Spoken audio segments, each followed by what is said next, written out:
Ready whenever you are. You're on, Chairman. We're back on the record in case number 2022-00372. Mr. Diaz-Senza, would you like to call your next witness? Thank you, Your Honor.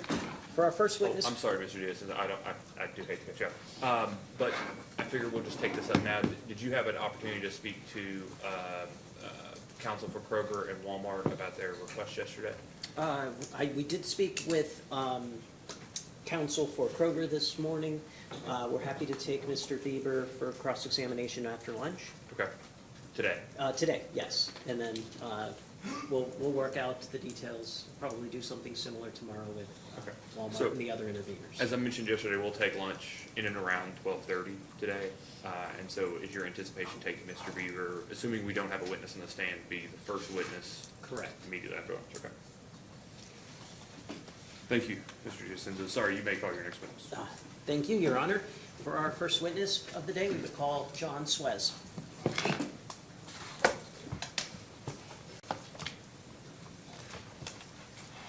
Please raise your right hand. Do you swear or affirm that the testimony you're about to give is true and correct under penalty of perjury? I do. Please take a seat. State your name and address for the record. My name is John Swez. My business address is 526 South Church Street, Charlotte, North Carolina, 28202. Mr. Diaz-Senza? Thank you, Your Honor. Mr. Swez, would you please state your position with the company for the record? Yes, I'm Managing Director of Trading and Dispatch. Thank you, sir. And did you cause to file direct testimony, rebuttal testimony, and responses to data requests in this proceeding? Yes, I did. And today, are you adopting any other data requests? Yes, I am. And which one is that? I'm adopting AGDR 2-14A.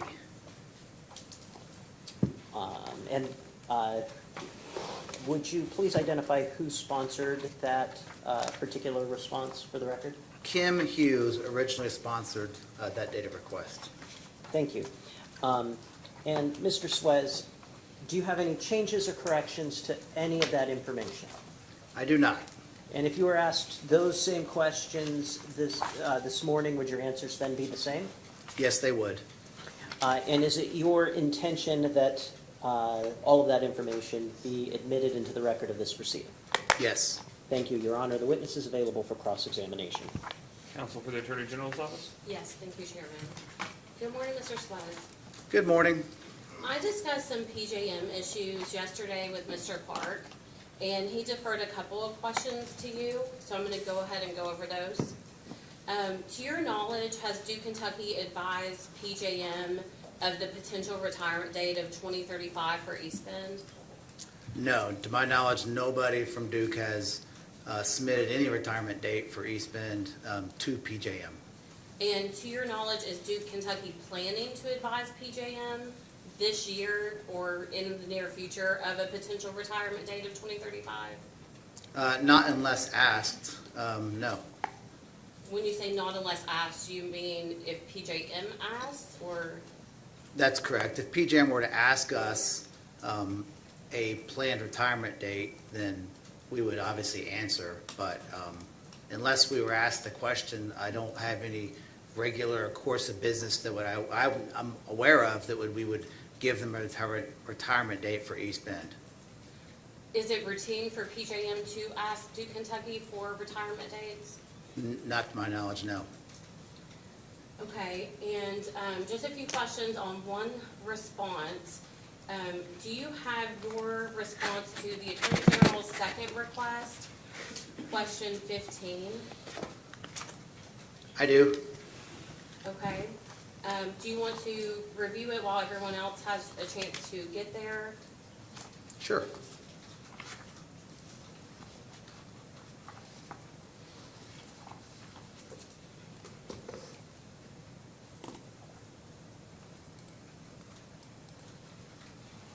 Just let me know when you're ready. I'm ready. So in this question, the Attorney General's office asked if PJM requested for East Bend to stay open past 2035 for reliability purposes or any other reason, how would that impact Duke Kentucky's decision to either keep East Bend open or to close the generating plant? I'm sorry, 1 second, let's go. Apparently the hearing is not streaming, so if we could just take a moment to figure out what's going on. Sorry, Ms. Good. I don't know if Anthony heard that.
Kid, is re-recording?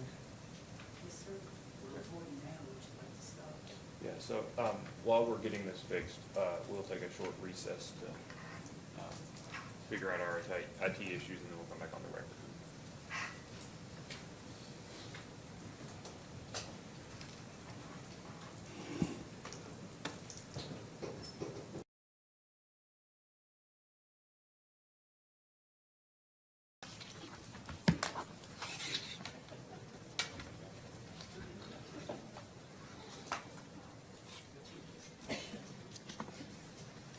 Shows I'm recording, Chairman.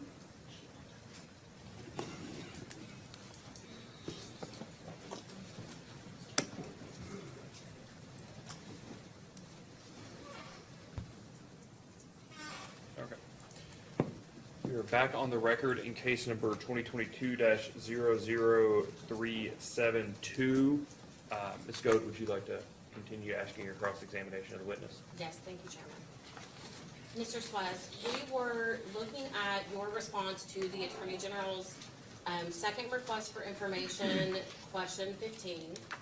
And as I stated before, the Attorney General's office asked if PJM requested for East Bend to stay open past the 2035 potential retirement date for reliability purposes, advise how that would impact Duke Kentucky's decision to either keep East Bend open or to close.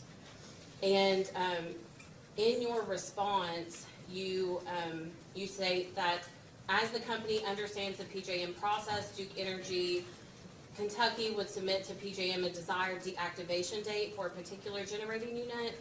When you state desired deactivation date, is that the retirement date or is that different? No, that's the retirement date, yes. Okay, and then you provide 3 potential outcomes, is that correct? That's correct. Could you read into the record the second outcome that you provided? Sure. If a reliability or market power issue is identified, PJM will notify the generation owner if a reliability issue has been identified. This notice will include the specific reliability impact resulting from the proposed deactivation of the unit, as well as the time it will take to complete the transmission upgrades necessary to alleviate reliability impact. To maintain reliability, PJM may pay the plant to continue to operate under a reliability must-run contract. So do you have any firsthand experience with these PJM reliability must-run contracts? I have no firsthand experience. I've seen in the PJM reports a few units here and there that have received these, but I've never managed one of the units that have been part of that. Do you know if Duke Kentucky has ever entered into a reliability must-run contract with PJM? We have not. Do you know if any of Duke Kentucky's affiliates or their parent company has ever entered into the reliability must-run contracts with PJM? Duke Kentucky is the only Duke affiliate in PJM, so no, the answer is no. Do you have any additional information concerning PJM's reliability must-run contracts that is not contained in your response here? Not regarding the reliability must-run, no. That's all I have. Thank you, Chairman. Counsel for Sierra Club? Thank you, Chairman. Good morning, Mr. Swez. My name's Kristen Henry. Good morning. Generally speaking, PJM coordinates the movement of wholesale electricity in a multi-state region, correct? I agree. And PJM operates 2 energy markets, correct? I'm sorry, PJM operates 2 energy markets? Yeah, it's a little hard to hear. Yes, that's correct. I'll try to speak up. And one of those is the day-ahead market, correct? That's correct. And in the day-ahead market, PJM schedules generators to meet load on a day-ahead basis, correct? That's correct. And the market balances supply and demand by continuously matching bids to provide electricity from generators with orders from utilities and other load-serving entities that buy power for resale to end users, correct? I think that's correct. And all bids to supply electricity, they're stacked from lowest to highest and accepted in the order until all requests for power or demand have been met, correct? I like to use the words offers instead of bids, but it's generally interchangeable.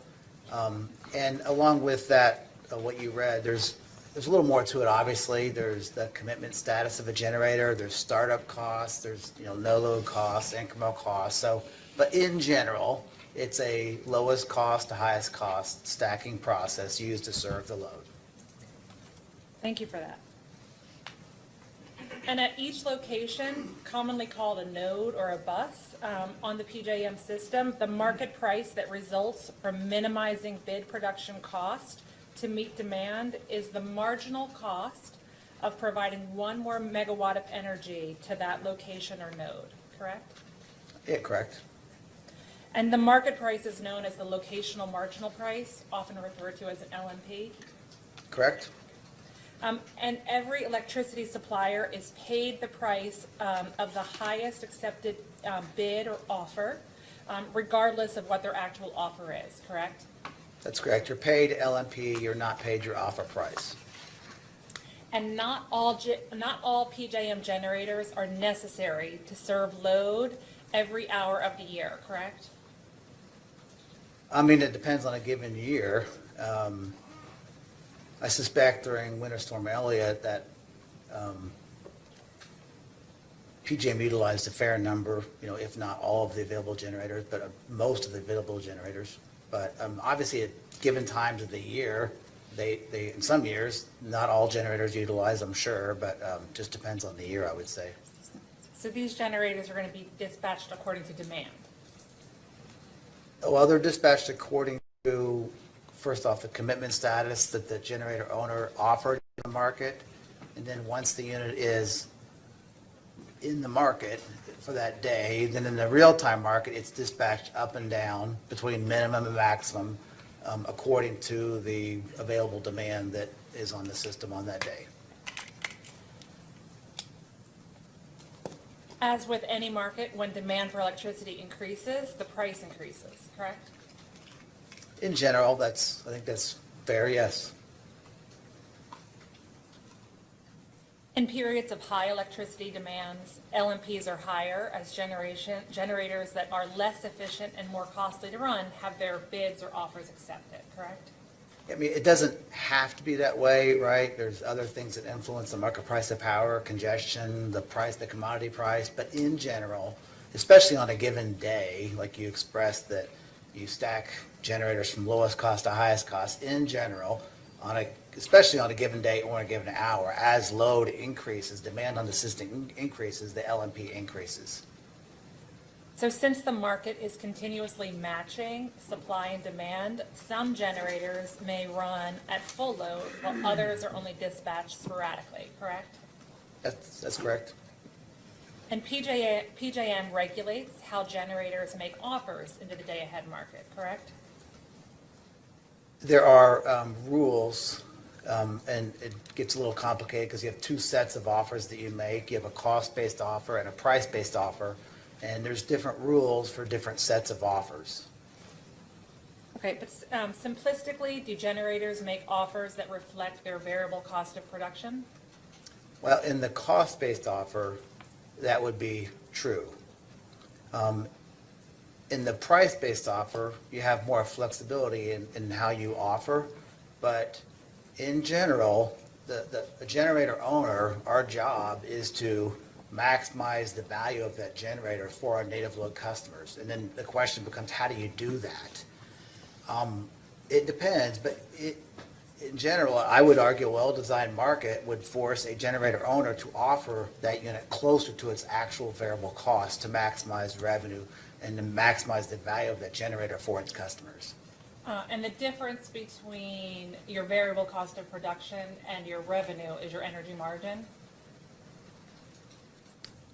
The difference between the variable cost of production and the amount you're paid is the margin. Yes, that's correct. And so when you were saying it's better to bid in closer to your actual cost, you want to make sure that you have a positive margin as opposed to a negative margin. Is that what you were alluding to? Well, two things. If you bid below your cost, obviously then you're selected, you could lose money. But you could get lucky and LMP clears higher, then you actually receive a positive margin. But there are times if you offer below your actual variable cost, you could lose money. Now, there are times, not very many, but there are times when offering below your actual variable cost may make sense. But offering above your actual variable cost occasionally might make sense. But for the most part, you're forced to offer closer and closer to your actual variable costs. Now, if you offer above your actual variable costs, you could succeed and actually still get picked up, and now you're being paid the higher of LMP or your offer. So you're actually going to have a higher margin. But the problem is with doing that, you don't know. You could not get selected, and then your generator that your customer is paying for is sitting offline. So in general, the market rules force, I say force is the wrong word, but they encourage, economically force, however you want to say it, they encourage that offer that gets closer and closer to your actual variable cost. They incentivize. Incentivize is a good word, yes. Yeah. Renewable energy does not have any fuel. Oh, wait, let me ask. Fuel is a primary component of the variable cost of production. Is that correct? Certainly. Okay. And would you say sorbents and reagents are also considered part of the variable cost of production? Some of them definitely are, yes. Okay. Renewable energy does not have any fuel costs, correct? That's correct. Okay. And renewable energy does not have any sorbents or reagents. Is that correct? That's correct. Okay. And so renewable energy providers, they often bid their generation into the market at a zero or a negative offer price? Yeah, when I say they didn't have any variable cost, you could argue that they actually do in the terms of like rec value, for instance. So it's very common for a renewable generator to offer into the market at a negative, basically the value of the rec. If a rec is worth $20, then I can run in a negative $18 market and still have a $2 margin. So, I would argue recs are a variable cost, and you would actually tend to be the negative of the rec value. Thank you for that. So we talked before about how they stack the offers or the bids. So renewable energy is at the lowest end of that stack, correct? Again, typically, and again, depending on congestion on the transmission grid, but in general, yes, the zero or negative offers will be on the lowest part of that offer process. And so the more renewable energy that comes online, that places downward pressure on the PJM locational marginal price? Again, depending on the area, but in general, the more zero cost or negative offers into the market, the lower the energy market becomes, yes.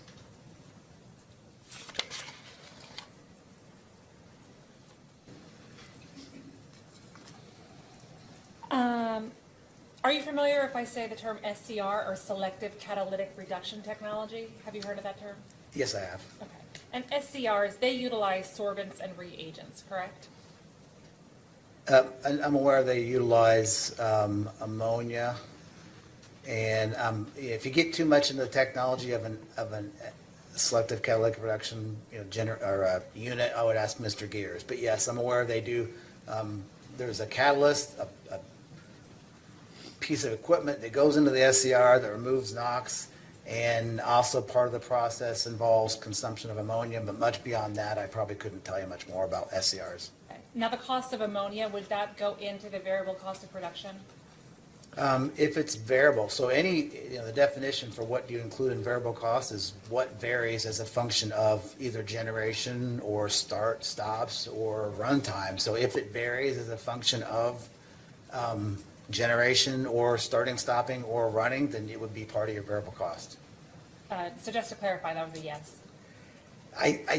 Again, kind of getting back to, I've not looked at SCR variable costs in a while, so I don't remember, but I think ammonia is part of the variable cost, but I can't really say with certainty. Okay. So if Duke were required to utilize the SCR at one of its plants more frequently than it historically has used it, this would likely increase the use of ammonia, the cost for ammonia use, correct? Again, I'm kind of getting out of my league on the SCRs, but I think so. Okay.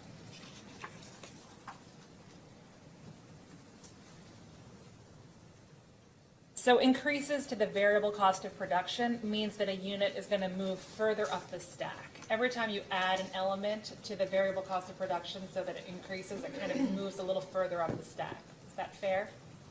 Yes, again, with the caveat that location is important, right? Because if you move up the stack, and if it's an area of the grid that's congested or has lost components of the LMP, then the location does matter. But in general, yeah, the higher the variable cost, the more you move up the stack.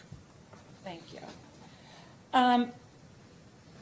Duke is responsible for committing or bidding the energy from East Bend and Woodsdale into the PJM marketplace, is that correct? That's correct. Okay. And there are 4 general categories for the generators to identify to schedule energy into the PJM market, correct? I believe that's correct. And those would be economic, must-run, emergency, and not available? That's correct. Okay. So if a unit is scheduled as economic, the market operator, or PJM, has the responsibility for the unit commitment, correct? That's correct. And just to clarify, when a unit is scheduled as economic, that means that PJM is making the commitment decision on behalf of the generating unit. Yeah, I'm not sure but on behalf of the generating unit, but they're making their commitment decision, yes. Thank you. So when a unit is scheduled as economic, it might operate on some days and it might not operate on other days. That's correct. So when a unit is scheduled as economic, it might cycle, meaning it might turn on and off. That's correct. Okay. In fact, if a unit is scheduled as economic, it might not be needed to serve load, and it can be placed in reserve standby too, correct? So if it's not selected, it would go to reserve. I guess that's the assumption. If it's not selected by PJM, in your statement, you're assuming the generator owner would not then turn and commit the unit themselves. So if they didn't, then it would go offline into a status of reserve shutdown. Now, the operator does have the opportunity to commit the unit themselves after PJM would not select it as a must-run in the real-time market. But assuming they didn't do that, yeah, I agree, it would go offline or stay offline and have a status of reserve shutdown. And that goes to the conversation we had earlier about what you need to consider when you're bidding or offering in your generator, because they're incentivizing you to make sure you have your variable cost of production covered so you don't lose money in the market or have that negative energy margin. Right, but the decision process for some units is different than other units in the fact that the day-ahead market is 24 hours in length, and larger units don't have a 24-hour startup time, and they take longer to start, and the economics of starting and stopping are not a one-day, more of a 7, 14, 21-day kind of cycle. So there's a forecasting process that's involved in those decisions. That's right. Okay. But a plant that is bid in as economically offered as opposed to must run, they are more likely to cycle, correct? I mean, it depends. I think in general that's correct, but if you obviously had like an extremely low-cost plant that was generally in a non-congested area that was selected every day, it probably wouldn't cycle any differently. But a unit, a lot of power plants are marginal, right? We talked yesterday about the coal and gas and the switching, and there's really two fuels that kind of go back and forth, coal and gas. And so for the units we're talking about here, I think it's mainly the coal gas kind of unit. Yeah, it's going to cycle more often. Okay, so let's turn to, if it's okay, can we turn to your direct testimony? Sure. I'm going to direct you to page 10, lines 3. We'll start on line 3. And just let me know when you're there, sir. I'm here. So Duke Energy Kentucky said, does Duke Energy Kentucky's modeling and forecast indicate East Bend will continue to experience periods where East Bend is uneconomic in the PJM energy market? That's correct. Okay. And you answered yes, right? That's correct. Okay. And can you refer to the same page, lines 7 through 8?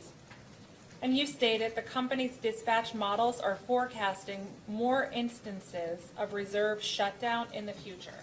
That's correct. Okay. So that was the process we were just talking about. So this was more of the 5-year look-ahead process. So we run models as part of our fuel adjustment clause forecasting, but it really reflects both. But I'm really referring to the 5-year lookout model, but in the short-term model, the 7-day model, it's still a correct statement. Okay. And so the reserve shutdown occurs during periods when the unit is uneconomic to operate in the market. That's correct. Okay. Let's go to page 9 of your testimony, sir. I'm there. Okay. And I'm going to direct you to line 10.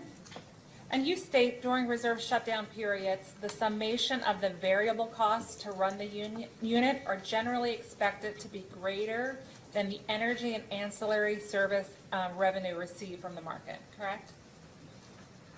That's correct. Okay. So in other words, these are the periods when East Bend cannot compete successfully in PJM's energy and ancillary market, correct? That's correct. And typically we define those as you're out of the money. Out of the money. I like that term, sir.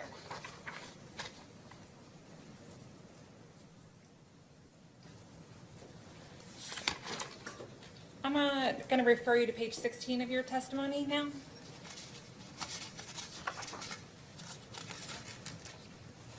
I'm there. Okay, and lines, very easy, line 1. I'm sorry to see line 4. Line 1. Line 1, okay.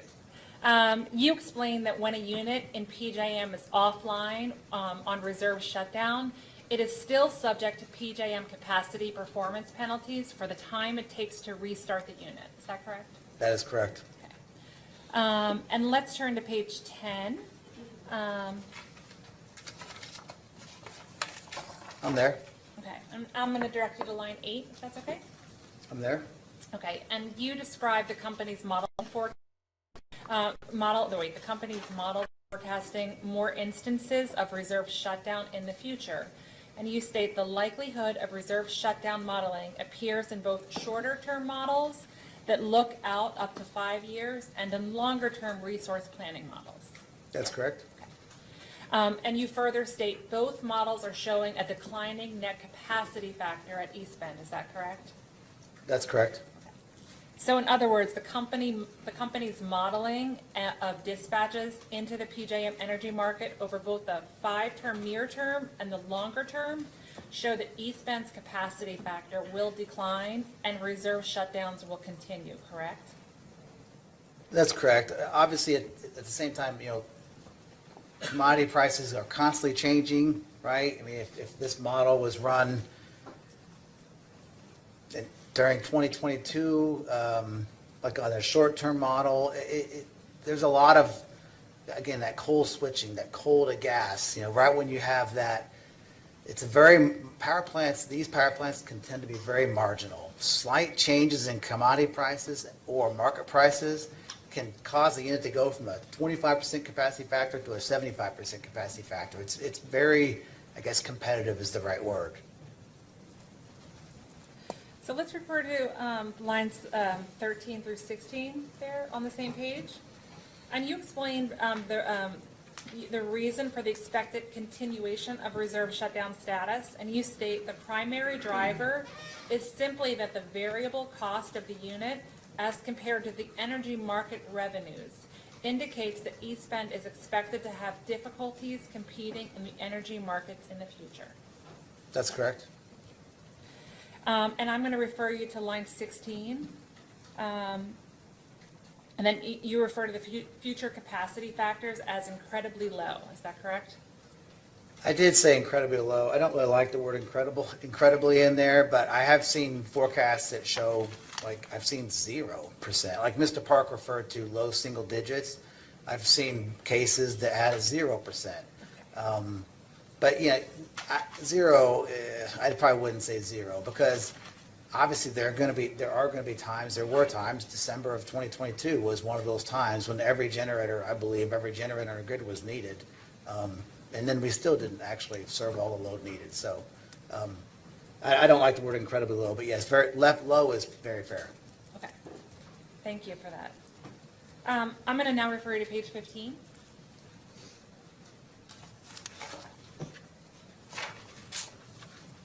Line 1. Okay. Duke Energy Kentucky asks, how will the low capacity factor forecasted by company models for East Bend in the late 2020s impact its operation in PJMs? Did I read that right? I see. Okay. And you reply on lines 5 through 8 to this question about low capacity factor in the late 2020s. First, due to the nature of East Bend currently supplying a substantial amount of low-cost energy for the customer, when the unit operates with a low capacity factor, an over-reliance of PJM purchased energy typically results. Is that correct? That's correct. Okay.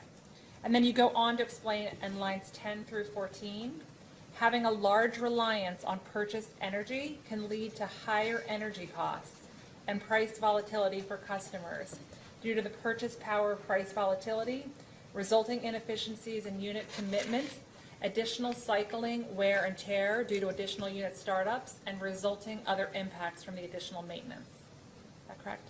Yeah, that's correct, among other factors, like I just mentioned, the capacity performance risk as well. Oh, yeah. So then I think you kind of go into that on lines 14 through 16, where you state this can lead not only to higher immediate customer energy costs, but to higher customer costs in the long term due to a higher calculated forced outage rate.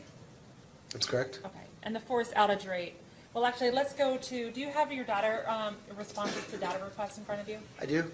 Could you do me a favor and turn to Attorney General Data Request 2-14?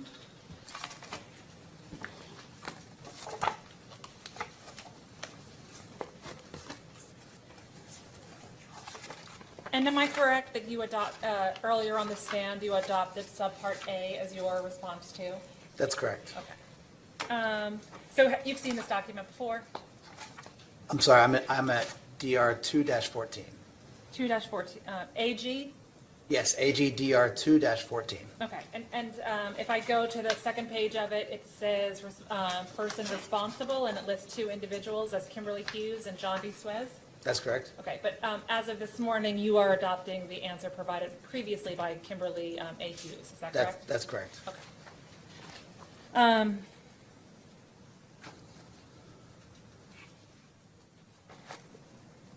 In the subpart A, it says, am I correct, it says, discuss in detail Duke Kentucky's challenges in receiving coal deliveries? That's correct? Okay. And then in response, you talk about transportation issues around barge transportation. Is that correct?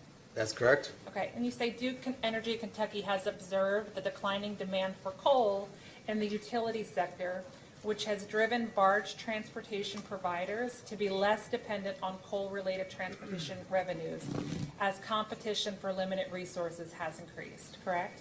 That's correct? Okay. And that this has made it, barge transportation less available, is that correct? That's correct, especially like I mentioned, as some of the barges were scrapped for their metal value. Okay. And then in subpart B, the question is, discuss how potential changes in PJM rules could affect the length of East Bend's useful life. Is that correct? That's correct? Okay. And in response, you stated that one of potential PJM impacts on East Bend's useful life is the PJM capacity performance exposure? That's correct? Okay. And a higher calculated forced outage rate can increase the exposure to PJM capacity performance penalties. Is that correct? When you talk about exposure, are you talking about exposure to penalties? Is that a better way to frame it? Yeah, in your question you just asked, I thought I heard you talk about I thought you were quoting from my testimony, you mentioned higher forced outage rates. I don't see that in my response. Yeah, I was just connecting. So when you talk, in your response, you talk about PJM performance exposure. What did you mean by exposure? Were you talking about exposure to penalties? So yeah, so I think what I'm referring to here is obviously as a unit's forced outage rate increases, there's two things. As a unit's forced outage rate increases, if you have a forced outage, like for instance, if you had a forced outage on December 23rd and 24th during Winter Storm Elliott, you would have been likely exposed to PJM capacity performance prices. So the higher the forced outage rate, the more likelihood that you'd have exposure to additional capacity performance penalties. And secondly, that you have that discussion we had about being on reserve shutdown, which you wouldn't think you'd have a capacity performance event when you're on reserve shutdown, but especially in the wintertime, things can change pretty quickly. So you do have a higher risk when you're on reserve shutdown because you have to start the unit up. You have the risk of starting up. You have the potential that you have a CP event before you can get it started up. Thank you for that.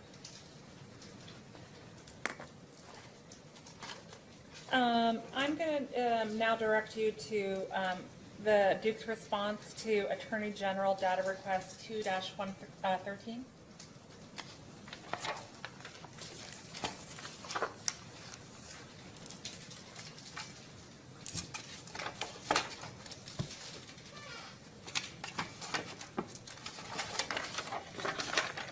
I'm here.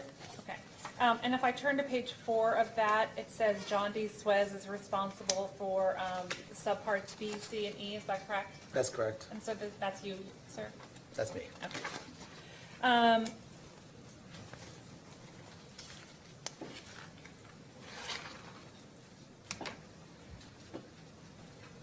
So in data request 2-13, the Attorney General's question states, Duke Kentucky asserts that the projected retirement date for East Bend was moved up to account for increasing pressures that coal units face, such as increased environmental regulation and coal cost and delivery risks. Is that correct? That's correct. Okay.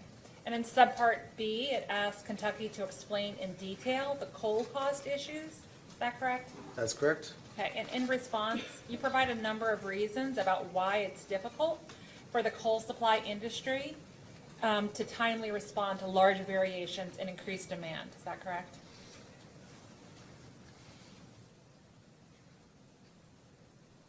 That's correct.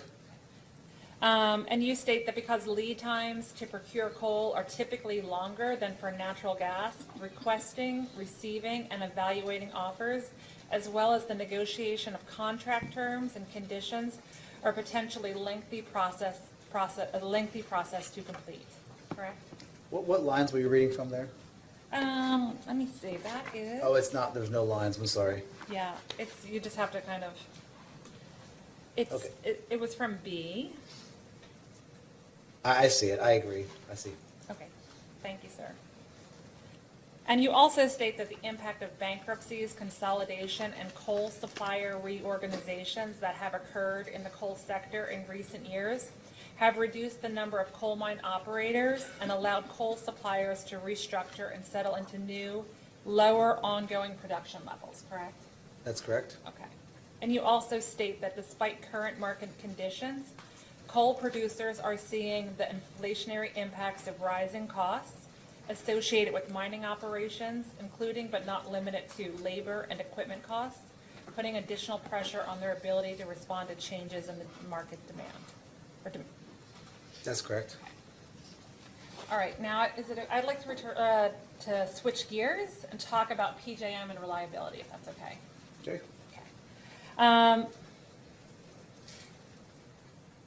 Would you agree that the reserve margin is a measure of resource adequacy, but not the mechanism to achieve resource adequacy?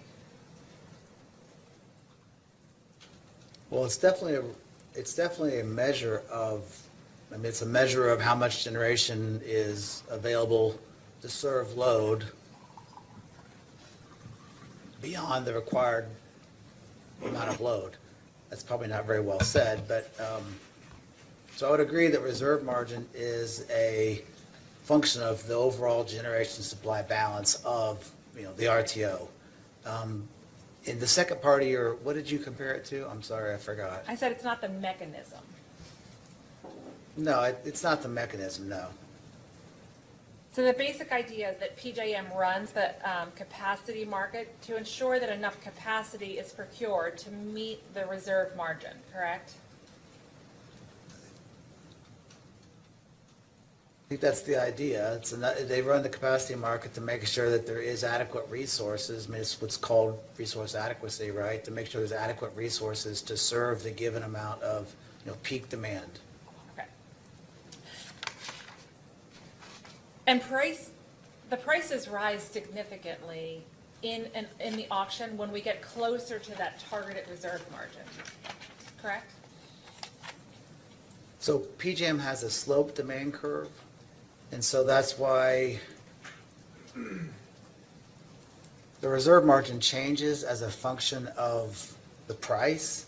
And so if the clearing price in the BRA clears really low, PJM basically buys extra, more or less, so to speak. So the reserve margin is higher. Essentially, it's low cost, so why not buy more to have a higher reserve margin?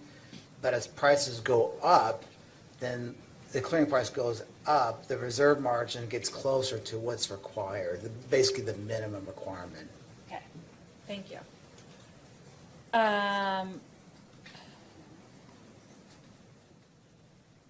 Right now, PJM has a 22% reserve margin, is that correct?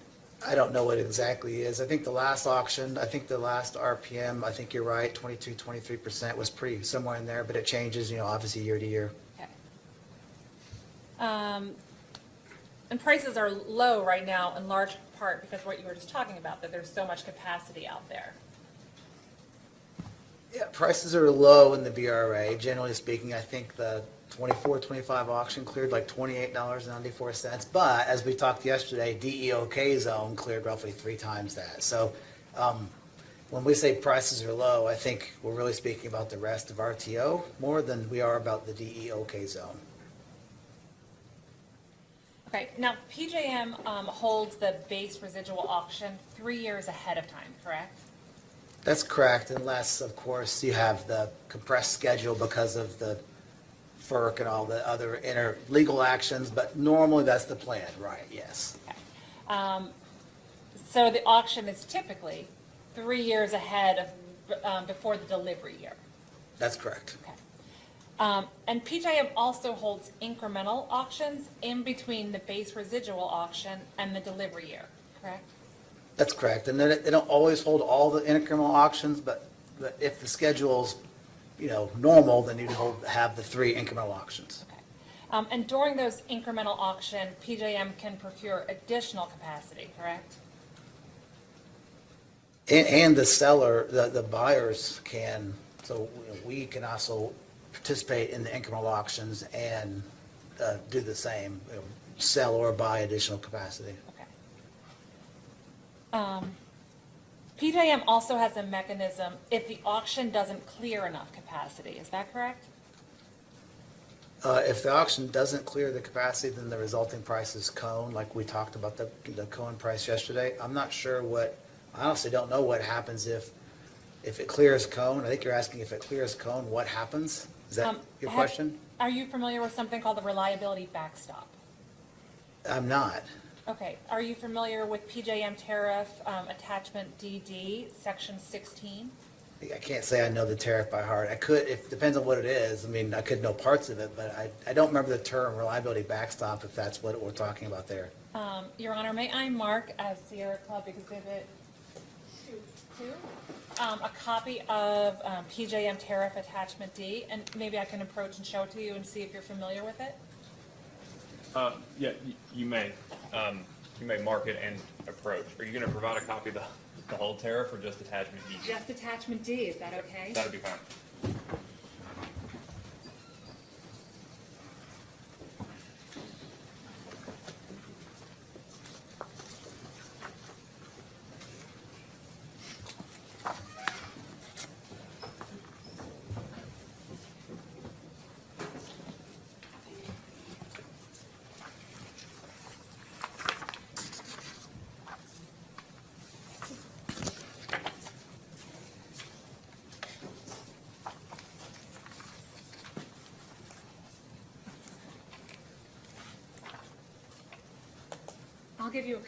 I'll just give you a couple minutes to review that, and just let me know when you're ready, sir. Okay.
I've skimmed it, read the first 3 paragraphs word for word, and I skimmed the rest. Are you familiar, I know that the PJM tariffs sometimes can be, they're large. Have you seen the reliability backstop provisions of PJM before? I don't think I ever have. Okay.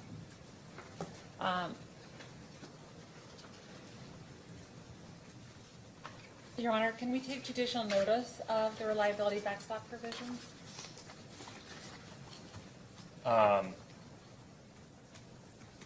You can request it. I'd like to get other parties' input on it.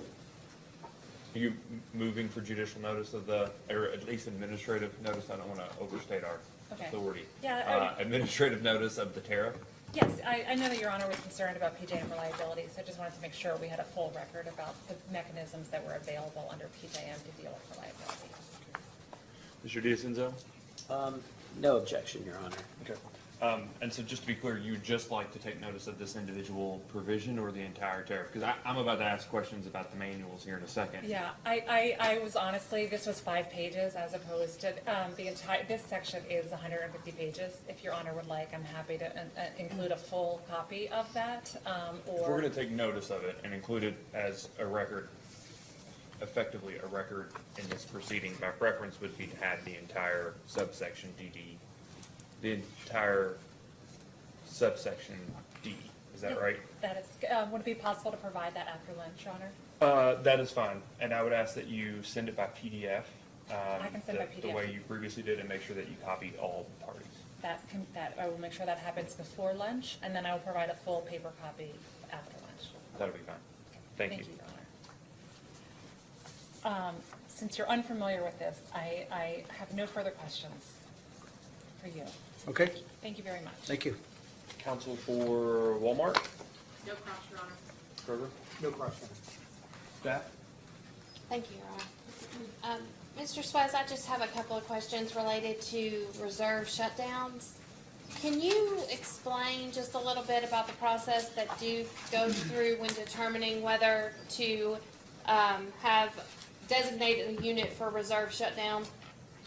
Sure, so it begins with an energy price forecast. So weather obviously is a key input. So we look at the observable markets, what the PJM 80 hub is trading for, or what for the next week, or approximately maybe even 2 weeks. We look at weather forecasts for the next, again, maybe 2 weeks, or at least how far out we think they're accurate.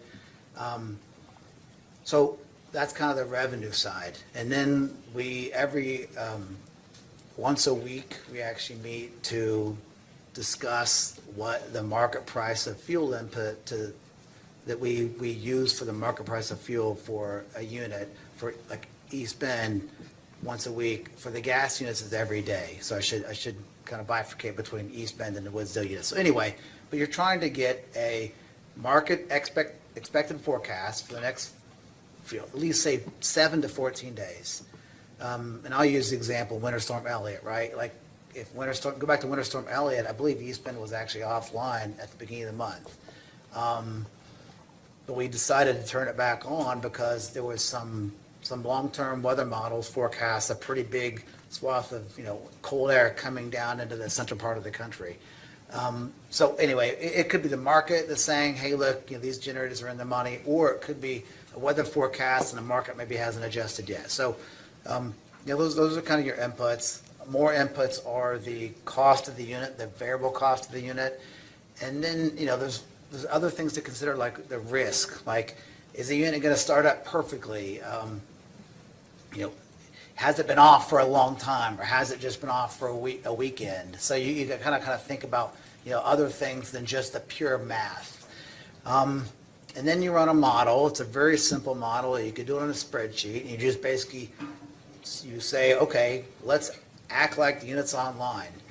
And how much, if the unit were online for the next 7 days, every hour, if the unit's incremental cost is lower than the market price of the LMP at that unit in that hour, the unit gets dispatched up, and it receives the forecasted price that we forecast for that 1 hour, and vice versa. If the incremental cost of the unit is above the LMP, then the unit gets dispatched down. Again, you can do it in a spreadsheet.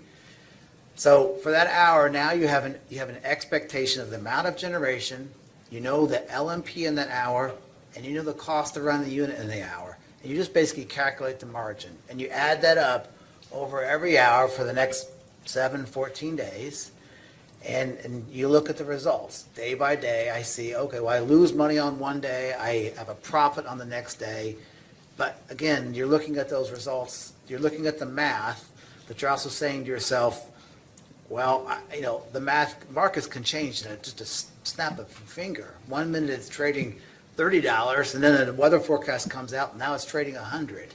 And that's what happened to Winter Storm Elliott. I mean, it was crazy. So anyway, you do that forecast. This is a long answer, I'm sorry, but you do that forecast, you look out, you think about the risk and all the other intangibles, and then you ask yourself, is it right for my customer to turn that unit on, or should I allow PJM to turn the unit on? And sometimes you're fine with allowing PJM to turn the unit on, and then sometimes you're not going to allow that. You're going to do it yourself and it must run. So all that said and done, if you decide to just offer it as an economic status and PJM comes back and the day-ahead market runs and PJM doesn't clear the unit and it doesn't get committed in the real-time market, the unit is not needed and it goes into a status of reserve shutdown.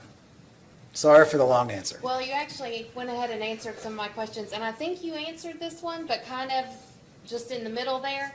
You mentioned that you all make the decision. PJM does not make that designation, right? They don't have to approve. The designation being the commitment status offer, the Right. must run or Right. economic. Yeah, we make that decision solely. Okay. Then you've answered all my questions that I had. Thank you. You're welcome.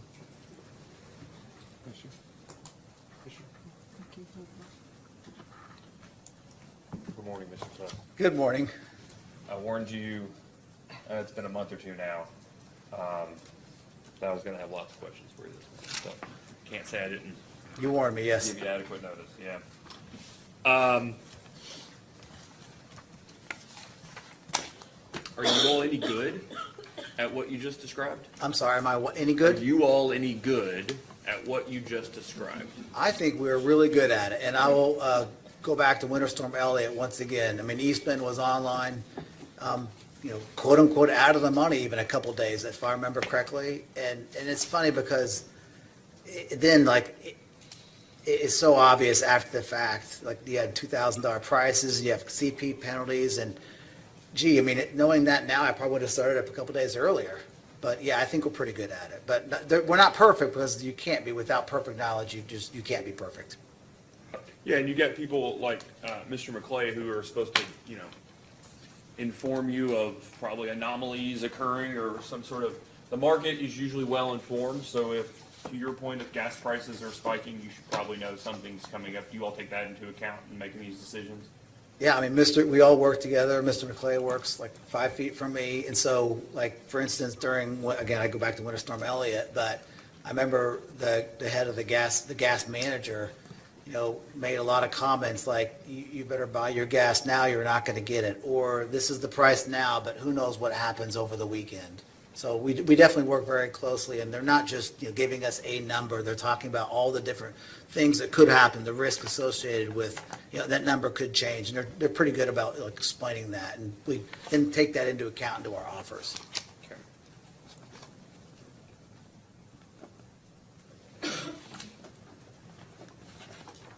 So ignoring an anomaly, which I'd consider Winter Storm Elliott fairly anomalous compared to an ordinary day or an ordinary week that you're talking about doing this forecast, 7 or 14-day forecast. Maybe it's like MEDs with distribution and transmission outages. They somehow seem to be occurring more often. I'm sorry, did you say major event days. Okay. They're supposed to be few and far between in there more often and less distance between. But ignoring a Uri, an Elliott, polar vortex, right? Naming 3 in the last 9 years of these anomalous events.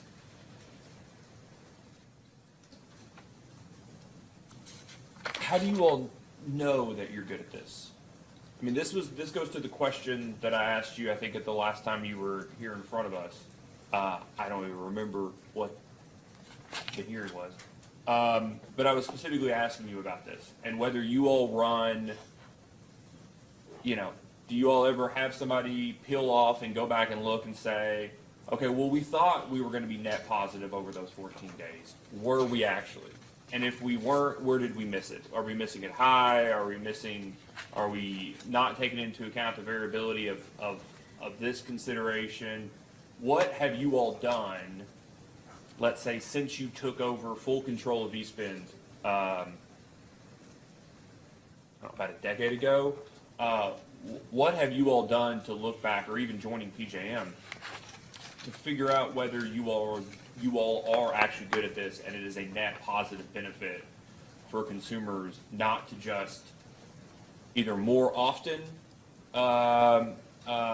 put your units in as economic, or to just do it differently? Yeah, so this could be a fairly long response. I'll try to be That's concise. fine. I'm here until this hearing's over. So, let's So, go.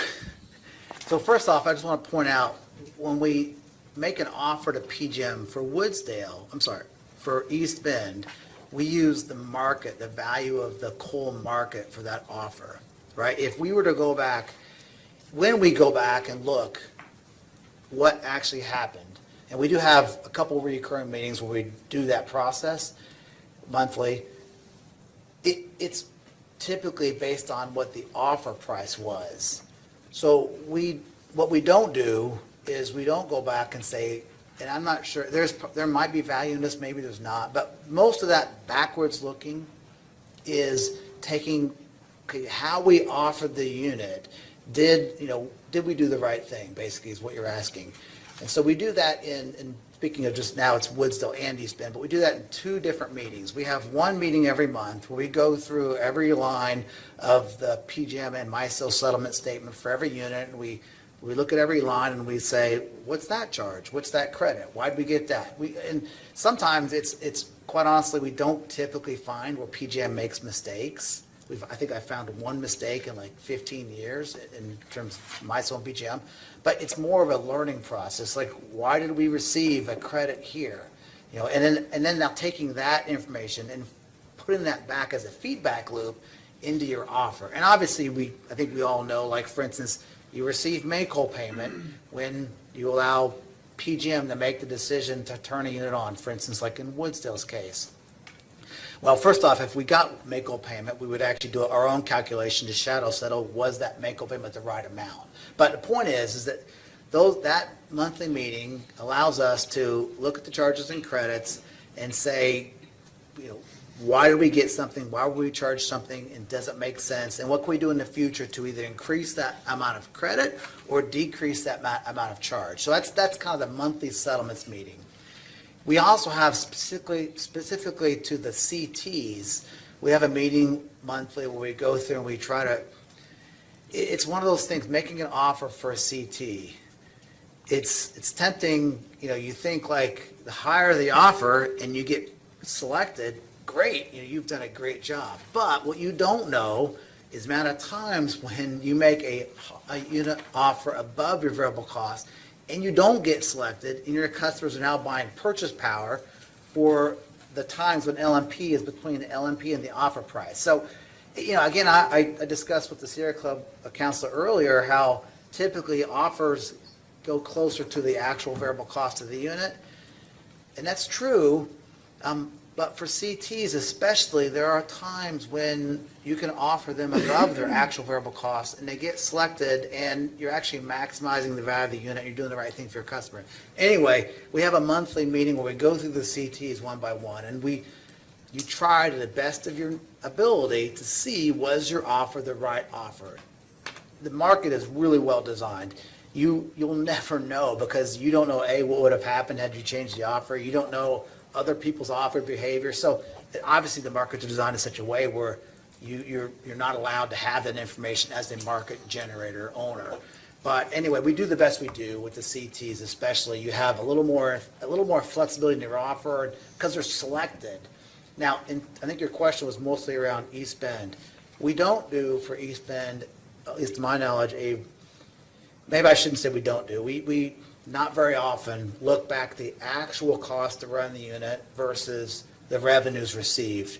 More often, you're doing that based on the offered costs because that's kind of the number we're using to make the offer. It's what we're making our decisions on. That commitment decision is based on that offer price, which is the market price of coal. So I'll stop there. Hopefully that helps a little bit of our process. But we're always asking the question, are we doing the right thing? It's just that you don't always have perfect information because That's kind of the way the market's designed, so we don't have all that information. You are making the decisions whether to commit, self-supply, whatever it is, self-schedule. You're making that decision versus offering East Bend in as an economic unit based off your expectations over a time horizon, 3, 5, 7, 14 days, right? Yeah, speaking of the short term, I agree. I should offer, there is that, then you start getting into look, a longer term time horizon. Now you've got to bring in the coal, right? The coal procurement, right? We obviously procure coal out for further time periods, a year or whatever. And so if the unit, you might have to bring, like, for instance, last year we didn't for East Bend, but we did in other jurisdictions. We had to do projections that say, if we offer the unit in such a way, we're going to run out of coal. So we had to bring that, wasn't East Bend, but other jurisdictions. We had to kind of bring in that longer term horizon into that discussion. Did you get below 10 days supply at East Bend? We have not. I believe the lowest we've got in the past year, I think, was like mid-20s maybe. So did you ever get to the point where PJM made you, forget the exact status they would have put you on, but made you change your status to the point you could not continue to operate or bid into the market? We did not get to that point, no. So I guess the primary question, or the original question, I don't know that I'm still comfortable with what review you all do. You're comparing what you think will happen. Well, you're taking into account over that short-term time period, 5, 7, 14 days, of what you think is going to happen, and you know effectively what your input costs are, right? Either whether you look at your own cost of coal or the cost of replacement coal. It sounds like you all use the cost of replacement coal effectively. We right? do, yes. Okay. So I guess what I'm curious about is, you all thought this was going to happen. Do you ever compare that to what actually happened in terms of those market variables that you all are making commitment decisions on? For instance, we thought LMP was never going to get above, $40, but it was going to stay above 30, and this was going to happen and that was going to happen. And then you all make your decision, so you self-commit for a day or 2 days, and you start the unit, and then you commit economically in the day ahead for a certain number of days, and it gets to Friday or Saturday, and you all go back to, min operations and self-committing through the weekend, whatever it is over that 14-day period. Do you all ever, at the end of those periods, before you decide, or maybe you just go ahead and decide what you're going to do in the next 14 days, does anybody, after those time periods, does anybody go back and say, here's what actually happened over that 14-day period? LMP was $200 for the entirety of the period. What do we need to change the next 14-day period? So 14 from the end of that period, or next month or next year. What are we looking at that is inherently wrong? I mean, unless you have some AI, machine learning, algorithm that's constantly looking at real-world impacts and what they expect to happen, what are you all doing to figure out whether your assumptions about what is going to happen are actually rationally related to what is occurring? Right, so we don't do it as much, I understand what you're asking, at East Bend as other generators, like our coal units in MISO. We actually do this a lot more because, honestly, they're more marginal right now. And I made a comment, and we talked about reserve shutdown quite a bit here. But at East Bend, you don't get as many reserve shutdown hours at East Bend as you do at some of the coal units that we have in MISO. So the unit, and second of all, East Bend is the only really the only large generator we have. It is the only large generator Duke Energy Kentucky has, in its fleet. It's the only quote-unquote base load, whatever that means anymore, base load generator. So East Bend, and it's the only generator Kentucky has. So the Kentucky position, basically the exposure to that purchase power, like Mr. McClay talked a little bit about yesterday, it's like it's all or nothing, right? Either East Bend's online, and you generally have enough generation from East Bend coming to serve most of your load, if not all your load, maybe a little bit extra, or you have East Bend offline. And because of that, kind of that knife edge kind of position, East Bend is typically committed.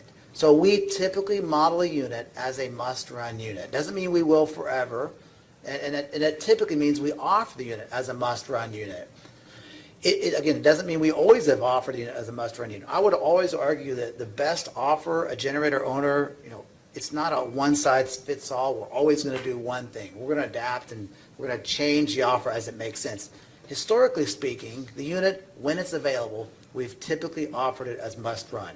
And so there's more, and that goes into, it's not purely an economic decision. There's other factors to consider. We've talked about some of those this morning. So because we don't offer East Bend, we don't go from an economic to must-run to economic to must-run that often. It tends to be a must-run offer, but then PJM dispatches the unit between min and max.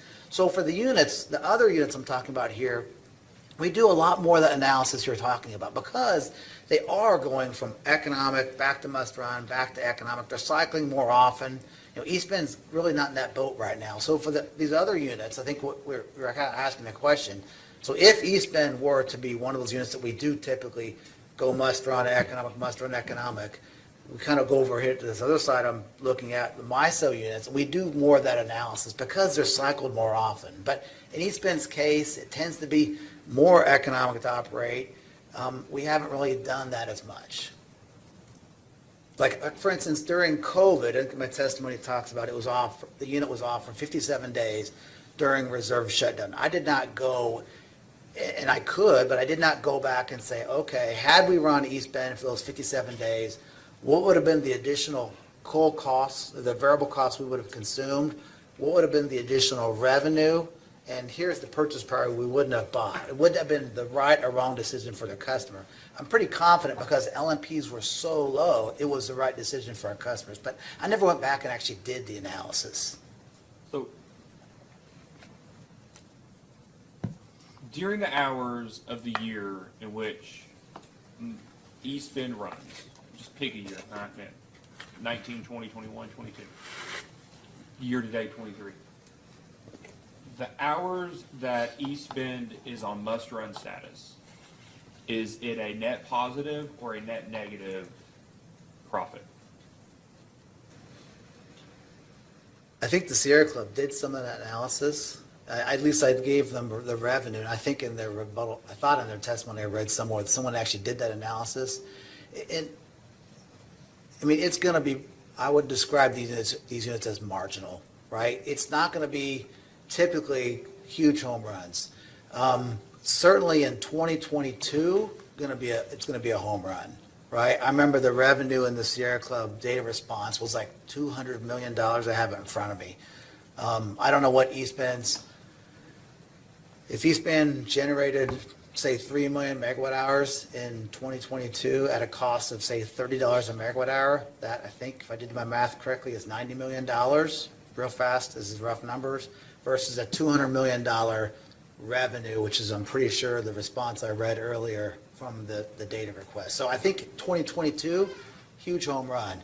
But that analysis, it's a good analysis to do, but also I'd be cautious because you don't know what LMPs would have been absent a unit running, right? It's like we can do this analysis, and we're going to make the assumption that if East Bend were off, the LMP will be exactly the same as if it were on.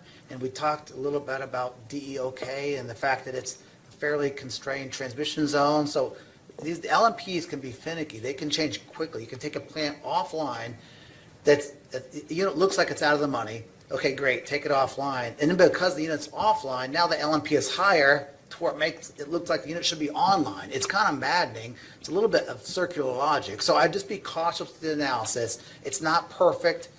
Historically, you're going to see a lot of marginal years where they're about to equal. 2022, I think you're going to see a home run. In fact, the revenues were greater than the variable cost. I hope that answers your question. I guess I was to be clear. You're talking about only in the hours in which the utility had designated East Bend as a self-supply or self-schedule. right? Yeah, and I should be careful. I should have pointed out that we have rarely received a commitment from PJM. Sitting here, I'm not even sure we have, but it's been very, I don't know, I honestly can't remember a single instance where PJM committed the unit when we offered it as economic because of the day-ahead market. Well, in fact, first off, they don't do that because when it's economic to run, we're offering it as must run. So we're effectively taking the decision away from PJM. So now when we have the unit we offer it as economic, you've got that, it's a 24-hour day-ahead market. You've got a startup cost of, say, $50,000, startup time. There's all these reasons why the day-ahead market, it doesn't fit really well with a coal unit. Essentially what I'm saying is the day-ahead market doesn't commit these larger units that have longer startup times and larger startup costs. Those tend to be hurdles. It just doesn't do that great of a job in committing those units. That's why we do it ourselves. Again, I hope I answered your question. You do, but I mean, that's kind of the point though, right? Is that we'll never know. Because, I mean, effectively, I assume the way to determine this would be to compare what the marginal cost of running the unit each hour was compared to whatever the load LMP was. Is that right? Yeah, and that's the problem. Yeah, we'll never know. I mean, I'd say we'll never know. We'll never be able to do a perfect job. There's no doubt about that. And without, I'm not even sure PJM could do this, but let's just say PJM's the only one that could probably do this perfectly, if they could do it perfectly, but they'd have to dispatch and recommit the whole system with PJM on versus off, with East Bend on versus off, and then the LMPs could change, but you could kind of fix that, ignore that. You still have what would have happened had you cycled the unit offline? Would it have had a failed startup on its next, on its next return? I mean, there's the cycle. Yeah, but you could run a Monte Carlo from that, right? I mean, you could do some randomized determination of outages based off of historic E4D. I mean, it could be done. Right? You could definitely do a study. Now, whether your study was worth, depending on how much time you put in the study, whether it was, worth the time you put into it, that's the question, I think. But in the case of East Bend, if it's costing consumers a few $1 million a year, or you think it might be costing customers a few $1 million a year, I can't imagine it would, cost a few $1 million to have the study done. Oh, no, it would definitely not. And we do lots of studies similar to this, but I'm confident what we're doing at East Bend is the right thing for our customers. I'm absolutely confident of that. So does the existence of the off-system sharing mechanism impact your all's dispatch decisions? It does not. In fact, the people making those decisions probably don't even know, the PSM and the amount of sharing we have. It doesn't even get into calculus.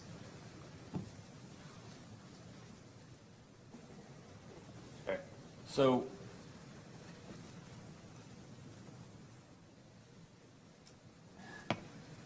we'll make sure I get this right. So you guys are dispatching this on your own. You think you for sure made a net positive compared to some counterfactual in 2022, given where LMPs were, right? That's correct. Like the average LMP in 2022 was, I think, $82. Is that what you had in your rebuttal testimony?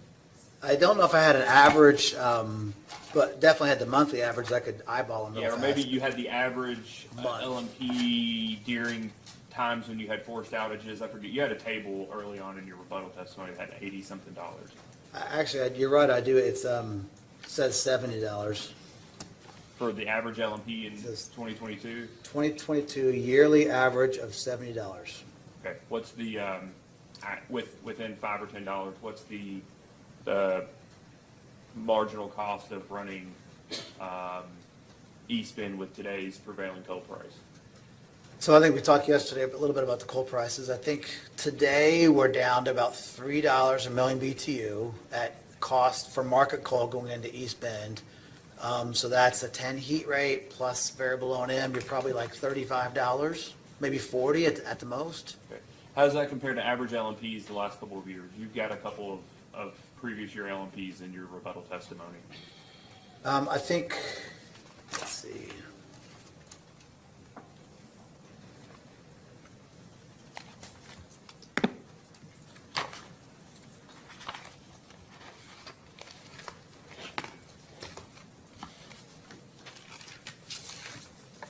trying to find where I summarized the yearly. I definitely have a chart with the monthly, and I see where I summarize yearly for 2022 and 2023.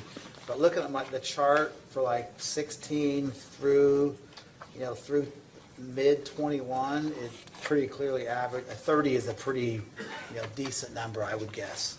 You want to go to page 4 of your rebuttal, where you've just got the cost of replacement power specifically during I see that. I'm forced here. Yep. outages and derates.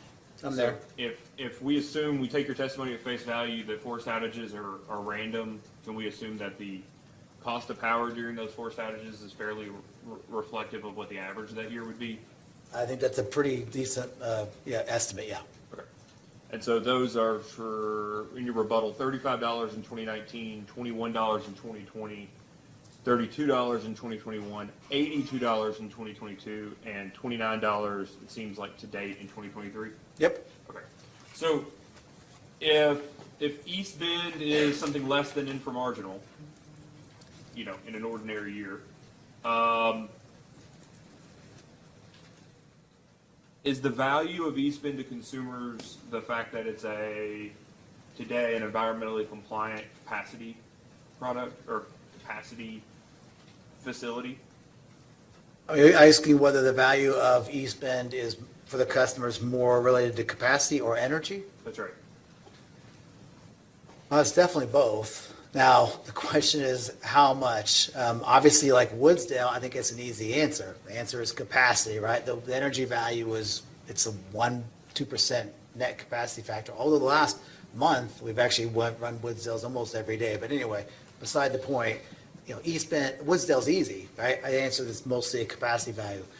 Well, because it's a CT. Because it's a CT. It's always been a capacity value, right? Exactly. Low kilowatt, dollar kilowatt overnight cost, but high operating expenses. You never expect it to be an energy benefit, right? Exactly.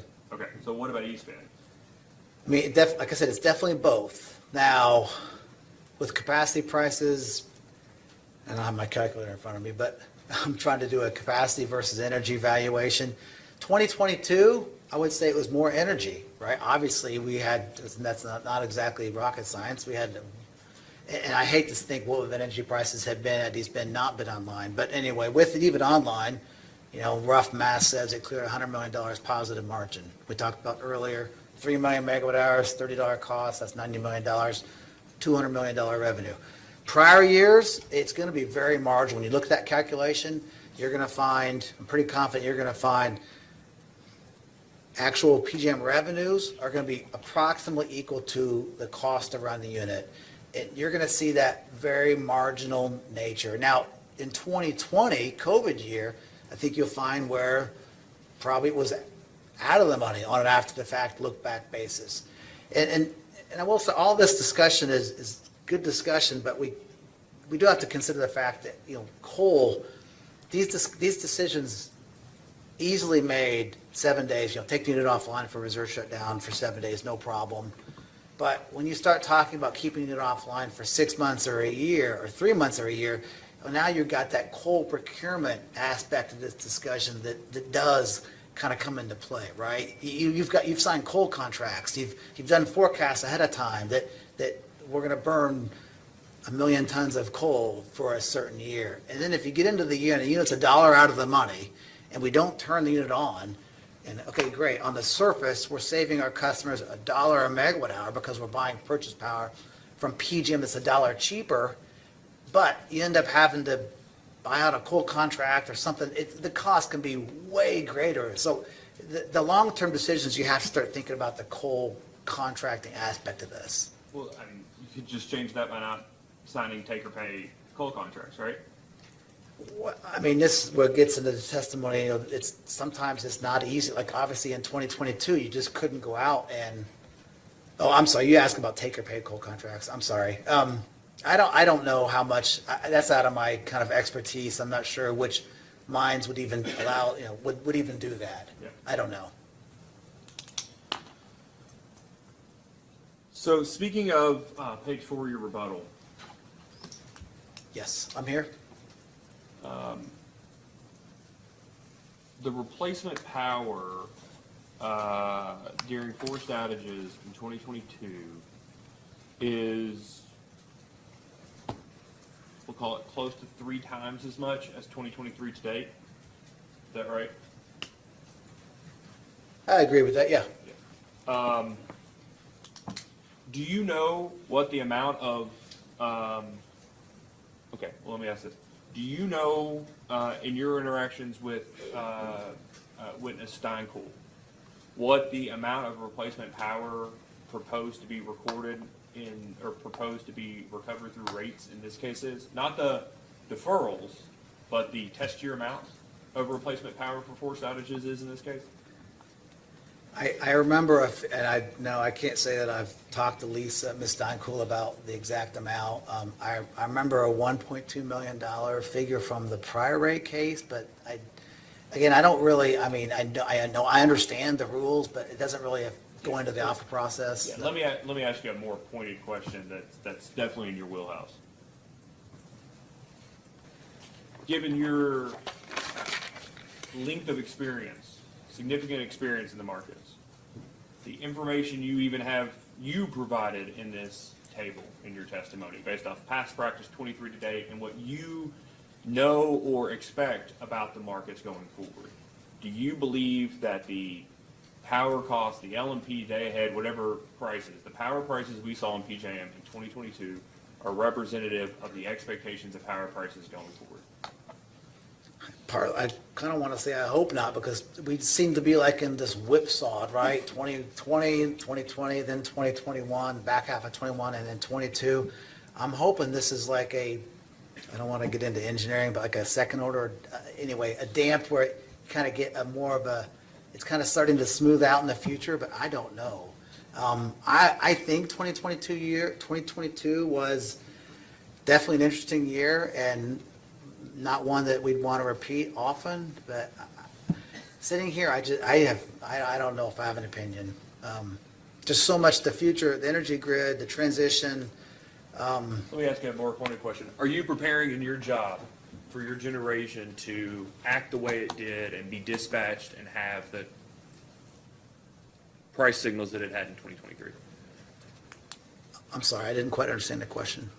The way you run generation for DEK, for Duke Energy Indiana, whatever, are you preparing for power prices that look more like 2022 or like the power prices we've had in 2023 to date?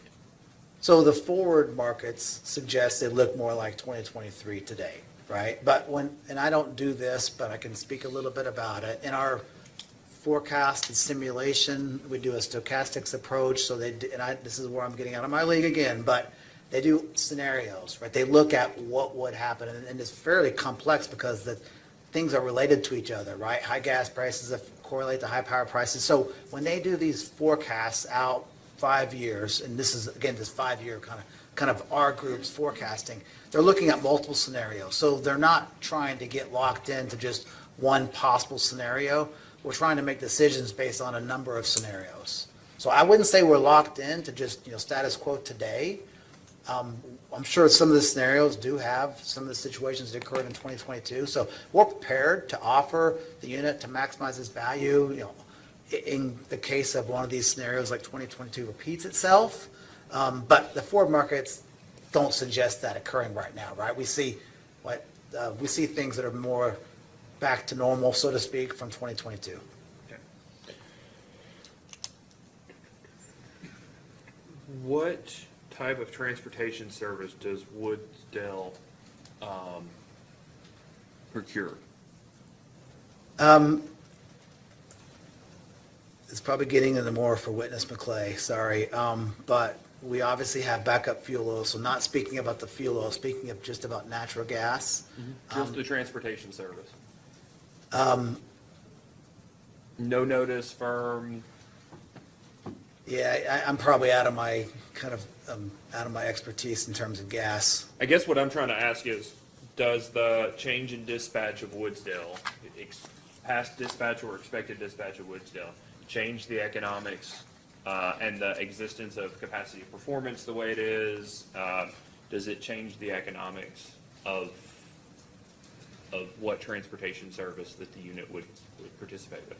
Well, certainly if the capacity factor was starting to, I mentioned this, Ron, I think we just did a one of my employees mentioned to me that Woodsdale has run 25 of the last 30 days. That was like 3 days ago. So, and it's actually run, I think, every day for the past 3 days. If the capacity factor were to start to increase, say 5, 10, 15%, at that point, I think, I'm sure Witness McClay's group would perform analysis and look at should we do something differently. But in the current, 1 to 2% capacity factor, I think what we're doing is adequate. It's the best thing for our customers.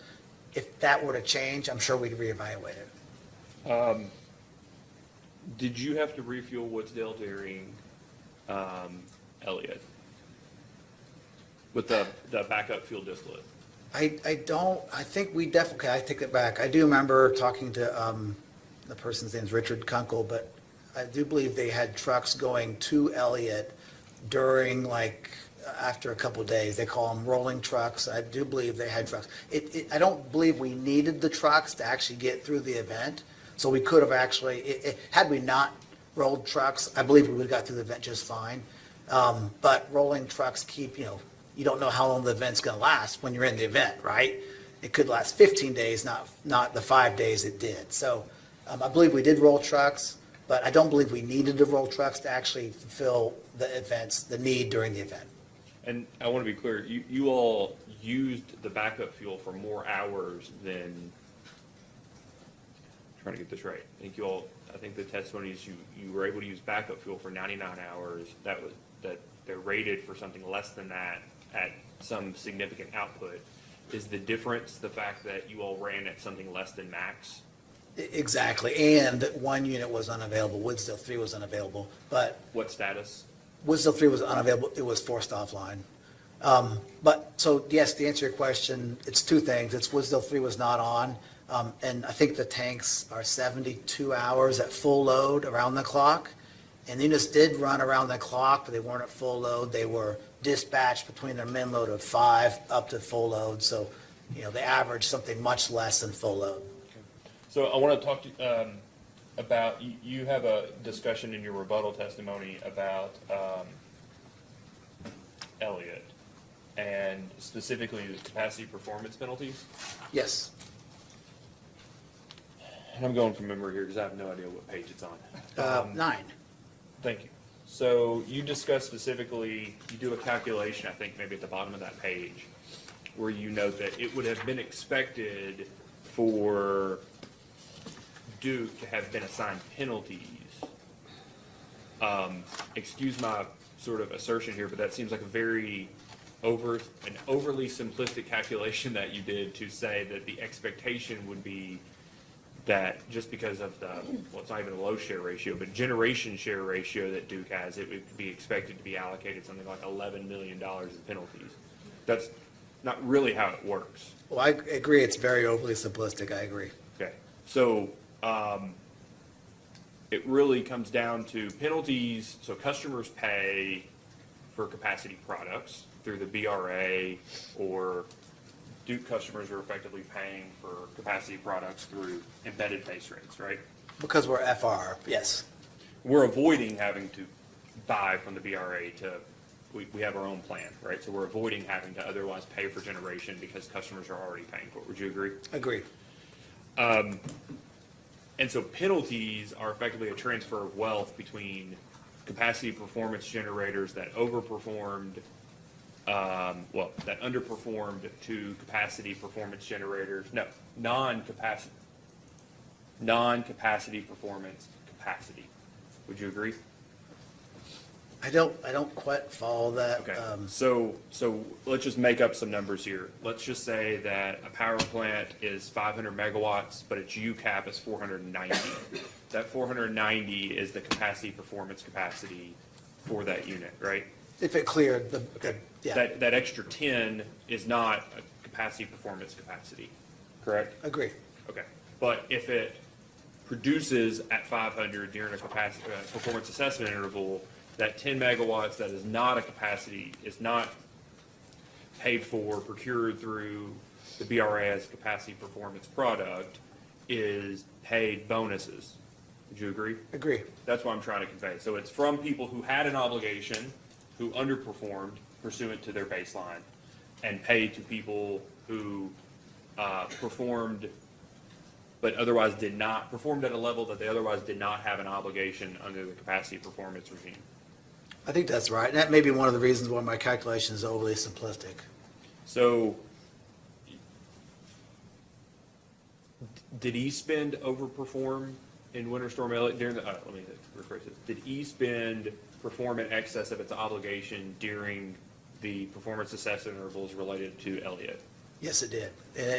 The unit generated pretty much sat at 600 the entire time of the performance assessment event.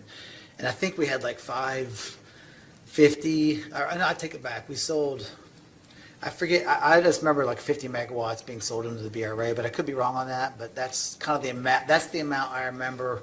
Woodsdale went into the FRR, East Bend, part of it went in the BRA, and then around 50, part of it went in the BRA, and I'm thinking like 50 megawatts, and then the rest was used in the FRR. Well, so that's so, okay. So with East Bend, I guess taking maybe a little bit of a step back, you guys are a little long. DEK is a little long for its FRR plan, and subject to a short long test, it's able to monetize what it's long in the BRA. During that year, yes, and we have been a little bit long last, I think the last 4 or 5 years. Okay. So up to its UCAP, all of East Bend is capacity performance product. I mean, because obviously part of it was FRR and Right. part of it was RPM. And BRA. even in FRR, capacity has to be capacity performance, Yep, agreed. is whatever it is. So Woodsdale has 3 units? No, 6 units. I'm sorry, Woodsdale Unit 3 was unavailable, but so 5 of the 6 units ran. Sorry, I think maybe it's Miami Fort 6 that had 3 units. So Woodsdale has 6 units. Correct. So 3 had a forced outage during the performance assessment interval. That's correct. Do you know how many hours of the hours or intervals during the performance assessment interval it was unavailable? It missed every one, and it was actually, it was originally a planned outage, and we submitted a planned outage extension. The unit was, at least in our minds, it was a planned outage, but PJM, and I wasn't directly involved with this, but basically they said, the unit got extended, they said, it's got to be a forced outage. So it effectively, if you ask the power plant operator, it was a planned outage, but PJM made us change it to a forced outage. So it's officially coded in GADS as a forced outage during that time period. And it missed every hour of the 24? I think 23 or 24 performance assessment hours, it was out every one. Okay. So 1, 2, 4, 5, and 6, did they miss any, were they assessed any, or do you anticipate them being assessed any penalties pursuant to that performance assessment interval?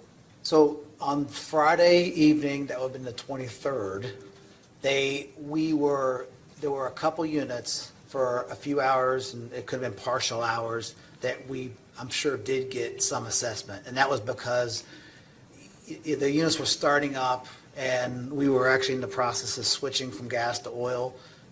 By Friday evening, everything was ironed out, and they ran on oil, throughout the duration of the performance assessment. But during that performance assessment happened very quickly.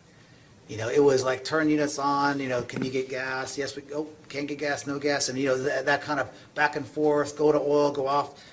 There was a lot of back and forth, kind of very quick. But by the evening, Friday evening, we were like, keeping them oil, we're done, we're not switching, I'm not touching it. Obviously when LMPs were what they were and you're in performance assessment, again, it's risk. It's like there's no reason, if someone says, I found 5,000 decatherms of gas and it's cheap, it's about the same price of oil. We're not going to switch back to gas for a couple hours. It's just not worth the risk. So anyway, it took a little while, but from that Friday evening point on, then we ran just fine. Okay. So going back to 3, you all had a planned outage. You all asked to extend the planned outage. You were effectively denied the extension, so your all's anticipation that it was going to be continued as planned. Once the planned outage ended, it started a forced outage. Is that what your testimony was? That's correct. But there was a portion it was planned, and that PJM is still agreeing it was planned. the first part. Oh, yeah, absolutely. And I'm not even sure today whether it went back to planned after, the winter season ended. I don't know. But PJM was pretty much like, it can't be planned during this period of time, starting whatever the period of time was, December 1st or, Is it still out now for It is. the turbine rewind? I think or turbine. I think it's generator Mr. rewind, but yeah. Yeah, Mr. Luke I described it think- yesterday. I But think- that's the unit he was referring to that's still getting the overhaul? Yes. Okay.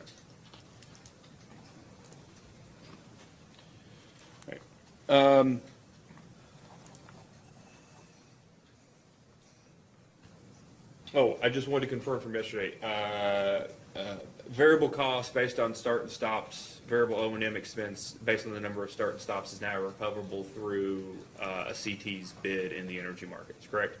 So I talked earlier to the Sierra Club about the two types of offers, of course, cost-based offer, price-based offer. For our cost-based offers for Woodsdale, it is all, I shouldn't say all, there's a very minor fuel component that's completely reflected in the offer. The maintenance, and that's, I think Mr. Luke yesterday testified that a Woodsdale unit, I think he mentioned like 25 hours per start anyway. It's 20 hours to start, I 20 think hours. 2,500 hours. yeah. 20, so basically take the cost of an overhaul, divide that by the number of starts. Anyway, you get to a price per start. That we are 100% fine in the price-based offer. And the cost-based offer, I think we're really good, but I don't know if we're 100% of that cost recovered. But the Woodsdale units really aren't dispatched very often on a cost-based offer. They're almost all the price-based offer. So I would agree with, I think we're like almost entirely correct in what you said, except maybe a slight portion in the cost-based offer is not able to be reflected in the offer. Okay. I want to go to RMR just for a second. You were asked some additional questions about that. So and we're going to ask as a post-hearing data request for you to provide PJM Manual 14D, which is the manual dealing with generator deactivation notices, stuff, transmission planning. 14 is all transmission related. The questions you were asked earlier in response to one of your in reference to one of your data request responses was about reliability and market power. Do you remember that? Was it a discussion I had with the Sierra Club Council this morning? With counsel for the Attorney General's office.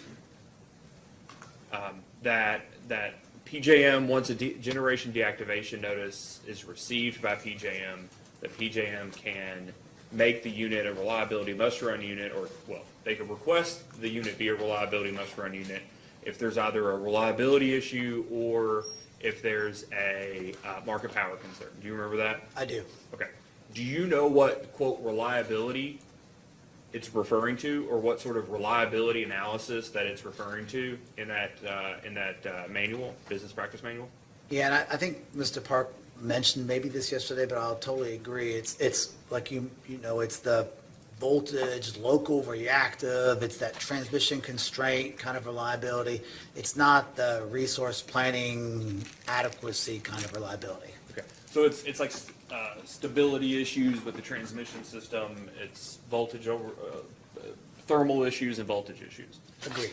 And would you agree that, do you know whether the manual specifically discusses the type of analyses that are conducted to determine whether there's a reliability issue? I don't know. So we'll ask as a post-hearing data request that manual 14D. I think it'll answer a lot of questions on that front. But just to be clear, and you kind of alluded to it, reliability must run under today's rules. PJM has no authority to require a generator to stay online after the generator provides generation deactivation notice for purposes of resource adequacy. I don't know if they have authority. I just know it's not, and what I read about the reliability must run, yeah. And then finally, bilateral. There were questions asked of Mr. Park yesterday about bilateral transactions as opposed to depending on the market or steel in the ground, I think were the terms that were used. Were you here for those questions? Yes. Okay. Would you agree that the DEOK zone has broken, air quotes here, broken out or separated from the rest of RTO in a number of BRAs over the past few years? Yeah, absolutely. It's split in 3 of the past 5 BRAs. Okay. Yes. And that's supposed to send a price signal, would you agree? It is, and I would also argue and add that there's, part of the FR plan, we have this minimum percentage internal requirement, basically, that they say you need to keep a certain percentage inside DEOK, and they tell us that percentage every year. And it varies every year, but I think it's like 30 to 40%. I know that, I'm sure that percentage can change very quickly as well. So it's sort of the same thing. But they run these internal LDA-specific reliability analyses, and PJM also looks at transmission into transfer capabilities into and out of individual LDAs and determining that number you're referring to, right? That's my understanding, yes. Okay. And do you have any experience in CTEL values related to those transfer capabilities? I'm sorry, did you say CTEL? CTEL, C-E-T-L. CETL. I've never heard that term, at least Okay. I don't remember it.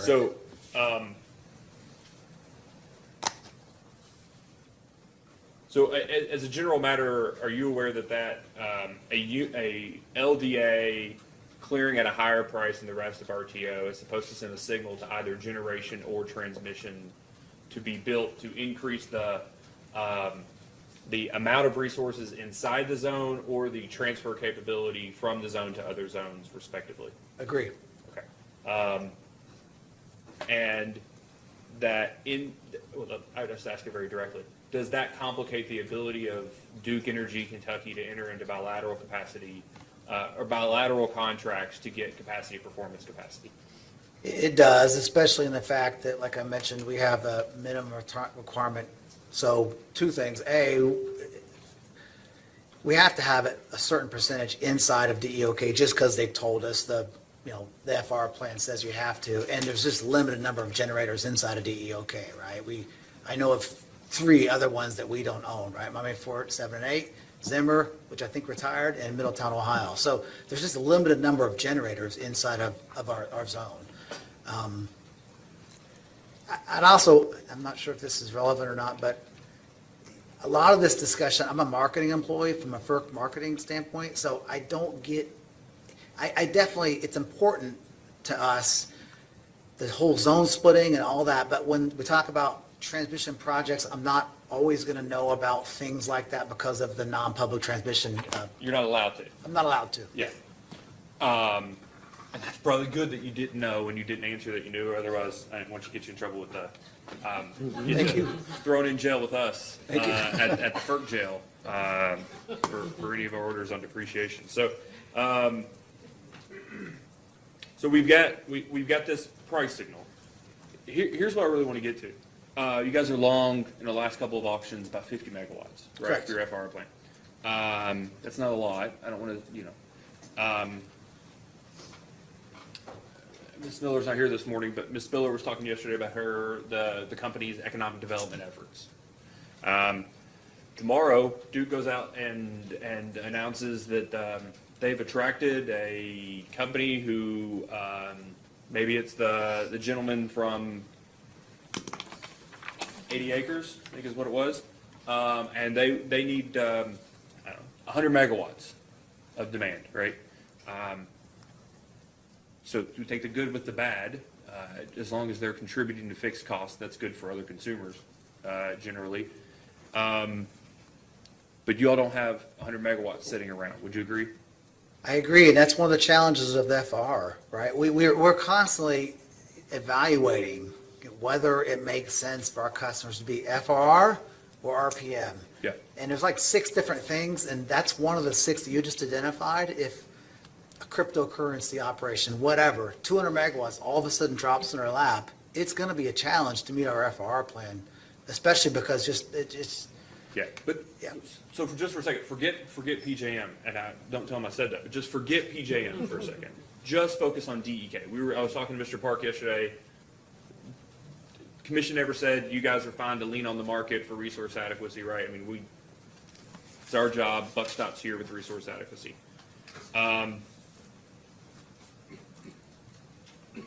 You know the general geography of the DEK area, right? Yeah, go back a decade or two, people in North Kentucky don't love wind in their backyard because that's been tried and it didn't happen. Given your all's topology and everything else in limited area, it's going to be hard to put solar of a significant scale in the Duke Energy Kentucky territory. Would you agree? That's just geography. I think the amount of land available, I agree. Land available, and it's a little more rolly hills than lots of other places in Kentucky, not near as flat. Agree. Certainly. And then you have issues like, even if you could build things, who and only God knows how quickly you could get it through the PJM the generation interconnection queue, right? I think we're 3 years out right now. Just before they even will accept an application to study, right?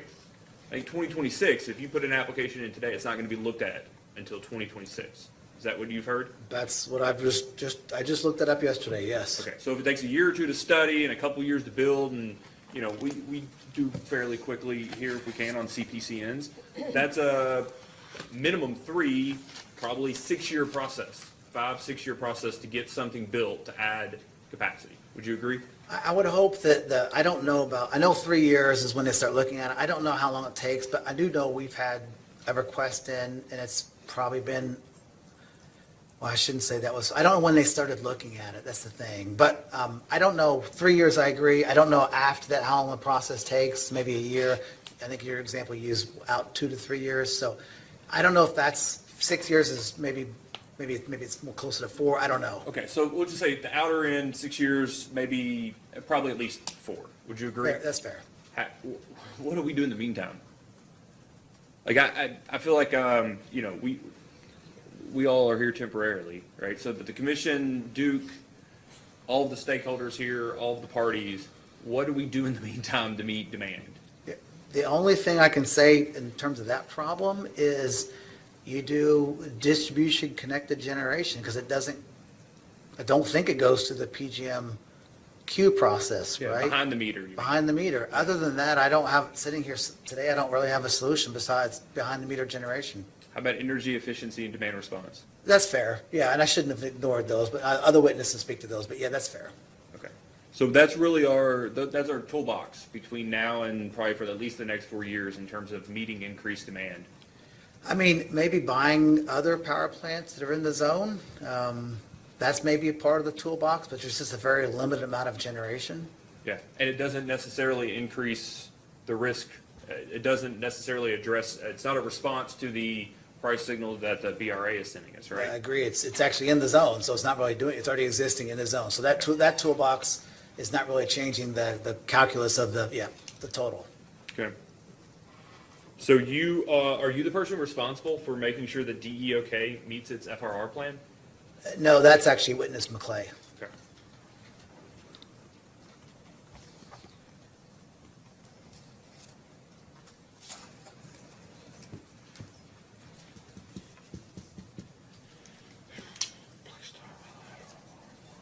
Oh, and just finally on bilaterals, what is the risk if you sign a bilateral contract for capacity, even if it's a capacity performance capacity outside of the zone?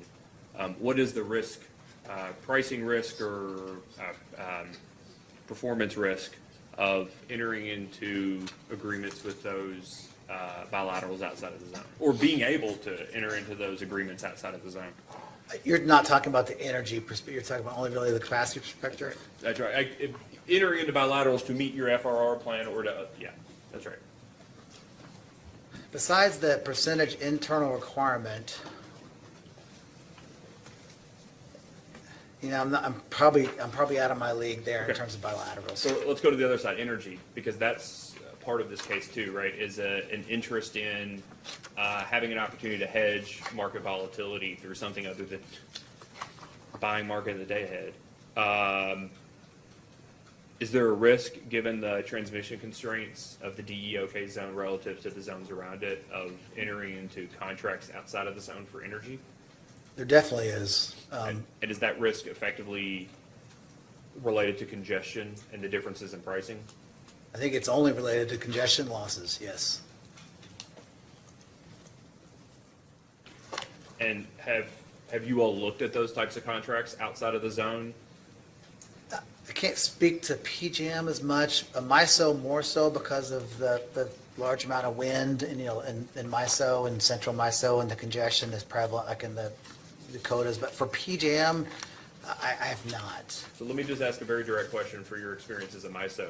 Who often bears the risk of those price differences and congestion in those agreements? In my experience, it's been the customer. Okay. It's been LOAD, the LSE? Yes. All right, thank you, Mr. Suez. You're welcome. Council, before we come back to you for redirect, I want to give you some time. It's also time for us to take a short recess. So we'll take a 13-minute recess until 11:20, and we'll come back and give you an opportunity to conduct some redirect on Mr. Suez. Thank you.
You're on, Chairman. We're back on the record in case number 2022-00-372. Mr. Diacenzo, do you have any redirect for the witness? Yes, just a few questions, Your Honor. Go ahead. Thank you. Hello, Mr. Suez. Do you recall some conversation and discussion about the startup time for East Bend and the length? Can you just talk a little bit about what is the startup time for East Bend from cold start to reaching the capability to full load? Sure. So depends on if the start, we have 3 classifications, hot, intermediate, and cold. So that really, the classification depends on how long the unit's been offline, essentially how cold, like that turbine metal becomes. So for instance, for a cold start, to go from notification to when you hit line, I'm going to roughly about 24 hours. But then, once you hit line, you have a process where it involves water chemistry, boiler chemistry, which I'm not perfectly knowledgeable of, but it takes a while to get to full load. So on a cold start, like after a long outage, it takes typically, I believe, about 3 days to go from notification to where you're at full load and online and at full load. Thank you. And can you contrast that with, say, the Woodsdale CTs? How long do those take to come online? Sure, so our Wisdo units are actually providing an ancillary service that's a quick start ancillary service, and that's a 10-minute requirement. So they can come on within the 10 minutes needed to provide that ancillary service. Thank you. Do you recall some questions from the counsel for the Attorney General's office about notices of deactivation or retirements with PJM? I do. And is there a requirement for a PJM member to give a notice to PJM for a deactivation? There is. And do you know approximately what that lead time for that notice is? It's very short term. It's months. Definitely not years. It's short-term notice. Okay. And in this case, are you familiar with what the company is stating as the most likely retirement date for its East Bend unit? I am. And what is that? 2035. So, do you believe that there's plenty of time for the company to make that decision and give PJM notice? I do. And do you remember some conversations about the ability to enter into bilateral capacity contracts? I do.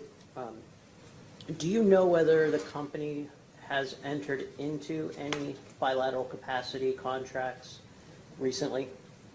So I do recall like the discussion I had with the chairman about Woodsdale 3, and it was unavailable during like Winter Storm Elliott.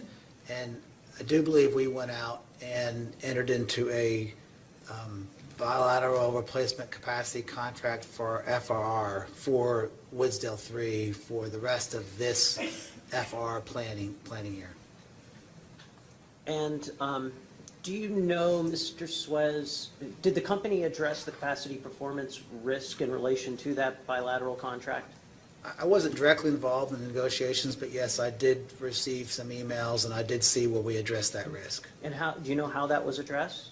The counterparty, the selling counterparty, was responsible for the risk. Thank you. No further questions. So I have some follow-up questions to that. Do you know, are you generally aware that the result of the $1.8 billion in estimated capacity performance penalties related to Elliott are going to lead to bankruptcies? I have heard and seen the discussions about certain, some counterparties going bankrupt as a result, yes. Do you get the PJM notifications like I do, the emails that say that we've got notice of so-and-so going bankrupt? I do. Yeah, okay. So they're happening, I've never seen them in, I don't know, you may have seen some over the years, but they're happening one a week? Is that your experience, getting emails maybe once every other week? I think it's fair, yeah. Okay. Do you know whether your counterparty's risk, how do I ask this? Without asking, do you know whether the counterparty to this agreement is going bankrupt? Have you had, are you aware of conversations between DEOK or any of its representatives in that counterparty as to the exposure or risk of bankruptcy for that counterparty related to the performance assessment intervals through Elliott? And I can't remember who the counterparty was, but I have heard of no discussion, and typically if there was any inkling of that counterparty that we thought they were in trouble, I'm sure, we'd already talked about it. I've been part of no conversation, so I gotta believe that counterparty is okay, but no guarantees, but I just haven't discussed it, so I think it leads me to believe that there's not a problem there. And so this contract is similar to like use of a BRA participant using an incremental auction, that it's sometime other than, well, an incremental auction is always occurred for the delivery year, but it's something for less than the entire delivery year. Is that right? Yeah, I think it's roughly January, in this case, like January through May. Okay. Yeah. And was the need for it driven by the fact that you needed to extend the planned outage further than you initially anticipated? That's correct. And is it exclusively for capacity, or is there any energy related to the agreement? It's exclusively capacity. So you're out at least one physical hedge on energy prices, is that right? That's correct. Okay. Are there any additional questions, Mr. Suez, counsel? You mentioned that under PJM, you're only required to give months of notice before a deactivation? I said months. It's, I don't know exactly what it is. I thought it was 6 months, but I might be getting that confused with MISO, so I just said months. Yeah, I think it's 6 months too, but a utility can give notice prior to that. They don't have to do it just 6 months. They could give them a few years' notice if they wanted, correct? I think that's correct. Okay. And if this commission would feel more comfortable knowing that, additional notice was provided so that PJM could do what was necessary to make sure that there were resource adequacy concerns were addressed, would the company be willing to do that? I'm sure we do whatever the commission ordered. Thank you. You're welcome. Mr. Diacenzo? No. Thank you very much, Mr. Suez. You may be excused. Thank you.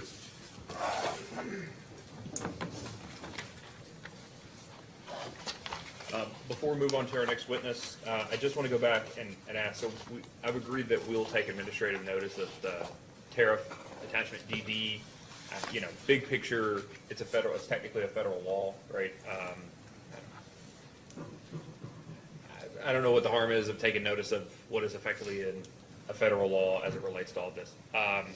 The business practice manuals are different, in my opinion, because they don't have the same effect as a FERC-approved tariff, right there for PJM's own internal practices. That's why I've asked as a post-hearing data request that we get a copy of that manual 14D that lays out the generation deactivation notice. I want to say all of that. You're asking us to take administrative notice of it. You've provided us the 149-page document. Would you like us to note that in the record and include that as part of as a hearing exhibit in addition to taking administrative notice and marking it as SC2, which you originally marked and moved to introduce it? Or since we're taking notice of it, just keeping it out of the hearing record completely? I think it's fine to keep it out of a hearing record and just as long as you took notice. I just wanted to make sure, since you had originally asked for it to be marked, I wanted to make sure you didn't necessarily want to introduce it. But I was going to ask some questions. He wasn't as familiar with it. So. I thought since you didn't lay any foundation, I just want to make sure we cleared that up before we moved on. And we already emailed a copy to everybody, and we'll have paper copy after lunch. Great. I've already got it. I've got it right here. You beat me Attachment to DD. it. Perfect. So, thank you. Mr. Diacenzo, would you like to call your next witness? Thank you, Your Honor. For our next witness, we would call Michael Gears.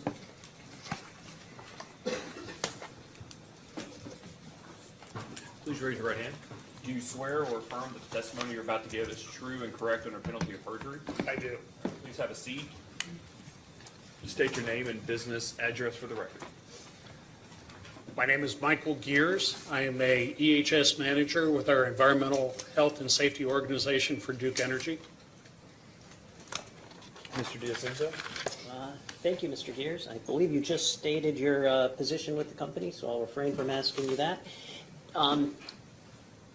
Did you cause to file responses to data requests in this proceeding? Yes, sir.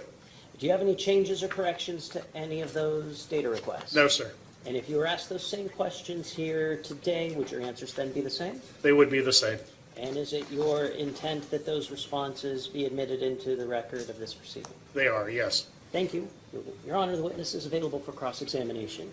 Okay. Counsel for the Attorney General's office? No questions, Chairman. Sierra Club? Yes, Your Honor, we have a few questions. Mr. Gears, first of all, good morning. Good morning. I'm Kate Huddleston, I represent the Sierra Club. If you could just speak up just a little bit because of the echo chamber here. For sure.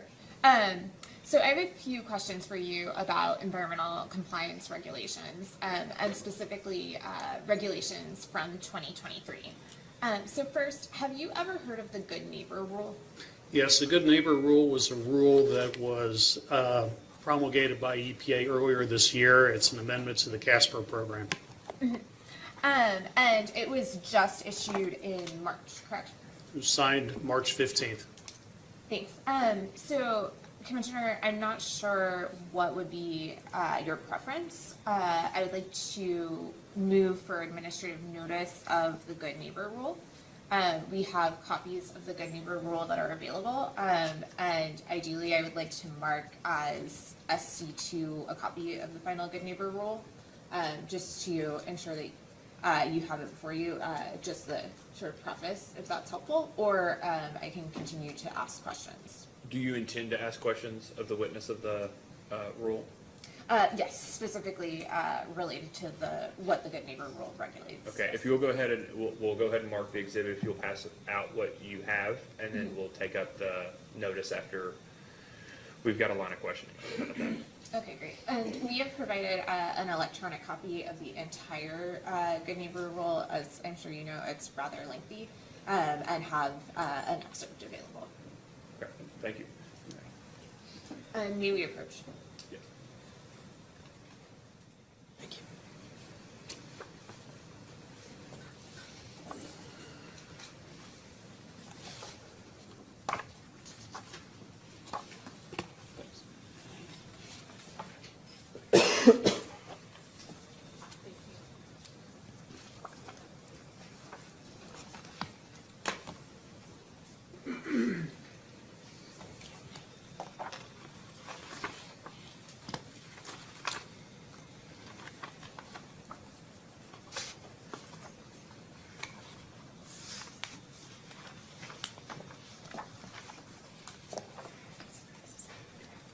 Okay, Mr. Gears, are you familiar with what the Good Neighbor Rule regulates? Yes. And the rule regulates smog-forming nitrogen oxide, or NOx, pollution from power plants and other industrial facilities in 23 states, correct?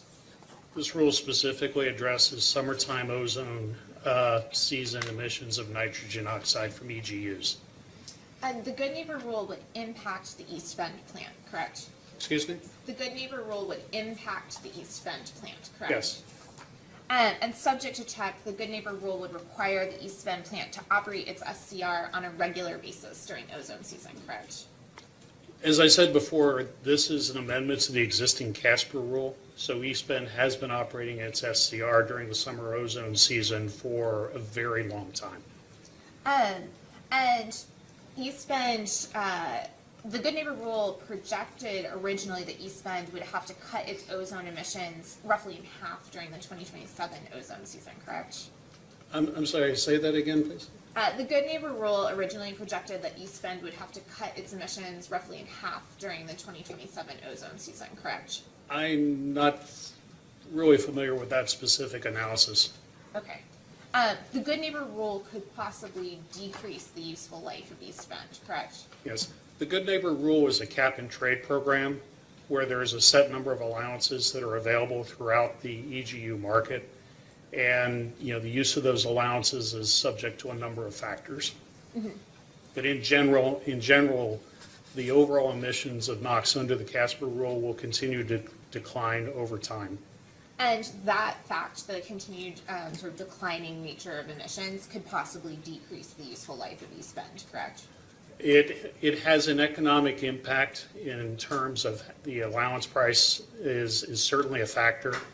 It becomes part of the variable cost of operation of the units. So, you know, if the cost is, you know, continuing to increase, that would be an additional variable cost. And the Good Neighbor Rule is not reflected in the 2021 IRP modeling from Duke, correct? No, because it was proposed in 2022. Makes sense. Thank you. And so my next set of questions is about the new ELG rule. Are you familiar with the steam electric effluent limitations guidelines? At a high level, yes. As a regulatory scheme? Yes. Are you aware of the new ELG rule proposed by the EPA in 2023? That was proposed back at the end of January of this year, yes. And so I would like to mark as a C3 a copy of the new supplemental ELG rule that was published in the Federal Register, I believe on March 29th, 2023, as the publication date. Signed and then published later, yes. May we approach, Your Honor? So you'd like to mark this as SC2? SC3. SC3, I'm because- sorry, this is SC2. Yeah, so you may. Sorry to interrupt. We already marked something as SC2. Oh, I apologize. So it should be 3 and Thank you. sorry. My apologies. I would like to mark as SC3 the copy of the Good Neighbor Rule, and SC4 the copy of the new ELG guidelines. May we approach? Yes.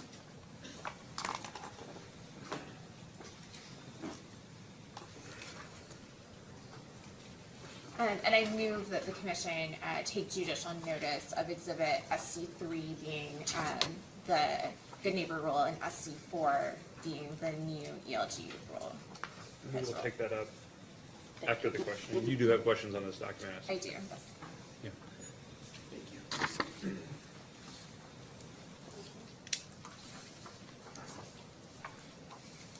Mr. Gears, are you familiar with what the new ELG rule regulates? In general, yes. I do want to note that both of these rules, they contain only the preamble to the rule. They do not actually include any of the regulatory text.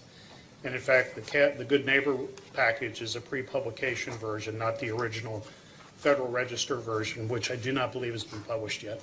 Yes, exactly. So we have provided the pre-publication version of the Good Neighbor rule because it has not been published. Having conferred with the commission staff, we have provided electronic copies of the Good Neighbor rule and the ELG rule. I believe one of them is 934 pages, and so printing out 15 copies of 934 pages seems like perhaps wasteful duplication for this hearing. And so in that spirit, we've provided in paper form only the preamble as an excerpt for you here. And we're happy to, if the commission prefers, take any other sort of action, but that is the course we've taken thus far. As long as this has what you need to ask your questions, we'll take up the rest of it later. Great, thanks. And so the new ELG rule applies stricter wastewater discharge standards to coal-fired power plants, correct? This is a proposal, and they still have to go through complete the consideration of comments and develop a final rule, but yes, that is the direction it's going in. And specifically, this new proposed rule applies or proposes to apply more stringent standards for flue gas desulfurization wastewater, bottom ash transport water, and combustion residual leachate, correct? That is correct. The rule does include those three topics. And in Duke Kentucky's IRP, the IRP at page 142 states that looking further into the future of potential wastewater quality requirements, ongoing evolution of the ELG for additional and more stringent discharge limitations, such as for bromides, may ultimately necessitate additional waste processing charges and/or equipment installations, correct? I'm going to object, Your Honor. The witness doesn't have the IRP in front of him. He can't confirm or deny what is in the IRP based upon what she read. He either can or it can't. So I'll allow the question. But I think the general notice is if you look at the IRP and in Duke Energy's process, we do look forward, we do anticipate new regulations. This was a rule that, well, one cannot, you cannot predict in an IRP what's going to happen a year or two in advance. As part of our process, we do recognize these rules, and we do appreciate that they can have an impact on our business. And has East Bend is subject to the new ELG rule if it does in fact go forward as proposed, correct? I'm sorry, I'm just having a hard time hearing you, so I'm please. sorry. East Bend is subject to the new proposed ELG rule if it does in fact go into effect as proposed, correct? It will be impacted by the ELG amendments, yes. And has Duke Energy Kentucky analyzed the impact of the proposed new rule on East Bend? We have taken a preliminary look on it. One thing I'll point out that this is really about the third iteration of this rule. There was a rule in 2015, there was a rule in 2020, if I remember right. And Duke Energy had already taken some actions to upgrade its systems that make it largely compliant with at least the first portions of this rule. Mm-hmm. But you've taken a preliminary look. You've not fully analyzed. I don't think it's fair to say that we've completed our analysis yet. And again, this is a proposal. There are areas where the government is taking comment on different areas, whether they should or should not take certain actions. So again, a full analysis is going to have to wait until after the final rule comes out. Understood. So the proposed new rule could possibly decrease the useful life of East Bend if it goes into effect, correct? I think the effect of a rule could cause additional expenses on the station, whether it's O&M expenses or capital expenses. And then, what you're saying is a little bit of a leap that I'm not ready to take because I don't do the analysis about, the modeling that previous witnesses have done. But I would admit that it would add additional expenses potentially. How that affects the actual life of the unit, I'm not prepared to say. And the proposed new rule is not reflected in Duke Kentucky's IRP modeling, correct? Again, the proposed rule came out after the IRP was written. And are you familiar with the National Ambient Air Quality Standards for fine particulate matter? Yes. And are you aware of the new reconsideration of the National Ambient Air Quality Standards, or the NAAQS, for particulate matter that was proposed by the U.S. Environmental Protection Agency on January 27th of this Yes. year? So I would like to mark as a C5 a copy of the reconsideration of the NAAQS for particulate matter proposed by the EPA on January 27th, 2023. May we approach? That'd be fine, you may. And I move that the commission take judicial or administrative notice of this exhibit as well. We'll take that up again at the end of the questioning.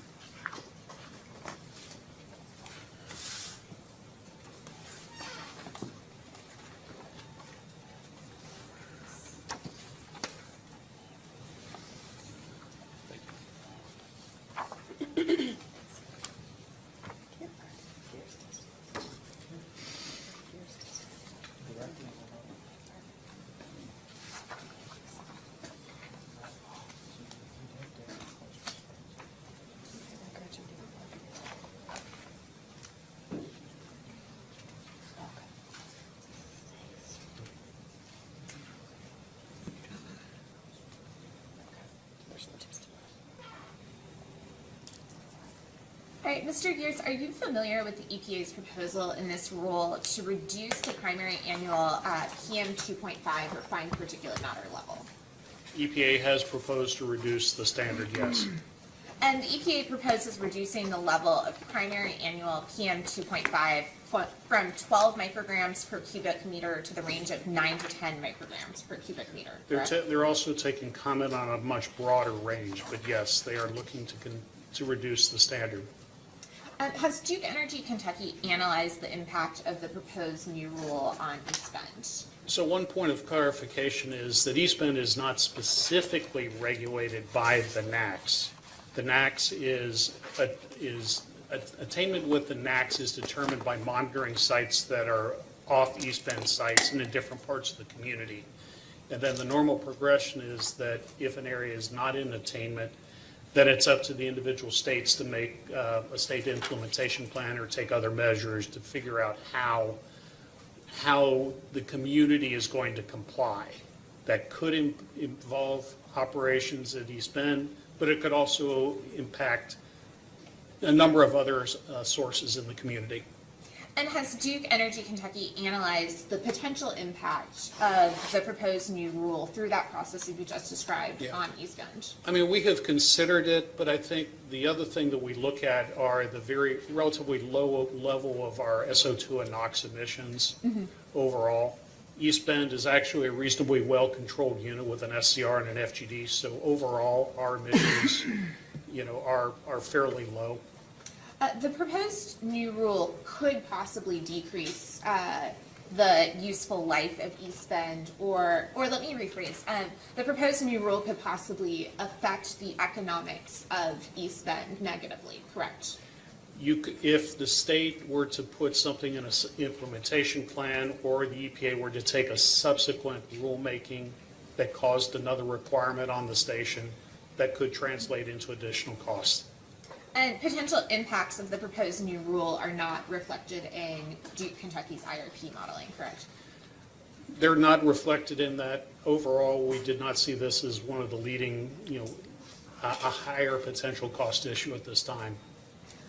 Compared to this, which other environmental compliance regulations did you see as riskier in terms of costs? I'm sure we'll get to this later, but I think climate regulations are probably one of the more leading costs.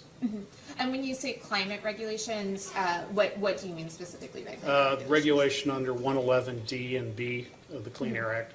And what impact or potential impact do you see from climate regulations under 111D of the Clean Air Act? Well, East Bend and Woodsdale both would potentially be covered under 111D of the Clean Air Act, which relates to to existing sources.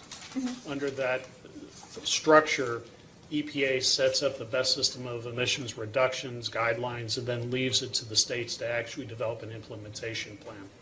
And have you analyzed the potential impact of 111D regulation on East Bend? We've had, again, this is, there have been two previous rules for greenhouse gases. There's the Clean Power Plan and the ACE rule, and in both of those, we extensively analyzed them. And both of those have subsequently been vacated or made non-effective by the court. We are anticipating in very short order that EPA is going to come up with a third climate rule, probably any day now. And again, I wouldn't begin to say, speculate on what's specifically going to be in that rule until I read it. And for the Clean Power Plan, what did you find were the impacts of the Clean Power Plan on East Well, I Bend think, too? again, the Clean Power Plan dates back a number of years ago, and in that area, there were a lot of legal challenges. There were some concerns about the structure of it, and again, ultimately, the court found that it was not a viable rule. But in the processes that it had, overall, the rule would have looked for about a 30% reduction in CO2 emissions at that time, was what the Obama administration was looking for. Those reductions in general have already been accomplished by the utility industry just by shuttering certain coal assets and the increased use of natural gas and more efficient combined cycle units. And you had mentioned just a second ago, I understood it to be the looking at the impact of the Clean Power Plan on East Bend too. Did you find any impacts of the Clean Power Plan had it gone into effect on East Bend? It would have had an effect, and again, this is a number of years ago. This is 2 rules ago. Yeah, of course.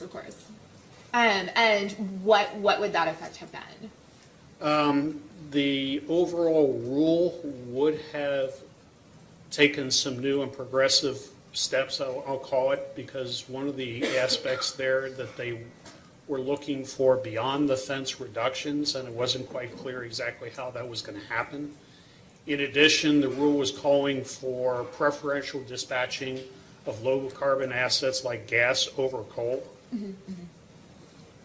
And there was also a push to encourage renewable energy as well.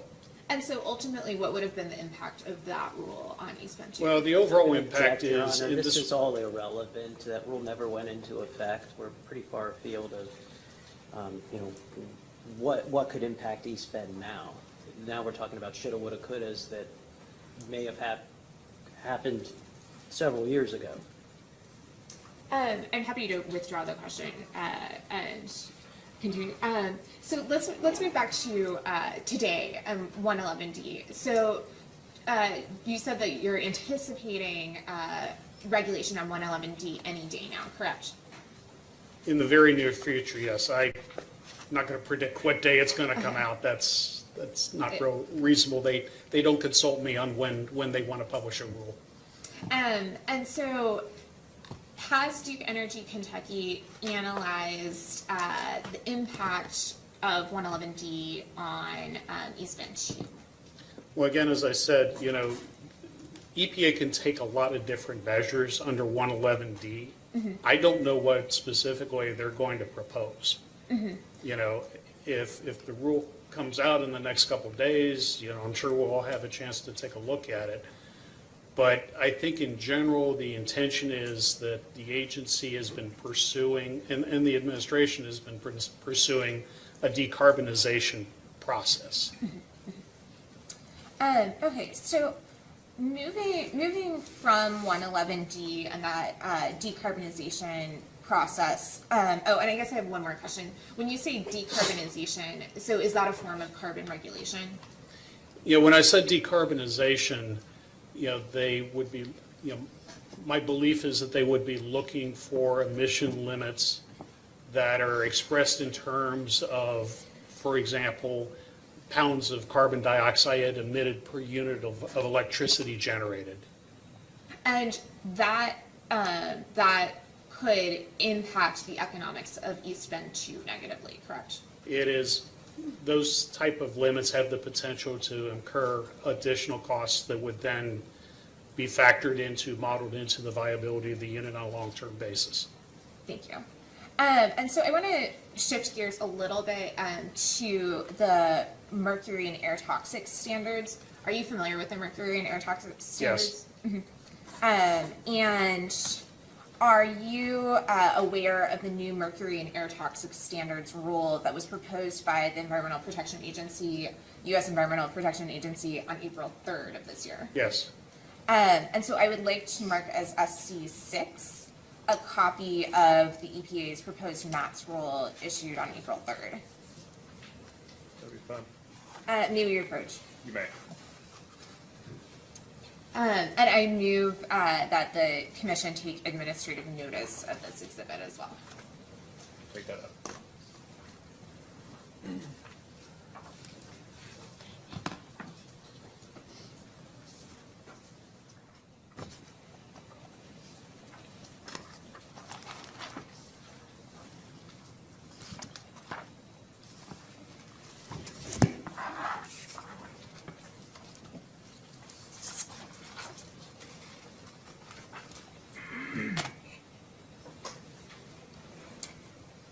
Mr. Gears, are you familiar with the EPA's proposal in this rule to strengthen the standards for filterable particulate matter?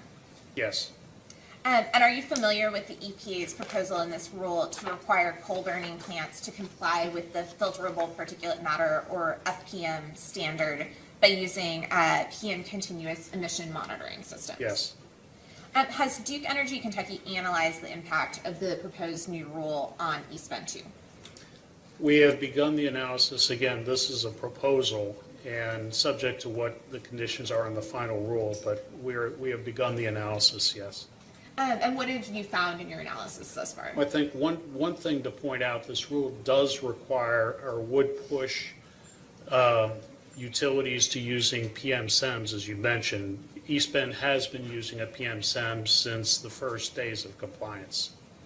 And what else have you found in your preliminary analysis? We've also noted that the PM standard is proposed to be reduced from its current level, 0.03 to 0.01 pounds per million BTU, and they are taking comment on a wider range of standards. You know, we've started to take a look at how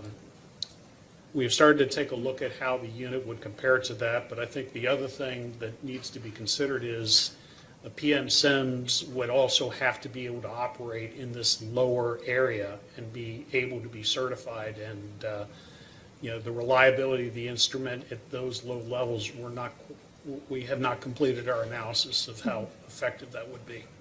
And could that reduction from 0.03 to 0.01 negatively affect the economics of East Bend 2?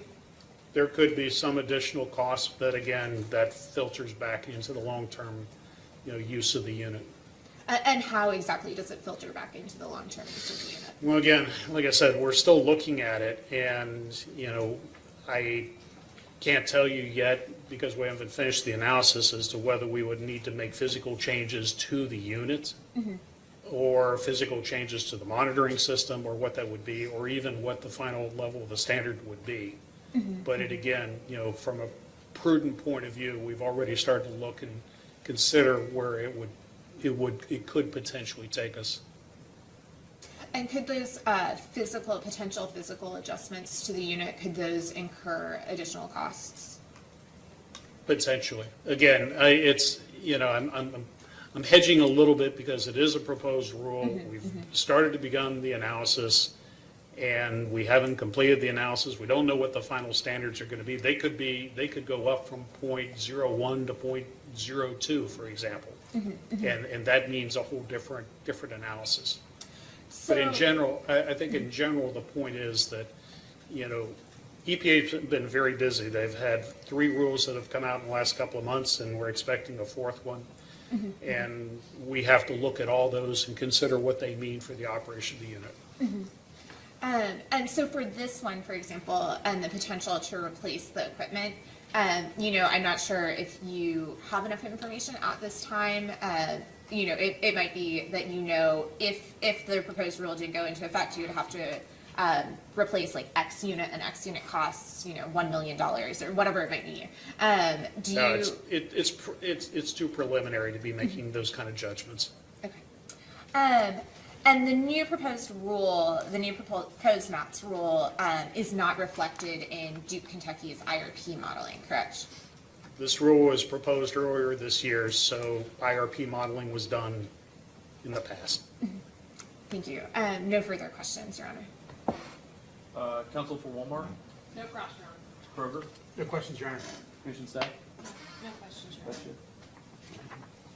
Honor. Just very, very quick, you've got, SC, 3, 4, 5, and 6? You have copies of them in front of you? The exhibits, yes. Yeah, the exhibits.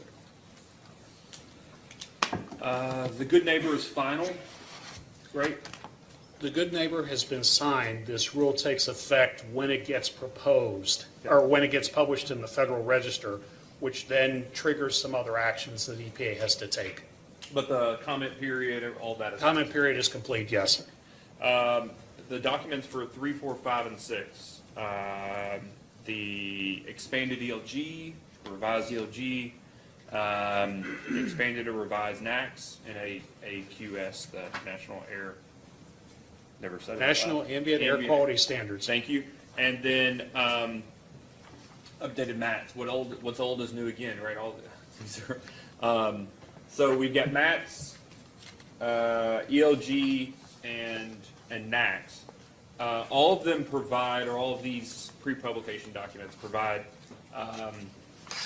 opportunity for written and oral comments, right? Yes. Okay.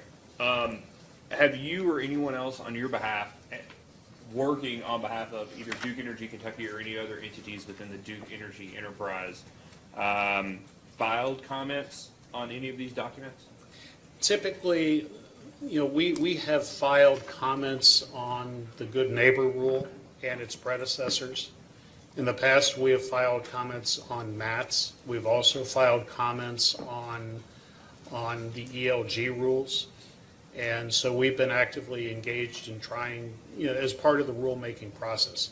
A rule like the NACS, whether it be PM or ozone, those are really hyper technical issues that involve human health impacts. They're really not something that we have the skill set in our company to really comment on. So we rely on other organizations such as the Electric Power Research Institute to comment on those rules. Okay. So let's take EPRI out of the, why EPRI?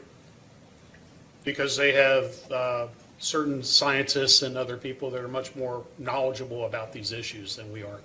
Yeah, but I guess what I'm curious about is, do you all provide comments related to your expected, either the efforts or the cost to comply with the rules? Because it's my understanding that when EPA does its rulemaking, it's required to look at the benefits and the costs of compliance with the rules. Well, I think, when you look at things like the Good Neighbor rule, for example, we've got a lot of experience operating our equipment. We've got a lot of experience in the markets for allowances. And so the things that we focus on are more related to the implementation of the rule, how it directly impacts the operations that we have.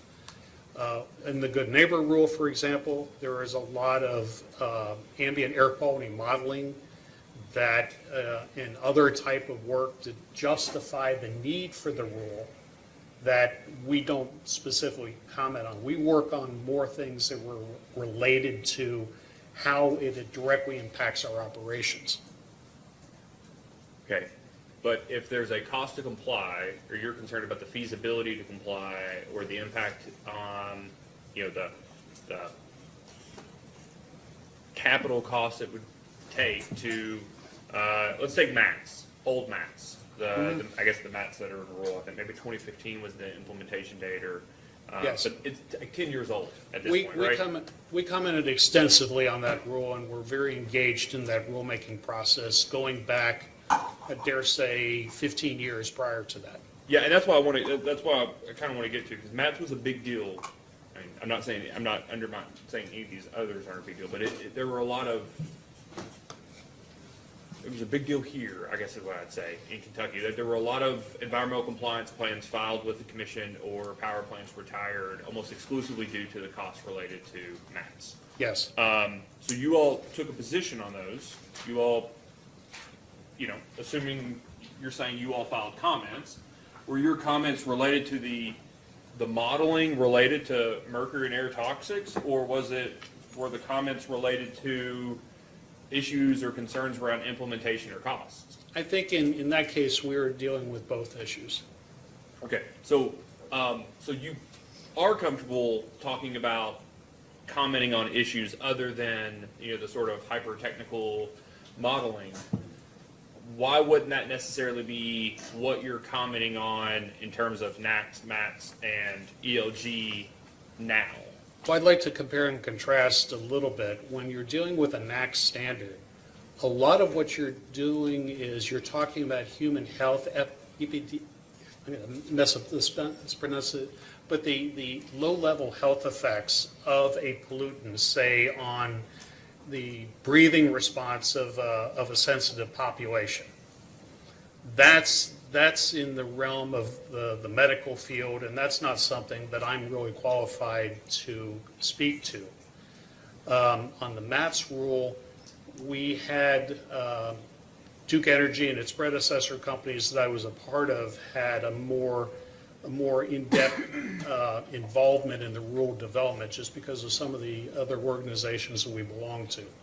Yeah, and I'm not saying it may be your all's role to talk about, I don't want to get into environmental economics here, but the avoidance of public health detriments of certain types of pollutants, and the avoidance of those as a benefit of a proposed rule. I wouldn't expect a utility to necessarily have technical input into that, but you all are going to be the entities, you all are the entities that own the assets that are going to have to change the way you either operate or, upgrade or retire things that you own. You all don't intend on commenting on the impact of these rules on the things that you own, or the customers, No. captive customers that are impacted by those decisions? I'm not quite sure you maybe understand the scope of what I'm trying to get to. Like, for example, with the Good Neighbor rule, there was a provision in there that had to do with the daily limit of a 0.14 on a daily average. We made a comment specifically on that, look, when you're starting up a unit from a cold shutdown, you cannot necessarily meet it because of the dispatching of the unit and the way that it operates. And so, you're kind of destined, we commented on that. And as a result of that, they didn't necessarily take our specific advice, but they did make an adaptation to the rule that said, this daily limit has this buffer area in how EPA would implement it. Similarly, there were other things that we have commented on in past rulemakings. In some cases, they do take our advice, or they modify it somewhat. But I think Duke's position is we do pay attention to these rules, and where we feel that we've got a good comment that we can make to try and better our situation for our company and our customers, we do try and make that. The ELGs, for example, was another area where we were very active in talking with EPA staff about the changes that they were making, what they were doing, maybe a better way of doing it. For example, also with the ELG rules, Duke Energy went back and made some good upgrades to East Bend to upgrade its bottom ash handling system. And I think one of the points that we made to the agency was that we took this type of early action because of the rule structure that was in place. And now in this next rulemaking that came out just recently, part of our position was, because we were an early adopter and we did the work ahead, we didn't want to be penalized, for the early action that we had. So that was another comment that we made in the rulemaking. So do you have an expectation that if any of these rules require either upgrade or retirement decisions, right, where there would have to be some sort of upgrade to a facility, and not upgrading it would put you all out of compliance, or there's a short time period in which you have to make that decision? And you had a concern, you were in here earlier when I was asking Mr. Suez questions? Okay, that's a yes? Yes, So yes. we gotta get it on the record. So, so you heard my conversation with him about how long it might take to bring additional or replacement capacity online? Yes. Okay, so if there's a rule that gets put out that you all expect after initial modeling is going to be very costly to upgrade a unit to comply with it, and that it looks like the replacement capacity or, retiring and replacing makes the most sense, but you're concerned about the implementation date, or the amount of time you have to even make the decision, never mind bring on, comply or retire. Do you all anticipate in those instances that you would file those concerns in comments, pointing to the fact that if you're forced to retire this, there is effectively no current mechanism for you all to bring on replacement capacity within the defined period? Let me address your concern by saying this. For example, the biggest rule that is probably going to come out is this new greenhouse gas regulation under 111 that we're anticipating any day. We do anticipate filing comments. We do anticipate tearing the rule apart, looking at it, and understanding the impacts not only on DEK but the rest of the Duke system. And commenting on it as Duke is our intention right now, but also there are other trade associations we do work with, such as the UIEK, the Kentucky Utilities Group, and also the Edison Electric Institute, and we would be active in this rulemaking process. Okay, so where does that, and that's helpful, and the reason I ask is, if there's an impact to resource adequacy or your all's ability to meet your retail service obligations, and you guys aren't going to comment in that regard, I think it's important that Duke let the commission know, so Yeah. that somebody is saying, hey, if this is gonna force a retirement and we can't bring on replacement capacity within a defined time period, we're gonna have a resource adequacy issue in the state of Kentucky, Commonwealth of Kentucky. Yeah. Let me go back to something I said a minute ago. I said two of the rules that we don't, we maybe didn't or would not see us commenting on are like the change to the PM NACs and the ozone NACs, because they're under a reconsideration for that as well. And again, those are health-based standards that, apply at a community level. And then at a later time, the nature of setting that standard is a technical, medical-related issue. And so the number of, whether the ozone standard should be 80 or whether it's 75, that's not something that we have enough skill internally that we would be able to comment on. So we do work through other people that do that and, let people with more expertise handle those issues. And again, the specifics with a NAC standard, once a NAC standard is set, then there's a process by whether you gather data, then there's a designation process, and then once you have a designation process, that comes back to the point that the state of Kentucky, for example, would have to come up with a state implementation plan as to how to address any noncompliance, if there were any. And then we would certainly be engaged with the state and others at that point in time. So Duke has set an enterprise-wide, Duke has set an enterprise-wide goal of retiring coal-fired units by 2035, correct? We have said that, but if you look at the way it's said, it's very specific that subject to commission approval. Well, you all can't undo that by decree anyways. That's right, so I think. Ms. Good is good at what she does, but she can't make a statement and a goal that just all of a sudden usurps, legislative authority. That's why we're here. That's fine, but that caveat's really not necessarily important for what I'm gonna ask. If you all have set this goal and effectively proposed rules tend to how do I say this?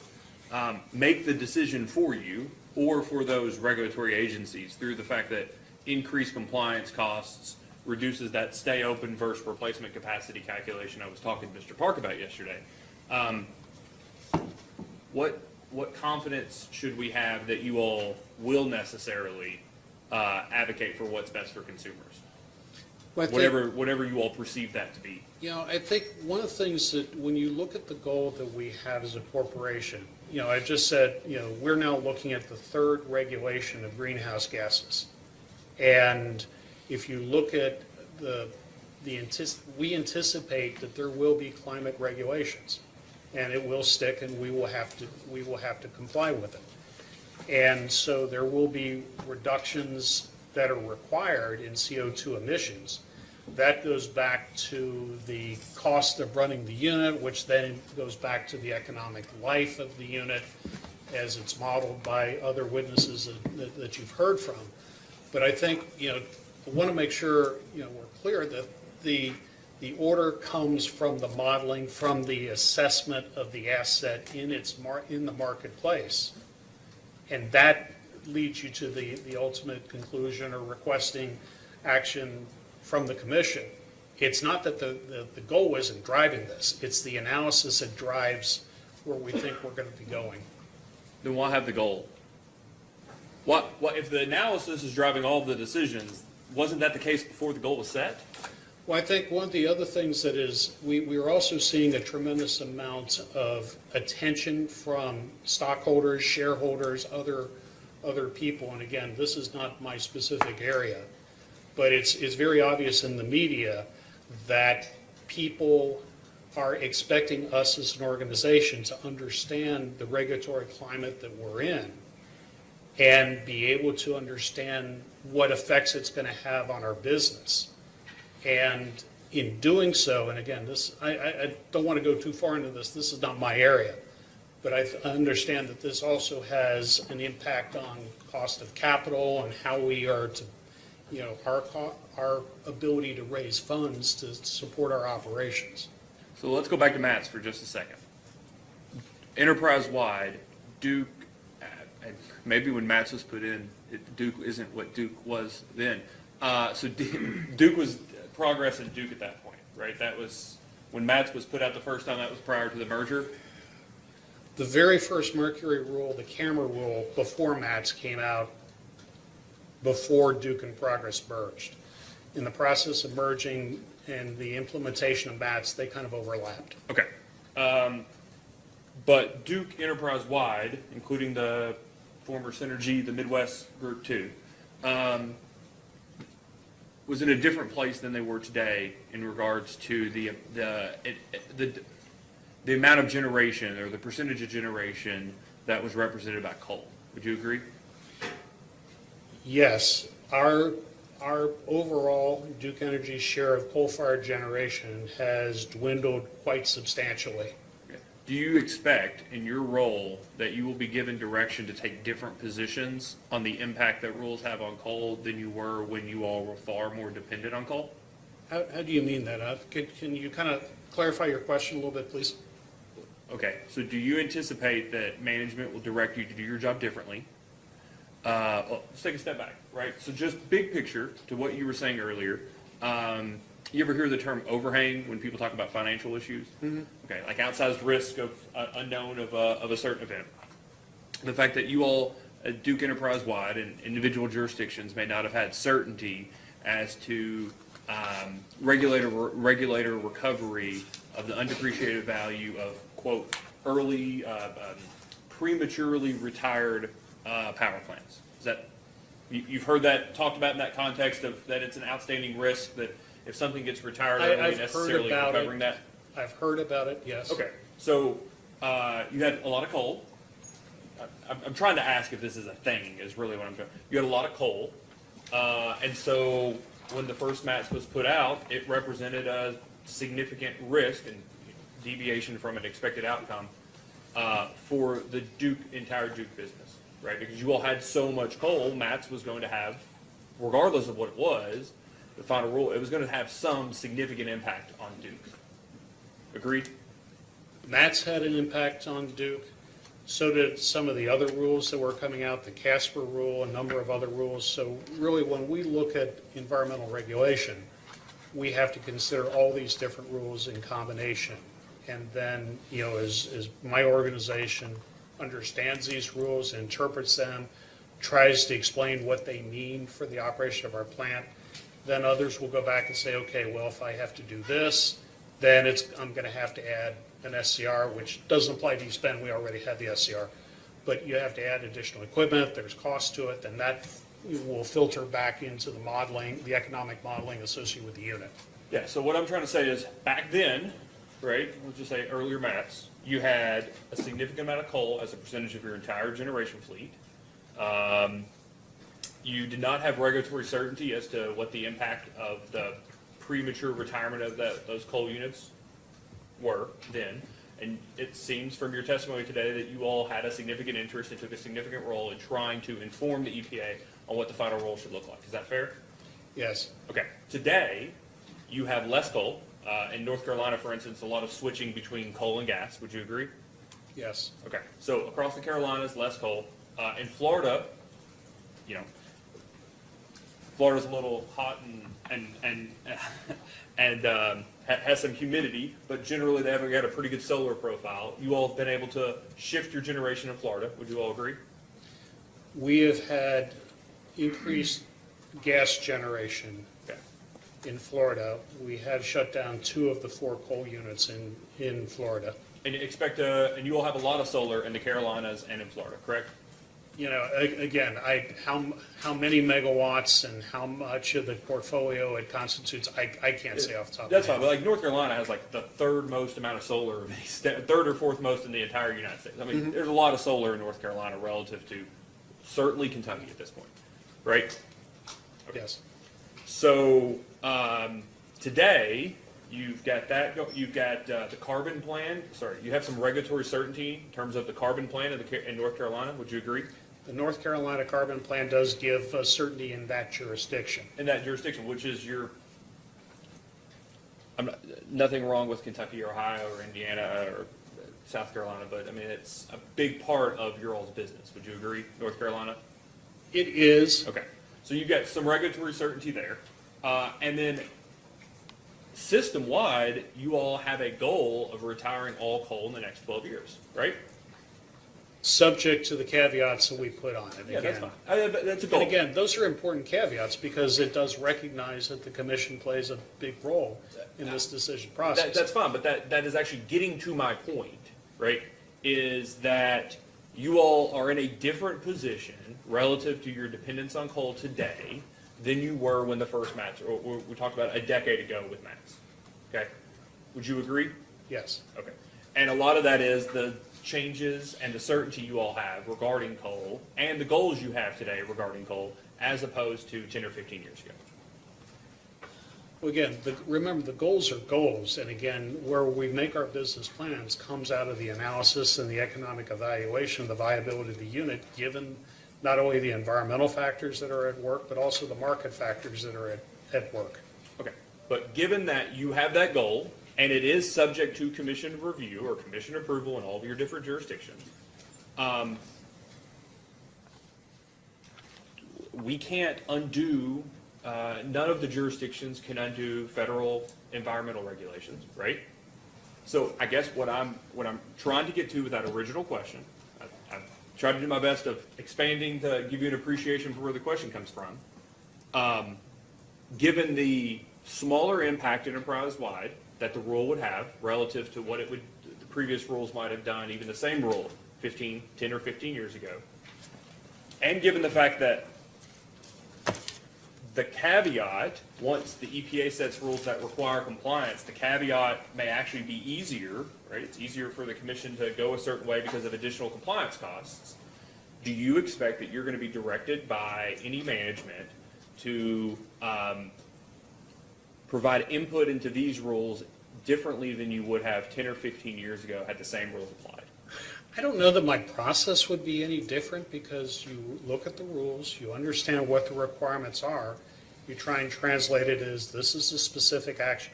let's say, for example, East Bend got a CO2 emission limit, out of this rule. And say maybe it's even staggered over time, that you have different limits at different times.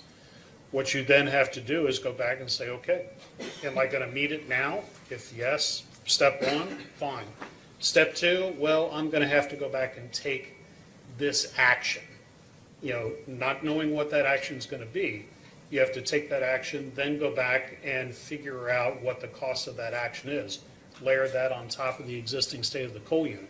I see our role on the environmental side is trying to help the organization understand the federal and other requirements so that it could determine how those requirements, factor into the unit and affect its long-term viability. For example, I could tell you what a CO2 emission limit would be. I can give an idea of what it would do to maybe how the unit would operate, but at the end of the day, I'm not the person that would specify, here's a control equipment cost that you're going to have to put on top of this unit. Okay, so changing gears just for a second, I kind of want to go to exactly what you're saying. Were you here yesterday when I was asking Mr. Park questions? Yes. And specifically the questions where I was asking about the reasonableness of assuming no going forward environmental compliance throughout the 15 years of the IRP, other than doing scenarios that include a carbon tax? I was there, yes. So, you're generally aware that utilities in Kentucky have a statutory ability to pass through environmental compliance costs through a monthly surcharge, as long as the commission has approved those projects in their environmental compliance plan? Yes, I'm aware of that. Okay. And if there's a significant investment, just generally, are you aware that ordinarily the utility has to request a CPCN to build that compliance equipment? Yes, I'm aware of that. Okay, and that could be for coal ash, or that could be for ELG or CCR or SCR, NOx, whatever it is, right? I mean, that's the kind of, it could be a breadth of projects, I guess, is the purpose of that question. I'm aware of that, yes, sir. So the utilities, not just Duke, but the utilities in Kentucky come in and seek compliance, once a year, once every year with the environmental compliance plan. And they look at, oh, well, we've got to comply with this new rule. Yes or no, stay open cost versus replacement. Okay, it makes sense to comply. We move on. That's generally your experience with that scenario? I understand that basic process, yes, sir. But that's on a one-off compliance with maybe one or two rules at a time, right? It doesn't necessarily take into account, or in your experience, have you found it to take into account the expectation of future environmental compliance costs?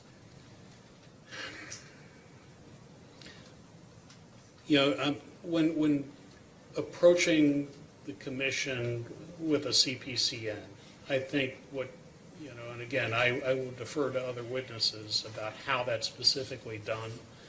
But when you're making a CPCN, again, this is not my area of filing a CPCN, okay? But you have to, what we try to do is support the process by helping the company understand what the requirements are, what they need, and what would be expected of the company, and then through the process figure out what would be the costs required to comply with those. And then that process, if at some point in time someone decides we need a CPCN, well, then the parts of the organization that are responsible for that would do that. Okay, so you have SC3, SC4, SC5, SC6 that were provided to you, Sierra Club's documents. You have a good amount of experience in environmental compliance at utilities, including across the Duke enterprise, right? Yes. Okay. When we're doing things like reviewing IRPs and considering CPCNs for whatever the environmental compliance, or even just approving environmental compliance plans, but specifically reviewing CPCNs and environmental compliance plans, do you think it's a reasonable assumption in the commission's review of going forward costs to ignore the possibility or risk that there will be additional compliance costs imposed on that generator beyond the review in front of it? Again, what is presented to the commission, I'm not sure I'm comfortable answering that question. I will note that in the IRPs, as was discussed yesterday by other witnesses, that, we did include a quote-unquote a carbon tax, if you will, and that was a very specific and intentional decision because we were recognizing that there were other environmental requirements that had a high degree of probability, but we couldn't quite quantify it. So I think that's why you saw that going into the modeling, that we tried to recognize that and communicate that there are other risks out there other than what we specifically had specific knowledge of. Let me ask you more directly, in the IRP or in a process like the IRP, would you agree that it's unreasonable to assume that there aren't going to be additional environmental compliance costs for gas and coal generation going forward? If you look out through the horizon, 10, 15, 20 years out, there will always be more costs because the expectations keep getting more stringent. Okay. And as expectations get more stringent, it only logically follows that you're going to have to take some actions, and some of those actions result in additional costs. Yeah. And so the flip side of that would be assuming there are none is unreasonable. My guidance is, or my judgment is, it is unreasonable to expect that there will be no additional costs going forward. And the question becomes what level you assume or what proxy you use to consider those unknown costs in the future. Would you agree? I think that's entirely fair. Okay. All right. Thank you, Mr. Gear. Mr. D'Asenzo, do you have any significant redirect for this witness? No. Okay. Do you have any redirect at all? I should have asked it that way. Okay. So before we do anything with Mr. Gear, would you like to renew your request for the commission to take notice of the entire rule of what I'm going to refer to as the Good Neighbor Plan pursuant to the cross-state we'll just leave it a Good Neighbor rule. The expanded ELG that was pre-published March 29th, 2023. The updated, I guess it's a PM 2.5 rule, but the updated NACS that was published January 27th, 2023, and is the MATS, is this pre-published as well, or is this actually published? That is a proposed rule, Your Honor. The proposed rule put in the Federal Register April 24th, 2023 related to MATS. Yes, Your Honor, we'd like to renew our motion for all of them. Okay. Mr. D'Asenzo, do you have concerns with the commission taking notice of those either proposed rules or final proposed rules, or is this a final rule? Technically, it's not a final rule. It's It is a pre-publication final rule, so it is the final rule, but as Mr. Gears explained, it is not yet published in the Federal Register. with that. Yeah, Do you so- have concerns with the commission taking notice of these documents? No Or in their concerns. entirety? No concerns with number 3, with 4, 5, and 6. The only concern I have is that those 3 are proposed, still in comment phase, so I certainly the commission, I'm sure, would give the appropriate weight to those So- with that caveat. I appreciate that. So, I think, the sort of truism, right, we're gonna give whatever weight we're gonna give to the individual documents. You're certainly able to brief the weight in which you would prefer the commission to give any of the documents, any of the evidence in the case, including testimony or hearing documents.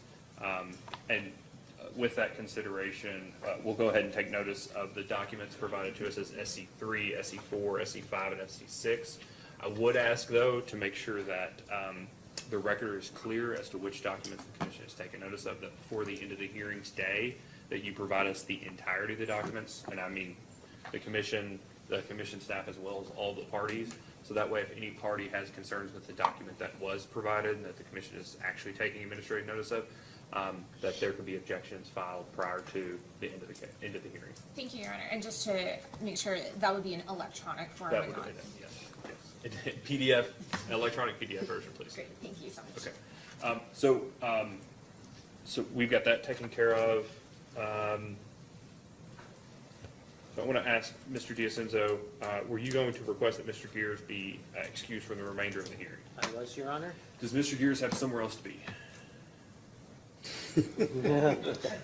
I know there are hearings in I'm at the North Carolina service right of now. my company, so. Okay, so here's why I ask. Not that I necessarily want to put Mr. Gears on the hot seat tomorrow, but I know there's he kept saying any day now. I have full expectation that there will be something published tomorrow.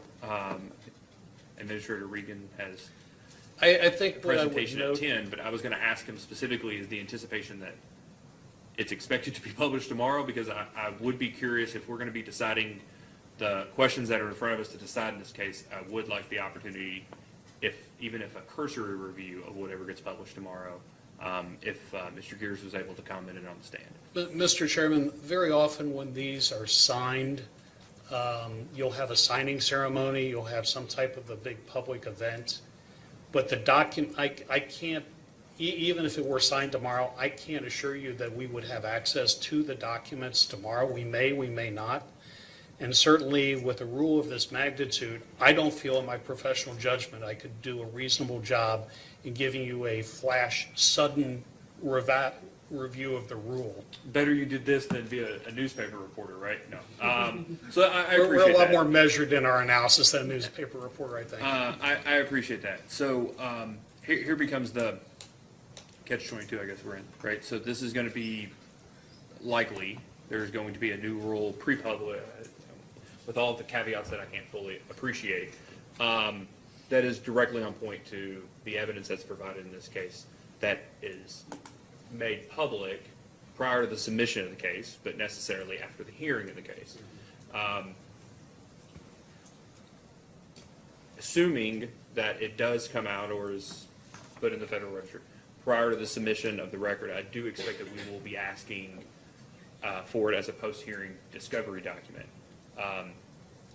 That will necessarily mean that it will be in everyone's possession or whatever version is in the record prior to briefing in this case. And I think that the commission will give the way that it should be afforded to it, given the fact that all of the parties will, probably none of the parties will have had an opportunity to conduct cross-examination regarding it of subject matter witnesses. But I just want to, fair warning, give you that if it comes out, we're going to want to kick the tires on it and take it into account when making the decisions in this. Understood, Your Honor. Okay. So with that, there's no reason that Mr. Gears can't be excused for the remainder of the hearing. Thank you, Your Honor. Thank you, Mr. Gears. Right, thank you.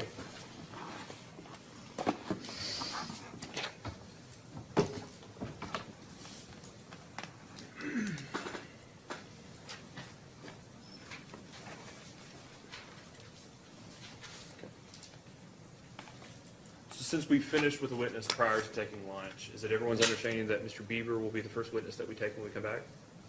Yes, Your Honor. Everyone's fine with that? Okay.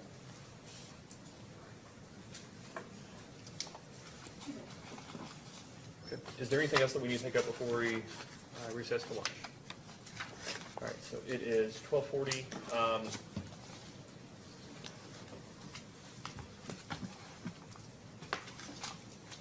I think this afternoon should be quicker. I'm aware that the speed in large part depends on me, but let's take a 15-minute lunch, and we will come back at 1:30. Thank you, Your Honor.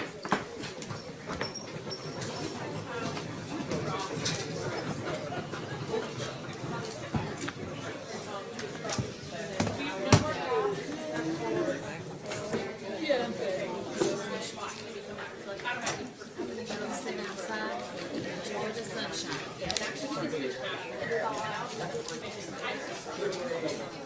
I was just sitting here like, I'm kind of hungry, but not really hungry. I really want some sunshine.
back on the record in case number 2022-00372.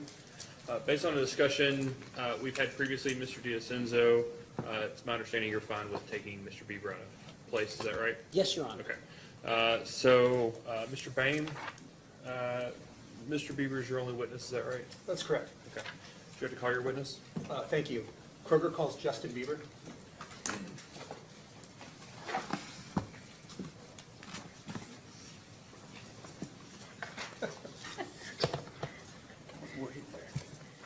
Please raise your hand.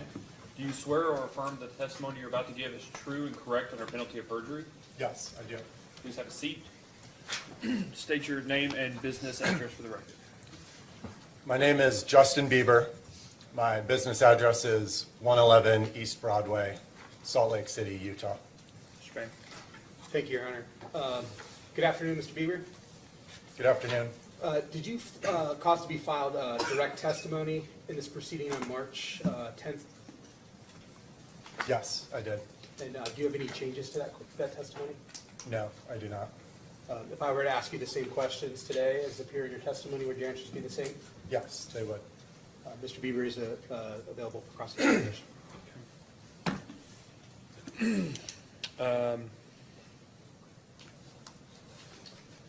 Ms. Go, do you have questions for this No witness? questions, Chairman.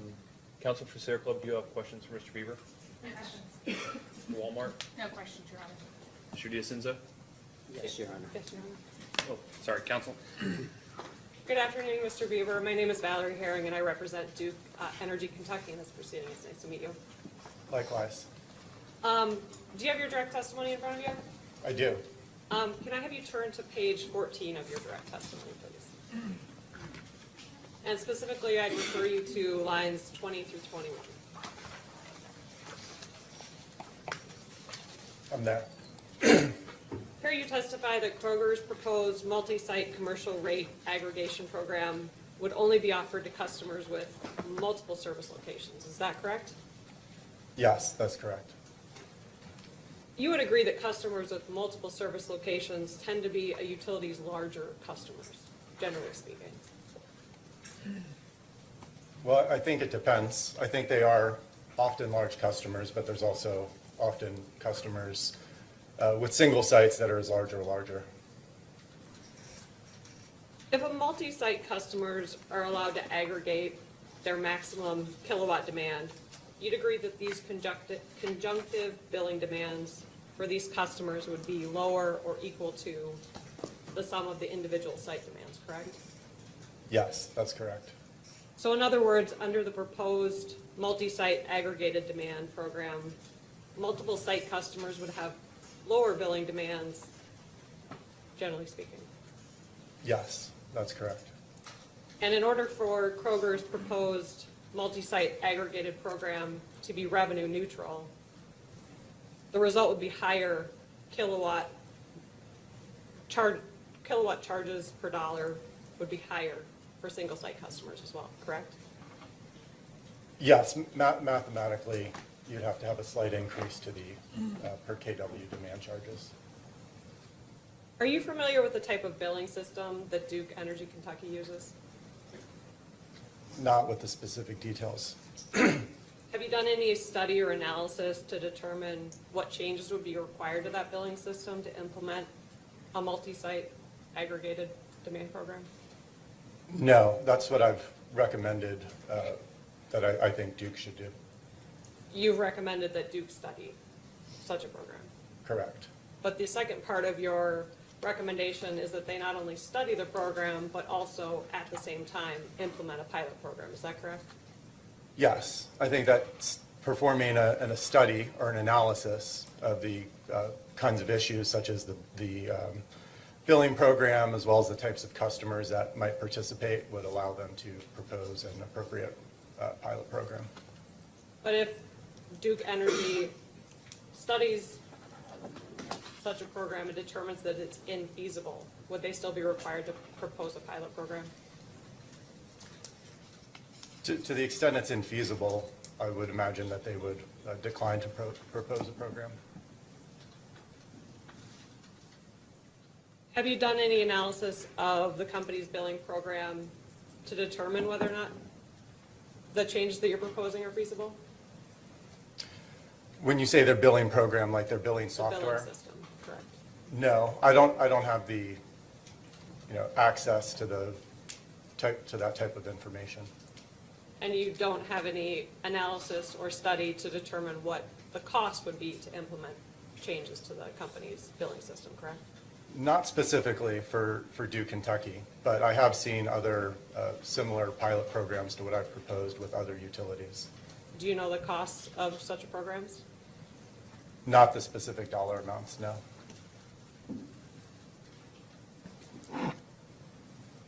Are you generally familiar with the energy efficiency programs that Duke Energy Kentucky offers to its commercial customers? I'm familiar with them. And you would agree that those energy efficiency programs can be used by commercial customers to reduce their peak demands, correct? You mean reduce their peak demands by using less energy through energy efficiency? Correct. I'm aware that that's an option. And in addition to energy efficiency programs, non-residential customers also have time of day rates as well, correct? That's my understanding. And these rates allow non-residential customers the ability to reduce their electric bills by shifting their usage to off-peak times. Is that correct? Yes, that's correct. No further questions, Your Honor. Commission staff? Thank you, Your Honor. Mr. Bieber, you've testified before the commission before the Kentucky Commission, right? Yes, that's correct. So you're familiar with our regulatory structure here? Like how the commission works and that type of thing? Yes, I am. Okay. The reason I ask is because in your testimony, you cite to Michigan as an example of providing a conjunctive tariff. Do you recall doing that? I cited to Consumers Energy conjunctive demand tariff. Okay, but They are located in Michigan. so they're regulated by the Michigan Commission, correct? Yes, that's correct. And in Michigan, are you aware that they do allow for some electric competition for the larger customers? Yes, I'm aware of that. Okay, and does that affect your opinion as to the benefit of the conjunctive tariff for Kroger in this case? The pilot program that you're recommending? I don't think that the difference that you're referring to and the fact that there's not, say, the same competitive opportunity in Kentucky is really an important factor in the evaluation of a multi-site aggregated demand tariff. I do mention in my testimony that a multi-site aggregation demand program would measure demand similarly to the way demand is measured frequently by competitive retail suppliers, and that they look at the aggregate demand for a customer across multiple sites. But I don't think that's a key requirement for this type of a program to be beneficial. So competition wouldn't necessarily make a difference, but you wouldn't know for sure until they actually executed a pilot program and did a study. Is that safe to say? Well, the reason that I've proposed my program is because it would put a large multi-site customer on a similar footing to a large single-site customer in terms of the way the power and transmission is billed. I think there's also some other benefits that I've mentioned here in terms of enabling types of aggregated loads such as EV charging and things like that. So those are two of the main reasons why I've proposed this. I also believe that it aligns with the cost of service, because I don't think the cost of service for production and transmission differs if you have a single site customer or a multi-site customer with the same aggregate demand. Okay. I think that's all that staff has. Question? No. Secondly, you said your proposal is effectively trying to put a large multi-site facility or user on equal footing with a large single-site facility, is that right? Yes, that's correct. And then you went on to say that you don't think that, at least from the perspective of production and transmission, that there's any there's no distinguishing factor between the two? I wouldn't say that there's no distinction between a jurisdiction where there's retail competition and one where there's not. What I was saying is that I don't think that's a critical consideration in the evaluation of whether or not a multi-site aggregate demand program would be appropriate or not. Yeah, but with your assertion around production and transmission costs and related to cost of service, I thought I heard you say effectively you don't think there's any difference as it relates to those two buckets of expenses between a large multi-site user and a large single-site user. Is that not the case? I'm sorry, can you repeat that for me? Okay. So was one of your previous responses that in relation to a cost of service and considering production and transmission expense, there's no difference between a large multi-site consumer and a large single-site consumer? Yes, that is what I said. That have similar, if the multi-site customer's aggregate demand is similar to the single-site customer's demand. So for example, if you have a multi-site customer with multiple sites, but the aggregate demand is 5 megawatts, and you have a single-site customer with a demand of 5 megawatts, the cost of service for production and transmission for those two customers is similar. Okay. But the actual cost? Well, I don't see any reason why the cost would be different. Of course, we're talking here about non-coincident demand for the single-site customer versus an aggregate demand for the multi-site customer that occurs, potentially at a different time than the system coincident peak. But if they, let's say they both had their, customer non-coincident peak demands at the same time, then yes, I think it would apply.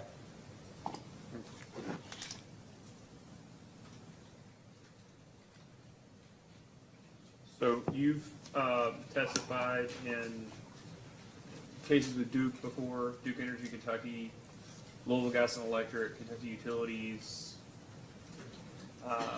Is that right? Yes, that's correct. So just taking I want to make sure I understand your assertions here, taking it to a sort of an extreme, not super extreme edge here. So you're generally where Kentucky Utilities, for instance, serves almost from the far western part of the state to the far eastern part of the state? Yes. Okay. And if there's a Kroger in Wickliffe, which, just trust me, really far west in Kentucky, and a Kroger in Harlan, which is really far east in Kentucky, that insofar as those two Krogers at 2.5 megawatts apiece drive the exact same expenses, assuming load shape, as a 5 megawatt facility in Lexington, you don't think that they drive you don't think they drive costs differently between the single 5 megawatt facility and the 2.5 megawatt facilities? Well, I will admit that cost causation is not an exact science, but when you're allocating costs, say in this case as we are for production and transmission based on the 12 coincident peaks, I don't think that they would impact the cost causation, at least to their class, any differently. Okay. And that's the distinction you made between, for cost of service purposes, there shouldn't be any difference. Is that right? Yes, that's right. Okay. So just explain to me here why it is that aggregating, for instance, all the Krogers in all the Kroger facilities in northern Kentucky would reduce the total bill using multi-site aggregation.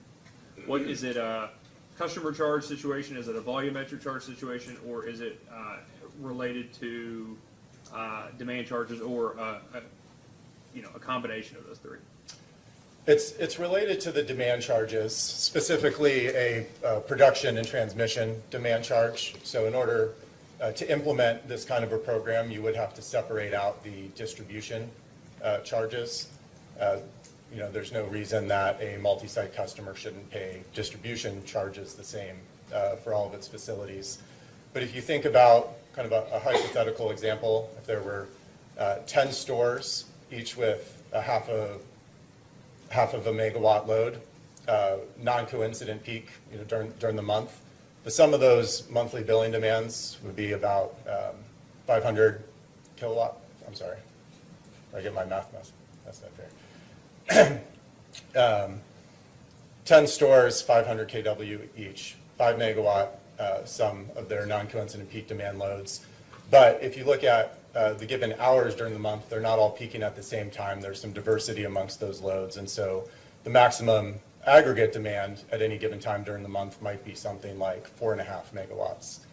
And so you'd be applying 4.5 megawatts to the production and transmission demand charge as opposed to the 5 megawatts in this scenario. And then in order for it to be, say, revenue neutral for the company, you have slightly fewer billing determinants within the class. And so there's some slight upward pressure on that rate that all customers pay, both multi-site and single-site.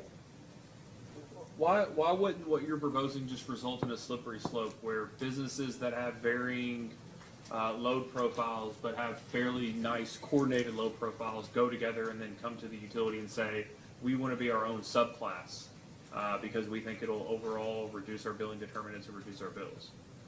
Doesn't this effectively take away from the bigger picture of looking at individual classes for cost of service studies, since they're since they're so similar, since they're effectively they're a homogeneous group, right? Well, I think that a customer, such as a Kroger or another type of customer that has multiple sites, but it's all under one umbrella, it's one business, they're managed under the same ownership is different than allowing, any customers who'd like to kind of get together and aggregate their loads. So I'm not recommending the latter. So you're saying that for cost of service purposes, the distinction you're making is that the bill goes to a single person? I'm not recommending that this program be applied to customers that have no relationship to each other. From a cost of service perspective, I'm saying that a multi-site customer with an aggregate demand that is comparable to a single site customer doesn't have a meaningful difference in terms of the cost to serve. I wasn't comparing it to all of the other customers in their class. Well, but that's effectively the impact, right? You're treating one group of customers differently than other groups of customers exclusively because one group of customers is owned by the same corporate entity. Is that right? Well, I'm considering them not a group of customers. I'm considering it to be a group of facilities that's really one customer. But I think that is a distinction. Okay. So that's fair enough. But you're taking in use, different meters, right? Different in use consumers. But you're saying because they're all owned by the same people, you consider them the same customer. Correct. Okay, so you're going to treat that customer that owns multiple facilities differently than all of the other customers in the remaining class. Like that's the end result of what you're proposing. Well, I think you can characterize it perhaps like that, but I think they're different because they are a single customer under, single ownership. They also have the potential to manage their loads across the stores, where if you just had a number of different customers that were not coordinated like that, yeah, it's not. Does all this come back to effectively imprecise demand charge? I withdraw the question. You testify you do this regulatory work across lots of different jurisdictions, right? That's correct. You and Mr. Boehm are, I'm sure, racking up the frequent flyer points at this point. You guys have appeared, you have appeared specifically in front of a lot of different jurisdictions. Every utility, for the most part, has different rates.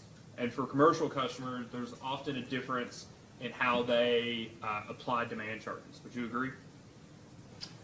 The difference in how commercial customers apply demand charges within different utilities. Yeah, how the utilities tariffs have Yeah. applied demand charges differently across jurisdictions.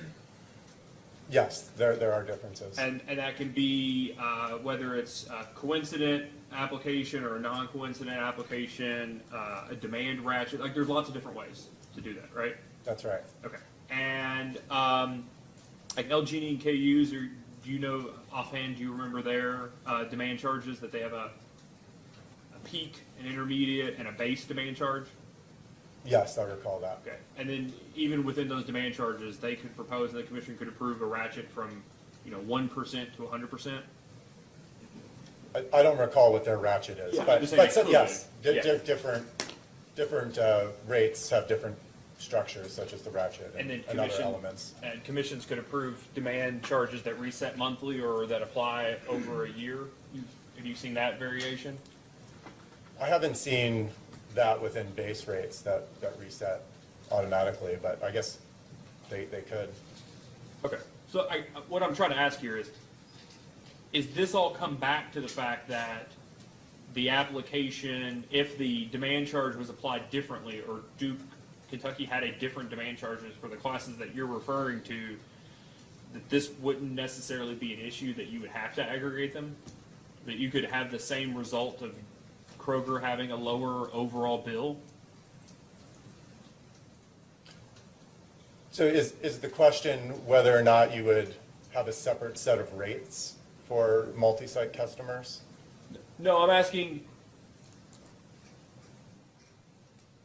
the cost that that you're proposing for a multi-site customer, single customer with multi-sites.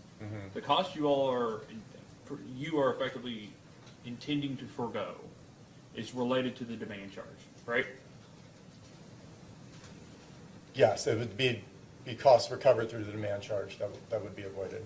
But I would assume that a demand charge could also be changed to do effectively what you're saying, to be more accurate in measuring each site's usage, whether it's only measuring non-coincident, resetting at a certain place, having a different demand ratchet, that you could effectively accomplish exactly what you're saying in regards to your company's bills without having to do multi-site aggregation. Well, I think there's certainly ways to change and perhaps improve demand charges in terms of the way they recover cost and align with cost causation. But I'm not sure it would accomplish the same thing. What I've proposed wouldn't really make any changes to the demand charges or the demand structure itself. It's a different way of measuring the billing demand. Okay. But is that not the same thing? A different way of measuring demand. I'm talking about amending or changing the application of a demand charge. That's exactly what a demand charge does, right? It measures and then bills demand. Right. I'm not aware that you could accomplish the exact same result, but you might be able to get close. Okay. And that's what I'm trying to understand is functionally, it seems like what you're proposing is an alternative to just applying demand charges differently to commercial customers in Duke's territory. I don't view it as an alternative because I think it's accomplishing something different.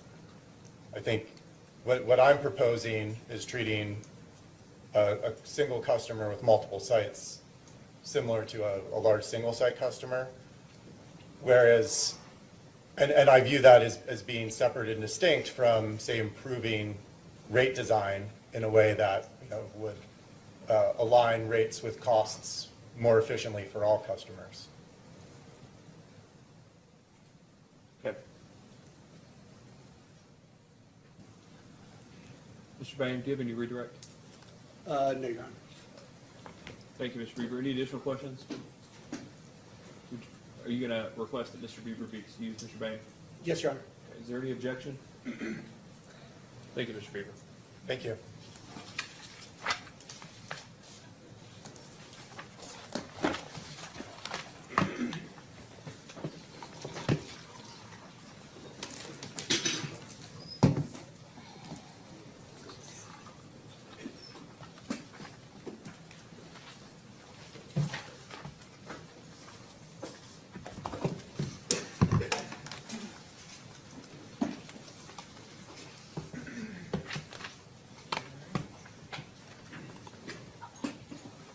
applicant like to call its next witness?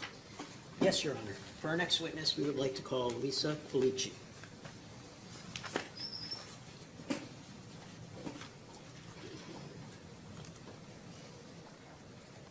Please raise your right hand. Do you swear or affirm the testimony you're about to give is true and correct under penalty of perjury? I do. Please have a seat. State your name and business address for the record. Yes, Lisa Quilici, 293 Boston Post Road West, Marlborough, Massachusetts, 01752. Mr. Diacenza? Thank you, Your Honor. Good afternoon, Ms. Quilici. Good afternoon. Would you please state for the record the company you work for and your position with that company? Yes, I work for Concentric Energy Advisors. I'm a senior vice president. And did you cause to file testimony and responses to data requests in this proceeding? I did. Do you have any changes or corrections to any of those documents? I do. I have a correction to my pre-filed direct testimony. Would you please walk us through that? I can. On page 7, line 12, the number 46 should be the number 48. And on page 8, line 1, the number 54 should be 55.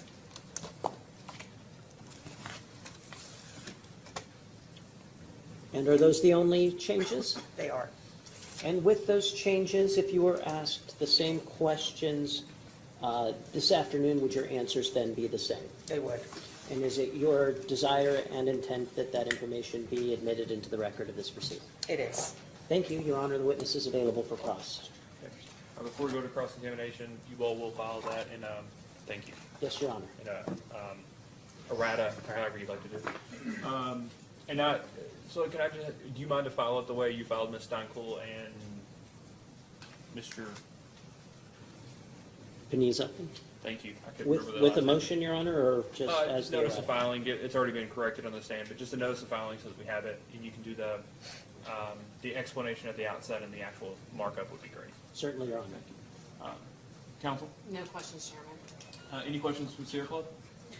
No cross, Your Honor. No, Your Honor. Commission staff? Vice Chair? I have no questions either. Thank you very much. Thank you. It's better than the alternative, isn't it? That's the only question I'll ask you. Not necessarily. Mr. Diacenza? Thank you, Your Honor. I'm going to turn things over to co-counsel here for... Good afternoon, Your Honor. The company calls Mr. Joshua Novak. Please raise your right hand. Do you swear or affirm that the testimony you're about to give is true and correct under penalty of perjury? Yes, I do. Please have a seat. Please state your name and address for the record. Joshua C. Novak. My address is 293 Boston Post Road West, Suite 500, Marlborough, Massachusetts, 01752. Counsel. Good afternoon, Mr. Novak. Good afternoon. Could you please state the company for whom you work and your position? Yes, I work for Concentric Energy Advisors. I'm employed as a vice president. Thank you. Did you cause to be filed direct and rebuttal testimony as well as discovery responses in this proceeding? Yes, I did. Do you have any corrections to any of those documents at this time? No, I do not. If you were asked the same questions posed in those testimony and discovery responses at this time, would you have the same answers? I have one update in my direct testimony. There's a sentence that goes from page 25 to 26 where I'm providing the company's credit ratings, and subsequent to the filing of my rebuttal testimony, Moody's issued a press release revising its outlook for its credit rating of Duke Energy Kentucky. So on page 26 of my direct, line 1 to 2, where it provides Moody's outlook stable, that would now be outlook negative. Thank you. Any other corrections or updates to your testimony? No, I do not. And is it your intention for your testimony and discovery responses to be admitted into evidence in this proceeding? Yes, it is. Thank you. The witness is available for cross-examination. Ms. Goode? No questions, Chairman. Counsel for the Sierra Club, any questions? Walmart? Yes, Your Honor. Good afternoon, Mr. Nowak. Can you hear me okay? Yes. Perfect. I mean, you're behind that not glass case, so I just want to make sure. It's your recommendation, both in your direct and rebuttal testimony, that the company be awarded a return on equity of 10.35%, correct? Yes, that's my recommendation. And you understand that the company's currently authorized return on equity is 9.25%? Yes, and that's based on when it was authorized back in, So as a result of their 2020 rate case? yeah, the 2020 rate case, exactly. Okay. Can I direct your attention to what I believe is attachment JCN1 to your direct testimony? Specifically pages 4 and 5 of that attachment.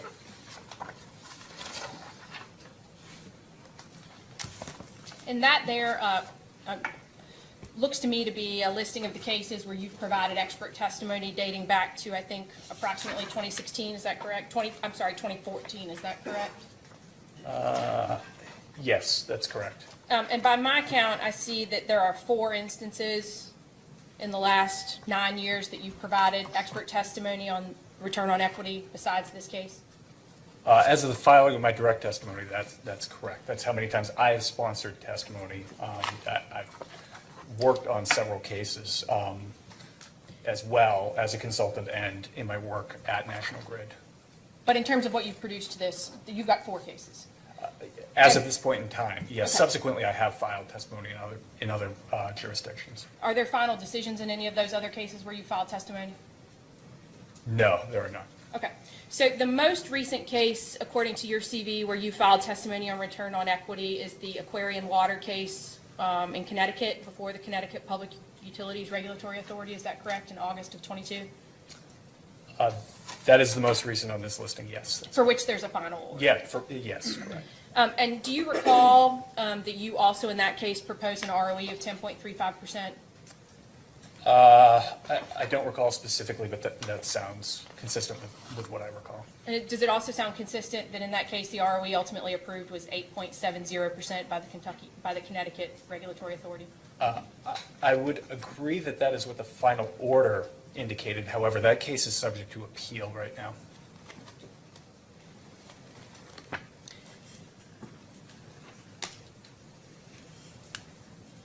Are you aware that in the course of the last 6 months that there have been 2 published opinions for regulated Duke affiliates on return on equity? Specifically, I haven't looked at that. So are you aware that in December 2022, Duke Energy Ohio, that a final order was entered on their distribution rate case where the company agreed to accept an ROE of 9.50%? I haven't specifically looked at that case. I look at cases broadly. I do look at authorized returns around the country, but I don't know the specifics of that case. So are you aware that in March 2022, Duke Energy Progress in South Carolina settled their rate case for an ROE of 9.60%? Yes, I'm aware of that. Okay, so you are aware of that? That case I am aware of. Okay, and going back to the Ohio case for a moment, are you aware that in accepting an ROE of 9.50%, the company actually accepted a reduced ROE of approximately 34 basis points from their previously authorized return of 9.84%? Again, I don't know the specifics of that case, but if that's in the context of a settlement, I think those details would be important to be considered. And you understand, do you not, that Duke Energy Kentucky is not publicly traded? Duke Energy Kentucky, the operating utility, correct, yes. It's not And so it competes for capital with other Duke Energy affiliates, does it not? Yes, it does. And a March 2022 decision on return on equity would have been decided in the current inflationary economic climate. You agree? March 2022? So I apologize, March 2023, my apologies. I would have to, I can't accept that entirely because a lot of the evidence that comes out through the course of a case, there is a built-in lag. The decision comes sometime after evidence is entered, and the conditions that existed even just a couple months ago, they're evolving. Just a couple weeks ago, the Fed once again increased its benchmark interest rate another quarter basis points. this environment is evolving. It is different.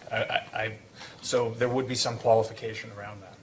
Well, but for example, just last week, didn't the federal jobs report come out with approximately 80,000 more jobs than predicted? And weren't the signals from that we weren't likely to move into a recession? Yes, but with that, that also indicates that we may have to keep the benchmark rate higher for an extended period of time. That may add inflationary pressure over the long run. So the question becomes now, how long before we reach a normalized level?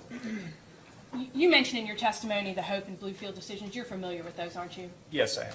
And those require that this commission authorize a return on equity that's fair and reasonable and allows the utility to earn a fair rate of return, correct? Yes, that's correct. And do you think it would be fair to Duke Energy Kentucky's ratepayers if it were to pay 75 basis points more in equity than its affiliate sister company, Duke Energy Progress's ratepayers pay?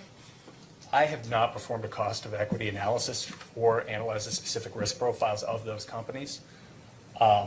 So I cannot evaluate directly on that basis. What I have done is I have looked at my market-based analyses and the risk profile of Duke Energy Kentucky, and based on my market analyses and the proxy group for which I've developed as a comparable group to Duke Energy Kentucky, I have come up with an evaluation based on that market evidence as to what I see the cost of equity to be. So you think that this market proxy group is better evidence of what an appropriate return would be for Duke Energy Kentucky than what Duke Energy Kentucky's own sister affiliates have agreed is the return on equity that they need to satisfy their shareholders and the investor community?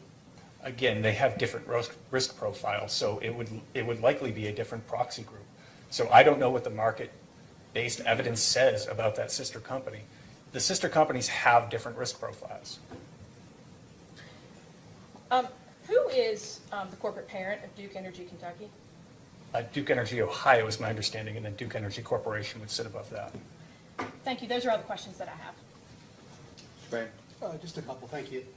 Good afternoon, Mr. Nowak. My name is Kurt Bain with the Kroger Company. Just following up on what Counsel for Walmart was asking about. She mentioned that Duke Energy Progress, South Carolina, settled their rate case, and that was approved in March for 10.6 ROE, or I'm sorry, 9.6 ROE, is that correct? Yes, that's my understanding. And then you were discussing your proxy group. Duke Energy Progress South Carolina is not in your proxy group? No, it's not publicly traded. It's an operating utility, so there is no publicly traded data on that entity. Do you think that Duke Energy Progress South Carolina, let me go back. The companies in your proxy group, I'm sorry, let me go back again. Duke Energy, you mentioned that Duke Energy Progress has a different risk profile than Duke Energy Kentucky, is that correct?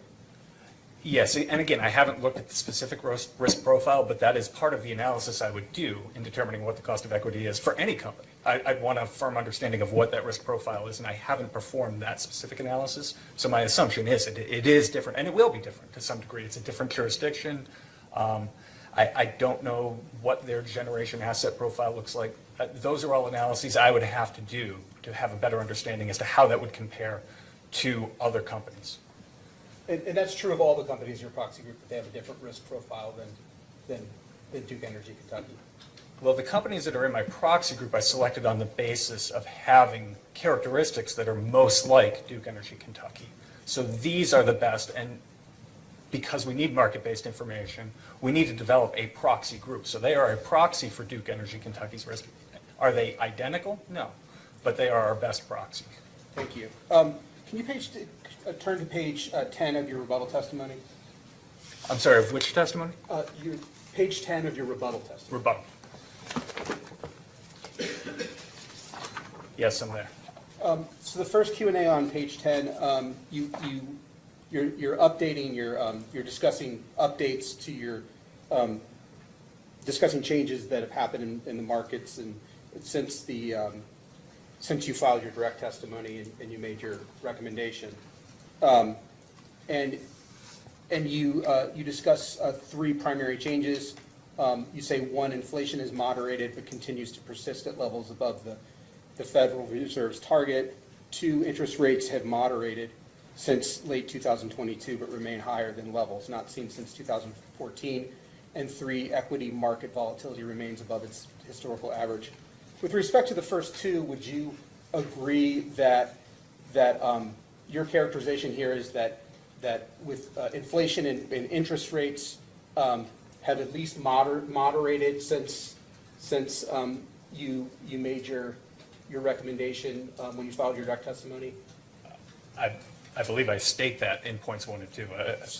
I say in the testimony inflation has moderated, and I say interest rates have moderated relative to late 2022. So yes, I agree. So given those factors, if you were to make a recommendation now, would it be lower than what you recommended in your direct testimony as far as ROE? No. What I did in this rebuttal testimony, keeping those statements in mind, I updated all of my underlying analyses, my DCF, my CAPM, my bond yield plus risk premium, my expected earnings analysis. I looked at the market data in total and came to this conclusion that 10.35 was still supported by the market-based information. But you're citing two factors that have moved in a good direction, moderation, and one factor that seems to be about the same, but you haven't changed, your recommendation wouldn't change? I'm sorry, I'm not sure what you mean by a good direction. Well, you said that they've moderated since you filed your direct testimony. That's positive, correct? Again, this positive versus negative, good versus bad, I'm not sure I agree with that characterization. There are many factors that play into an individual company's cost of capital. These are factors that are considered, but that's why I look at the models which take these into account. Interest rates are a direct input to the CAPM and the bond yield plus risk premium analysis. So that is directly in those analysis, and the effect of that relative to the other factors that determine the cost of equity, that's factored into the analysis directly. And that's why I updated the analyses. Thank you. Those are all the questions I have. Well, I'll bite and ask. When was the credit rating changed? When was that release made? An update to the status? Yeah, and it was a change in the outlook. The release was on April 24th, in which Moody's affirmed the ratings of Duke Energy Corp. And its subsidiaries, with the caveat that they were updating the outlook for Duke Energy Kentucky due to sustained credit metrics below the target level and the anticipation that they would remain at that level if an unfavorable result occurred from this proceeding. Okay, so according to the release, it was tied directly to how this turns out. Is that Again, what it you're was saying? citing the credit metrics, but it did make specific mention of the regulatory outcome in this case. That's all I had. Commissioner, any questions? No, I do not. We're going to ask for a post-hearing data request for a copy of that.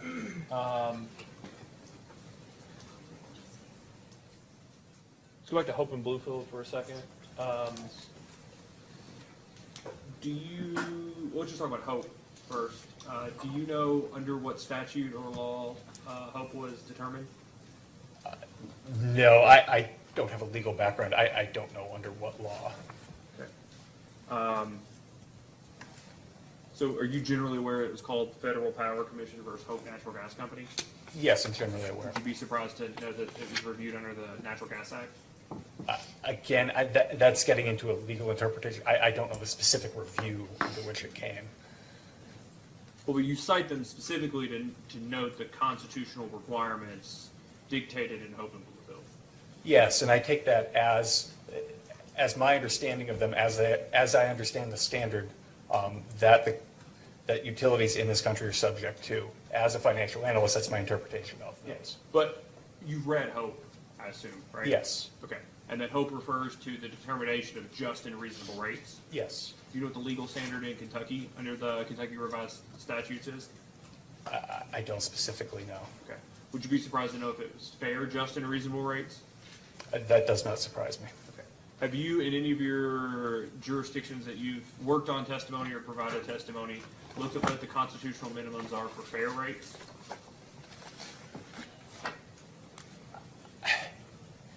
To me, fairness is always part of the judgment that goes into it. I mean, fairness is by its nature, a subjective estimate. In my mind, when we're looking at what a reasonable cost of equity is, And what we're arriving at should be fair. Ultimately, at the end of the day, arriving at the right cost of equity is what is fair to customers, because we need to ensure that there is alignment among shareholders and customers so that we have determined the right cost of equity. The cost of equity is what it is.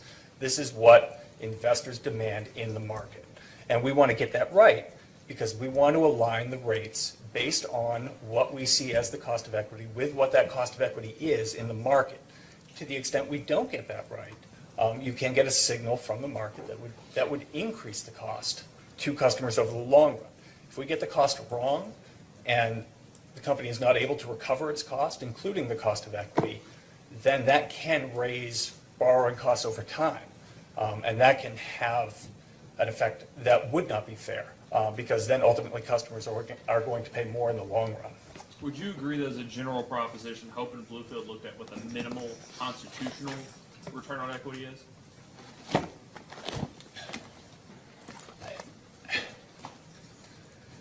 Again, minimum, I think, is a tough word to ascribe to it. I mean, you never want to award an ROE that is in excess of what is needed. But what a minimum is, I mean, again, this is... I'll withdraw the question and ask it differently. Would you agree that Hope and Bluefield look at return on equity in the context of an unconstitutional taking of property without appropriate compensation? I'm sorry, can I have that again? Yeah. Would you agree that Hope and Bluefield look at just and reasonable and rates and the appropriate compensation in the context of an unconstitutional taking of property, private property, without appropriate compensation? Again, this is getting a little outside my area of financial analysis, and that my understanding is that was some of the basis for it. But big picture, that's all I'm asking. I don't want you to parse the words, but big picture, it's if it falls below this level, it's unconstitutional. If it's above this level, it's not unconstitutional. What I'm asking is it your understanding that those, I used the word minimum earlier, but I'll ask it this way. Is it your understanding that Hope and Bluefield are looking at the floor, that the constitutional floor, the rate, the amount provided has to be above this floor in order to not be unconstitutional? my understanding is the company is afforded a right to have an opportunity to earn a reasonable return, and what that reasonable return would represent a minimum, I guess, as you would put it. So I believe I'm there, but that's how I would phrase it. Well, there's at some point where it's unconstitutional. You would agree that's what those cases are about. Yes, There's I would some agree rate, with $0, $1, whatever, it's unconstitutional. That they say that there's a floor. They describe, that's where you cite the testimony. They describe sort of how to come up with something that meets that requirement, that it's above that floor. Would you agree? Yes, I'll agree with that. Right. They don't talk about a ceiling. Would you agree? Again, a reasonable, in my mind, a view of a reasonable ROE would take that into account, because, again, it wouldn't be reasonable if it was in excess of that. Well, but that may be two different things. I'm asking about your citations to Hope and Bluefield in relation to what proposition those cases stand for in the context of your testimony and citation to them. That they discuss a floor, can't go below this, you're unconstitutional. This is how you come up. That's different than the appropriate ROE to your testimony earlier about sending the appropriate signals to incent the type of behavior that a regulatory agency would like, build more, build less, whatever, that there's an appropriate ROE and then there's a constitutional minimum. Would you agree? Again, and I'm not trying to parse this too much, but it's just getting a little bit into what I view as the legal interpretation. And because there are standards by which it is getting at what a just and reasonable ROE is, there isn't an absolute ceiling embedded in that specific finding, but to the extent you're deviating from financial integrity in excess of that that also is going to have an impact on the company in the long term, what it would do to customers. That I don't understand how that, without taking into account reasonableness, I don't understand how it could pass that standard that is established in Hope and Bluefield. Okay, so let me just ask this more directly. In your calculations and in your determinations, where did you specifically take into account the reasonableness as it, the reasonableness from the perspective of a consumer? Again, and I think I spoke to this earlier, it's in the interest of customers for us to align what we establish as the return on book equity as part of the cost of service to be in line with what the cost of equity is. In my view, customers, shareholders, and the company, their interests are aligned to get this correct, such that there aren't incremental costs in terms of borrowing, in terms of a higher ROE needed at other times. That is part of. Let me ask this, just rephrase what you're saying. You're saying that you took customers' interest in mind when proposing your adequate ROE because the customer's interest is the company's interest. To the extent that we do not get the ROE correct, yes, that is correct. I believe that when we select the right ROE, shareholders, customers, company, the interests are aligned with regard to the ROE. So I've got questions for Mr. Bauer in a minute about FFO to debt ratios. So if that's the case, let's just give Duke a 12 or 13% ROE to make sure that our FFO to debt ratio is over 20. You'll end up with maybe a AAA rating, right? That would reduce borrowing costs, wouldn't it? Well, yes, and there is a balancing to this. Yeah, that's exactly what I'm asking is, where can you show me in your analysis that you explicitly did that balancing? In my view, again, if we get this right, we have hit that balance where I am looking at what the cost of equity is from the investor perspective, looking at market data. I am looking at that data to determine what the cost of equity is.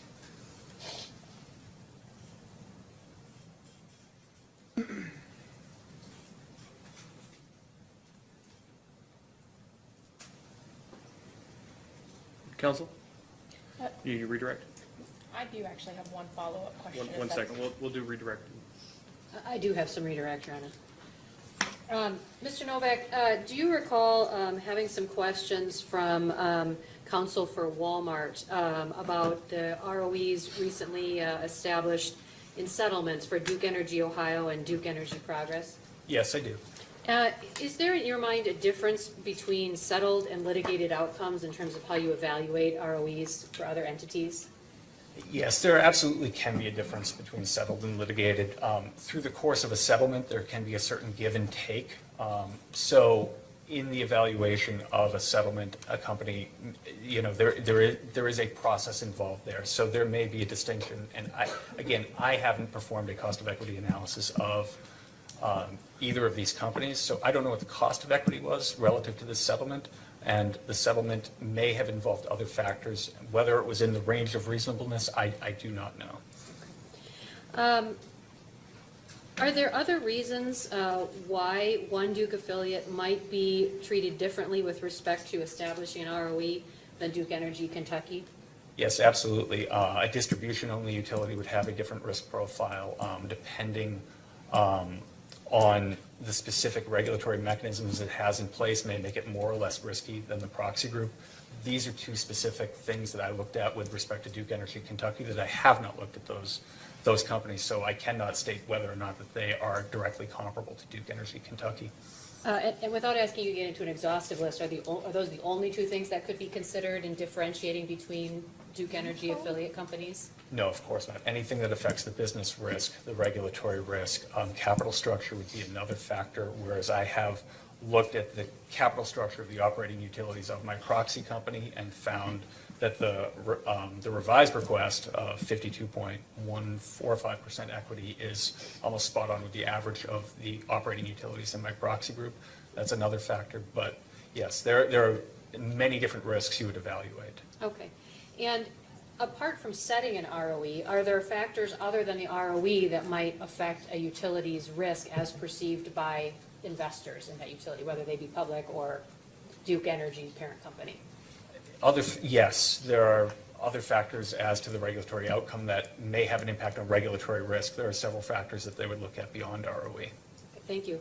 I think one other question. Counsel for Kroger asked you about the fact that interest rates and inflation have moderated somewhat. since you filed your direct testimony and how that may or may not have affected your ROE recommendation. Do you recall that? Yes, I recall that. And can you maybe just summarize why your overall analysis remains at 10.35% in light of that interest rate and inflation moderation? Sure. I think if we go to page 9 of my rebuttal testimony, figure 2, where we have the average of my DCF cap and risk premium analyses, as well as the expected earnings analyses. And the average of the three analyses is still 10.36. Relative to my direct testimony, we did see a bit of the compression of the different analyses. The DCF result came up a bit. The CAPM result came down a bit, but they're still gravitating towards the central point of 10.36%, taking into account these factors of inflation, of interest rates. These models would take those into account specifically. Okay, and I guess I do have one more question, apologies, but in light of some of the discussion about balancing interest, maybe you could explain why you look at average and median results as opposed to the very ends of the spectrum. Yes, and we do our best job to get a proxy for Duke Energy Kentucky, but recognizing that it's not perfect and some companies will have some variance. That's why you want a reasonably sized proxy group, because there may be some variance across those companies. So we include several companies in that analysis, and that's why we look at the point of central tendency, and I tend to look at the average and the median for that. Thank you, that's all I have. Any additional questions, Ms. Whitney? I do have one follow-up question, and it touches upon a concept that both your counsel and Chairman Chandler addressed with you, and I think your response to that was that you were looking for alignment among ratepayers and shareholders. Do you remember making a comment to that? Yes. Okay. Did you review the testimony of Walmart witness Chris? I believe you had to have, because I believe you respond to him in your rebuttal testimony. But did you review his testimony in its entirety? I read his testimony in its entirety, but I was really focused on the areas of return on equity. Absolutely. And so do you recall that in his testimony, specifically at page 11, he produced a chart of returns that have been authorized from the period of 2019 through the date of the filing of his testimony in early March? Yes. Wait, I'm sorry. Let me get there. I just want to make And sure I have the page. I recall looking at analysis. Well, and I do have in front of me his corrected direct testimony, so it could have been on a slightly different page if you have his originally filed, but the chart itself did not change between the original direct and corrected direct. Yes, I just want to be sure I was there. Yes, I see that chart. And you understood that that chart was the authorized ROEs from the period 2019 through 2023 for vertically integrated utilities? That's my understanding, and an important qualification with that would be this includes both vertically integrated and distribution utilities, as I recall. Oh, no, I'm sorry. This chart, sorry. I was conflating this with his exhibit number SWC3. But you didn't have any reason to contest the data set forth in this table, or sorry, figure 1, did you? Well, I believe my analysis and my rebuttal testimony on page 7 provides important context for those decisions. I don't believe authorized ROEs by themselves should be determinative. I believe authorized ROEs need to be put in the context of the capital market conditions at which time they were authorized. I understand, but that wasn't my question. My question was simply, do you dispute the results that are set forth here? Did you have any reason to doubt their veracity? I have no reason to doubt their veracity, but I believe the context is important in the context of this proceeding. I totally understand. My question had nothing to do with the context. But my question happens to be, setting up to make sure we didn't have any issues disputing this chart, is that if approved, you agree with me that the 10.35 that you propose would be the 4th highest ROE awarded at any time from 2019 to the present for any vertically integrated utility across the United States. Any reason to dispute that? No reason to dispute that. Cognizant of capital market conditions have evolved considerably since 2020. Thank you. That's the only question I had.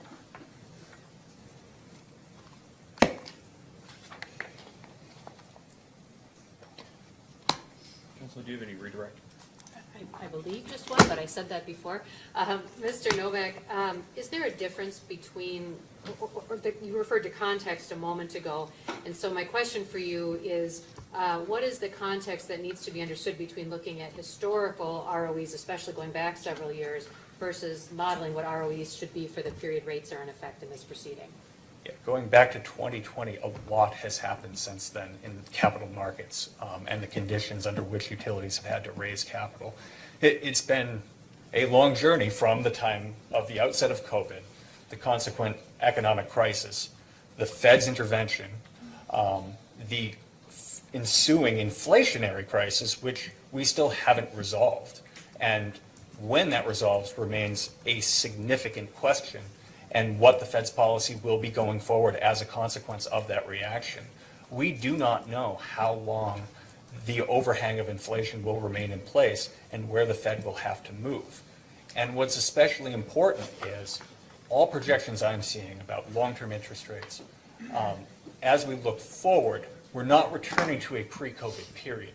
The period that preceded COVID, it's important to understand that we reached record low interest rates as it was a really slow recovery coming out of the financial crisis of 2008, 2009, and we had unprecedented loose monetary policy. We are now in a tightening cycle. Monetary policy is very different right now, and with the benchmark rate at 5 to 5.25, we don't know when that will come down, or if we cannot break the back of inflation, if further increases will be required. We are in a very different place, and the story by which we got here is also important because conditions have been very volatile and very uncertain. And anytime there's uncertainty, that is an increase to risk. And risk requires, or risk has an effect on the return investors require. These are very important considerations as we stand here today relative to a year ago, 2 years ago. Thank you. No other questions? I do have one question, Council. I'm sorry. So, over the last few years, the value of regulated utility firms has been in excess of their book value, right? The market value has been in excess of their book value. That's my understanding, and it has been for some time. Why? From the investor perspective, you're trying to give us that, right? From the investor perspective, why the premium?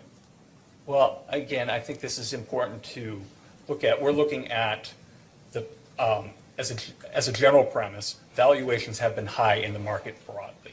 So this is not unique to utilities. We're seeing this in all sectors. Valuations are high. Again, in looking at market to book ratio specifically, book value is more or less a trailing estimate because when you're investing in a company and you have an expectation, you're expecting a cash flow on the future of that company and the potential for that company. And we are expecting utility companies to grow. So inherently, because it's an expectation for a growth in that company, it's very reasonable to expect a market to book ratio in excess of 1. Okay. But are they reflecting more than, for instance, rate-based growth? Are the market values in excess of book value more than the expected compound annual growth rate of rate base? That's not an analysis I've looked at specifically, but I think it's important to point out that there are one or two maybe pure play publicly traded utility companies. Mostly they're holding companies that may have other unregulated assets as well. So it's for the analysis you're asking about in that question, it's very difficult to get that specific analysis. It's easier and easier every day though, right? I mean, haven't utilities over the last 3 or 4 years holding companies with these unregulated assets started to try to become more pure play regulated entities? Some have. Duke has. But again, they have unregulated operations as well. That reflect a small portion of their total revenues. I haven't looked at that specific analysis. Are market market values of these regulated firms still in excess of book value, even in the conditions, the market conditions that you've been discussing? I haven't looked at that specifically, but I would expect them to be at this point in time. All right. So, Council, anything else? No, Your Honor. Thank you, Mr. Novak. You may be excused. Thank you.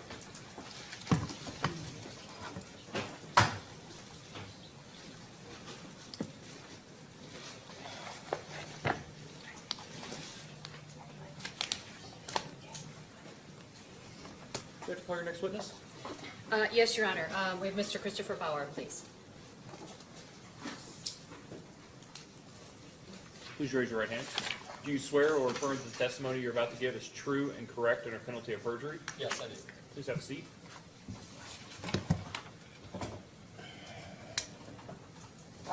State your name and address for the record.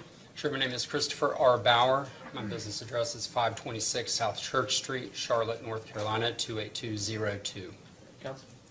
Thank you, Your Honor. Mr. Bauer, could you please state your position with the company and for who you work? Sure, I'm the Director of Corporate Finance and the Assistant Treasurer.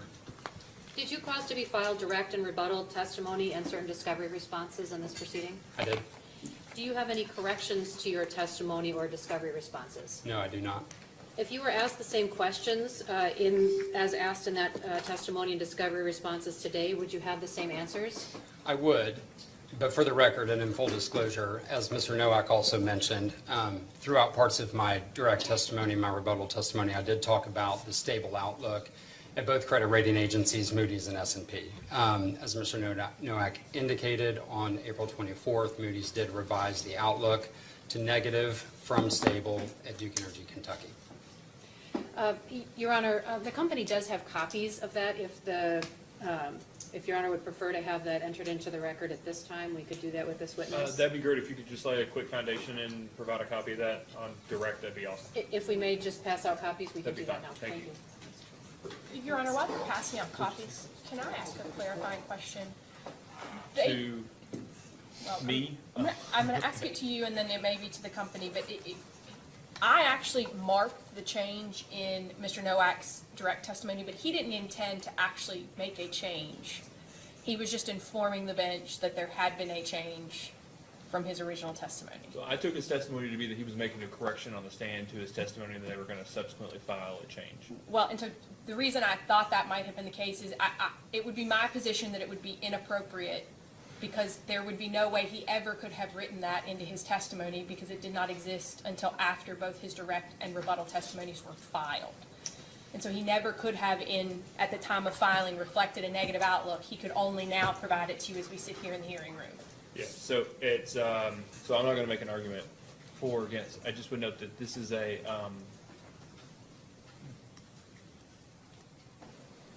ask if anybody else has a perspective, but I've always had the perspective, we've always called it pre-file direct testimony in the sense that it's the testimony that you would have made on the stand, but you give everybody an opportunity, you file it earlier to give everyone an opportunity to test the veracity of it and conduct discovery on it.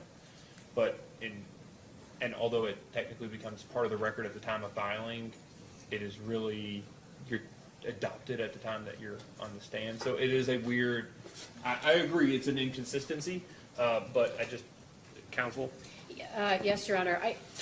It's an easier question perhaps for Mr. Novak than for Mr. Bauer because Mr. Novak just had a brief reference to the outlook in his testimony. Mr. Bauer discussed it at some length. That's why we presented it more in the nature of an update than a correction because his testimony was correct at the time it was drafted.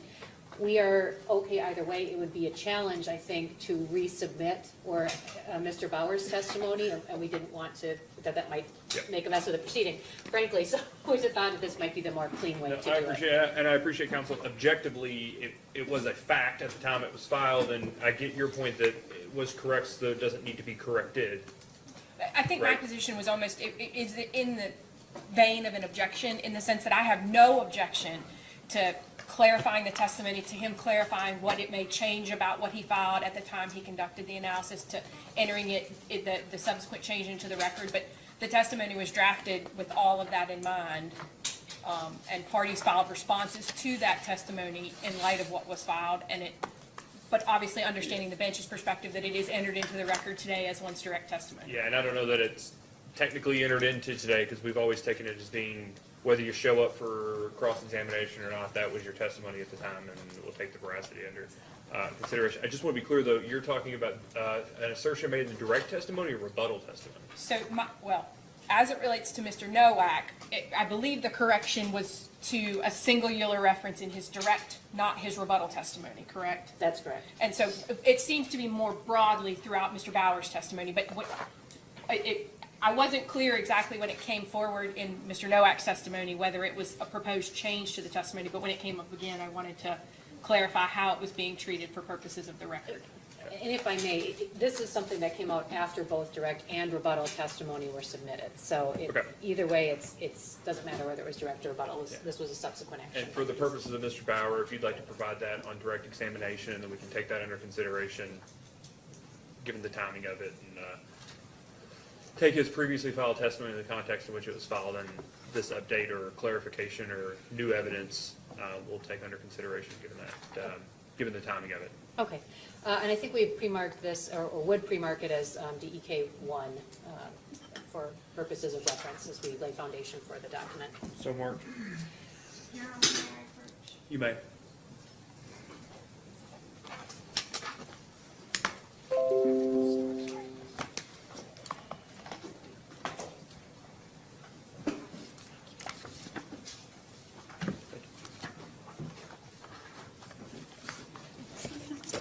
I'd ask while it's being passed out.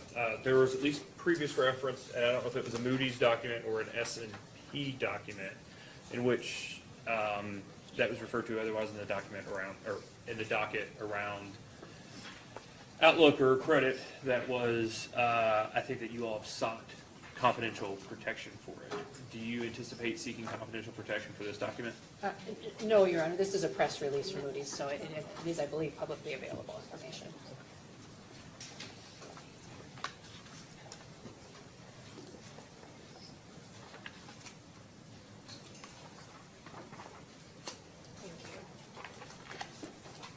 Just give everybody a minute and then proceed at your own interest.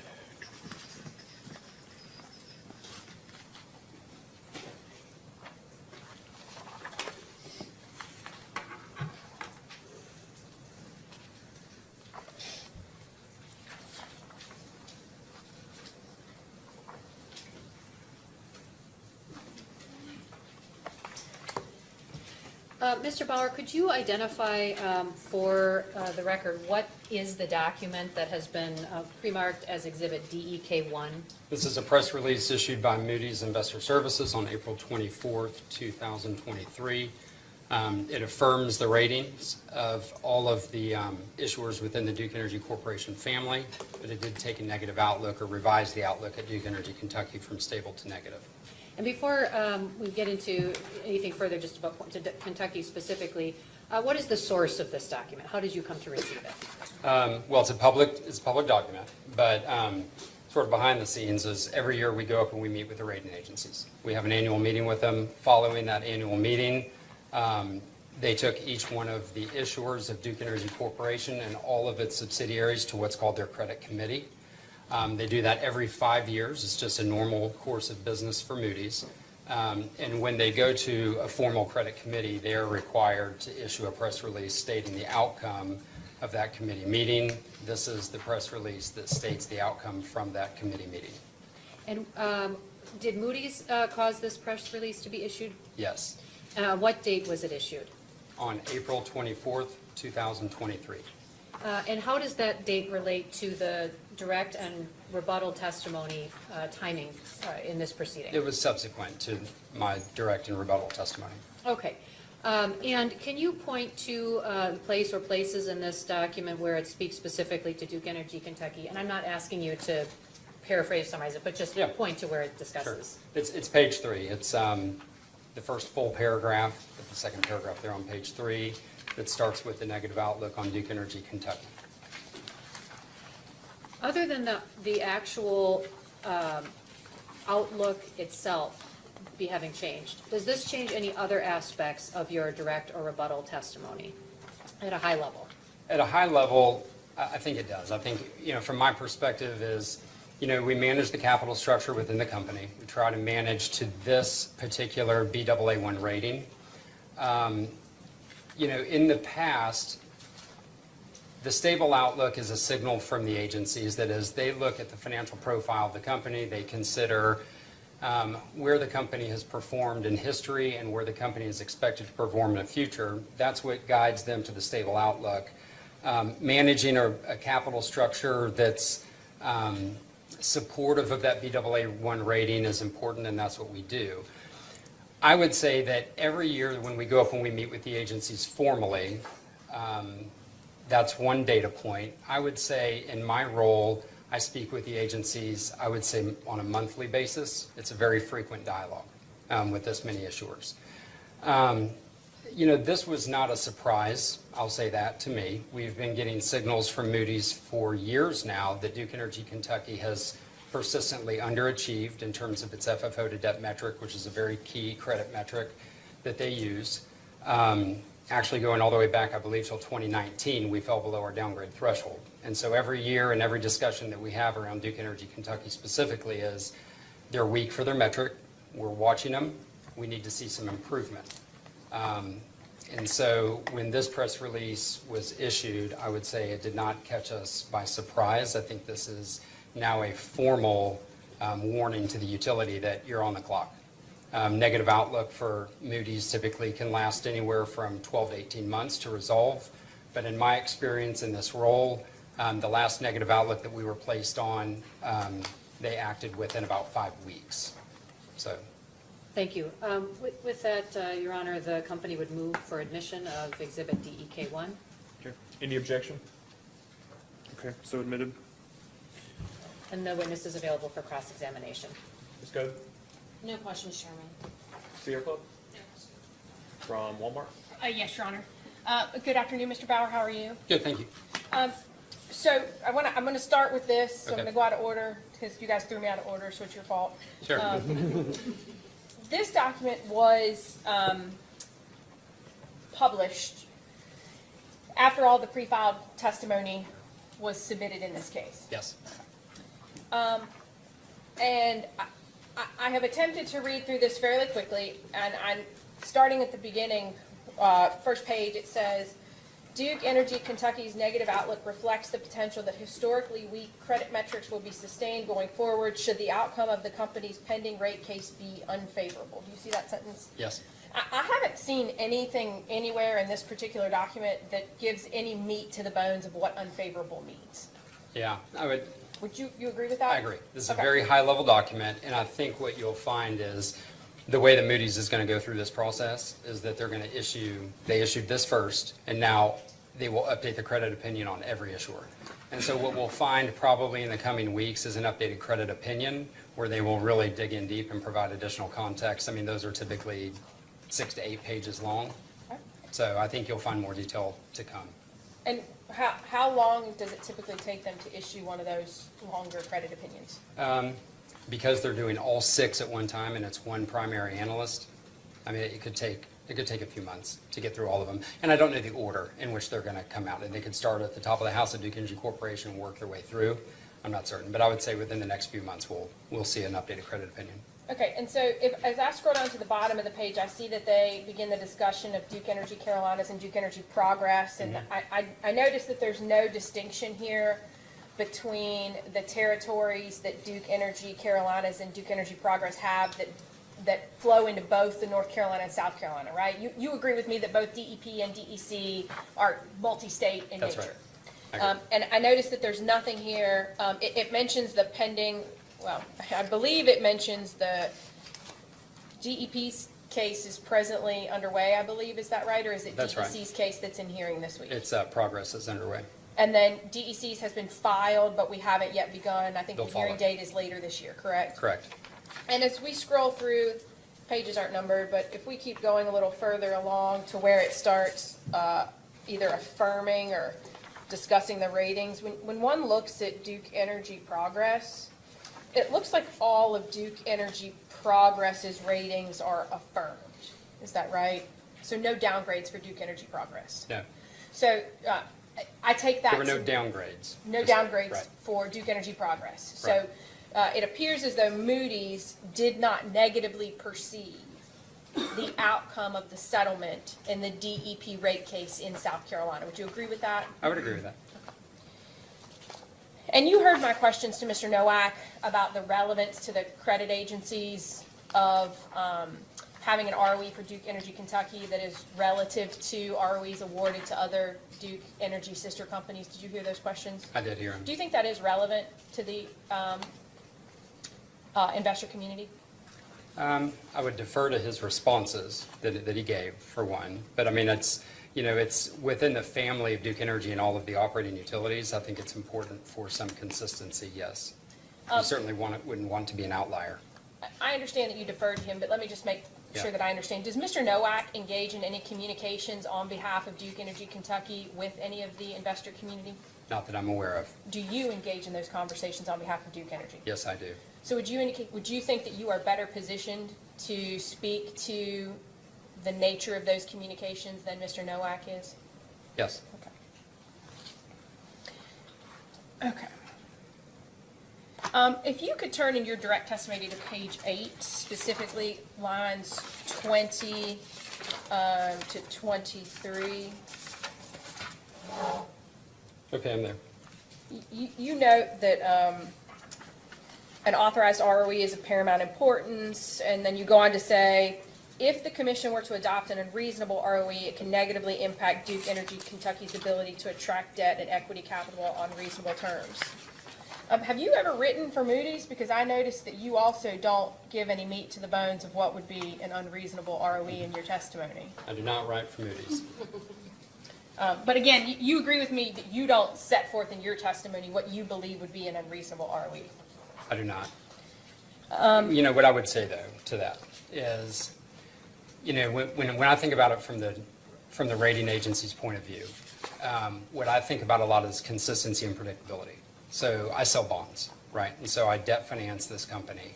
And when debt investors look at returns, when the rating agencies think about the overall credit quality and the business risk as they put forth their credit evaluation, they're thinking about consistency and predictability. Why? Because we're selling bonds for sometimes up to 40 years in duration, right? And so people buy utilities, they buy utility stocks for one reason, they buy utility bonds for stability. They want to put them in their portfolio, they want to collect the coupon payment, and they don't want to think about them again.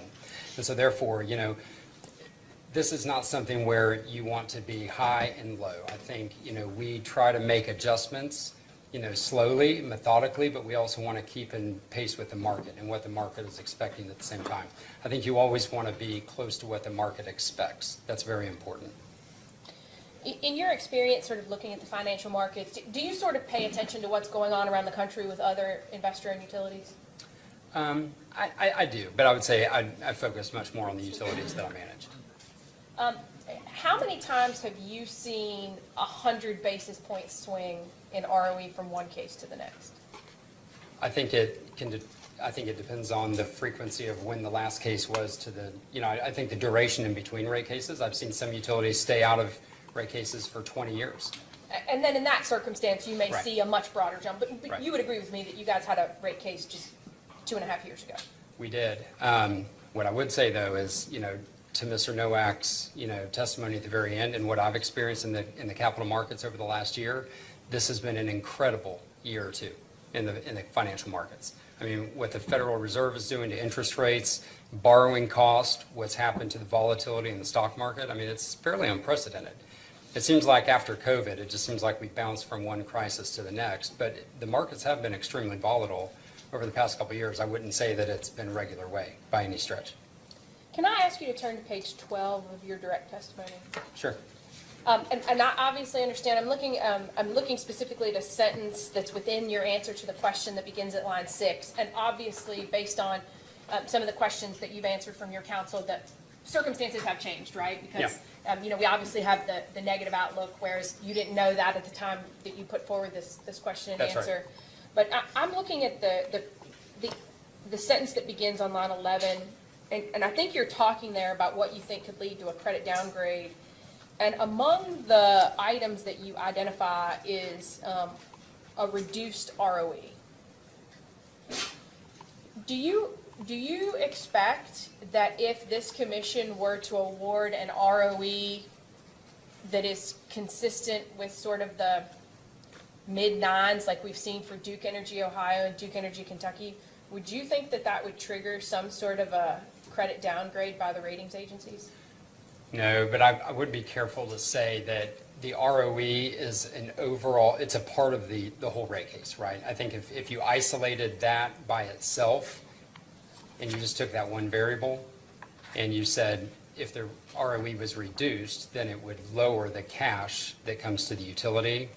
when you're already on negative outlook, or you've had persistently low metrics that have sort of put you at the bottom of your range, I would say then, yeah, I mean, a lower ROE would harm the credit metrics. But in this particular case, an ROE of 9.5 would be an increase from Right. the company's currently authorized ROE, That's true, correct? yes. So as we stand today, that would actually increase the cash available to the company, correct? That's true. And then typically I don't ask questions I don't know the answer to, and so I'm going to break one of my cardinal rules. But I want to turn to page 19 of your direct testimony.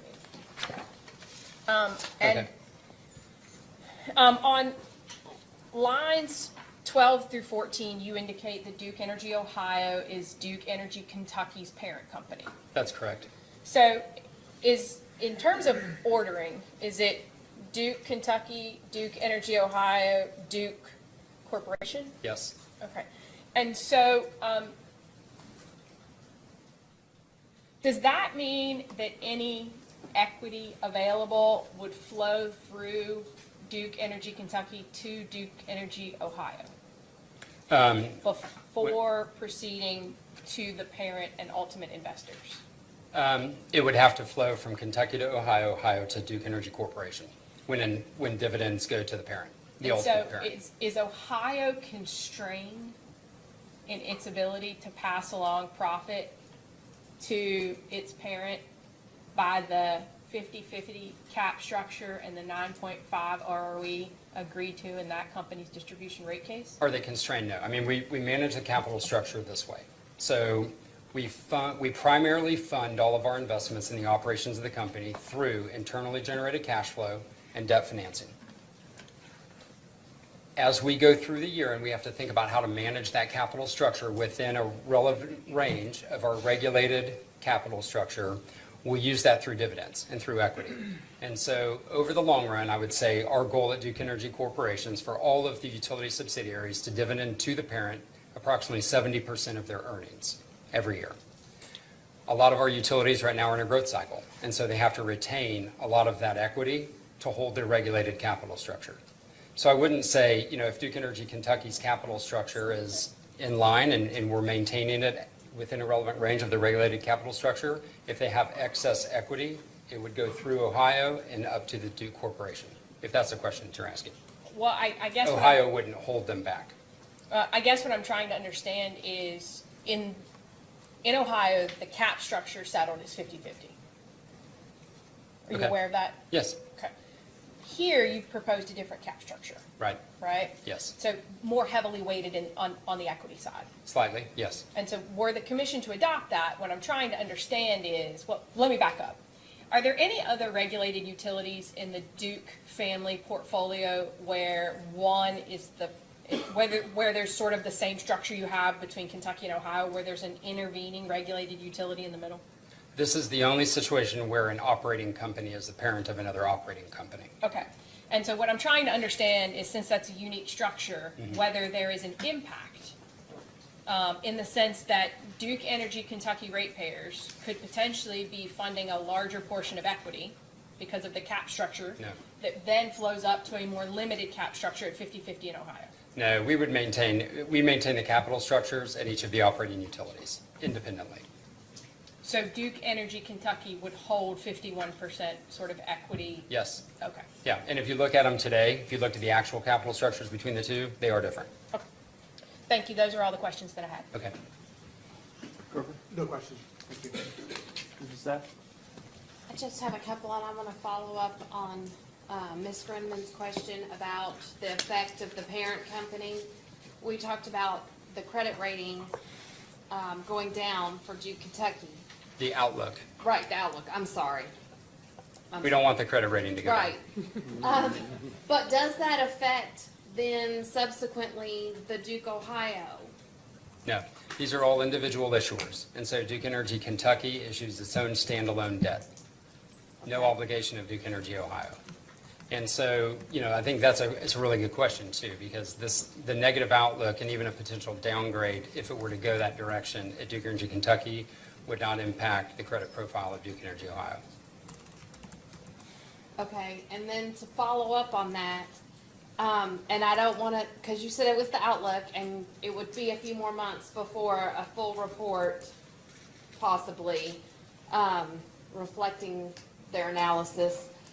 How does that affect Duke's ability to raise debt? Considering all of the banking turmoil. Yeah. And I guess there's probably two answers to that, because there probably was a Yeah. this change in outlook. That's a really good question. So we try to go to market one time per year. That's being the most effective and efficient way to raise capital, is to try to not keep coming back to the public debt markets over and over and over. So for Duke Energy Kentucky, we do have a debt capital raise that we need to do this year. The negative outlook has adjusted the timing of that from my perspective. What I would like is to receive an order from this rate case. I would like to put that in front of Moody's, and I'd like to try to resolve that negative outlook before I go to market. If we're unable to resolve the negative outlook pending the outcome of this rate case, or if Moody's determines that the outcome of the rate case is not supportive of the current rating and moves to downgrade the utility, either way, it will absolutely increase the cost of capital of what I'm expecting to issue debt this year. Even the negative outlook alone will have a negative impact on the financing of the company this year. Will any of the additional issues that are going on in the banking industry affect that as well, or do you think No. that'll just be, okay? We're fairly insulated from the small regional banks. Okay. That's all I have. No. Duke Energy Kentucky is currently rated as BAA1 Correct, at Moody's. at Moody's. High triple B, triple B plus at S&P. Okay, so let's just go with Moody's for a second. As long as there's not a multi-tier, as long as you don't jump places, a downgrade would result in a BAA2, is that correct? Yes. BAA2 is investment grade? It's low investment grade, but yes, the Well, I mean, answer is BAA3 yes, it's is investment grade. lower, right? BAA3 is the crossover credit. That's the lowest So then investment you grade go to rating. BA1, is that right? And BA1 is now non-investment grade. So you're at BAA1. Yes. What's the difference in bond yields, Moody's seasoned bond yields between a BAA1 and a BAA2? Great question. Hard to answer, but I'll give you my best answer. I would say for big, large liquid tranches, so I'm going to use a different utility. So if I had to go to market for, say, Duke Energy Progress or Duke Energy Carolinas that comes to market for $1 billion in a year, I'm going to do that in the big debt capital markets. It's big, it's liquid, investors can buy big tranches of those, they can place big orders and then get in and out of those bonds very quickly. That's what I mean by liquid. So in that instance, I would say a one-notch rating differential in terms of credit spread, to get to your question, maybe 10 basis points in a regular market. Obviously, in periods of higher volatility, that could be much different. So if you're coming into a stable market environment, one rating notch differential, in my experience, at those levels, probably about 10 basis points. Duke Energy Kentucky is a little bit different because they don't issue big liquid tranches. This is a much smaller utility. The financing needs are much smaller. And so instead of going to the big debt capital markets, I don't issue index eligible bonds at Kentucky. That level, as you probably know, is about $300 million. So that's sort of the limit. If you're going to go north of $300 million, you go to the debt capital markets. If you're going to go below $300 million without having to pay some illiquidity premium, I would go to what's called the private placement market. And so the private placement market is just different. It's illiquid, it's smaller. It literally is like a Rolodex of investors. Instead of just scouring the globe and looking for anybody that's looking to buy utility paper on a day, you're going to go try to find 50 investors, maybe 100 if you're lucky. And so it's already a smaller market. Therefore, I would say I don't know yet what it's going to cost to go to that private placement market at one rating notch difference. I would say the big market, 10 basis points. If I had to guess, more, 15, 20 basis points, I would say, is my best guess today. For each instrument? For each issuance. Yeah. That's right. So, when you said $1 billion, Duke's utility plant and service is $3 billion. So that's a different scale is what you're trying to say. Totally different scale. Yeah. Yeah. And so that's effectively what we're talking about, right? Is what's the cost difference? That's right. Between a BAA1 and a BAA2. Yes. In the event you all have to issue debt. Mm-hmm. Did I see something like you all been issuing debt at, let's say $10 million a year, or total debt's been increasing $10 million a year. Did you reference that in your rebuttal testimony? I don't know if I specifically noted that, but I will say that. Oh, sorry, go ahead. Yeah, based on the capital plan that the company has right now of roughly $65 billion over the 5-year planning horizon, yeah, I mean, we're investing capital, at about $1 billion a month. And so when we go raise capital, we raise capital anywhere between $8 and $12 billion a year. So, but I guess going back to your response, though, it was my understanding that that was one of the primary benefits of Duke Energy Kentucky and Duke Energy Ohio, frankly, of being part of bigger organizations. Yeah. Is that there was going to be an opportunity to have access to greater, availability of capital and ultimately cheaper capital. But it doesn't sound like it's necessarily the case if we're still participating exclusively in private placement markets. It does, but I will tell you, the name Duke Energy matters a lot in that instance, though, because a lot of the investors that buy private placements, we think about them, it's kind of your household names. These are insurance companies, large pension funds, money managers that have smaller accounts that can buy in the private placement market. Oftentimes, they also participate in larger deals, and so the credit analysis within those firms has already been completed, and it's easier for us to access some of those bigger names. So I would say there is a benefit to being part of the Duke family when we go to the capital markets. And then the other side of that is, what's the additional cost of borrowing versus the additional cost to customers of having a different rate, right?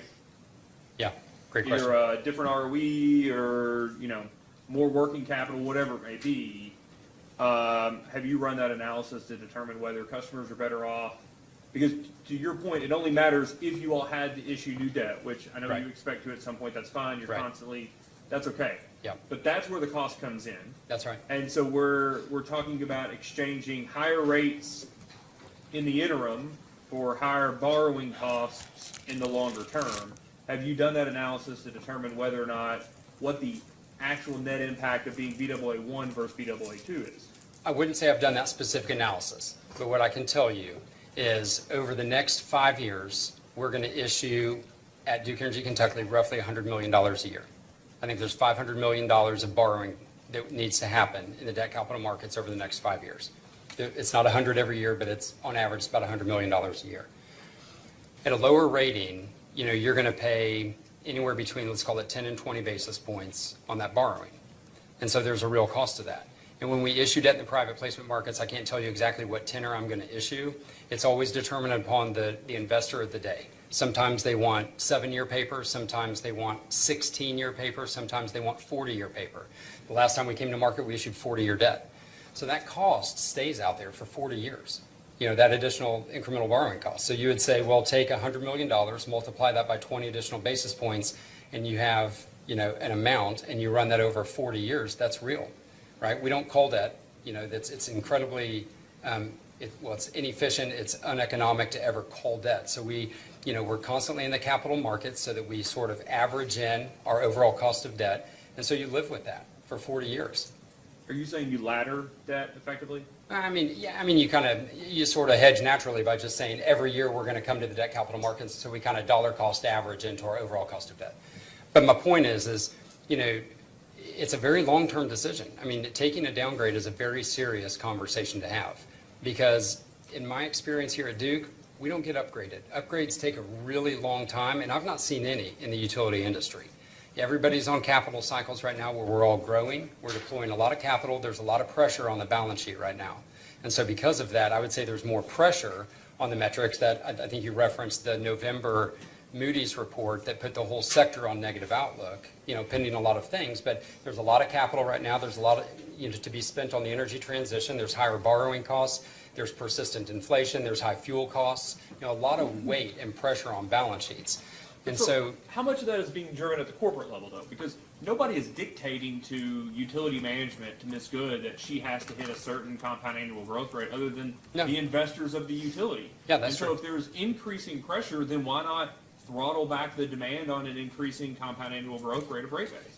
Yeah, and I think we do that. I think you look at every utility individually and you say, and we do that, right? In the Carolinas, for instance, we've talked about the Carolinas a lot in this case, they're under a carbon plan, right? From a legislative perspective, they're trying to achieve certain carbon goals that are by law that dictates that they have to get to 70% carbon reduction, I believe, by 2030.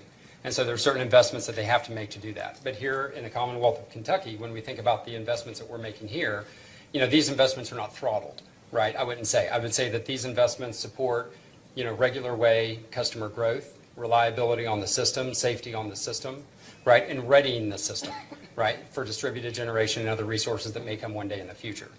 So you were here when I was asking questions, Mr. Novak? Yes, sir. Okay. And I was specifically asking about, what's the best way to say this? Well, I'll ask that in a second. Okay. We're going to progress there. Yep. Okay. You know that this cash issue, and I'll call it a cash issue. I don't need you to, but has really well, I don't even think I have to say that you've said this. Moody's has also noted that here we go. If we go to this document that you've on page 3, this is where I got the statement from a second ago. Not 10 million, 10%. Excuse me. So. Middle of the paragraph there, it starts, although Duke Energy Kentucky benefits from several cost recovery mechanisms, you don't have to say thank you, that's okay. Including recovery of fuel, purchase power, and environmental compliance costs, and the use of a forward test year in rate cases, the company's cash flow has been flat since 2018 relative to a compound annual growth rate in debt of about 10%. So that was my mistake, I said 10 million, yeah. The 10% here. 2018 is not just a random number in terms of impact to the utilities cash, right? Basically, every regulated utility in America had an impact to their cash. That's right. In 2018. Is that That's right? Yeah, from EDIT. And what was that from? EDIT, excess deferred income taxes, and the flow back of that benefit to customers. So, how would you like an extra $4.7 million a year in cash? What would that do to your FFO to debt ratio for Duke Energy Kentucky?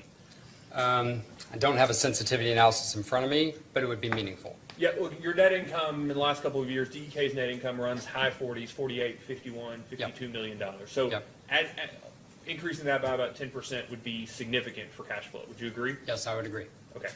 Sounds about right for the amount of unprotected and protected excess ADIT that you're having to pass back to consumers every single year?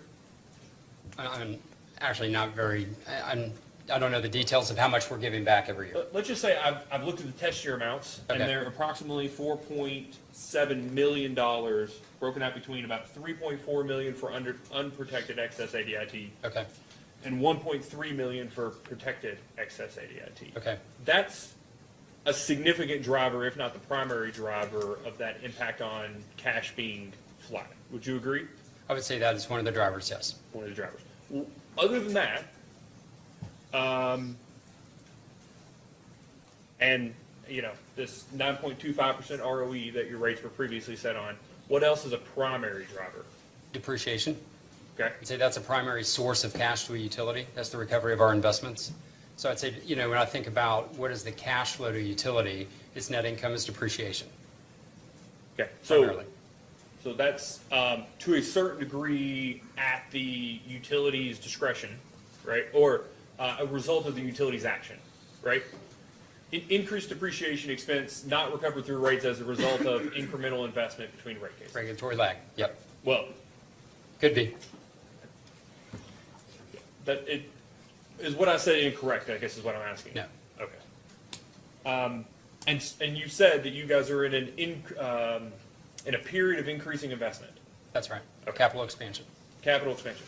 So how long have you been in the utility industry? I've been with Duke for 14 years. 14 years. Do you remember a time in those 14 years in which Duke was not in a period of capital expansion? It has accelerated over the past couple of years, for sure. Okay. I mean, we're so always it's faster building. now. That's one answer. But I guess have you been in the 14 years you've been at Duke? Is there a time when Duke has not been in a period of capital expansion? Has there ever been a time that you've listened to an earnings call and somebody said, you know what, we're pretty content with our rate base right now. No. We don't need to increase EPS. No, and a lot of that has to do with population migration to our service territories. We have a lot of people moving into the Carolinas and Florida, and so we are constantly building our system. We operate one of the largest wires businesses in the country, and so there's a lot of work that has to be done on it.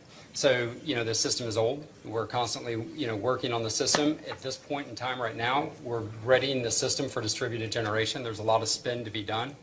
And it didn't just start this year. I mean, this is work that's been underway for a number of years. But to directly answer your question, we've been investing for quite some time. Okay. So quickly, because I'm sure people want to take a short break here in a second. Do you know Brian Savoy? Yes, he's the current chief financial officer of Duke Energy Corporation. Publicly traded DUK. Yes. Right? Okay. So I want to talk about something that happened I know you've been here, but in the earnings call yesterday, in the earnings presentation, are you generally aware of the earnings call? I'm generally aware, but I will tell you I did not listen to the call yesterday. Yeah, that's fine. I just read the transcript because I've been, day job kind of thing. Yep. So, DUK, publicly traded company, is seeking a target FFO to debt ratio of approximately 13 to 14%. And over the long term, by the end of 2023, and over the long term, a target of 14%. That's right. So why is it that the publicly traded company is seeking an FFO to debt ratio of only 14%, whereas you're saying the target ratio for DEK needs to be 16, 17, 18%? Well, they're different ratings, right? So Duke Energy Corporation is rated Baa2 by Moody's. Their downgrade threshold is 13%. That's what was set. And so we target 14%. That gives us 100 basis points of cushion to try to weather unforeseen events. And so that's our long-term target is 14%. The downgrade threshold is 13. This is a Baa1 rated utility. It's higher rated. The downgrade threshold at Duke Energy Kentucky is 17%. And that's because it's at a higher rating. It should have a higher downgrade threshold. Does DUK borrow debt? Yes. Okay. So, I guess what am I missing here? It seems like this is a really big problem here. Is DUK looking to increase to be upgraded to Baa1?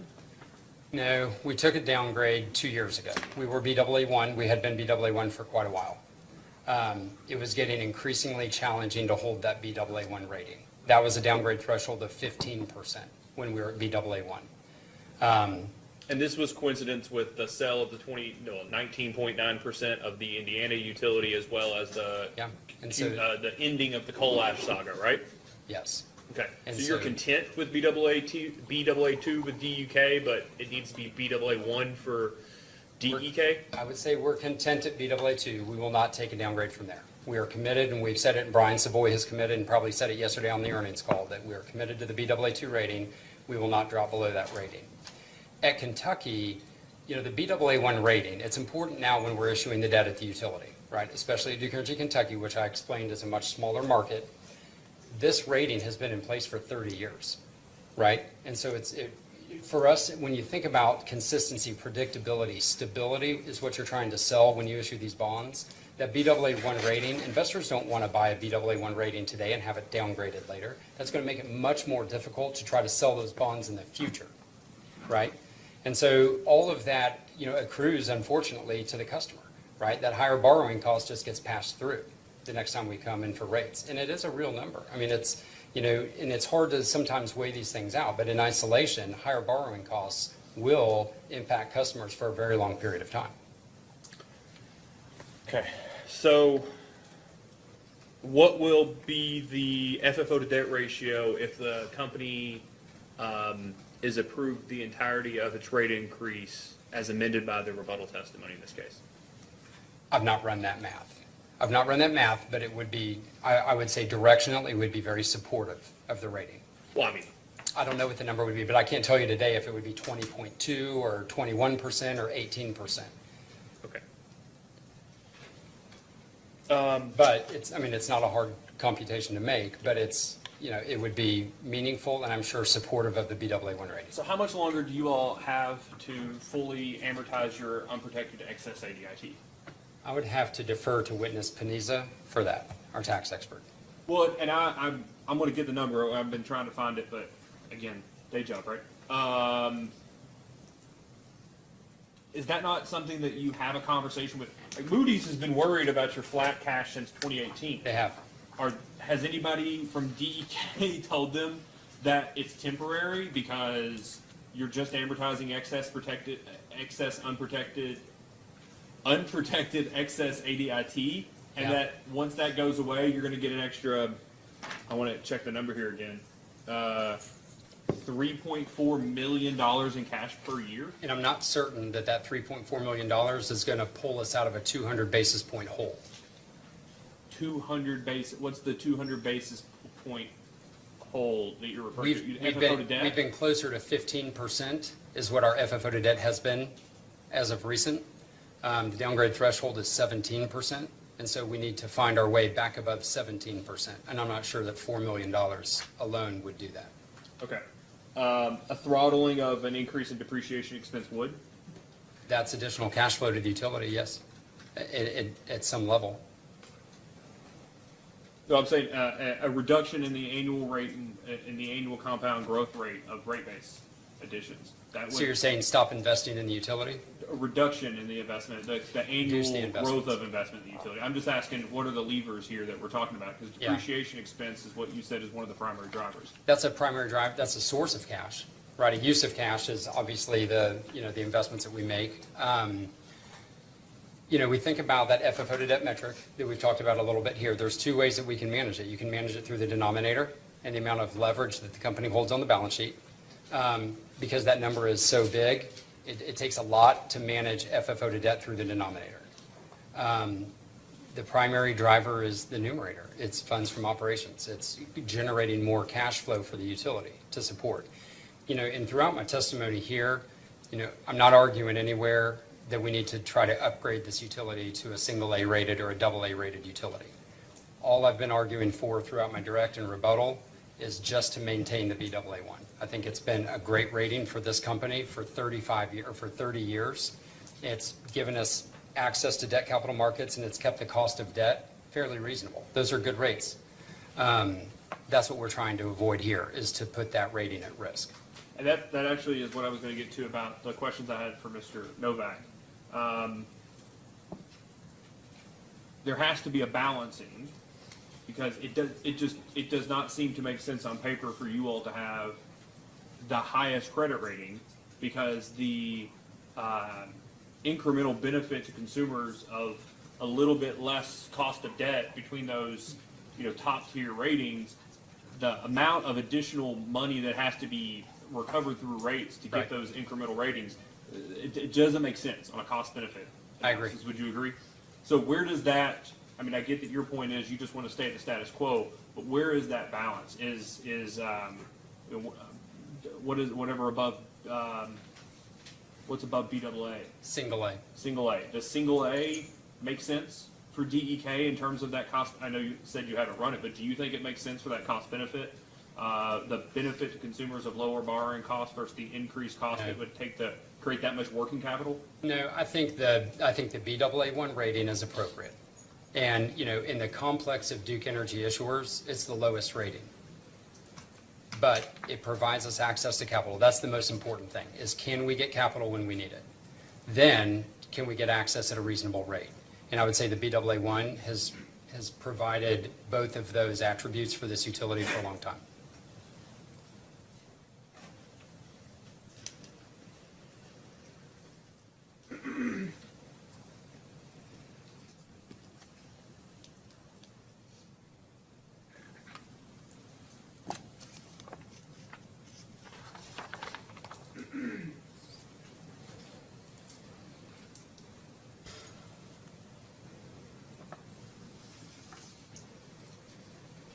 All right, last question. ROE and equity layer. Are they a sliding scale, or does one matter more than the other? I think you have to, I would look at them as combined. I would look at them both together. So if you raise one, you could lower the other. Is that what you're saying? It's a compounding impact when you look at the two? I think you almost have to take I would view the rate case outcome in totality. And I view ROE and cap structure combined together. I don't know if you said that if one went up, the other has to go down. To keep the outcome equal. To keep the outcome equal. Follow through impact equal. Yes. One would raise rates, one would lower rates. Is one more important I personally hear publicly more conversation in these types of things about what ROE was used to set rates than I do what percentage of total rates, what percentage of total capitalization is equity capital. With that being said, ROE gives you more cash, a higher equity ratio reduces your debt. Component. For FFO to debt, they could offset each other. Is that right? Yeah. I mean, it's, like I said, you can manage the denominator. That's through capital structure. That's usually less impactful to the metric than the numerator. So in that case, the ROE would probably be more important. More important, okay. And then on that, internally at DEK, when you're talking about being allocated, whatever excess capital there is available from DUK, throughout the labyrinth that we talked about through DEO, ROE is a greater consideration than the return on your amount of invested equity capital? level? Yes, very important. When Mr. Savoy is looking at who to hand the money out to, ROE is a greater driver in that decision making. Is that what you're saying? Yes. All right, thank you. Before we go to redirect, I think it's probably time that we take a short recess, and then I'll give you an opportunity to redirect at that point. We'll take a recess until 3.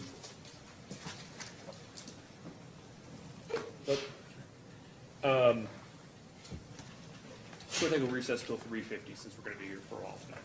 Okay. We'll come back at 3:50.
Mr. Bauer, just a couple. 1 second. Oh, I apologize. I thought you were. Yeah, we're not. The longer the hearing goes, the longer it takes to start up it. Okay, sir, you're on. This is eSpin 3 we've got here in our computer system. So we're back on the record in case number 2022-00372. Council, before you do your redirect, It is almost 4 o'clock. We will go for another hour and a half. We'll take another, approximately an hour and a half. We'll take another short break, and then we'll break for supper, dinner, just a bit before 7. We'll take probably about 45 minutes for a break then, and then we'll come back and figure out what we need to do after that. So. All right, thank you. Do you have any redirect for this witness? I do. Please proceed. Thank you. Mr. Bauer, do you recall a conversation with Walmart Council regarding not wanting an affiliate of Duke Energy Corporation to be an outlier? Yes, I remember that. Can you explain that, please, what you meant? When I think about outliers from a credit perspective, is the way that I was my train of thought there is, we try to make sure that all of the issuers are on stable outlook and are supportive of their ratings, that they're all creating FFO to debt metrics that squarely keep them in line with their current ratings. And so right now, Duke Energy Kentucky is on negative outlook. That to me is an outlier. That's something that we would like to cure. Thank you. What is Duke Energy Ohio's electric settled cap structure as it currently exists? I believe the settled cap structure is 50.5% equity, which was part of a settlement. Okay. And when you say it was part of the settlement, from your perspective, why does that matter? I think there's a host of things that go into a settlement. I think there's always gives and takes, and so a settlement is, to me, is different than a fully litigated outcome. And why does Duke Energy Kentucky need or is requesting in this proceeding a higher capital structure and ROE than the one you just outlined for Duke Energy Ohio? I think it's to support the current credit rating and to maintain that Baa1 rating. And I think that's evidenced by the negative outlook placed on the utility by Moody's. The higher ROE provides additional cash flow to the utility. The higher capital structure lowers the leverage on the utility's balance sheet. Okay. Both are supportive of the rating. Thank you. And then if you could look at the third page of Exhibit DEK1, you had some discussion with the commission about the paragraph that's specific to Duke Energy Kentucky. I'm there, yes. And there is the line about, 2/3 of the way through that paragraph that says the company's cash flow has been flat since 2018 relative to a compound annual growth rate in debt of about 10%. I see it. And do you recall the conversation regarding the return of EDIT and how that might affect the company? I do recall that discussion. Okay. If the company were to stop returning or conclude returning excess deferred income tax to customers, would that be an ongoing change in the company's revenue growth or no? No, that would be a one-time, right? As of right now, we're giving an amount back to customers. That's a stated amount. And at some point in the future, we're going to stop giving that back. And so you would get a one-time cash pop is what I would say, but that number would not grow through time. Okay. So the benefit would actually dilute through time as you continue to invest and put leverage or debt on the utility's balance sheet. Thank you. That's all I have.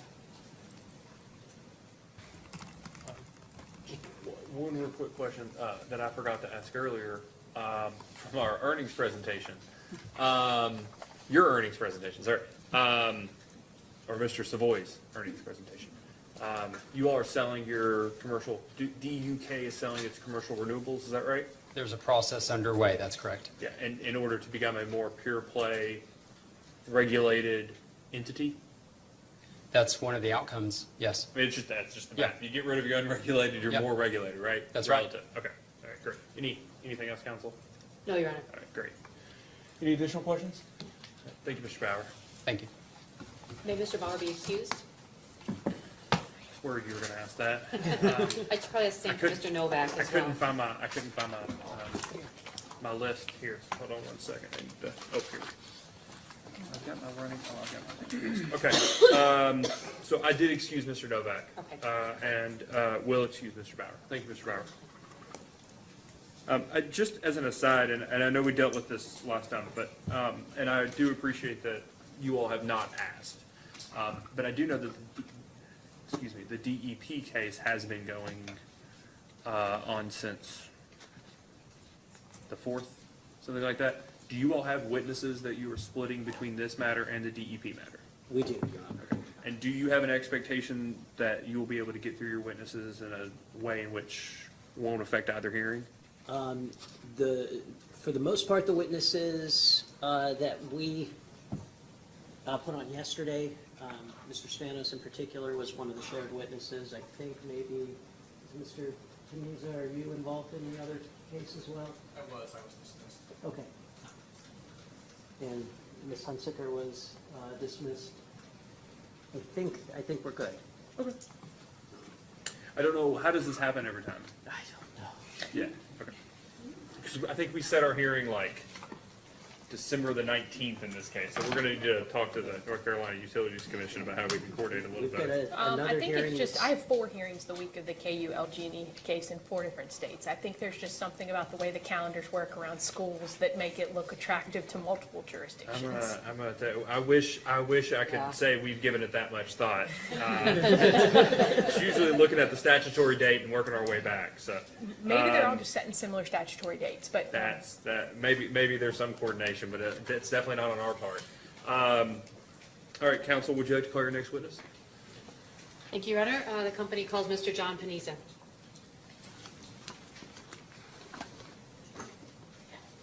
Please raise your right hand. Do you swear or affirm that the testimony you're about to give is true and correct under penalty of perjury? I do. All right, please have a seat. State your name and address for the record. John R. Panizza. My address is 525 South Tryon Street, Charlotte, North Carolina, 28202. Counsel? Thank you, Your Honor. Good afternoon, Mr. Panizza. Could you please identify your position within the Duke Energy Organization? Sure, I am the Director of Tax Operations. Thank you. Did you cause to file in this proceeding direct and rebuttal testimony and responses to discovery? Yes. Your Honor, rather than just asking Mr. Panizza if he has corrections, I'll draw the Commission's attention to the motion that was filed by the company last week with respect to certain corrections to his testimony. That motion does outline those corrections, and we could walk through them here, or I don't know if there are further questions about how you'd like to manage that. No, motion. that's fine. As long as you adopt those as your amended testimony, is that right? Yes. Okay. Is there any objection without needing to go orally through those? Okay, great. There you go, counsel. There's your. Thank you. Mr. Panizza, if you were asked the same questions as set forth in your corrected rebuttal, direct, and discovery responses today, would you give the same answers? Yes, I would. And is it your intention for the testimony and discovery as corrected to be admitted into the evidence in this proceeding? Yes, it is. Thank you. Note that Mr. Panizza is available for cross-examination. Counsel for the Attorney General's office? Yes, thank you, Chairman. Mr. Panizza, is it accurate to state that your rebuttal testimony responds to the Attorney General's witness, Mr. Randy Futrall's recommendation to reduce Kentucky's projected property tax expense? Yes, it does. And is it also accurate that Duke Kentucky was originally proposing to include $19.741 million in property tax expense in the proposed revenue requirement? That was the original number. And then on page 6 of your revised rebuttal testimony filed this past Friday, would you like to look at it, or? Oh, I have it in front of me. Okay. Figured that's I'm where we on- were going. I'm on Yep. page 6.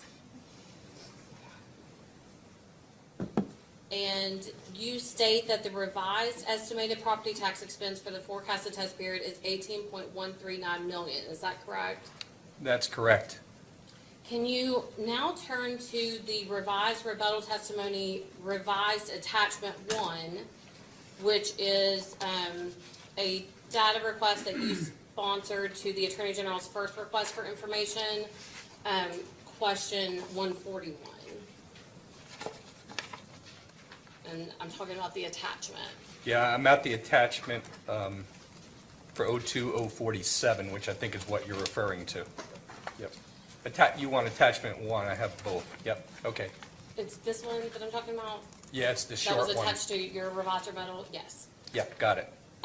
So can you look a couple, 3 lines up, I guess, where it says test period, estimated tax expense, $18,004,307.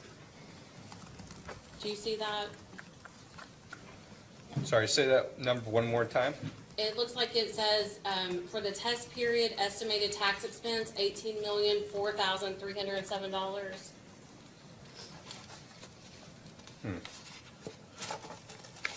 But mine says 18,139,021, but okay.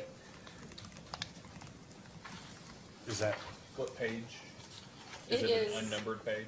Yeah, it's an attachment to his revised response that it printed out on mine attached to your revised rebuttal. So I thought that's how it was filed.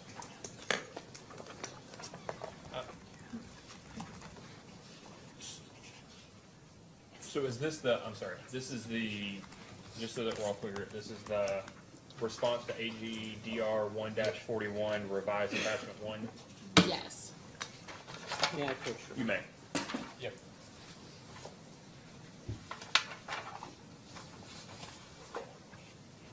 Okay, yes. I have it in front of me. Okay.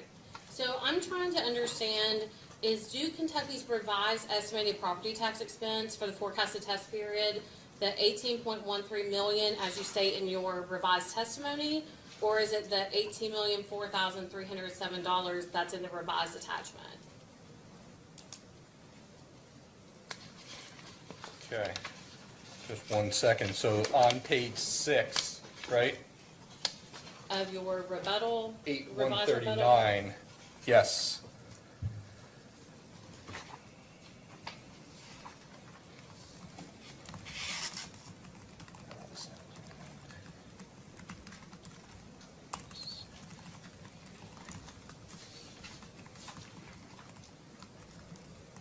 I would give you a perfect answer, but I have 2 schedules that are slightly different. And I don't see the other one. Hold on.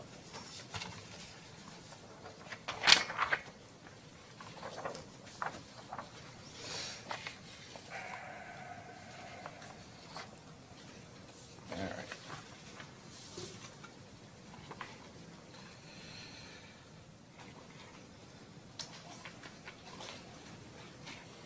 Right, okay.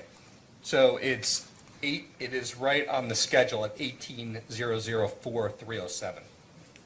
Okay, so on page 6 of your revised rebuttal, the 18.139 million, that's incorrect. And should be the $18,004,307? Yes. Okay. Is it accurate to state that in your revised rebuttal testimony, the estimated property tax expense for both 2021 and 2022 are much closer to the per books property tax expense for those years than what you previously calculated in this case? They are much closer today, yes. And Mr. Panizza, what exactly prompted you to make these revisions to the proposed property tax expense, which was filed this past Friday? So when we were reviewing for the case, we noticed some discrepancies in our 2021 base amount. And so after further review, I apologize, I didn't hear My- discrepancies in what? I couldn't hear you. discrepancies in our 2021 base amount. Okay, I can't tell if you can hear out there or not. that's okay. Whatever you think you should do, just add 15% to it. Okay. So once we identified those discrepancies, we changed our amount to reflect the proper amount that needed to be done for this case. And if you look at our revised testimony, we basically changed to the notice of value that the South Carolina property tax assessed us. So we went right to that notice of value, where before we had an adjustment in there. And Mr. Panizza, when did you discover these discrepancies in the 2021 base amount? About a week and a half ago. Thank you, Mr. Panizza. Chairman, I have no further questions. Council for Cedar Club, do you have any questions? Walmart? No cross. Perfect. No questions. Commission staff? Nothing, Your Honor. Vice Chair? Commissioner Reed? You heard the question that was deferred to you by Mr. Bauer? that Yes, filmed? I did. Yeah, so about excess accumulated deferred income taxes? Yes, Okay. There's protected and unprotected? there is. Protected, the IRS has made the decision for us. Would you agree? Yes. Yeah. They've got to unwind, I don't know. They've got to unwind the way the IRS says. Right. Okay. I try not to remember too much about these tax cut cases. Unprotected, though, is at the discretion of the regulator or for a regulated utility. Would you agree? That is correct. Okay. These are amounts of taxes that customers pay through rates but will never, under the current scheme, come due. Would you agree? Yes. Okay. Do you know how long of a amortization period that the commission approved for those regulatory liabilities? Yeah, so for federal, right, in 2018, we started, it was a 10-year period. And for the state, in 2019, we started, it was a 10-year period. Okay. And that is still the case? They're being amortized over a 10-year period? They still are. Okay. At three... You were right, yeah. Yeah, $3+ million a year? 3.3 Fed and 3.4, another 100,000 for state. State's very small. Yeah, we're just worried about that's where they get you, the federal taxes, right? Yes. So we've got 2018, the entire year was 20. No, it was only a pro rata year. Yeah, but it was like it was a good portion of. It was a good portion of 18, yeah. 80%, maybe 75%, something like that. Yeah, I'd go with 75. Okay, so we've got the majority of 18, 19, 20, 21, 22, and we're almost halfway through 23, right? Yep. So we've amortized at least half of the excess unprotected ADIT. We agree, yep.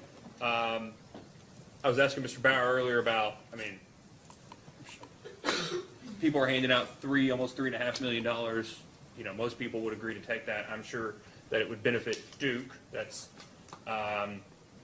cash that you weren't anticipating, well, in 2017, you weren't anticipating having to hand out back to customers. But over the time, you'd get the benefit of having that excess cash. Would you agree? We did, yes. Yeah, okay. And that's that difference between book depreciation and taxes, right? Yeah. Okay. Accelerated tax depreciation causes a lot of it. In this case, we don't need to go into it, so. No, that's right. It's Yeah, not, it doesn't mean anything for anyone, so why talk Timing about it? differences is what it comes That, down to. that's all you need to know. Yeah. Okay. Timing differences unrelated to unrelated to accelerated depreciation. That's the Thank key. you. Yeah, the section 163 has that. Do you remember that? So, we've got this situation, we're done. We've made a decision, 10 years, it's amortizing, it's already over halfway amortized. When the 10 years is up, you all will no longer have an amortization, whatever the opposite of an amortization expense is. You all will no longer have to hand out $3-point-something million of cash pursuant to the amortization of that regulatory liability, correct? That's right. Okay, that's free, that's cash that you get to hold on to in future time periods that you were having to hand out in past time periods. That's correct. Is that fairly consistent with the amortization period for unprotected excess ADIT that you've seen in other jurisdictions? So yes and no, right? So we have a lot of jurisdictions. So 5 years, some, 10, 20, right? So we're all over the board, believe it or not. Yeah, so if you were thinking of averages and medians, where's 10 years fall on the spectrum of It is in the median, I would not disagree with that. Okay. And so just to be something Mr. Bauer said, you know, he was talking about how the whole industry was looked at a certain way. You would agree that as a general matter, because most utilities took advantage of bonus depreciation or accelerated depreciation, most regulated utilities are all in the same spot to where they're going to have to pass back these excess accumulated deferred income taxes over some time period, which may have varying impacts on all of them, but does impact all of their cash positions. I would agree, just understand that some could have started as early as 18 and be out of it currently. Yeah, okay. If they had a 5-year amortization period. That's exactly right. Okay. You all weren't out advocating to pass it back, the unprotected, in 5 years. Would you agree? We, at that time, I would agree, we were not. Yeah, okay. And do you know in terms of regulatory mechanisms, if you all don't come back in for another rate case between now and when the excess deferred income taxes, when you all have fully amortized that regulatory liability, do you know whether you all set it up in a way in which it just stops passing it back? I think you're going to have to ask Ms. Steinkel or Ms. Bauer. Yeah, that's right. Lawler about I that. was going to say, I think Ms. Lawler definitely knows. Yeah. So, okay. So we've had so many jurisdictions that I just, yeah. That's fair. I I'm don't sure it wanna was a assume. very busy time for you in late 2017 or early 2018. So. Yes. Okay. All right. Council, do you have any redirect? I do not. All right. Thank you very much. You may be excused. Thank you.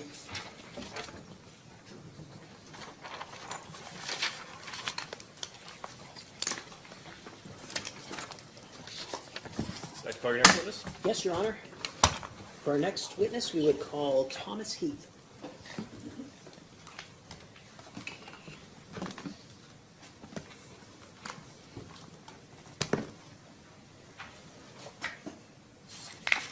Please raise your right hand. Do you swear or affirm the testimony you're about to give is true and correct under penalty of perjury? Yes, I do. Please have a seat. State your name and business address for the record. Thomas Heath Jr., 525 South Tryon Street, Charlotte, North Carolina. Thank you, Your Honor. Good afternoon, Mr. Heath. Good afternoon. Would you please state your position with the company for the record? Sure, I'm the Structured Finance Director in our Treasury Department. And did you cause to file rebuttal testimony in this proceeding? Yes, I did. Do you have any changes or corrections to that testimony? No, I do not. If you were asked those same questions then today, would your responses be the same? Yes, they would. And is it your intent that that testimony be admitted into the record of this proceeding? Yes, it is. Thank you, Your Honor. The witness is available for cross. Ms. Good? No questions, Chairman. Any questions from Ms. Sierra-Plus? Ms. Grunman said that she had no cross for me to convey that So to you. if she comes back and was like, I had all kinds of questions for Mr. Heath, it's on you, Mr. Quinn. Any cross-examination? of this witness? None from me either. Any from commission staff? This is a bit unusual, but we have questions for Mr. Normand, and we think we might be able to get all the answers we want from him. But in the alternative, we think Mr. Heath, so could we? We can take care of that. Okay, that's, But nothing specific for Mr. Heath? no. Vice Chair, do you have any questions? All right. Thank you, Mr. Heath. I would ask that, please ask you to step down and then stick around. We're going to wait to excuse you until after we've conducted our cross-examination of Mr. Normand. All right, thank you. Thank you. Counsel? All right, well, let's call Mr. Norman.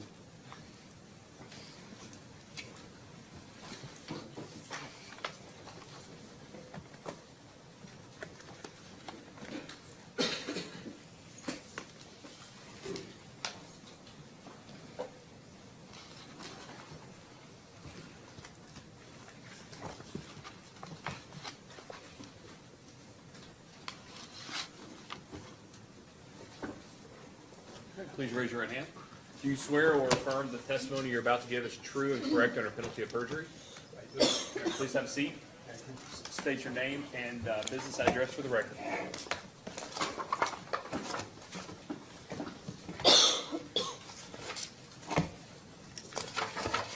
My name is Paul Norman, and my address is Management Applications, 1103 Rocky Drive, Suite 201, Reading, Pennsylvania, 19609. Counsel? Thank you, Your Honor. Good afternoon, Mr. Norman. I believe you just stated the name of the company you work for, but I didn't quite hear it. Would you please identify your position and the name of the company that you work for? Sure. I am a principal in the firm of Management Applications. Thank you. And did you cause to file direct and rebuttal testimony and responses to data requests in this proceeding? Yes. And do you have any changes or corrections to any of that information? I have one change on my rebuttal. And would you please walk us through that? On page 2 at the top, the recommendations are a reduction of 17.945, the word million was omitted. That needs to be inserted.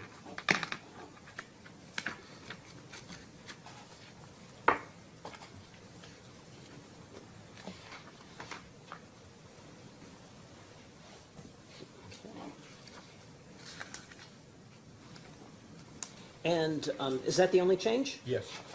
And with that change, if you were asked these same questions here this afternoon, would your answers be the same? Yes. And is it your intention that this information be admitted into the record of this proceeding? Yes. Thank you. Your Honor, the witness is available for cross-examination. Ms. Goode? No questions, Chairman. Counsel? Ms. Grumman? No questions. No questions. Thank you. Mr. Normand, I have like some general questions about the contract you had with Duke to consult in this case. Yes. I believe most of the invoices had the name of Michael Morganti. Yes, that's correct. Can you tell us how he fits into the corporate structure for you all?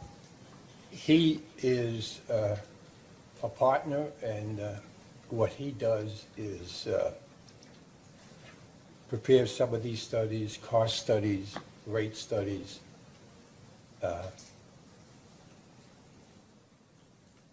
He didn't sponsor any of the responses, correct? He did. He prepared some for me. Yes, Okay, so he prepared them for you? that's correct. Okay. All right.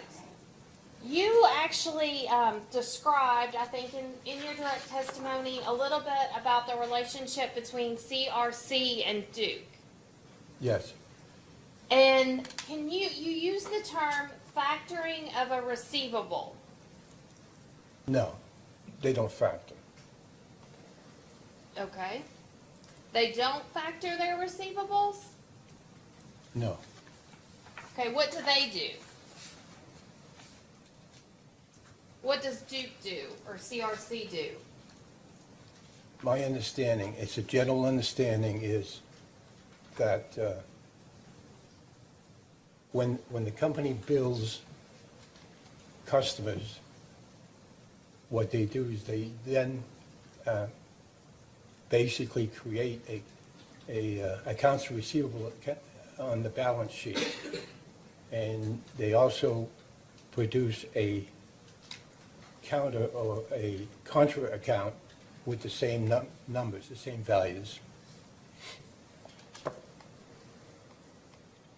So that the balance sheet is unaffected. Okay. So, based on that, there's no cash transfer. Pardon me? There's no cash transfer when they do this, No, right? no ways, there's never a cash transfer. So, during the whole time, there's no cash being transferred between Duke and CRC? That's correct. Well, I'm sorry. The only difference becomes at the end of the month, there are interest payments to be made that Duke makes to CRC. Okay. So, Duke makes interest payments to CRC. That's correct. And, well, is there a particular, what's the interest rate charged? You'd have to ask someone else, I don't know. Do you have any idea who I might ask? If you don't, that's okay. There's a couple witnesses after you that I could ask. Okay. So, there's no cash exchange, but an interest rate is charged. And then, are there any other financing costs associated with this exchange besides an interest rate? Like penalties for anything, or? I'm not aware, I think there's some minor charges, but I'm not aware what they are. You'd have to ask someone else for that also. Okay. And does this particular arrangement between CRC and Duke prolong the number of days it take, or that you determined were the leg days in the study? No. In fact, I've never used anything with respect to this arrangement. Basically, all my information comes from the company's income and balance sheet. Okay. I don't want to misstate. Did you use the term securitized financing in your testimony? Do you recall using that particular term? Where did you find that? I did not write down a page number, so I apologize. In my direct testimony? It's, okay. According to the chairman, it's page 3 of the rebuttal testimony.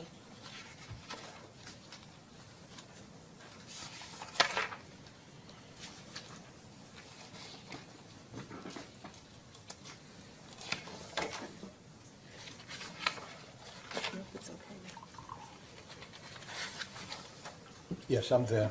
Okay, and do you see where you use the term securitized financing of the accounts receivable?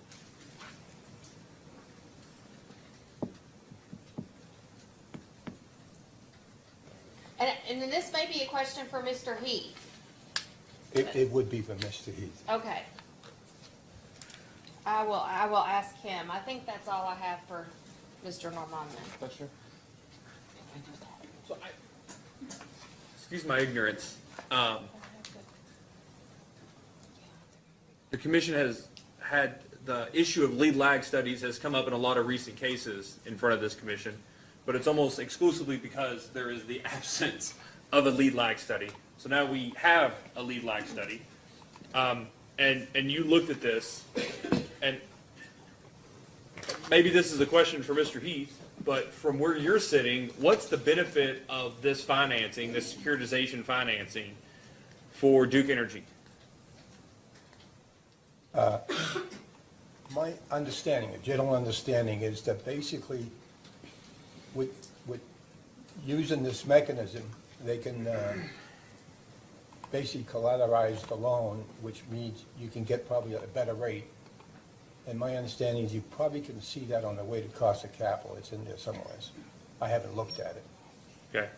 But does 27 days between billing and receiving payment, let's just say they didn't do anything with accounts receivable, like in terms of they billed customers and then they didn't do anything with it at all. They just billed customers and waited for customers to pay them. Feels like they would get the money from customers faster than 27 days. No, that's, again, the 27 days relates to Duke's customers. The 27 days doesn't relate to the time period, the collection and lag between the time that they send the bill out and they end up finalizing this accounting and sending it on to CRC? No, this is internal. It's basically, what you do is you say, I issue a bill, and when do I send it out? In other words, there's a period of time from the time you read the meter, you bring it in, you scrub the information for problems, and then basically, once you do that, you basically find a payment. There's a payment date. So the difference between that and the payment date is about, oh, I'm sorry, you're talking about the 27 days, not the billing lag. Okay. That's right. I'm sorry, let me go there. The collection lag. Yeah.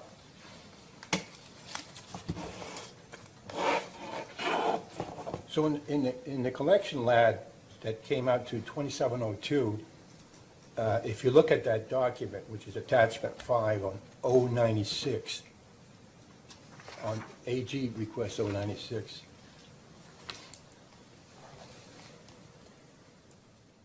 what you have there is the monthly billings for Duke. And the total is $506,094,925. And what I do is I convert that to a daily billing, so I divide that by 365, and then you drop down to average revenues per day, and that's 1,386,561. And then separate from that, to the right, what you have here is accounts receivable.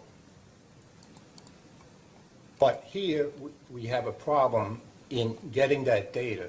So what we do is we use the end of month numbers from the company. So essentially what you have is 12 months, and then we do the first month as January 1st. So you have 13, basically 13 numbers for all these columns. So the first column is basically combo, I call them combo bills. That's the billing for both the gas and electric customers. Next to that, what you've got is a pure electric. They only buy electric from the company. The next column is budget billing. That's all the negative numbers. And the next column is basically only gas billing from the company. They get their electric somewhere else, as well as electric, they get the gas somewhere else if they use gas.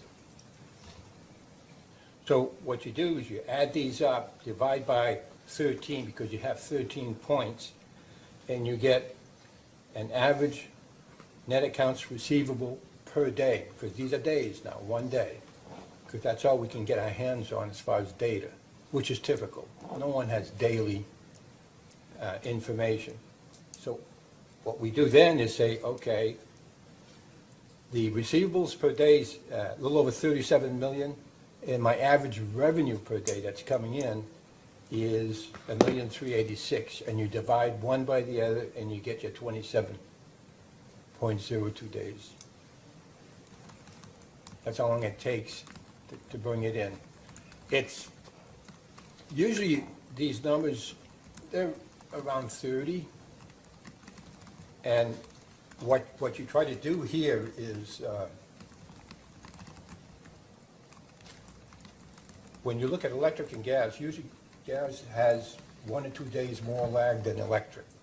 So if I was to split this, I'd probably say 26 and 28, 28 gas, 26 electric. But here we couldn't separate them because of the combo bills, and they don't record it separately. So what we did is when I had an AG request, let's see, it was 095. They said, okay, are these all electric revenues or what are they? And so that data request triggered me to look at what was filed. And I spotted right away that the column 1, which here is it was much lower as filed. I looked at it and I said, something's wrong here. So what we did is I said, it looks like the gas is not in the numbers. Here they are, and you can tell they are because what happens with the billables, you have like a Super Bowl effect if you have gas in here, because in the wintertime it goes up quite a bit. In the original filing, it did. The Super Bowl was upside down, which means summer high, and it tails off. And I'm saying that's what I spotted. And I said, oh, I missed it. I should have caught that. It was wrong that I missed it. So I guess I'm still thrown off by if the invoices are sold to CRC each day. I apologize. That was my mistake in my testimony. They're not sold to anyone. Okay, so the data request here from Danielle Weatherston, the AG response to AGDR 1-95. I haven't seen that one. I'm sorry. Do you have a copy of that data request you can provide?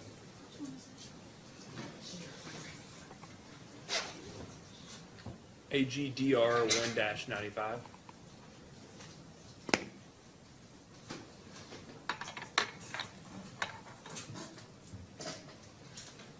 Just a moment.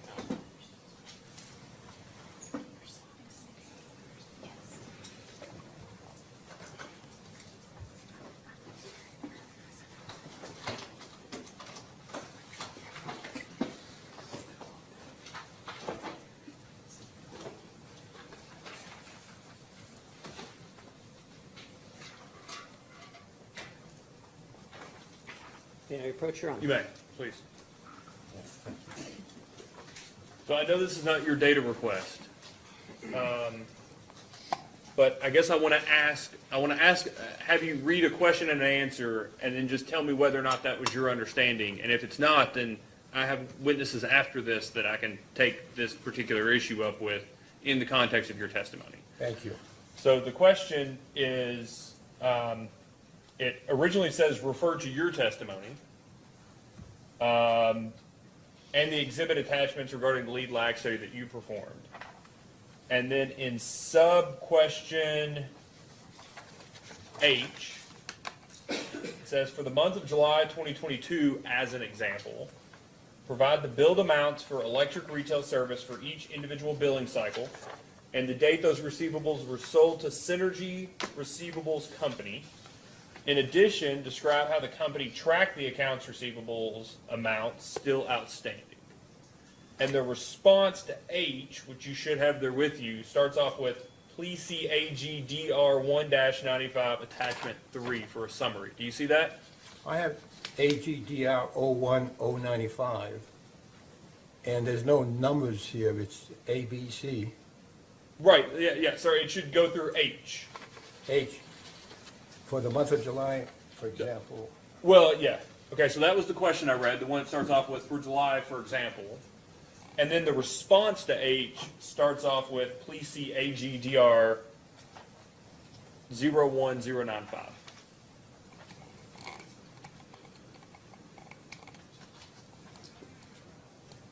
Yes.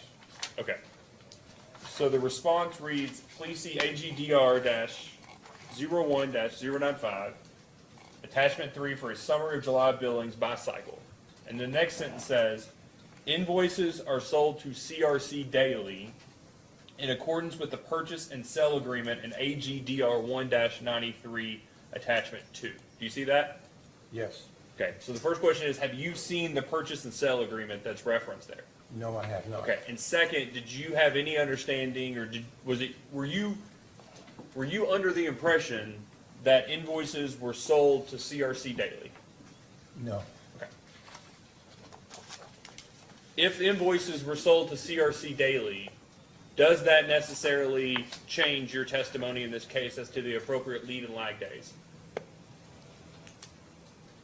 Well, no, they wouldn't, because what happens here is I never used any information for CRC or anyone else. When I developed these numbers we were just talking about earlier, one's from the income statement and one's from the balance sheet of the company.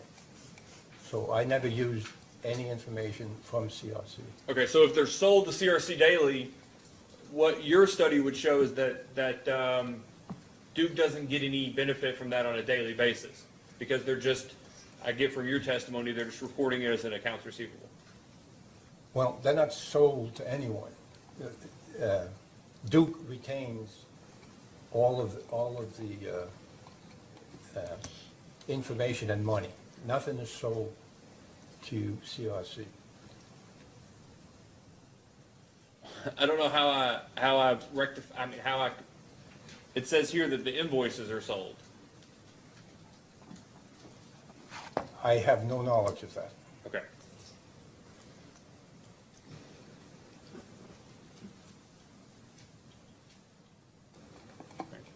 Counsel, do you have any redirect of the witness? No, Your Honor. Okay. All right. Thank you, Mr. Norman. I would ask, given that we're going to have a few of these questions, well, are you going to recall Mr. Heath? Yes, please. Since we're going to recall Mr. Heath and now got some questions for witness Weatherston, that if you would stick around just until those two people have testified, I'd appreciate it. Certainly. Thank you. Mr. D'Acinza, you can call whatever witness you would like, but we're not going to call a witness. The commission or commission staff won't call a witness. But would you like to recall any witnesses? This is my question. Certainly, Your Honor. We would like to recall Thomas Heath. All right. Thank you.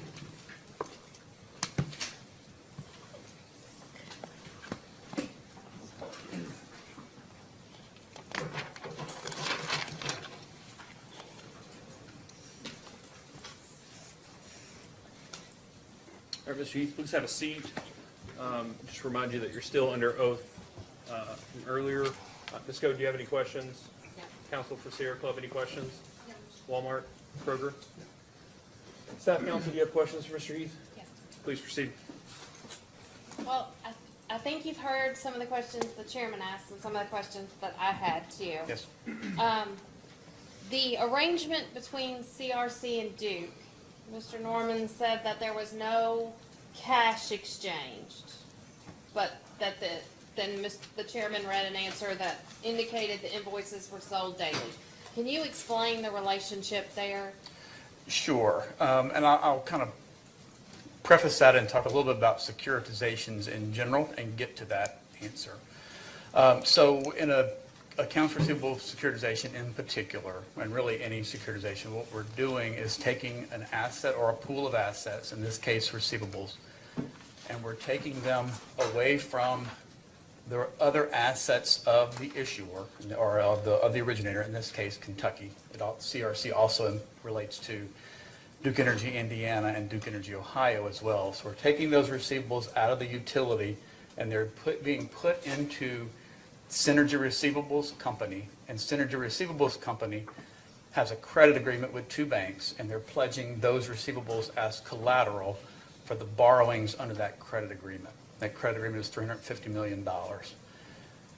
Duke Energy, Indiana, Ohio, and Kentucky each effectively get their pro rata share of that debt, and that debt is reflected in the capital structure of Duke Energy Kentucky for rate-making purposes. The complexity, and I think the confusion that's happening here around CRC is that it's serving this purpose of financing against receivables for three different entities as opposed to a single entity. So CRC, Synergy Receivables Company, is a special purpose entity. We have 4 of these special purpose entities that finance around receivables in the Duke Energy enterprise. 3 of them, one each for our 2 Carolina utilities and 1 for our Florida utility, are SPEs that are owned by those utilities. So all of this transfer of the receivables from the utility to the SPE, it's all kind of ignored for consolidated reporting for Duke Energy Carolinas, Duke Energy Progress, Duke Energy Florida. But because this SPE that we're talking about here, Synergy Receivables Company, is serving as a financing vehicle for 3 different entities, it's not owned by any of those 3. It's owned by Synergy Corp, which is a wholly owned subsidiary of Duke Energy Corp. And so neither one of these 3 utilities, Indiana, Ohio, Kentucky, can consolidate that entity. And so because it's owned by Synergy Corp, we have to follow a different set of, well, it's the same accounting rules, but it tells us we need to treat and consolidate Synergy receivables differently than we consolidate the SPEs for Carolinas, Florida, and Progress.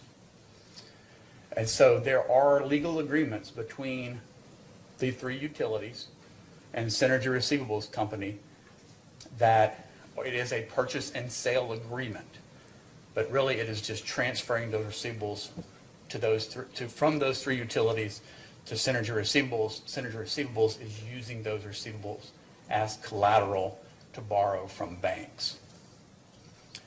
Mr. Norman talked about the interest payments, and you had a question about interest payments. I did. On a monthly basis, so these 2 banks that are lending to CRC, they each provide an interest statement to Synergy Receivables each month. Synergy Receivables receives a pro rata share of those interest payments, a direct pass-through, no markup or anything, just a direct pass-through. If there's $1 million of interest, each of those 3 utilities are paying their pro rata share of that $1 million interest payment to CRC, who then turns around the same day and makes those interest payments to those 2 banks. Okay. I don't recall seeing any, there are a lot of agreements in the document, so I freely admit I might have missed them. Are you aware if you all provided any of those purchase and sale agreements in the responses to any of the data requests? I don't recall. I know these agreements for CR3 have been asked for in a number of venues, rate cases as well as other proceedings, but I don't know if it's been specifically requested in this proceeding and provided. We will double check, and if they are not, we'll ask for the one that's relevant in this case. Sure. And you mentioned the interest rate. What is the interest rate a set amount, or does it vary depending on? So these are floating rate borrowings. So Mr. Bauer talked earlier about Duke Energy Kentucky raising long-term debt in the private placement market. And those borrowings are done generally on a fixed rate of interest, and the lenders in those instruments are, as he mentioned, pension funds, insurance companies, money managers.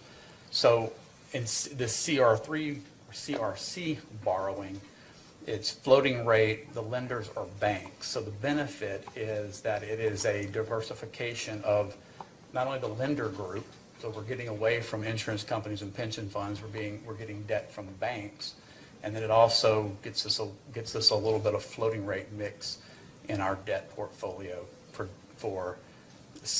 these three utilities.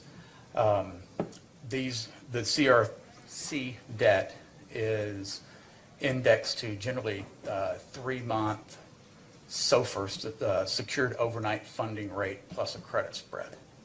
It does change daily, but the interest statements that we get aggregate those, that principal outstanding time the interest rate for a day aggregates that up to a total that's due for each month. Okay, so I get the benefit to Duke. What is the benefit to the ratepayer by using this particular structure? Historically, so going back over the last decade or more, the interest rate on this debt has been much lower than comparable debt instruments that we would issue in the private placement market for similar tenors. So this is a 3-year loan. Today, because of the what's going on in the market and the sort of inversion of the yield curve, the short-term rates are higher than longer-term rates, so it's a little bit higher cost debt today, but it continues to provide Kentucky with diversification. So it's debt that we do not have to issue in the private placement market and call on those insurance companies and pension funds and money managers yet again for roughly $45–50 million.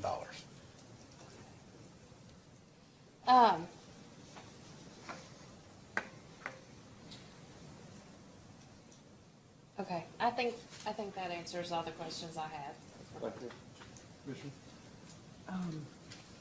No, I may have a question.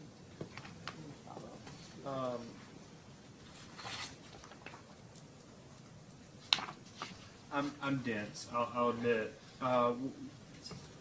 We're still, doesn't sound like you're getting the money from the loan for a number of weeks. No, sorry, I didn't mean to take off there. That's the question. Okay. It doesn't feel like you are. Okay. Are you? So we are getting, so this is a $350 million credit facility. It was initially put in place in 2002. The initial principal was something less than $350 million. I don't remember offhand exactly what it far precedes my time at Duke. But on that, when that credit facility was initially put in place, let's say the credit facility was $250 million. We did a report around our receivables and figured, did they support that $250 million? And we said, yes, they do. We asked the banks to fund us $250 million. That $250 million came in to Synergy Receivables, and Synergy Receivables turned right around and sent that cash or pro rata shares of that cash to Indiana, Ohio, and Kentucky. Since that time, the only time there's been money that has flowed between CRC and the utilities is when that credit facility has been upsized, and so we've taken it from whatever that initial amount was up to $350 million today. And every time that we have increased that facility, there's been a draw, and we've received cash into CRC, and we've turned right around and distributed that cash on a pro rata basis to Indiana, Ohio, and Kentucky. So on a daily basis, we are billing customers. There is more or less a legal transfer of those receivables from Indiana, Ohio, and Kentucky to CRC to be able to be pledged as collateral against that loan. But on a daily basis, we're billing customers and we're collecting from customers at each of those utilities. The most recent agreement we have for this is 2010. Is that when you believe it went to a $350 million facility? No, it's been increased it was 2010, it may have been 300 million at that time. It's been increased at least a couple times to get to the 350. So this is a 3-year facility. We renew it every couple years to be able to keep the debt long term. And so there's been periodic amendments since 2010. The reference to an interest rate, is that the same thing as the discount rate? No. That's different? Yes. Okay. So the discount rate that Ms. Weatherston, am I pronouncing that correct? Explained in response to the Attorney General's office, includes a number of variables, including a net charge-off adjustment, a late charge premium, a collection charge, a discount rate, and a 3-year average turnover rate. Does that sound about right? Yes. The calculation she provided for the discount rate is that it's LIBOR plus 100 basis points. Would you be surprised if it's still LIBOR? Yes, I believe we amended that credit agreement at least a year ago to replace LIBOR with this secured overnight funding rate, the SOFR rate. And so I believe that discount rate would now be based off of SOFR. If it was stuck at LIBOR, it'd still be using ABR, right, instead of SOFR? No, LIBOR still being published until June of this year. Okay, but you think it's been amended to use the SOFR? I believe so, yes. So, basically, this ship has sailed, is what you're saying. We borrowed the original amount. You really can't undo it because, I mean, you'd have to go out and borrow, you'd have to go out and get a different instrument to pay off the banks, or pay off Synergy, the affiliate, for them to then pay off the banks. Right. And because of the inverted yield curve, we're paying more every month for our receivables than we could have on a long-term note for financing. Is that right? In today's current environment, that's correct. I mean, that's the rate case. I mean, that's what we're setting the rate case in today's current environment. You were here for the ROE testimony, right? It's all about today's current environment, not 6 months ago, not 6 months from now. Yeah. Has there been serious discussion about exchanging this? We've talked about it internally within Treasury. We continue to like it because of the diversification that it brings. We don't have to raise that $50 million or so for Kentucky in a private placement market. Or would you just have to do, I mean, it's just one shot and you're done, right? Because that's all this is. It is, but it's asking those insurance companies, pension funds, money managers that already hold Duke Energy Kentucky paper to fund another $50 million or so to Duke Energy Kentucky. This is secured financing? It is, secured by the receivables. The other stuff that Mr. Bauer is putting out there, is that secured or unsecured? I believe it's secured. For you all, does it, I mean, is there a big difference between, for a regulated entity, for regulated utilities, is there a significant difference in the interest rate between secured notes and unsecured notes? There is, yes. Okay. But you all would be able to, if Mr. Bauer had to go out and market about $50 million, you think, or $50 million of this, you would suspect it would still be a secured note to fund this back? I believe so, yes. Okay. So there wouldn't necessarily be a different interest rate from that perspective. What you're saying is maybe a different counterparty. Correct, yes. Why does the counterparty, I'll use your term, diversification matter? Again, because when we issue those private placement notes, as Mr. Bauer talked about, there is a somewhat limited universe of investors in private placement notes, right? Because of the requirements around who can buy private placements. So these have to be sophisticated investors, and they're generally following this spectrum of insurance companies and pension funds. And so they already hold existing Duke Energy paper, and at some point, they may just say, I don't want any more Duke Energy Kentucky paper. Saturation is Could what be, you're concerned yes. And about. so we believe that having this $45 or $50 million funded in the bank markets alleviates that potential saturation from among those investors who would buy a private placement bond for Duke Energy Kentucky. $45 million is not a lot considering the level of debt that Duke Energy Kentucky has, right? It's incremental to what is already held by investors. That's fine, but I mean, I think the utility plant and service for DEK is $2.8 billion. So, you know, whatever net of accumulated depreciation, but $45 million is really a drop in the bucket when we're talking about the size of debt that Duke already has on its books. Right? I guess not, yeah. So these internal conversations you've had, you still believe there's value in this exclusively from the perspective of diversification, even if the interest rate's upside down? I do. When's the last time y'all had that internal conversation in Treasury? But within the last 6 months, certainly. At least since the yield curve inverted, I No, assume. it's been Yeah. inverted longer than that. Yeah. Yeah, Yeah. yeah, absolutely, yeah. So it's been within this period of inverted yield curve. Hey, I guess my flippant way of asking that is that to a certain degree driving those conversations that you are looking at, does it still make sense? Yes. Because there's a cost now associated with it, an additional cost effectively, right? Sure. Okay.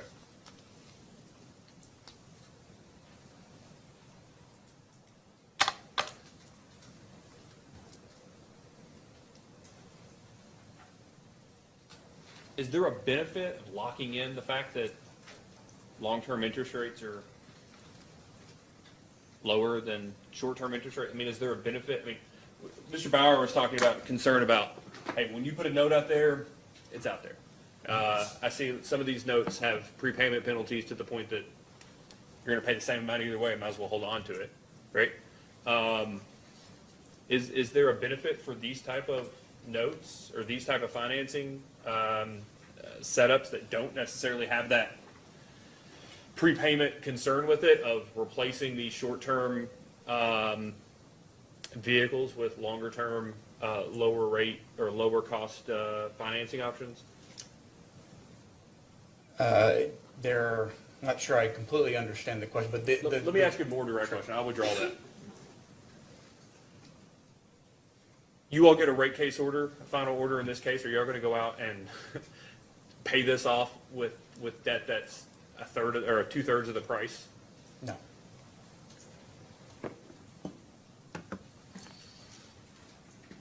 Counsel?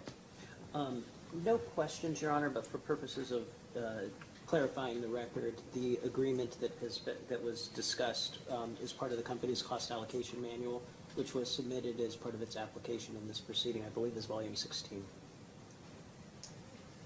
Is this different than the agreements that are provided in response to AG DR 1-93 that Ms. Weatherston submitted? So Mr., without testifying, Your Honor, Mr. Heath discussed a amendment that was recently done, I think he said last year, that is included in the Volume 16 of Volume the 16. testimony. Well, and I only ask because at 1-93, there's a receivable sales agreement dated in 2010 among Synergy Receivables Company as the seller and Duke Energy Ohio Inc. as the initial servicer, lots of other entities.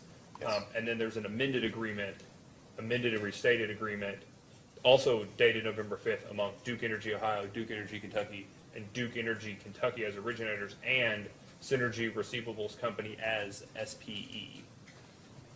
Correct, there are two main agreements. Are those back-to-back effectively? One is between the utilities and CRC, the other was between CRC and the banks. And the agreement you referenced that you've heard might be included in the application at volume 16 amends these agreements? It would be amendments to either probably replace LIBOR with SOFR, amendments to potentially renew the term of the facility, those sorts of things. Nothing fundamentally changing the mechanics of the arrangement. Or, and possibly expanding the size compared to the 2010 Correct. amendment? Yes. Okay. Yes. All right. Anything else? No, Mr. Giacinzo? Did you all get We had answers to your one, questions? does this agreement in the end extend the number of leg days? Absolutely not. We look through this agreement and look at what is the average collection time for Duke Energy Kentucky's receivables, is what Mr. Norman was describing. All right, thank you, Mr. Heath. You may be excused. Thank you. Does staff have any objection to excusing Mr. Norman? Mr. Norman can be excused as well. Thank you, Your Honor.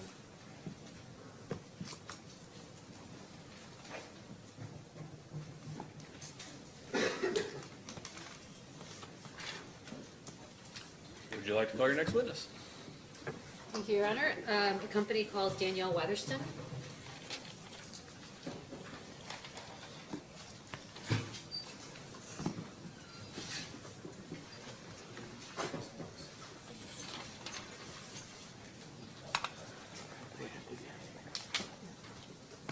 Please raise your right hand. Do you swear or affirm that the testimony you're about to give is true and correct under penalty of perjury? Yes, I do. Please have a seat. State your name and business address for the record, please. My name is Danielle Weatherston. My business address is 525 South Tryon, Charlotte, North Carolina, 28202. Counsel, you may ask. Thank you, Your Honor. Good afternoon, Ms. Weatherston. Would you please identify your position within the Duke organization? I'm the manager of the Ohio and Kentucky Accounting and Analysis Group. And did you cause to file direct testimony and discovery responses in this proceeding? I did. Do you have any corrections to that testimony? On the testimony, the address is the old address, so it needs to be updated to reflect the movement to the new building. Was that address correct at the time that you filed the testimony? Yes, it was. For that reason, Your Honor, I would suggest that we not update the testimony. That's fine. I wondered if Ms. Groman was going to jump up. No. That's fine. They built a very nice new office down in Charlotte. With that clarification, Ms. Weatherston, do you have, if you were asked the same questions in your testimony today, would you otherwise give the same answers? I would, yes. And is the same true for your discovery responses? Yes. And is it your intention that your testimony and discovery responses be admitted into evidence in this proceeding? Yes. Thank you. With that, Ms. Weatherston's available for cross. Ms. Code, No questions. any questions from Sierra Club? Walmart? No questions. Kroger? Commission staff, you have questions? No. Vice Chair? Nope. So, Mr. Heath bailed you out. I had 2 or 3, but, so they're sold, but you don't get the money immediately. Is that right? That's correct. That's correct. Can you redirect from that? I do not. Thank you, Ms. Weatherston. Okay, thank You you. may be excused.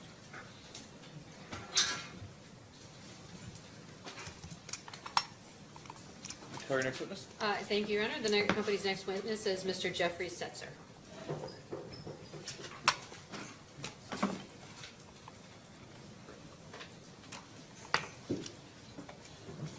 Please raise your right hand. Do you swear or affirm the testimony you're about to give is true and correct under penalty of perjury? I do.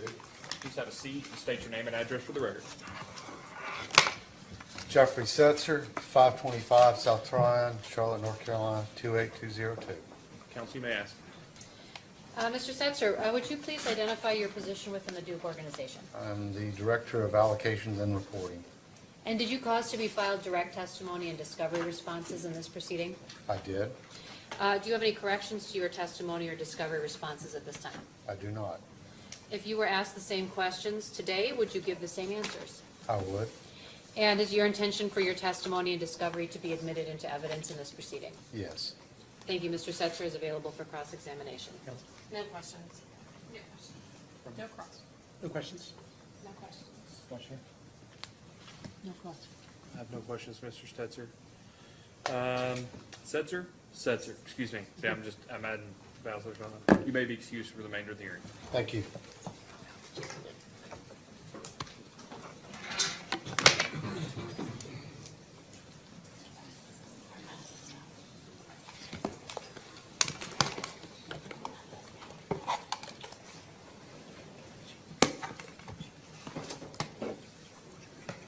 Mr. Osterloh, you're going to let me know Okay. 10 more. I've got Mr. Saylor's mark down here, but in case somebody comes up between now and then, you'll let me know, right? Okay.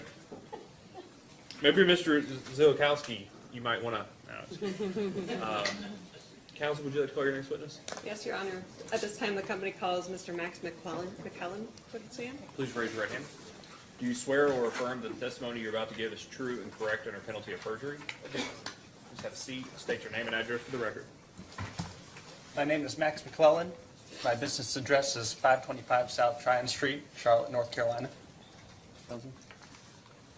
Can you please state your position with the company? Lead load forecasting analyst.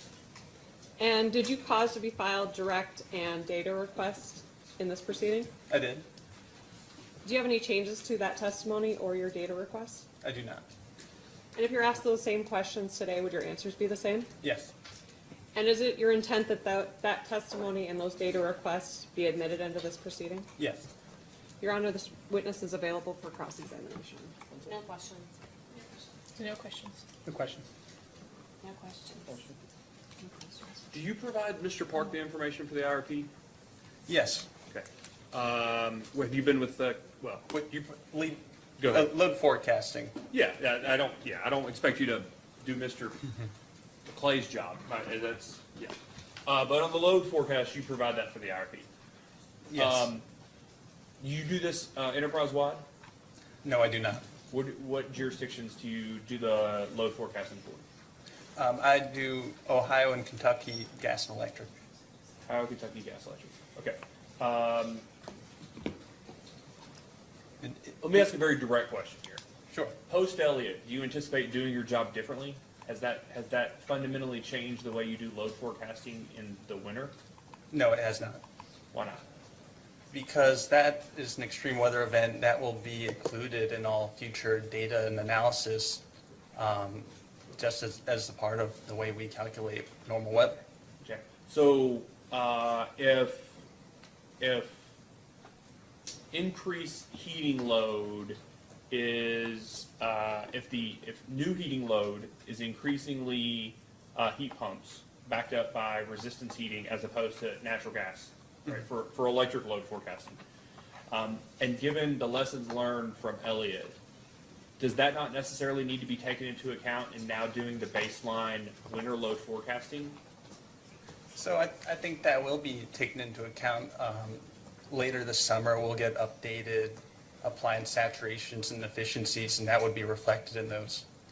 And so that would be included in the load forecast that would go into the next DEKRP. Well, but previous, saturation of increase in electrification for heating purposes have been included in previous years, but it still was necessarily missed across Kentucky, Tennessee, North Carolina for purposes of determining the necessary load for Elliott, right? Sure. Well, I feel like I need to make a distinction. I make a long-term load forecast at the monthly and hourly level based on normal weather, which does include a rolling average of 30 years of weather, including those extreme weather events in all those years. I'm not sure explicitly what you're referring to with regard to Elliott and load forecasting. Okay, so you do Kentucky and Ohio. PJM's load forecast was significantly off. You generally aware of that for the Elliott? Yes, it was based on normal weather, so we did not forecast a peak happening on those days. Right, but even like a couple of days ahead, the load forecast missed. Yeah, we do not prepare the short-term load forecasts. Yeah, but I guess what I'm trying to say is if there's such a significant deviation in the short term, if you just average that into the long term, doesn't that increase the risk of missing it for resource adequacy purposes over a number of years? Again, this seems more like a short-term forecast. I'm not sure who would be better suited to respond to that. I mean, we have to have adequate resources Yes. over time to meet individual issues, right? Mm-hmm. So when you provide your long-term forecast, then who takes that to provide input to determine what sort of variation from the expected, single line, long-term forecast should be planned to?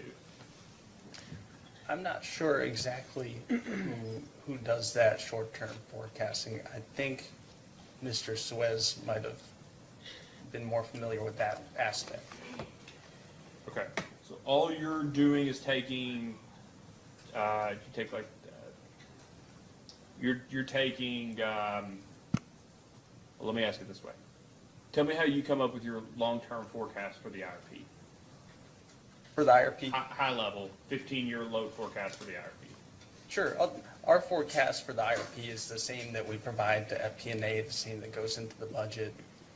Just at a high level, how we prepare a load forecast is we get an economic forecast from Moody's Analytics. We prepare econometric models for each of the individual classes. We further adjust those with some input forecasts such as UEE, EVs, PVs. At that point, we pretty much have a monthly forecast. We will make we'll model the peaks at a monthly level, and then we will take all of that and apply load shapes to them to prepare a long-term hourly forecast. Where are you getting the load shapes? We have a load research team that prepares load shapes for all the different classes. Okay, so the load shapes exclusively don't take into account or do take into account those PV, EV, those variables? I'm asking to make sure, are they double counted effectively, or are they removed from the load forecast since you all had them initially? So there's some EV, PV, and such in history, but the EV, PV forecast that we receive from our internal groups are additive. Their expectations of EV, PV growth Are added outside of the ordinary load shapes? Yes. Okay. And then you don't control for weather because you've effectively normalized it by just using all past weather? Is that Yes. right? So in the event that there's increasing variation, you're only picking up whatever the past variations are. You're not necessarily anticipating greater variation or greater risk. Well, the history would include extreme weather events, would include variation.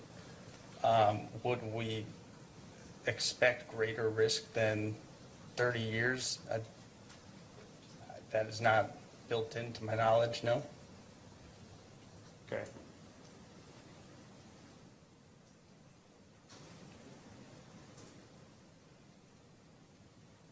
Council?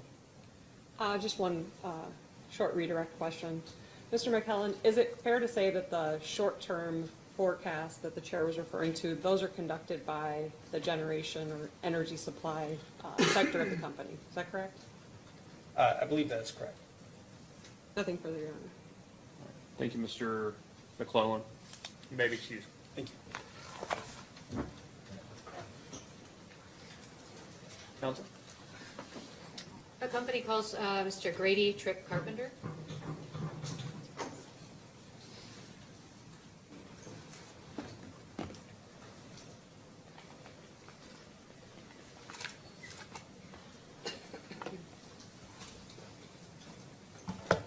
Mr. Carpenter, please raise your right hand. Do you swear or affirm that the testimony you're about to give is true and correct under penalty of perjury? Yes, I do. Please have a seat. State your name and address for the record. My name is Grady Tripp S. Carpenter. My address is 525 South Tryon Street, Charlotte, North Carolina. Counsel, you may ask. Mr. Carpenter, did you cause to be filed direct testimony and discovery responses in this proceeding? Yes, I did. Do you have any corrections to your testimony? No, I do not. If you were asked the same questions in your testimony or discovery responses today, would you give the same answer? Yes, I would. And is it your intention for your testimony and discovery responses to be admitted into evidence in this proceeding? Yes, it is. Thank you. The witness is available for cross-examination. Counsel? No questions. No questions. No questions. No questions. Who's that? Mr. Carpenter, I think yesterday I had a note that somebody passed a question off to you about contracts in order to mitigate volatility in the fuel prices.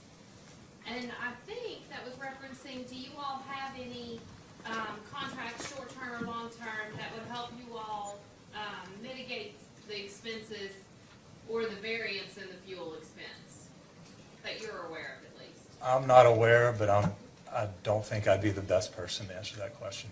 Who would you suggest I try?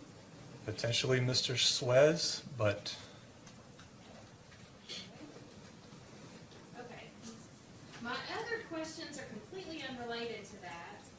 I believe in your all's application on page 70, it was a list of your capital projects. yes. And I know that it listed in there on the second project is one that you all have applied for a CPCN for. Are you familiar with that project? Yes, is that the Hebron to Oak Brook Yes. project? Yes. Yes. And I think the estimated cost that's included on the capital projects page is approximately 19.4 million. Yeah, let me just get there quickly, Yeah, that's please.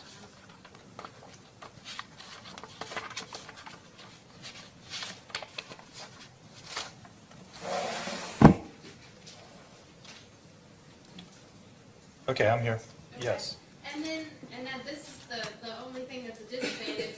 The question I have to ask about that is, I believe in the actual application for the CPCN, the approximate cost of the project is estimated to be 30 million. Are you familiar with the discrepancy there, or why there might be a discrepancy? I will say that the schedule with the lower number is just reflecting any spend from 22, 23, and 24. Okay. That was projected at the time of the filing. It's possible, I'm not familiar with the numbers in the CPCN, but it's possible that they include spend in other periods. Okay. Well, I was gonna ask about the in-service date of that particular project. Are you familiar with the estimated in-service date of that project? At the time of the filing, it was estimated to be December 2024. Okay. And are you, I think based on the timing of the application, that may have changed. Are you aware of what date it might be now? I am not aware of the latest. Any idea who I might ask that would have a better idea? Witness Steinkel may be more familiar with the CPCN data. Okay.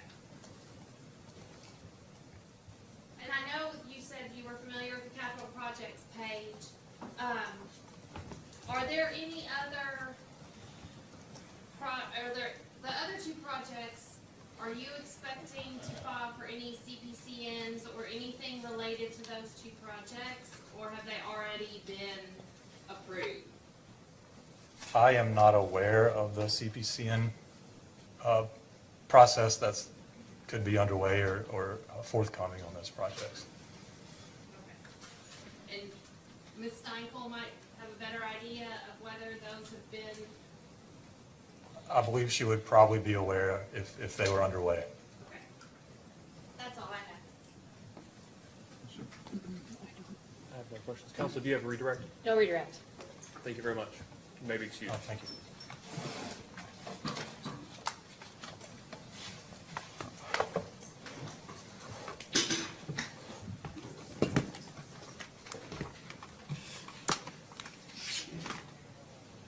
Well, just to give you all, since you're coming in and out, that's fine. This may be a good time to take a short recess. It's almost 5:30, so let's take a recess until, well, let's just go until, take a recess until 5:45. So we'll come back in about 22 minutes. What? What time are you doing dinner? Just a bit before 7? 6:45? All right, so we will be in recess until 5:45.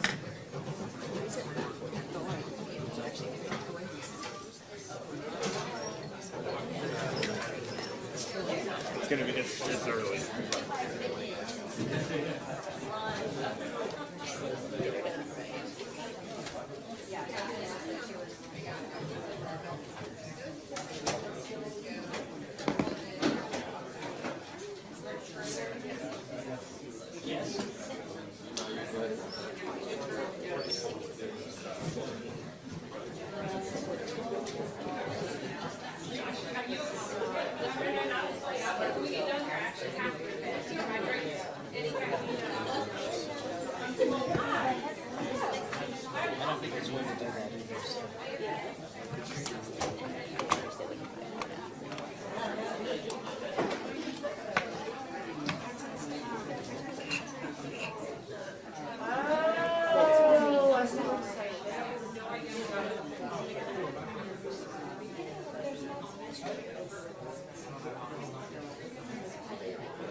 Do you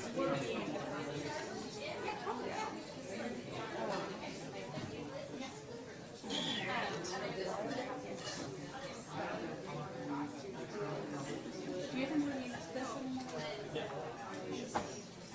Thank you for finding it so quickly.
It's really just a short message.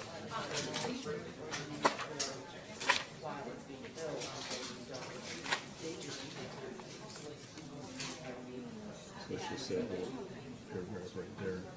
And what, just FYI, the reason, I think that was the language from the early draft, and I think Bruce changed the way he handled it, which did. Well, the change B would be as reflected in my response to DRO 2071. I know, but so like, if you have a building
The proposed increase was subtracted from the proposed revenue.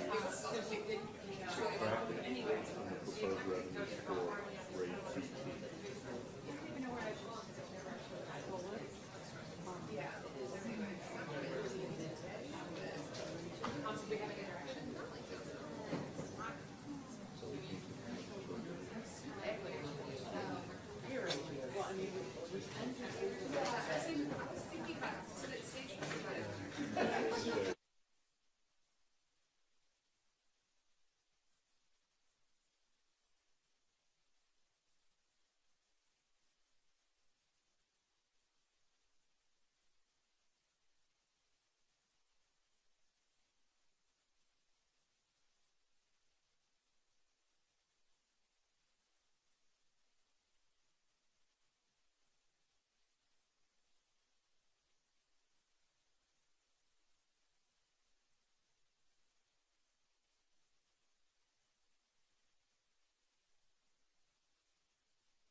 What? You're driving back, right? Thank you. We're back on the record in case number 2022-00372. Before I go to you, council, it is after 5, it's after 5:30. I just want to remind everybody that's here for the hearing that if you go outside, our doors, of course, lock automatically. But there's also probably not going to be anybody that can let you back in that works here. When you hit the little button, there's nobody on the other end. And so just kind of create your own little buddy system. If you need to go outside, that we ask that you let somebody know so they can let you back in. Otherwise, you will be out there until somebody walks by. Just a heads up. Ms. Goad, you look worried. I don't have a buddy here. That's what I'm worried about. I'm buddyless. We'll work with you. Yeah. Will there be people to let us in when we break for dinner? Yeah, we'll take care of that. Yeah, we'll be around. Oh, I'm sorry. I thought that's what you were talking about. I just mean, yeah, for dinner and everything. We'll just make sure that See, I'm your There's buddy. someone to- we'll all be around. But just take note when you go outside that it may be difficult to get back in unless somebody sees you. And somebody knows. So, all right, council, would you like to call your next witness? Yes, thank you, Your Honor. Duke Energy Kentucky would like to call Mr. Jake Stewart. Please raise your right hand. Do you swear or affirm that the testimony you're about to give is true and correct under penalty of perjury? Please have a seat.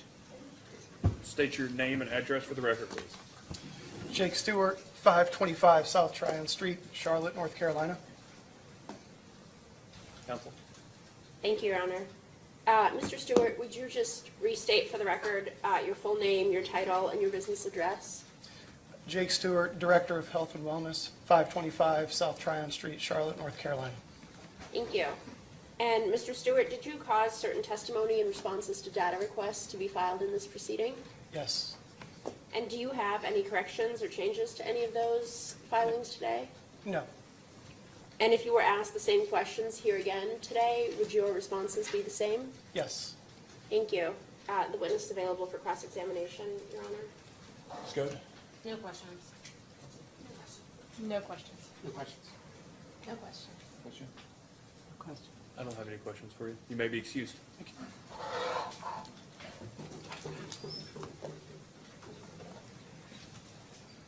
Counsel? Thank you. Duke Energy Kentucky would like to call Ms. Rita Hunziker to the stand. Please raise your right hand. Do you swear or affirm that the testimony you're about to give is true and correct under penalty of perjury? I do. Please have a seat and state your name and address for the record. Rita Hunziker. And my address is 400 South Tryon Street, Charlotte, North Carolina. Counsel? Thank you, Your Honor. Ms. Hunziker, could you please restate for the record your full name, title, and your business address? Yes, it's Rita Hunziker. I'm the Vice President of Customer Experience Design and Solution, and my address is 400 South Tryon Street, Charlotte. And Ms. Hunziker, did you cause direct testimony and responses to data requests to be filed in this proceeding? I did. And do you have any corrections to any of those responses today? I do. I have a correction to my pre-filed testimony, and that correction is on page 7, and it's line 3. It says 20,000 rather than 200,000, so there was a 0 missing in that. Thank you, Ms. Hunziker. And Your Honor will file that with the other minor corrections made. Do you have any other corrections today? No, I don't.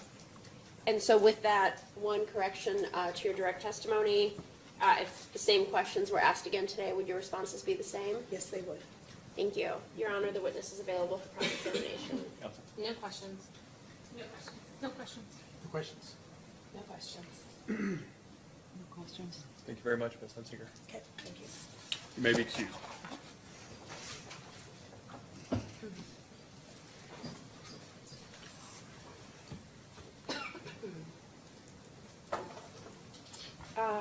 Duke Energy Energy Kentucky would like to call Mr. Jacob Colley to the stand. Please raise your right hand. Do you swear or affirm that the testimony you're about to give is true and correct under penalty of perjury? I do.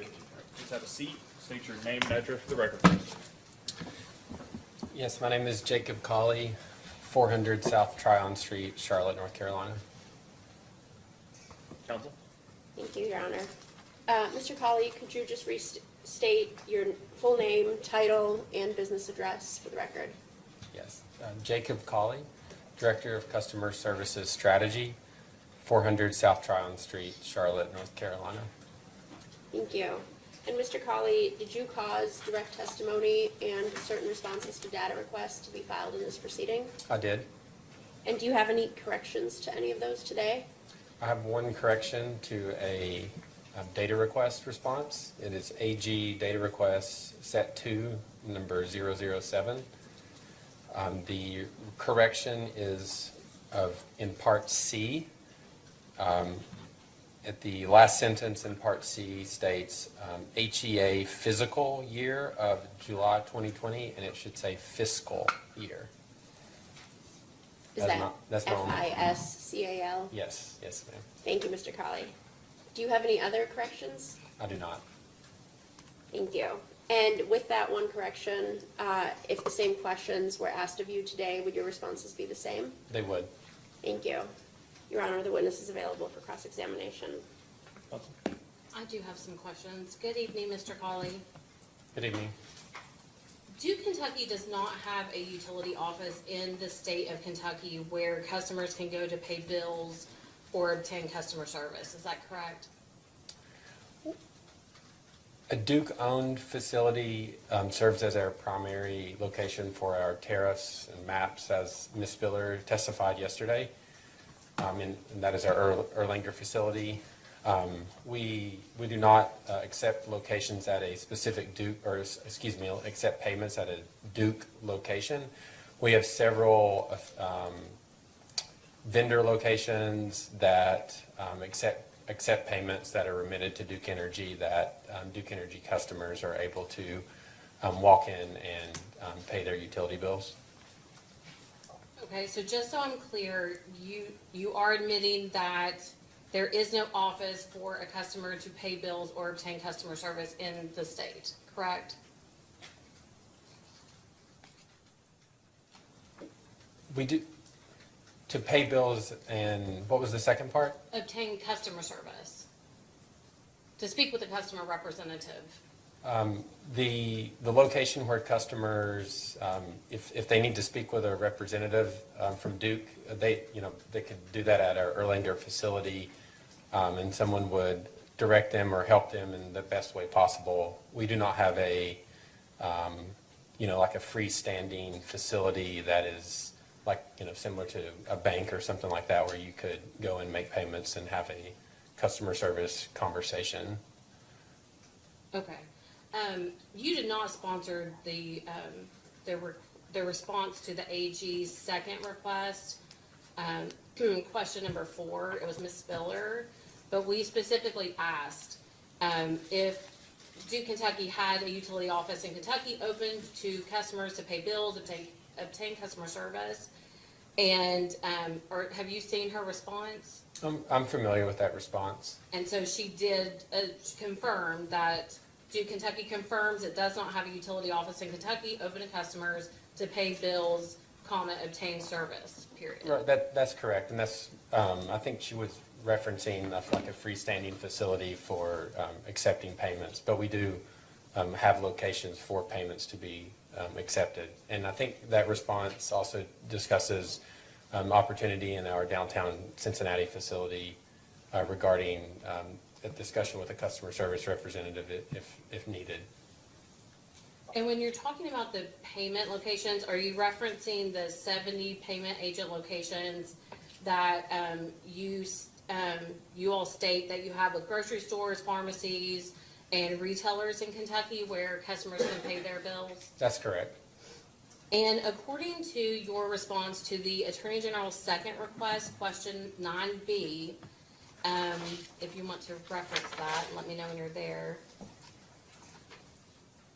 I'm there, yes.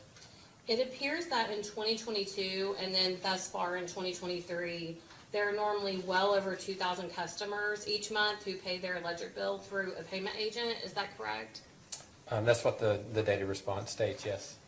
And through discovery responses to the Attorney General's office, you stated that there's a $1.50 fee charged to any customer who pays their electric bill through a payment agent, but then you further indicated that some payment agents provide the service for free. Is that correct? That is correct, yes. Can you please refer to your response to the AG's second request for information, question 9C, and let me know when you're there, please. Is it the same response we were just looking at? Yes, Yes. it's yeah, we were looking at B and now it's C. Yes, that's correct. Can you read your response to subpart C into the record, please? Customers can pay their bill in person at one of our preferred payment locations. They can search for the locations using the URL, which is www.dukeenergy.com/home/billing/payment locations. Once the search generates the list, the customers can select the option to show only free locations, and that's the response to the request related to provide the website hyperlink to allow customers to search for pay agents that do not assess a fee. Thank you, Mr. Colley. Have you clicked on this link before and tried to search for free locations in Kentucky? This specific link, at the time that we shared it, yes, but I'm familiar with that page. Are you aware that when you click on the link that you provided in this response and then you narrow it down to search for free payment locations, only one wireless store in Newport is shown as a free payment locations in all of Kentucky? I do know that the vendor that we work with for this service, there are convenience stores that open and close, or facilities that may change networks, and that is a somewhat of a dynamic list. So depending on when it was clicked on, that could change. It's not static. Because vendors could change. So do you think that normally there's more than one free location? I don't have that data available. And due to the fact that Duke Kentucky does not have a physical office in the state for customers to pay their bills, has the company attempted to work with the payment agents to expand the free payment locations?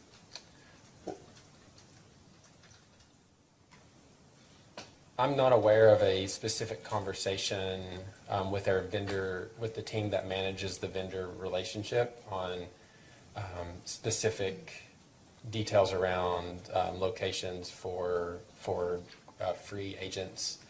We do offer a number of other free mechanisms that customers can pay their bills with that are also always available to customers. Would you commit today to at least have this discussion with Duke Kentucky to see if there's a possibility to expand those free payment locations in Kentucky? I'm certainly happy to talk to our vendor management team, but I'm committing to that specific conversation would be something that I don't feel comfortable with at this juncture without having, I would need to talk with the team that manages that specific contract. Because we're contractually. Objection, Your Honor. This is not, is there a factual question? I was following up on what he just said. It wasn't clear to me if he was committing to the discussion or not. You're asking him to commit to You taking direct, some kind of... please, counsel, direct your comments to me. Your Honor, counsel for the Attorney General is asking the witness to make a business commitment in the future to have some sort of discussion and is not asking a factual question about the scope of his testimony. The fact that there's no physical office in the state. Well, I want to correct you. I think Warsaw Wireless there's one physical office in the state that will do it for free. Oh, you mean the payment location? Yes, Warsaw You're talking Wireless about is. owned by Duke is what Yes, your question is. Okay. that's open for the customers to pay their bills and obtain customer service. The AG's office is just trying to see if Duke will have that discussion to see if there's a possibility to expand the free payment locations. Not a commitment to do it, just to have the discussion. Ask if you ask the question again. I don't know that the objection stands only because I think he's asking questions specifically deferred to him for a data request from Ms. Spiller. Is that correct? There was one that he had responded to, and Ms. Spiller, but I think the point of, we don't object to him being asked if he's aware of any plans to have a discussion, or if he has had necessarily a discussion about such an expansion, but asking him on the stand to commit to having a discussion in the future, we don't feel is an appropriate fact-finding question. Okay. So I'm going to overrule because this is probably about the 15th time that I've seen it done over the last 7 years. So if you'd like to continue. Just the same question. If you would commit to just having that discussion within Duke, Kentucky to see if you can expand the free payment locations. Well, I personally do not manage that vendor contract, and we're contractually bound, and I don't have terms and conditions in front of me on to whether that would even be possible. But I mean, just have the conversation. I mean, that's a normal course of business that we would do regularly to determine are there enough locations to serve customers adequately, and I would feel that we're satisfying that requirement. Chairman, I have no further questions. No questions. Ms. Sherman? No questions. Mr. Brown? No questions? Just a couple. Mr. Colley, I just wanted to follow up on, I had a question about the fees. You mentioned that you have vendor contracts. Is the fee that's charged by the vendors generally a fee that is actually Duke's that you all pass on to the customer, or is it one that the vendor is charging just to process the credit card or debit card? So you're referring to the payment locations? Yes, yes. So, and then you also mentioned credit or debit card. Right. Are these, well, I guess I should start with, are these locations, payment locations, only accepting of credit or debit cards? No, ma'am. So they do take cash? Yes. Okay. Cash, check, credit, I mean, whatever the vendor, whatever that specific location accepts through the payment processor that they utilize that remits payments to Duke Energy. So as long as they come in with their invoice, they'll accept, the vendor Right. will They need accept their- any form of payment? Correct. I think that's, was one of our responses. They need their account information, yes. Yeah, that was in one of yours. Mhm. But the second part was, is the fee that's then charged a fee that's contractually Duke's, that Duke then chooses to pass on, or is that a fee that the vendor charges the customer as part of the transaction? Do you know? It is not a fee that we charge. It is outside of the Duke purview. The $1.50 is, so I'll give a little bit more my understanding of this. So there are other payment locations that may remit, that like our bill payment locations that you can pay a number of different bills that you owe or receive on a monthly basis. The ones that are $1.50 that we work specifically with, and that is a negotiated pricing that also includes free locations, some free locations, some at $1.50, that our customers can utilize at a reasonable price for having that convenience of immediate payment in their local area. We do not accept the payment and then pay the vendor. That is handled outside as the transaction. So if your bill amount was $100, Duke would receive $100 for your utility charges.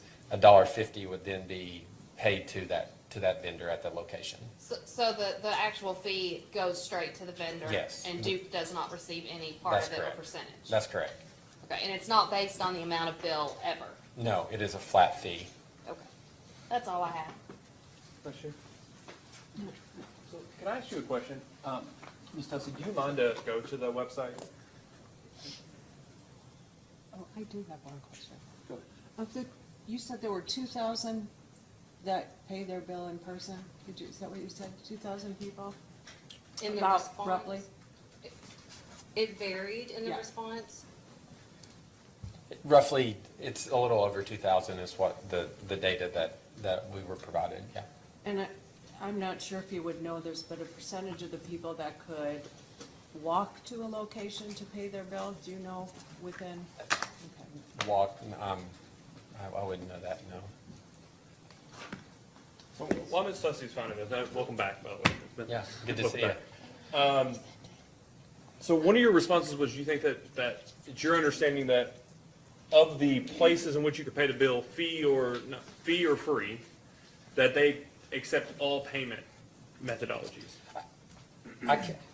I can't confirm that, but that's I know, my understanding is cash and check, but if the vendor is set up to process a credit card, they may have incremental costs related to processing, but that would be something that Yeah, they so- would have to, So I'll just use this as an example. Ms. Tussey, if you could just type in Erlanger, Kentucky. And then if you go to the right, just click on CheckSmart, number 31. So this is and if you scroll down to the right on the right-hand corner, so this is on Dixie Highway, sorry, there's two scroll bars. There's No, one. I see that one. Yeah, sorry. So this is on Dixie Highway, open 8 to 7. They charge $1.50. But do you see that in terms of the payments that they take, it's cash only? I see that, yes. Okay, so they wouldn't take check or credit card then? All the information I would have would be what was I would have to convert, because there's a number of locations, it probably the preference of the vendor, I'm not, but I would only have that information. So if you could scroll back up just for a second and then hit the back on hold on, sorry, the internal scroll. Sorry. And then now scroll up in the main screen, not all the way up, but just a little bit. Back to search results, and then click on the link or the button that says show free locations, only free locations. So do you see here that for Erlanger, it starts out, right? It gives the closest, and that the Warsaw Wireless is the only entity, the only location in the entirety of Kentucky that will take a payment for Duke Energy Kentucky in person that does not charge a fee? I do see that, yes. Okay, so could you just real quick hit the go out, zoom out with the negative? No. Just a little more so we can see the entire outline, just a little more. Okay, so it just confirms here that for the entire, and I get this only goes down just below Crittenden, but basically for the entire northern Kentucky, the Duke Energy territory in Kentucky, well, this goes down almost Scott County now, or to Corinth, that location seems to be the only free one in the entire territory. I do see that, yes. Okay. And so if a person has a $100 bill, they go to, I don't know, one of these, everywhere but Warsaw Wireless in northern Kentucky to pay their bill, they actually pay $101 for their bill. Is that right? $100 goes to you and $1.50 goes to the vendor? That's the way that it's structured, yes. And you all don't, there's a little note at the bottom of all these that says the $1.50 processing fee has nothing to do with Duke Energy. That's what you're referring to? Yeah, that's correct. Okay.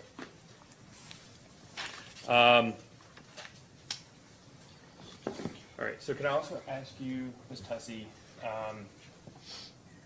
to go to our website and specifically go to the post-case correspondence for 2021-190? Okay, so you provided direct testimony in this case on the customer charge, is that correct? That's correct. The late payment waivers, okay. The customer. Not the waivers, the charge. Late fee. The fee, Excuse me, I'm sorry. fee study, yes, yes. Okay, so if you go to click on that first one there, the filing that was made during the pendency of this case. There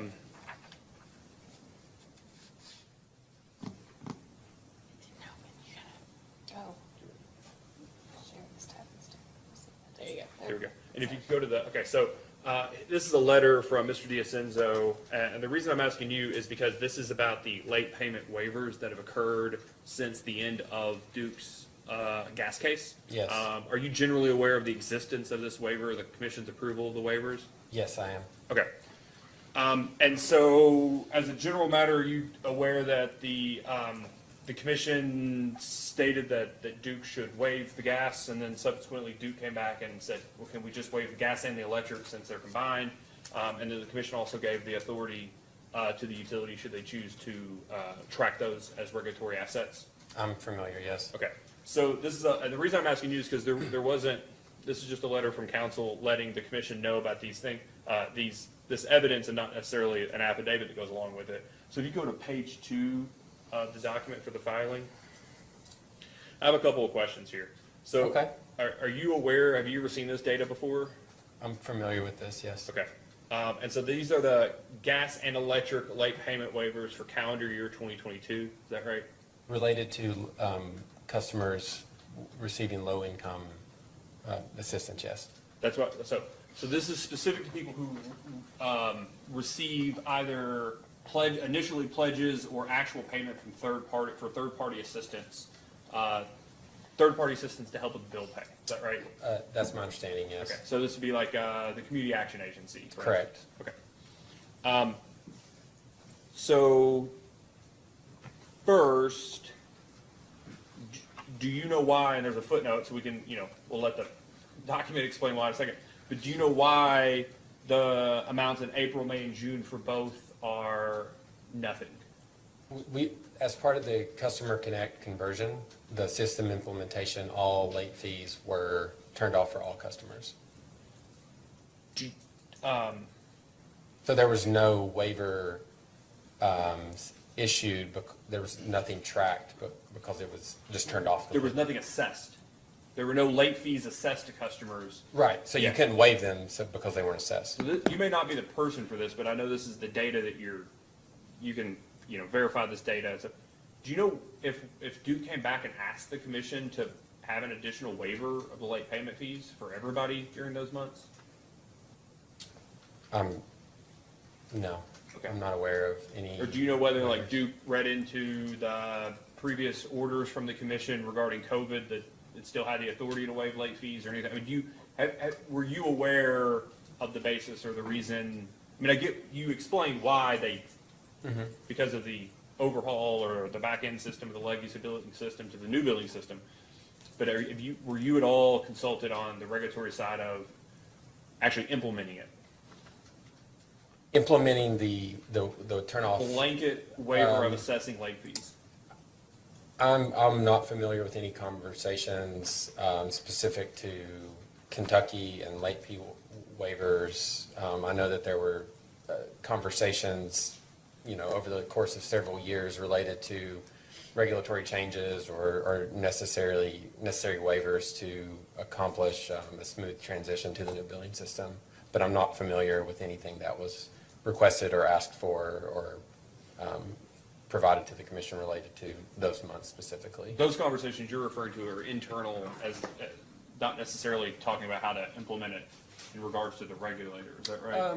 No, over the course of several years, I don't know. I was not involved in the project before. We had a project team that was set up that had teams that worked specifically on those requirements with regulations or any regulatory requirements related to implementing the system, but I'm not familiar with the specifics of those conversations or presentations or any kind of informal staff briefings or anything that occurred related to this in Kentucky. Okay. So the second question is, just so I'm clear, it's only in between $1,000 to $6,000 a month to waive. So let me ask it this way: is your understanding you have some sort of you have an appreciation for how the community action agencies work in terms of providing pledges or third-party assistance to Kentuckians to help them pay for their electricity bills and gas bills? Yes. Okay. So, for instance, in August, I'm about to ask you in a second about this August amount for electric, $6,452.02.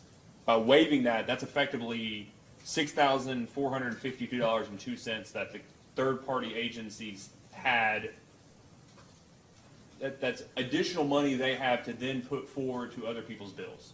because it's not being eat up with a late payment fee. Not always, because the subsidy credit is provided proactively. So just because a customer receives assistance doesn't mean that they are inherently late.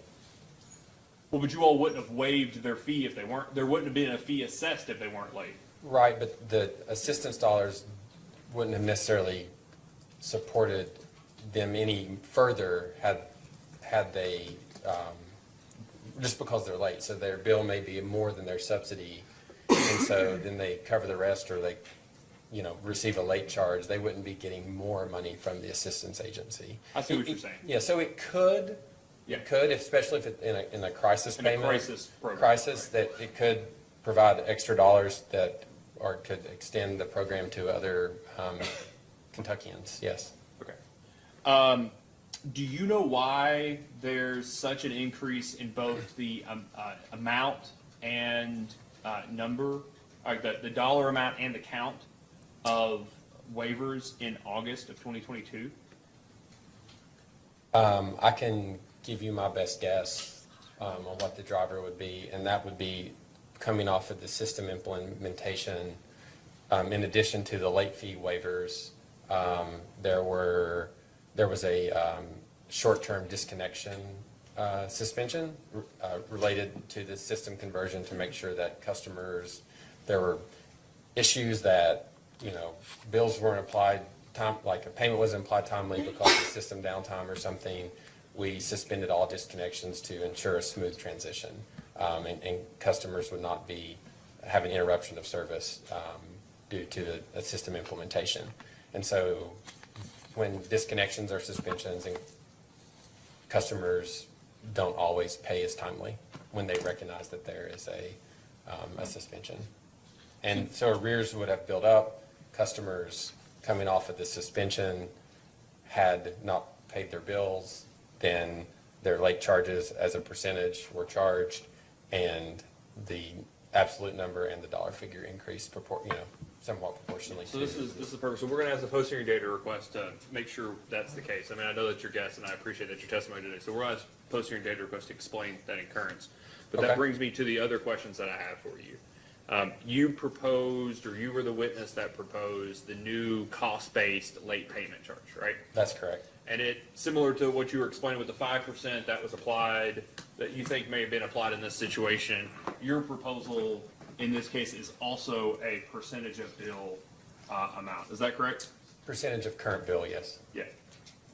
You can only charge a late payment fee on an amount once. Is that your understanding?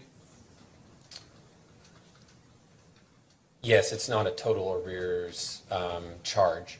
It doesn't compound. If you have a leftover from the month before that, you don't get to charge utilities in Kentucky don't get to charge late fees on late fees. Is that right? Not, the fee is structured that the proposal is structured to cover incremental triggered costs related to late paying customers, and the percentage fee is charged on current utility charges. Yeah. That's correct. Okay. Is that pretty consistent in other territories? I mean, we have a regulation that effectively, I think, says that, but is that pretty consistent that other territories that, or other areas that you work in don't let you charge a late fee on a late fee? No. Okay. So your attachment JSC1 is what lays out the calculation for the new average late fee factor or percentage. Is that right?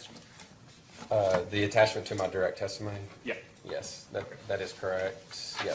And so the company's proposal, the company's tariff proposal through your testimony is a new factor. Instead of 5%, it's now 2.3%. Is that correct? That's the proposal, yes. Okay. Of that, let's just walk through the three different cost categories. Sure. Carrying cost of unpaid bills. Does the carrying cost of unpaid bills vary with the size of the bill, the total dollar amount of the bill?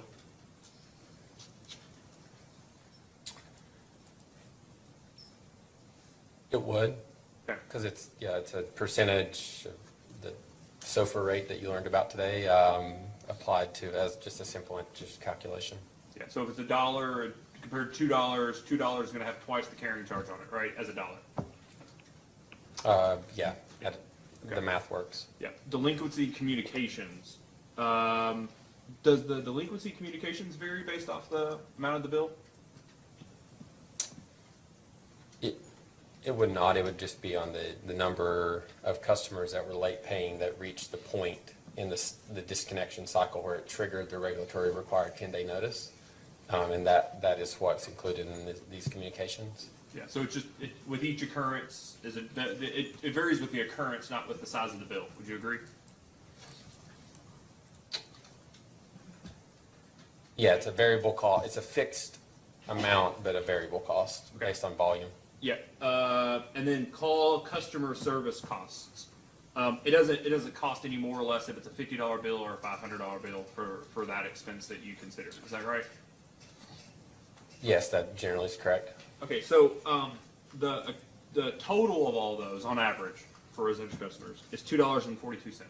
For late paying customers, yes. So that's how you calculated the cost that late paying customer drives on average per late occurrence. Is that an accurate description? Yep, the regulation says costs related to the actions taken. Okay, so a third of that amount varies with the size of the bill. Would you agree? Subject to the division, I'll accept 30%. Well, like 85 divided by 242, sure. Approximately a third, right?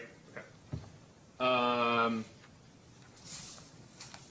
8, 16, 24. That's how I got there. So that's around about. But 2/3 of that $2.42 does not vary based on the size of the bill. It's just related to the individual occurrence. Well, Do you agree? So, let me back up a second. So, the carrying costs are on past due balance beyond just the current charges. So if you get a $100 bill and you pay 10 days late, or when the late charge is triggered, you would not have carrying costs that would roll into the need to have the unpaid bill amount. So you wouldn't, your bill wouldn't be factored into that current balance beyond just the current charges. But you're only looking at the average current past due balance, not the cumulative past due balance for the determination of that cost of 85 cents, right? No, the current balance, the average current past due balance would include months that are carried over. You're only charged the fee on the current bill. The utility charges for that current month are where the 2.3% or the current 5% would be charged.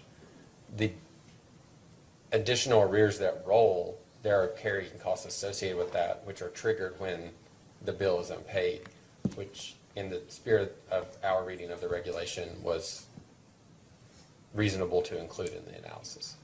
Okay, so just to be clear, the average current month charges on late paying accounts. Current month billing. Is current month billing. Yes. Average current month past due balance is the cumulative amount owed for the average residential customer in that month. Correct. That has paid late. Yes. Okay. So that's fair. So 2/3 of the cost is related to an occurrence. 1/3 of the cost are the carrying charges of cumulative billings that are late. That would be correct. Okay. So the question I was about to ask is the same, and I appreciate that clarification. Yeah, absolutely. But the question I was going to ask the same, if 2/3 of the cost drivers are the mere occurrence of the late payment and not correlated or driven by the size of the bill, why is it more reasonable to have the late payment fee be a percentage of the bill at 2.3% as opposed to the actual per average cost of that incurrence of $2.42. Why be a factor of bill, right, at 2.3% added on to late fee, as opposed to just charging a late customer what we think the average cost they're driving, which is $2.42?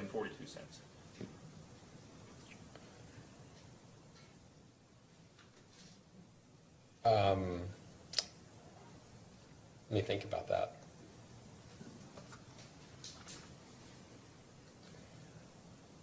So if your bill was $100 or $200, depending on your amount, and it's at a flat charge, at a percentage, it weights that trigger more appropriately, because there are components that are not, we'll call the 2 columns fixed and the 1 column variable. That's not exactly right, but for purposes of this, the variable cost still would fluctuate based on the bill amount if you have carryover balance. So the percentage we feel would be more appropriate to cover that variable component, because if it was fixed, then larger bill amounts would be underpaying, and the rest of and that would be picked up in the customers with smaller bill amounts. Right, but since 2/3 of the amount, the average amount, was calculated using what you refer to as the fixed items, there's not a direct correlation, right? And so aren't they overpaying for other smaller bills or smaller than average bills, delinquency communications, and call customer service costs?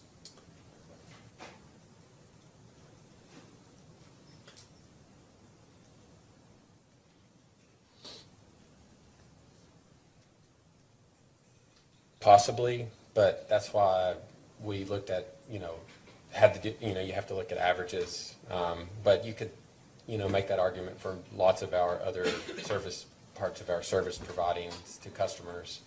I mean, it's what we hear all the time with cost of service with the volumetric charge, right? I mean, this person uses more than average, they're paying more than their fair share of the distribution expenses, and vice versa for somebody who uses less than average. But I just want to make sure I have an appreciation. Let me ask it more directly. Did you all provide a percentage of average bill, or did you conduct this as a percentage of average bill because the current late fee is a percentage of average bill? That is how we proposed it. You asked about what other utilities do. Typically, from what we see, at least in the Duke utilities, whether it's on total arrears or on current charges, it is a percentage. And so that structure seems to be more common. But we did provide it, we tried to be as transparent as possible and provide the actual dollar amount.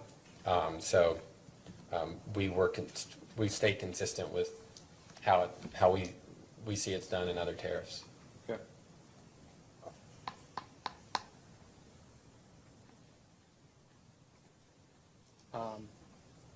Last question here. This is based off of actual, so this ends, the data that you use for average bill and average arrearages runs 2021 to 2022. That's correct. So two, I guess, data questions I have for you. Would the average current monthly past due balance, used in that carrying cost of unpaid bills, do those include folks who have arrearages that are still paying on payment plans left over from COVID? So it depends. I believe in this data set, if you are on a payment plan, it is not considered past due. So it would not always be factored into the past due balance. Okay, so can we ask as a posting data request confirmation of that? Yeah. Give you an opportunity to go back and look. Because this is from the legacy system, we can answer that. Okay. And then the second part of that is inherently, since these are using amounts ending in early 2022, and you all are proposing a rate increase in this case. Now, I don't think there's anybody that's intervened that's recommended a decrease in rates. So the presumption following this case is there's going to be some level of an increase in rates. Does applying a percentage of average late bill overstate or provide additional revenues in excess of actual cost as opposing as opposed to using average monthly cost per late paying account? Because it's applied to future rates that inherently are higher than they were when you studied it. Can you ask that one more time? Yeah. Assuming your rates go up as a result of this case, bills will go up, right? Assuming all else equal. Sure. Okay. So, assuming that customer usage stays the same or doesn't change regardless, and the rates go up, applying 2.3% to one number and applying 2.3% to that number plus, a percentage increase of 10%, 20%, whatever increase, that 2.3% times the bills that are expected post this case are going to be higher than the size of the bill that you studied in this calculation. Would you agree? For the current month, but that would also impact potentially the past due balances that carry over too, so that would increase that as well. So it would increase the size of the amounts that you have to apply carrying charges to. That's correct. Okay, and which we agreed that was about a third of the driver of the absolute average of $2.42. Within this calculation, because the other two columns are relatively fixed, I mean, postage could go up, or which it did. Yeah, just. But, so we would have to adjust for that. We would have to also adjust any changes in customer service costs. So I think it's hard to make that, I mean, generally speaking, I would say that assumption is true, but without looking at it holistically, I don't think I would feel comfortable just with that blanket statement. Is the point you're making that the carrying costs of unpaid bills are going to go up because the average current month past due balance you expect to go up? Using the same assumption that if right. current bills go up, they roll, then yes. Okay, and your concern is that may change the size of that relative to the other two cost drivers? It could, but then the other two cost drivers could change as well, slightly, that. Wage inflation, cost of delinquency communications, things like that? Yes. Okay. And that's why we felt like the snapshot that we provided was a very reasonable look for setting the rate for this as a cost-based rate. Make these part of the record, since he's just having two things there in the record. The website and then that post-hearing data from the other case. Okay.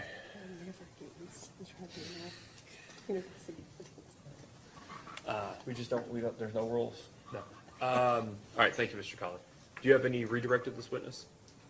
Just a quick couple of questions. Mr. Colley, is it possible that customers with higher past due balances might utilize the call center for longer for calls?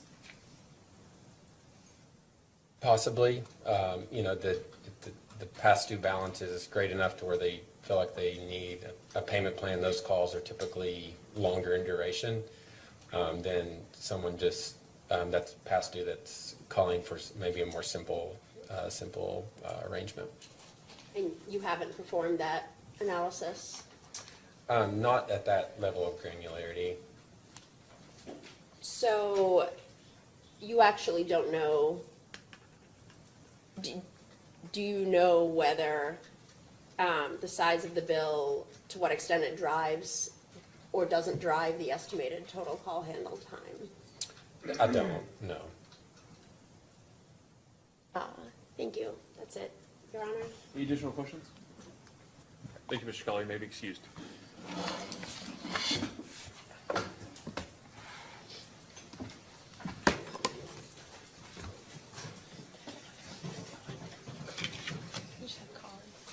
Let me just ask a question before you call your next witness, counsel. Does anybody have any questions for Mr. Halstead? You do have some? Not many. All right, that'd be great. Do you have a ton? Okay, great. Would you like to call your next witness? Yes, Your Honor. At this time, Duke Energy calls Mr. Paul Halstead to the stand.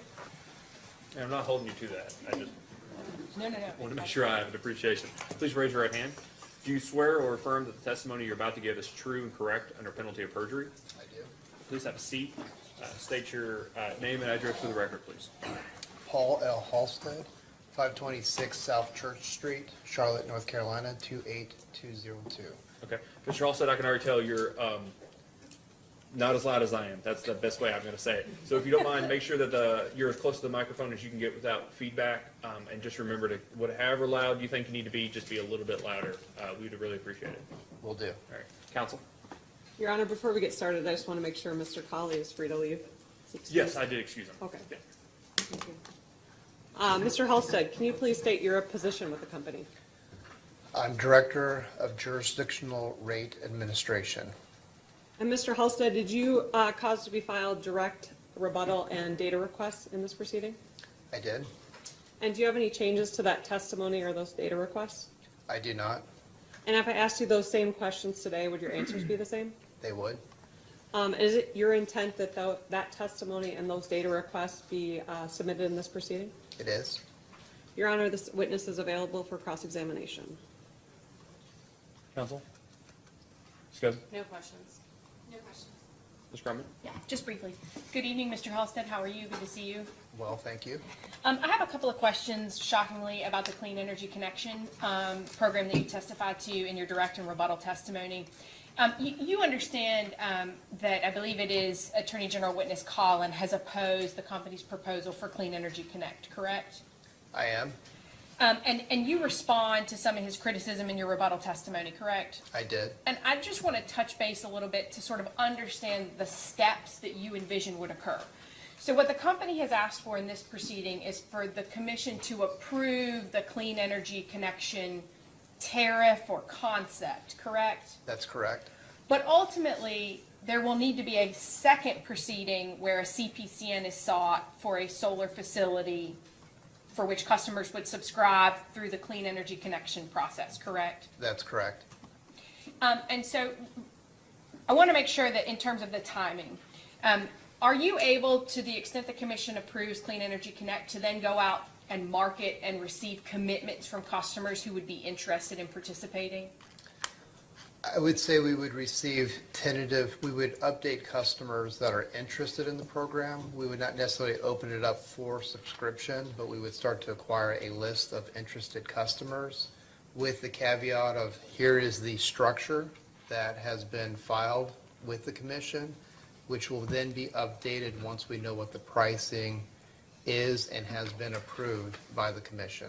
And then you would, upon approval of the CPCN, would you open subscriptions then? Assuming you got approval of a CPCN, you would then open subscriptions? That's correct.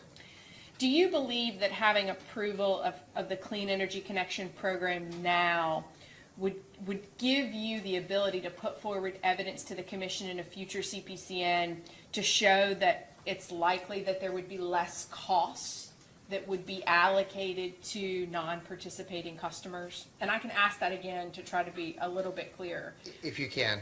Let me try. Am I correct that under the Clean Energy Connect program that the goal is that costs are not borne by non-participating customers? That's correct.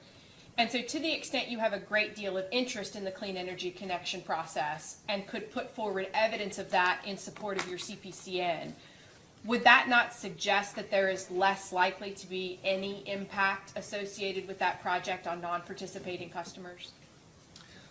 I think that's a fair way to think through it.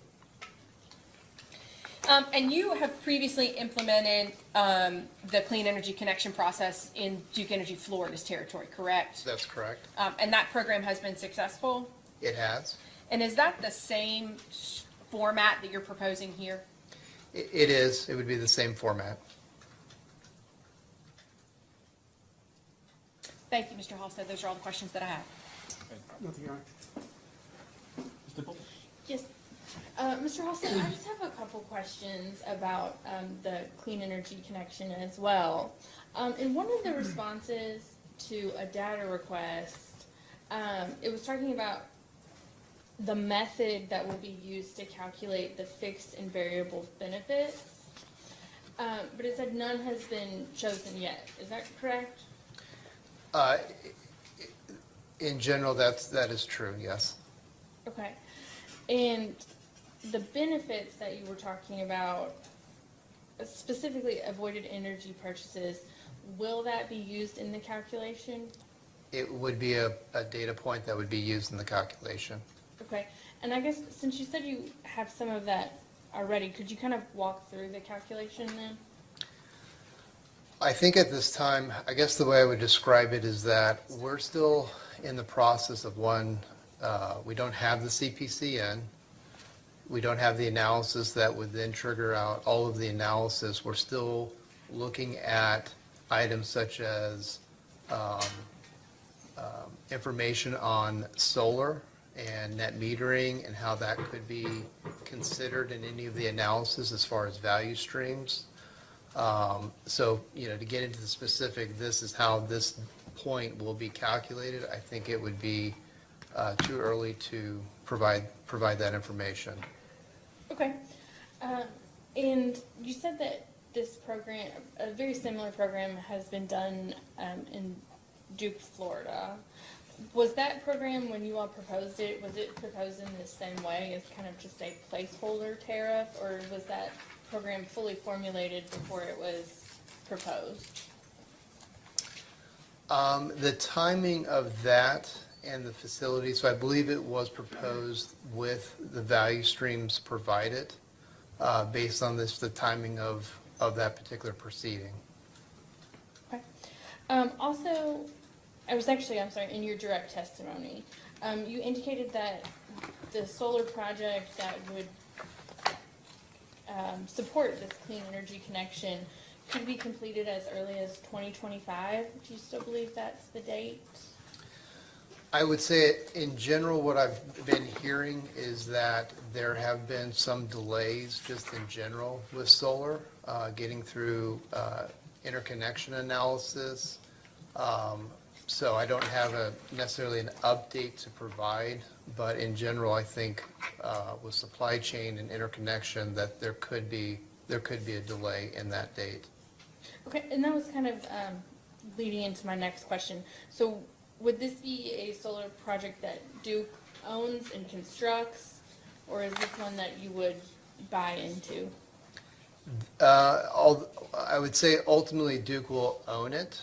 I would say Duke would do the analysis to figure out what is the best approach and whether that's building it from ground up or utilizing a vendor that may have a good project to take at some phase would also be in consideration. And then, so in the direct testimony, you also talked about how this program would be designed to fund the renewable facility cost and get the renewable energy credits without a long-term commitment for the participants.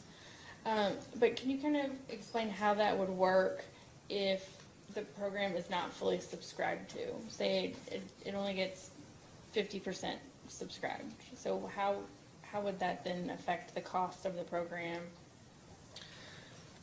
From a cost perspective, I would say it would not affect necessarily, to a large degree, would not affect the overall structure of the subscription and the bill credit. Anything that would be unsubscribed effectively, because it is a Duke-owned generator as part of its fleet, would then just effectively be allocated to all customers. And all customers would receive the benefit of that unsubscribed portion in that scenario.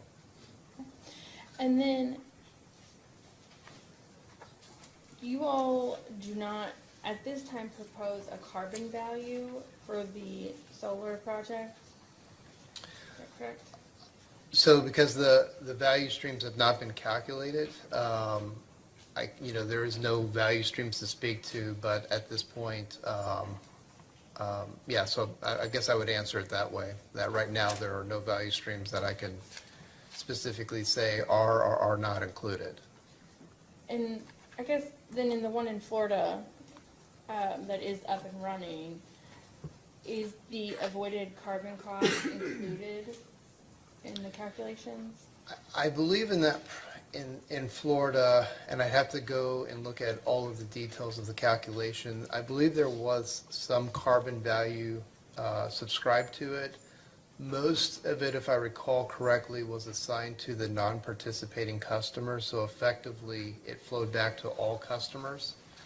And therefore, if any additional value streams for carbon came in the future, all of that increased value would then flow to all non-participating customers, or effectively all ratepayers in that case. And just since this program is kind of the same or being modeled after that one in Florida, would you make that assumption that that's what would happen for this program as well? I would say that ultimately the net present value of the bill credit to determine where is a reasonable, of the value streams that exist, what is a reasonable payback using those value streams. Anything over that then would still, like the Florida program, flow back to non-participating customers. And so it may be that a carbon value is in that calculation to the participating customers. It may be that it's reflected as something that flows just to all customers in general. And I don't have any other questions. Thank you. Thank you. Can you redirect? No redirect, Your Honor. Thank you very much. Thank you.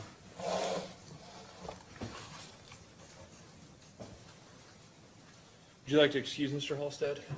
Yes, if possible. That'd be fine. You on, is witness Gordon your next witness? Yes. Okay. So we'll go ahead and take our dinner break now, 6:55.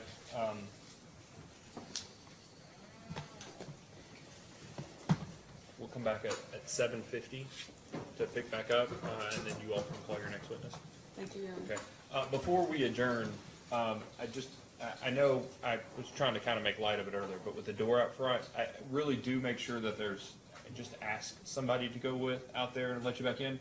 I got a message earlier that somebody had actually propped the door open. We can't allow you to prop the door open. It's a security issue. So please, if you're going to go out and you need to come back in, just ask somebody to go out there with you, somebody who's already testified, or Mr. Osterloh has nothing else to do. But if we're gonna leave for dinner, Yes. can we have some like at 7:45? There will be a person out Somebody there from to the like. commission will be down there to let you in at 7:45. It's fair. That way we can all just govern ourselves accordingly. Please don't open the doors, because we have a real issue. There's nobody watching who comes in and out, and we keep the doors locked for a purpose. Yep. All right. Thank you. We'll take a recess until 7:50.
Chairman. We're back on the record in case number 2022-00372, council. Yeah, call another witness. Thank you, Your Honor. At this time, Duke Energy Kentucky calls Corey Gordon to the stand. Please raise your right hand. Do you swear or affirm the testimony you're about to give is true and correct under penalty of perjury? I do. Please have a seat. State your name and address for the record. My name is Corey Gordon, and my address is 1000 East Main Street, Plainfield, Indiana, 46168. Counsel? Mr. Gordon, can you please state your position with the company? Yes, my position is Director of Transportation Electrification. And Mr. Gordon, did you cause to be filed direct rebuttal and data requests in this proceeding? I did. And do you have any changes to your testimony or those data requests? I do not. If I asked you those same questions today, would your answers be the same? They would be. And is it your intent that that testimony and those data requests be received into this proceeding? It is. This witness is available for cross-examination, Your Honor. No questions. Counsel for Sierra Club, do you have any questions for this one? Oh, I'm sorry. You've moved. Yeah, we've done it. Kicked Mr. Bame out. That's great. Do you have any questions? Yes, just a few Please questions. proceed. Hi, how are you this evening? Doing well, thanks. And you? I'm good, thank you. Just ate dinner. So I just have a few questions for you. Do you have your direct testimony in front of you? I do. Could you please refer to page 4, lines 3 through 20? I'm on page 4. What lines again, please? Starting at line 3 through the end of the page. Okay. So you were asked to explain how all Duke Energy Kentucky customers benefit from the advancement of electric vehicle or EV infrastructure and EV adoption, correct? Yes. And so you state that significant statewide financial benefits are possible from increased EV adoption, correct? That's correct. And you explain that, quote, as incremental load is created through the implementation of broader public and private EV charging facilities, a broader base is created through which to spread utility costs, correct? That's correct. And what do you mean by, quote, a broader base here? So what I mean there is that additional kilowatt hours from that are distributed to electric vehicles create a broader base over which to spread system costs. And you then explain, quote, thus savings to all customers are anticipated to result from increasing EV adoption due to incremental net revenue received by selling electricity to charge EVs in excess of any increases in costs of service related to the additional load, correct? I'm sorry, you're asking me to confirm or explain? Just confirm. Yes, correct. And you further explain how you have found a net benefit to ratepayers of approximately $200 per electric vehicle is possible in 2030, correct? Yes, per the study attached to my testimony. Mm-hmm. And you forecast, or Duke Energy Kentucky forecasts the adoption of roughly 20,000 EVs in the Duke Energy Kentucky footprint by the end of 2030, correct? That is correct. And that's for customer savings of, at $200 roughly per EV, of almost $4 million, correct? That's correct. And these savings of almost $4 million that you forecast will accrue to customers from the adoption of EVs, and those savings, correct? Yes, in the form of downward rate pressure. Mm-hmm. So those savings are spread across all customers, not just EV users, correct? That is correct. And more generally, savings, not just those specific savings that you discussed, but savings from the adoption of electric vehicles accrue to all customers, not just EV users, correct? Could you clarify when you say not just those specific savings? The savings that you described, they accrue to all customers, not just the EV users, correct? So the net revenues in excess of system costs, yes, accrue to all customers, not just EV drivers. Thank you. No further questions, Your Honor. Ms. Groman, sorry, before I go to Mr. Payne. Good evening, Mr. Gordon. How are you? I'm doing well, thanks. Hope you are. I'm doing all right. I'm following up on your rebuttal testimony where you respond to testimony from Walmart witness Chris concerning his recommended revisions to the Make Ready Credit program. And I guess I just want to make sure that I understand. Mr. Chris expressed some concerns about potential customer confidential information as a result of completing a customer usage profile. And the way I understood your testimony was to suggest that you believe the program as already contemplated adequately protects the data that would be included in this customer usage profile. Is that correct? That is correct. One of the things that I didn't see mentioned here is what would happen in the context of a litigated proceeding before the commission. For example, what would happen if a party were to request a copy of a customer usage profile in the context of discovery?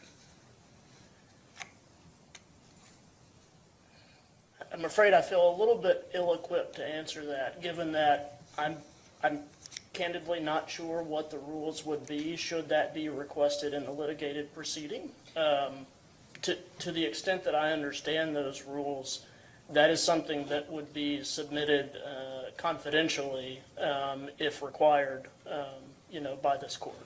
Have you ever heard the phrase, "you can't unring a bell"? I have heard that phrase. Okay. And so you understand that what Walmart witness Chris requested be included is some language that makes clear that this completed customer usage profile wouldn't be distributed absent mutual agreement of both the company and the customer submitting that completed usage profile. And I do understand that, and I would add, in response to that, it is standard operating procedure for our programs that we would not release data without customer consent. And we have specific forms that are utilized for that very purpose. So is there anything in the tariff or language or contract documents that reflect specifically that agreement of the companies? So in the program terms and conditions, we would expect a section that would reflect for what purposes the company could use the data, and that otherwise the customer confidentiality of said data is governed by applicable laws and regulations, which in this case would include all of that privacy. Well, is it going to state that explicitly, or are you relying on the broad phrase of like applicable laws and regulations? When you say state that explicitly, what is that? Well, the way I understood what you just said to me is that, you were reflecting that within the terms and conditions, it would state that it's going to set forth the reasons for which the data would be used, but that otherwise disclosure would be subject to applicable laws and regulations. And I understood you to be using that catch-all to be the means upon which you would protect the disclosure of this confidential customer information. So I'm reflecting on my memory and somewhat paraphrasing the language that's in place for the same program in another state, and I believe that it does use applicable laws and regulations. And so to the extent that's considered a catch-all, that's what I recall seeing in my mind's eye. Not that a lawyer doesn't always appreciate language that creates more work for them. But in the sense that a customer who would be interested in participating in this program is producing sensitive customer usage data to the company, is the company opposed to revising its terms and conditions to make clear that, except as otherwise specifically set forth in the terms and conditions for appropriate usages of the data, that the company will not disclose the data except upon mutual agreement with the customer? I think we'd be willing to at least have a conversation about that, subject to, the attorneys that help us write these terms and conditions. I don't want to commit to anything specific, but I certainly understand the concern, and it would be our intent, right, not to disclose except without explicit customer permission. Sure, but just as an example, you understand that if someone were to file a discovery request, you refuse to produce it, and a motion to compel were filed in front of a regulatory body, that the commission could then make a decision as to whether that document should or shouldn't be produced. That is not something that's within my understanding. I'll take your word for it. Do you still have an objection? I do have an objection to the extent it calls for a legal conclusion. Your Honor, I'm responding to, he had an opportunity to respond to Mr. Chris's recommendations.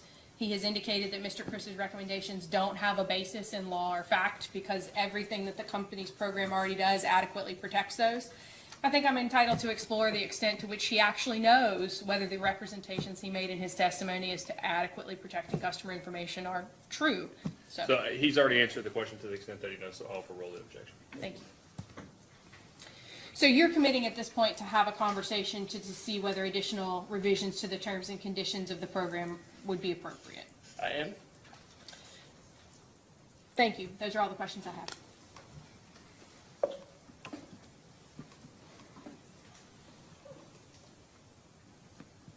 Mr. Grumman, do you anticipate, before I move on, briefing this issue?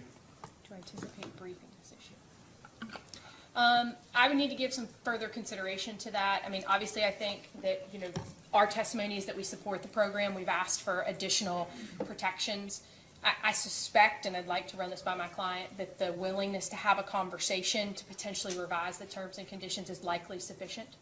But I can't say definitively whether we would or wouldn't brief the issue as to whether the commission should or should not approve the program absent the inclusion of that language. And the reason I ask is because we've had a number of cases over the year, mostly administrative cases over the use of customer data. We've got some generic rules over the use of customer data that effectively, I'm paraphrasing here. I'm just making notes while you tell me but about this generic data. But just generically that, I think we've made a conclusion in one way or another, it belongs to the customer. Right? There have been a couple of specific cases, especially 2016-152 I'm aware of, where Duke entered into a stipulation that was approved by the commission regarding its advanced metering infrastructure, where there was terms of that stipulation specific to customer data through the AMI meter, not through any of these other programs.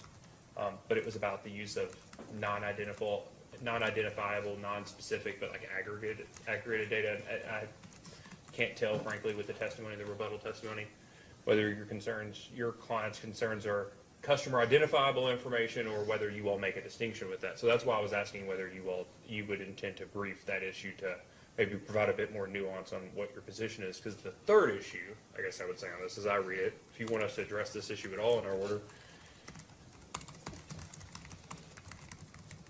is there's a tariff that approves a program, and the question I have is, is the issue that you all are wanting to have conversations about a separate agreement to enter into a program or participate in a program that's approved by a tariff but has terms and conditions that aren't explicitly approved by the commission or present in the tariff to control the sharing of information that's ultimately. It sounds like I'll stop that sentence there. It sounds like your concerns about what happens when this comes back in front of the commission. I don't know that the terms and conditions necessarily control. It sounds like you guys are talking about a contract, and I'm looking at it from the perspective of a tariff, and it sounds like you guys are wanting to enter into a contract pursuant to a program approved in a tariff, but that would control the commission's ability to dictate what documentation ends up in the public record and not. Well, I think there's some nuance to that. So I think that then the company can correct me if I'm wrong, but there would be a tariff that would be approved by the commission. But then a customer interested in participating and taking advantage of the tariff would ultimately enter into an agreement with the company, within which are included terms and conditions. I presume that it would be the company's position that they could change some of those terms and conditions vis-a-vis a customer. And I think it would be legitimate for a customer and the company to enter into a contract that dictates the steps that the company must take vis-a-vis that customer's data. So for example, you see this all the time in agreements, right? So an issue comes up that would result in the disclosure of confidential protected information. The contracting party has an obligation to notify the other party to that particular issue prior to production. Similar language could be provided here that would then put a participating customer on notice that a request had been made and potentially be part of the solution in fashioning the request, for example, for a confidentiality agreement or working out a discovery dispute. And I think that operates, those terms and conditions, I think, would operate outside of the tariff that the commission would approve here. Counsel? Your Honor, I think you and I are flagging sort of the similar issue that, as a regulated utility, Duke Energy Kentucky has a requirement to file certain data with the commission. And once we file certain data with the commission, it's, that data is governed by the commission's rules related to confidentiality.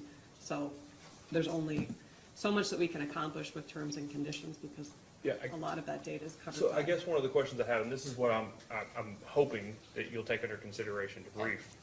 If you're worried about your client's data, I don't know that it makes sense to me, the way it's being provided, that separate terms and conditions of some program that your client may also participate in pursuant to a tariff should change the,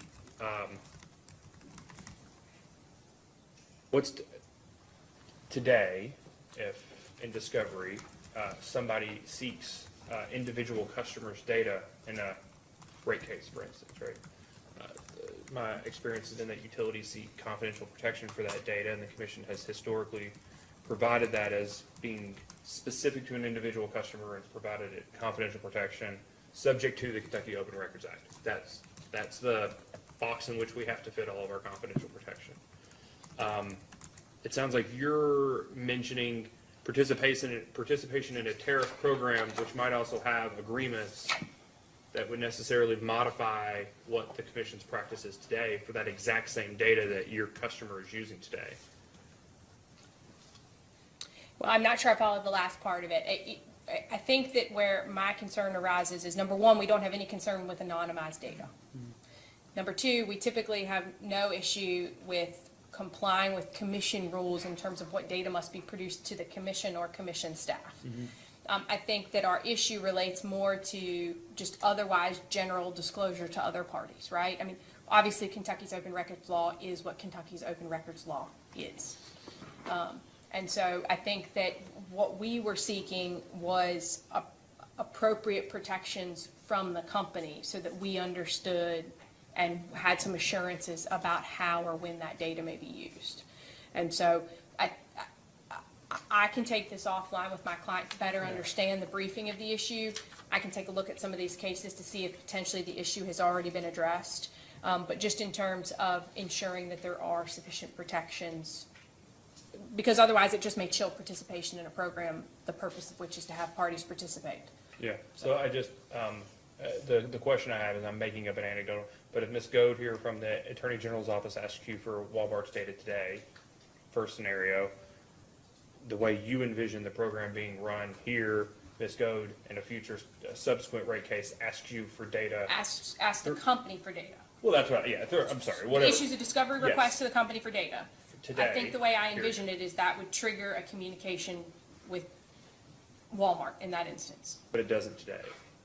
I don't know that it would. I don't know that a company that's in possession of data that is otherwise discoverable, they would do what you do in the discovery process, which would be to issue objections and or seek protections. But in order to put a customer on notice in advance of doing any of that, I don't know that I'm not aware of any upfront obligation to do that. And that's my question is if your issue is a broader issue or if it's specific to the program, I think is my concern.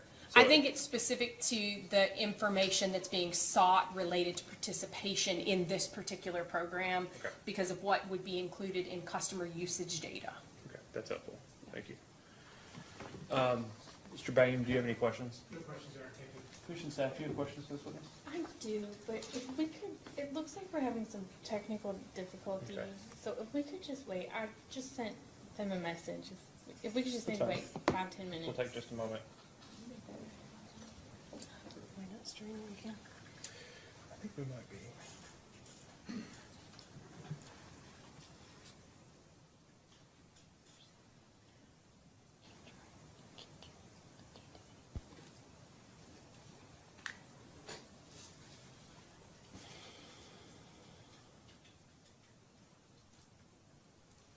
The other case you might be looking for is 2012-428. Consideration of the implementation of smart grid and smart meter technology. There's a continuation of that case that's a continuation of the case. You'll find everything you need to in this. That's perfect. Thank you.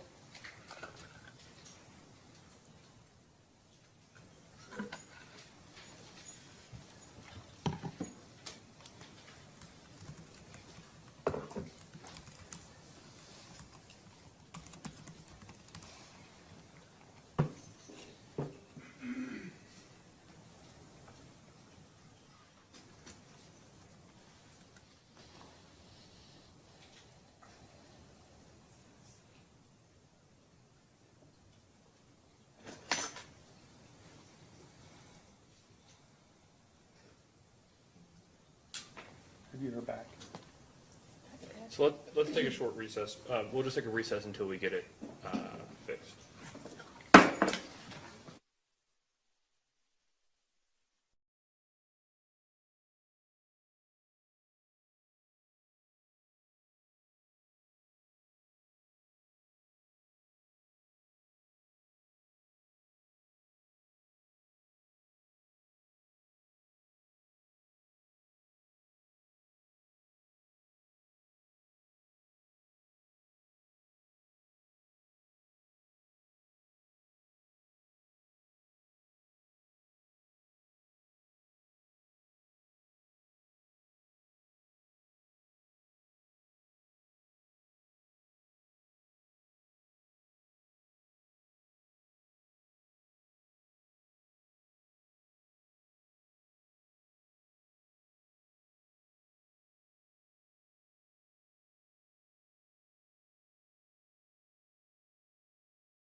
That's why we start finding we start writing stuff.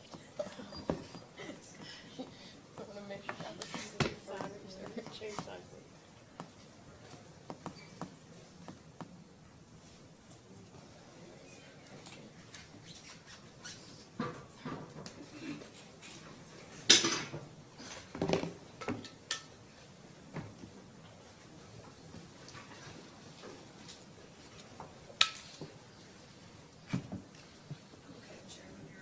We're back on the record on case number 2022-00372. Counsel, Ms. Temple, you'd like to ask some questions of the witness? Yes, thank you. Mr. Gordon, I just have a couple questions. In some of your direct testimony, you stated that the utilities in Kentucky will need to have some form of managed charging to limit incremental peak capacity costs. Can you kind of go into that and how Duke plans to do this and when that will be proposed? So, I guess the first thing I would point to is that in this proceeding, we have proposed a time of use rate for residential customers. And so one such rate has been proposed in this proceeding. I'm not the expert on that particular rate, but it is my understanding that it was conceived with EV drivers and EV charging at home in mind.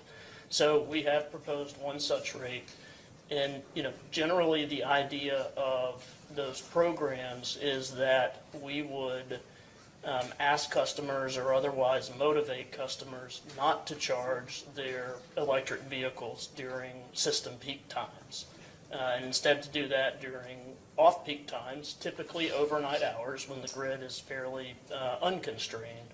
And in terms of the timing of those programs, I think we would like to do that soon.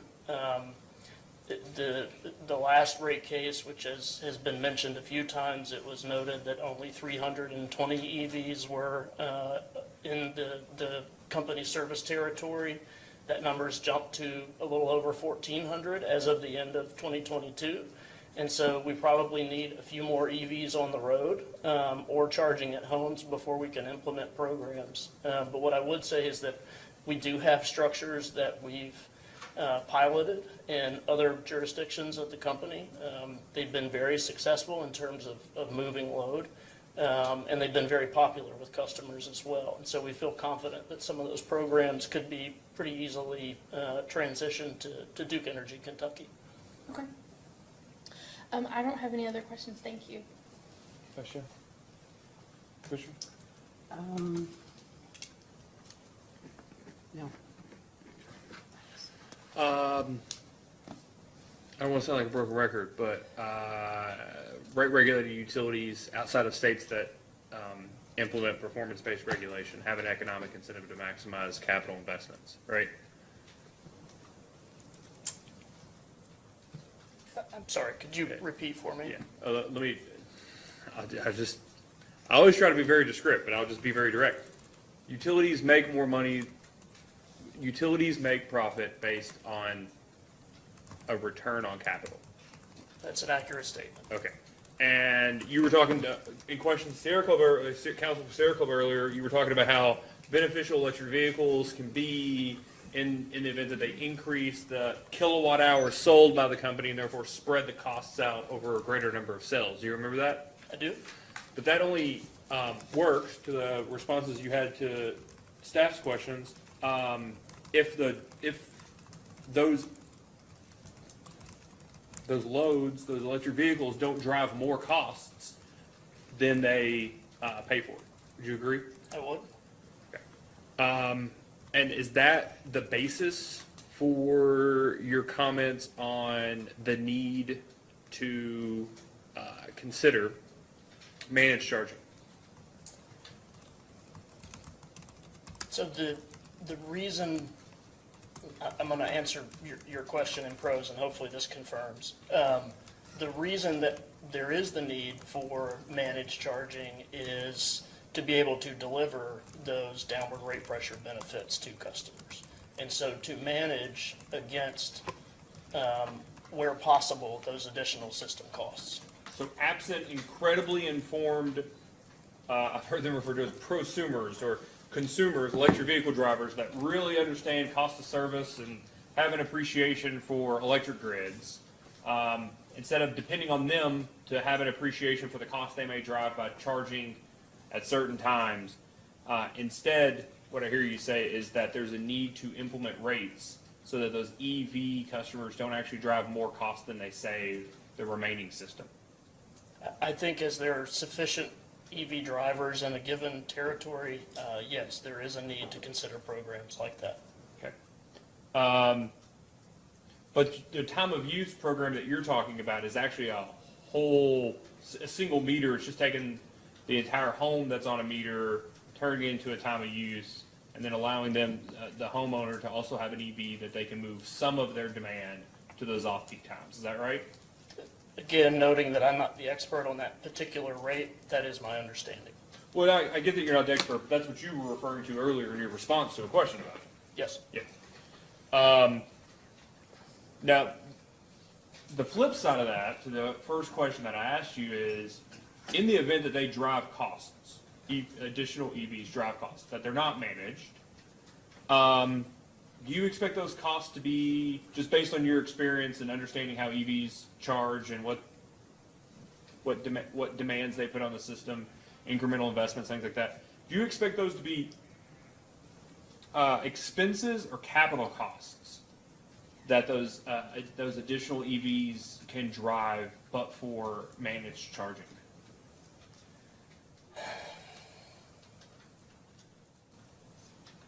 I would say that it's possible that they would drive some capital cost. Generally, the charging profile of EVs, even though it touches a little bit of afternoon peak, is largely overnight and in the evening anyway by default. And so I think, it would drive, I guess what I think of as more sort of system, or not system, but, more variable cost as opposed to fixed cost. And I, think that there are studies, including the one attached to my testimony, that generally demonstrate that sort of near break even. But to, in my opinion, to really guarantee and to drive that downward rate pressure, at some point in time, there is the need for managed charging programs. Let me ask you differently. In the event, especially given you've been, okay, let me say that. You've been in the hearing this whole time, the last 2 days? Yes. Okay. So given the fact that Duke has about exactly the amount of generation that it needs to serve its system, in the event, just using Duke anecdotally, in the event that without no use of managed charging, EV adoption in your territory drives additional peak demand, do you have an expectation that that would drive additional capital costs for the system? Related to, it's specifically related to production and transmission and even distribution expenses. I don't know that I could speak to that specifically. It is my understanding that electric vehicle loads are contemplated in the company's IRP. And so, based on that, again, not being an expert on that IRP, that, some level of electrification has already been planned for across the system for, the next 15 years. Okay, but you're saying the answer to my question has already been answered, in the sense that the company is already planning for additional pressure on peak usage due to EV adoption? I couldn't speak specifically to whether it's on-peak usage or off-peak usage, but I am aware that the IRP contemplates increased EV adoption and therefore load from that adoption. Residential rates, are they time varying right now for Duke? Honestly, I don't know. Okay. So you know that there's an existence of a time of use proposal. That's correct. Okay, so absent that time of use proposal, it's not your understanding that the residential rates in Kentucky are, for Duke, Kentucky, are a customer charge and a volumetric charge? It would stand to reason that they are, yes. Okay, that don't vary with time because there's a proposal to implement time varying rates, right? So, the cost to a consumer for charging a vehicle that takes, I'm making up numbers here, but 50 kW demand at noon or 50 kW demand at midnight, there is no inherent difference under just a straight fixed charge and variable charge rate structure. That's correct. Okay, so based on convenience exclusively, the customers provided no price signal that they're driving additional, possibly driving additional system costs for charging in the middle of the day in the summer, or 5 a.m. in the winter, or midnight any given time of the year. At the present time, that's correct. Okay. And does that inherently run a risk that usage, just like any usage, the convenience of using your washer or your dryer or your electric hot tub, I don't know, that any of those can drive increased system demands over time? That's correct, and again, I would add, that's why it is our intent, as we've stated, to provide in the future load management structures for such customers. But that's what I want to get to, in the future, right? So I want to make sure I have an appreciation for what you all actually intend to do, other than just, we might do this, we might do this. Because in the event you have to build additional transmission capacity or additional production facilities or additional distribution investments, all of those are items that are capital cost and which ultimately benefit Duke Energy shareholders. Would you agree? Yes. Okay. What is it internally that's providing you all the economic incentive, or externally, that's providing you all the economic incentive to actually seriously consider and implement managed charging so those additional capital costs do not come up?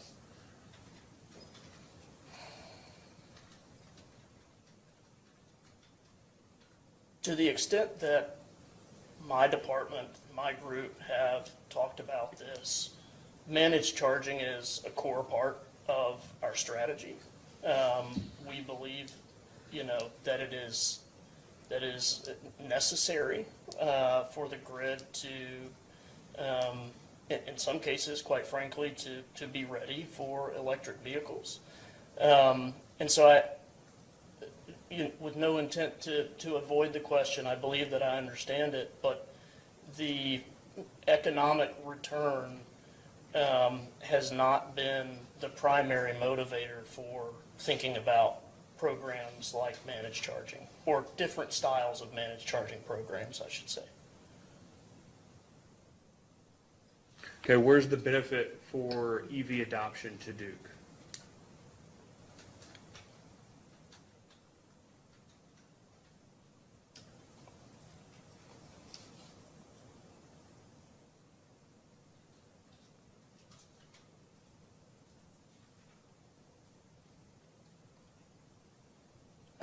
The first thing that comes to mind, and I don't know that it is your question, but the first thing that comes to mind for me is that our customers are seeking, in some cases, right, and in some places more than others, but they're seeking to adopt EVs.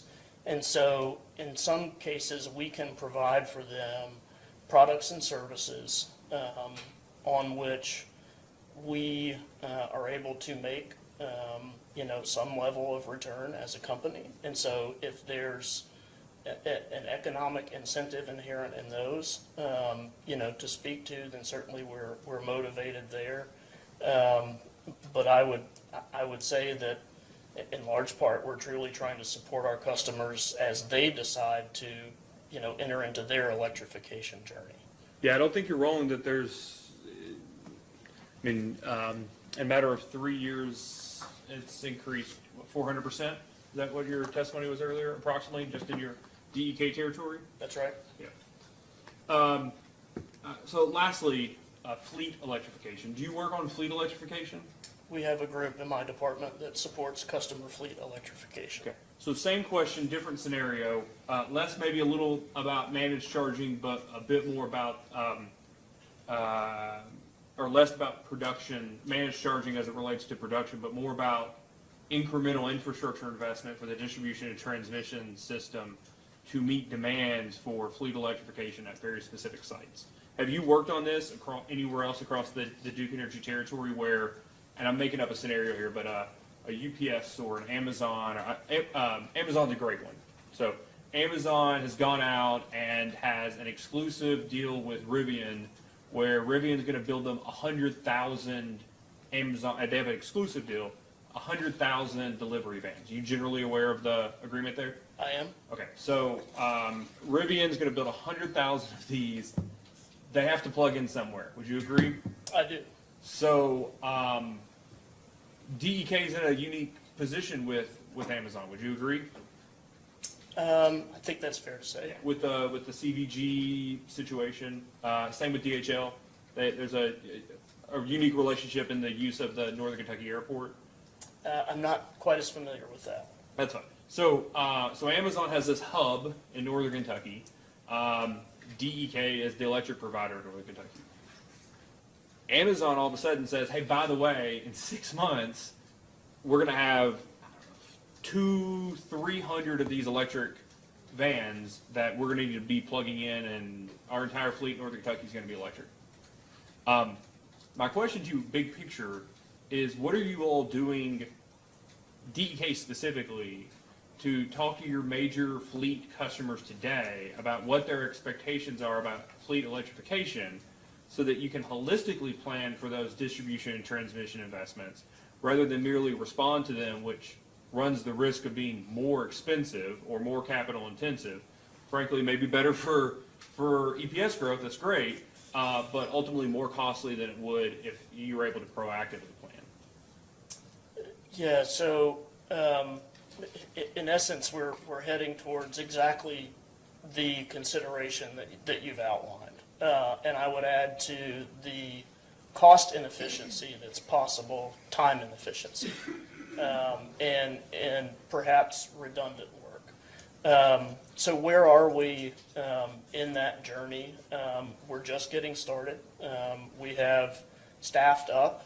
In fact, there's a gentleman who resides here in Northern Kentucky that covers our Midwest footprint. And part of his job is to engage both internally and externally with those customers, with our account managers, with customer relations managers who might have connections with the municipal fleets where the account managers don't, and also our national account managers.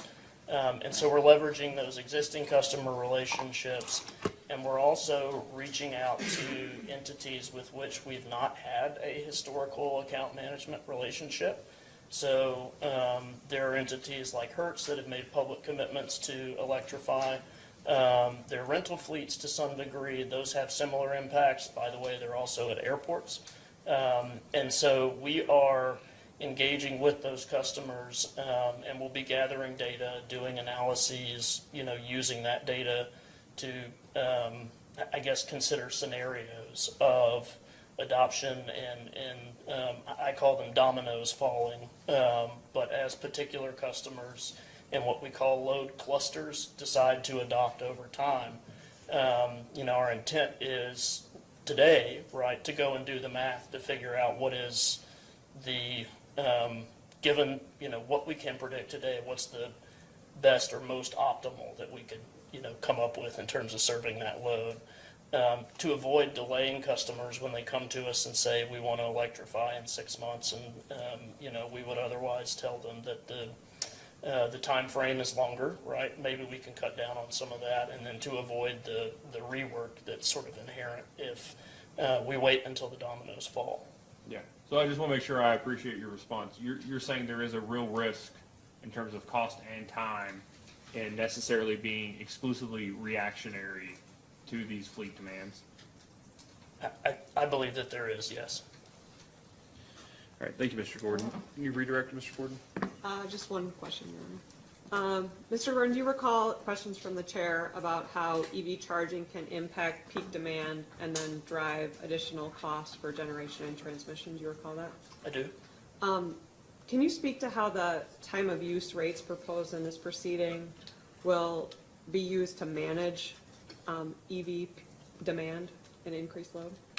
So, you know, an EV charging load, particularly a level 2 charger at home, is fairly significant. And so what a customer could choose to do, if on that rate, is to program their car or their charger, should it be programmable to charge only during certain hours of the night where they can take advantage of the lowest cost rates that are available.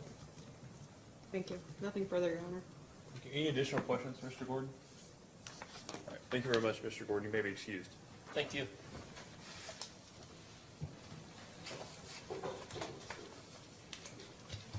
Counsel? Thanks, Your Honor. Duke Energy Kentucky would like to call Mr. Dominic Milillo to stand.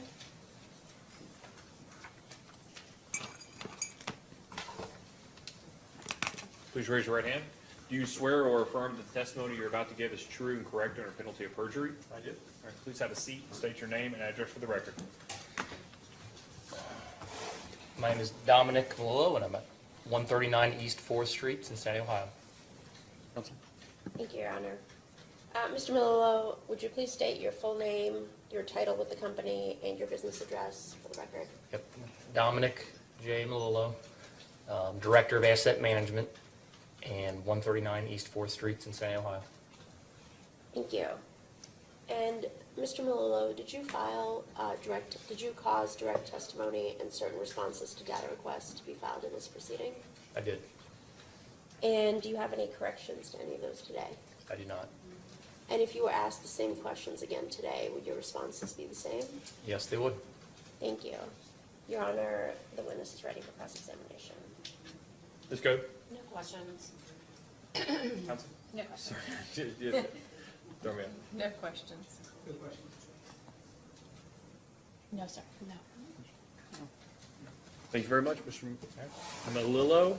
That's it. All right, thank you very much. You may be excused. Thanks.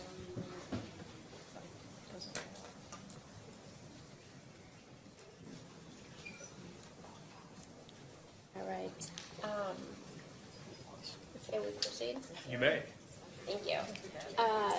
We'd like to call Mr. Jeremy Gibson to the stand. Please raise your right hand.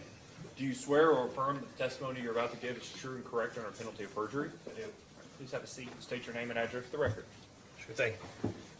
Jeremy Gibson, address is 1934 Augustine Street, Covington, Kentucky, 41014. Counsel? Thank you, Your Honor. And just to make sure, Mr. Milillo was excused. He was. Thank you. All right. Mr. Gibson, could you please state your full name, your title, and your business address for the record? Yes, Jeremy Gibson, Supervisor, Joint Use. Address is 1934 Augustine Street, Covington, Kentucky, 41014. Thank you. And Mr. Gibson, did you cause responses to certain data requests to be filed in this proceeding? I did. And do you have any corrections to those? I do today? not. Thank you. And if you were asked the same questions today, would your responses be the same? Yes. Thank you.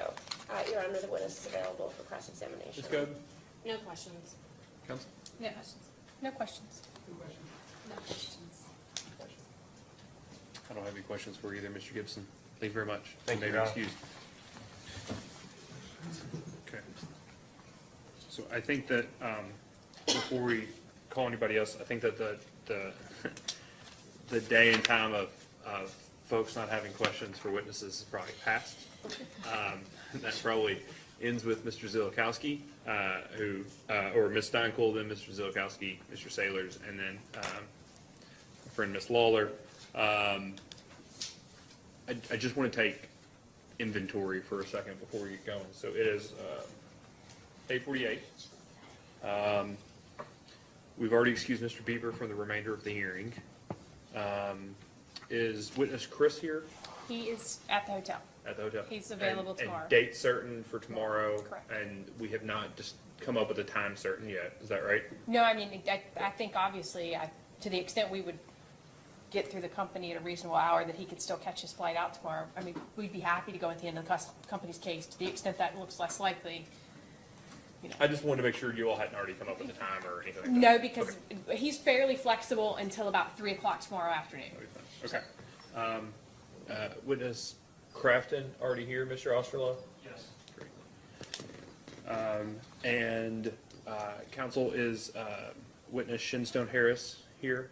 Yes, she is. Okay, and available if, Yeah, I'm or gonna. preferences tomorrow? I'm gonna defer to make a call. Yes, she's available tomorrow. Okay. She has a flight out at 8:30, and we have talked to co-counsel about figuring out a time that works. In the PM, correct? Yes. Okay. I want to make sure, I'm sorry. I Okay. think as long as we get her on the stand by 7 PM, we should be okay. That'd be fine. I don't think witnesses Colin, Futrell, and Bodino are in the room, but are they here today? Yep, they've been here since yesterday. Perfect. Okay.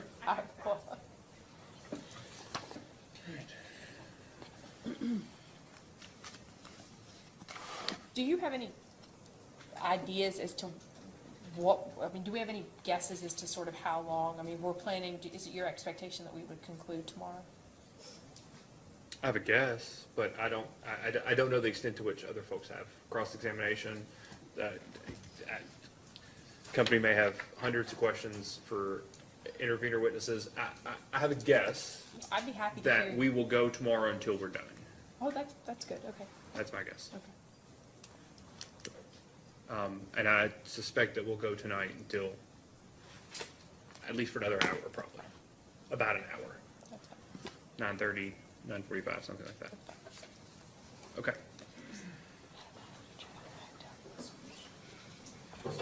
Do you all have, that's fine, take your time.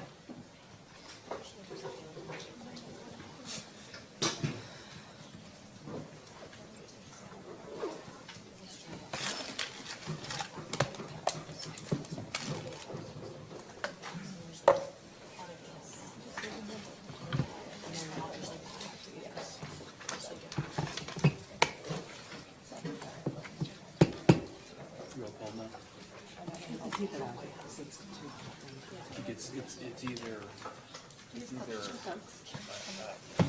meat locker, an ice locker, or burn it up in here. It is, there's no between it, I told you.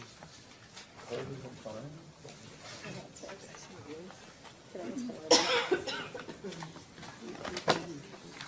That's what, all right. We'll wait for Mr. Bain to get up here.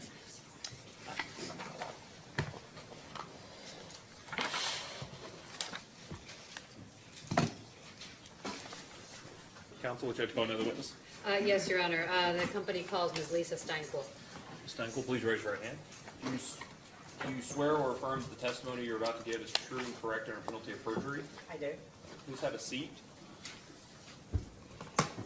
State your name and address for the record, please. Lisa Steinkel, 139 East 4th Street, Cincinnati, Ohio.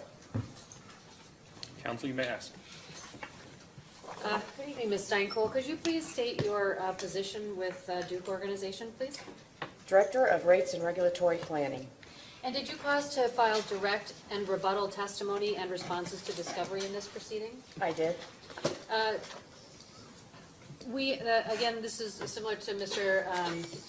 Panizza earlier. Ms. Steinkel, the company filed a motion to correct aspects of Ms. Steinkel's rebuttal testimony. Rather than having her walk through those corrections, the company would submit that motion. That'll be fine. And I think, did I note that Thursday we would take that up to see if anybody responded? Yes, I believe Okay, so. and we'll take it up formally in that order. Ms. Steinkel, do you have any corrections to your direct rebuttal or discovery responses other than that which was contained in the motion filed last week? No, I do not. And if you were asked those same questions as corrected today, would you provide the same answers? Yes, I would. And is it your intention for your testimony as corrected and discovery responses to be admitted into evidence in this proceeding? Yes. Thank you. The witness is available for cross-examination. Thank you, Chairman. Good evening, Ms. Steinkel. Good evening. Is it accurate that in your rebuttal testimony, you state that there are 3 adjustments that the AG's office's witness, Mr. Futrell, recommends, which the company is willing to accept? Yes. And I just want to go over some of these quickly, since there is the rebuttal testimony and then the revised rebuttal testimony. The first adjustment made by Mr. Randy Futrall that Duke Kentucky accepts is the company's error in the calculation of the forecasted 13-month average plant and service balances. Is that correct? Of the accumulated depreciation, yes. And by accepting that specific adjustment, did it reduce Duke Kentucky's requested revenue requirement by approximately .011 million? Yeah, $11,000. So a little over $11,000, right. Thank you. The second adjustment made by Mr. Randy Futrall that the company is willing to accept concerns an error in the lead lag calculation for collection lag days. Is that correct? Yes, it is. And is it correct that these specific adjustments to the lead lag calculation reduces Duke Kentucky's cash working capital by $4.919 million? Yes, it is. And that specific adjustment would reduce Duke Kentucky's requested revenue requirement by $459,678. Is that still correct? Yes, it is. And the third adjustment made by Mr. Futrall that the company is willing to accept concerns Duke Kentucky not including the amortization for the DEB's excess deferred income taxes, which would reduce the proposed revenue requirement by approximately $16,435. Is that still correct? Yes, it is. And then in your revised rebuttal testimony filed this past Friday, you added an additional recommendation by Mr. Futrall that Duke Kentucky now, I believe, partially accepts, but you'll have to correct me if I'm wrong, concerning a reduction to the proposed property tax expense. Is that correct? We agree that we do not oppose, property tax. Is it the property tax expense associated with Mr. Paniza's? Yes, the $1,605,133 reduction. Yes, that is the impact of the new number that Mr. Paniza gave me. And is it accurate that in your rebuttal testimony you state that there are two recommendations by the AG's witness, Mr. Lane Collin, which the company does not oppose? So I take that as the company doesn't accept it, you just don't oppose it. Am I correct? Yes. And is it correct that Duke Kentucky does not oppose Mr. Collins' recommendation to deny the request to transfer the recovery of the return on and of four capital projects from the Rider ESM to the base revenues? Correct. And in discovery responses, Duke Kentucky initially stated that this recommendation would reduce the proposed revenue requirement by a little over $12 million. Is that correct? That is correct. And then in your rebuttal testimony, you stated that due to errors in the original calculation, the correct reduction to the revenue requirement would be $9.939 million. Is that correct? That was the first revised supplemental, yes, and then I've revised it since. And I'm going there next. Thank you very much. So now, according to the revised rebuttal testimony filed this past Friday, is it correct that you changed that reduction amount to $3.290 million? Yes. So in your revised rebuttal testimony, you did not provide an explanation as to why that amount was reduced to $3.290 million. Is that correct? Not in my rebuttal testimony, but in the revised supplemental, I explained it. The actual data response that was at the bottom. If you go online, it's at the bottom of my rebuttal testimony. If you go online to look at file. Do you know what response that is? Yes, it is staff DR 03021 was where I did the calculations. It's the revised supplemental.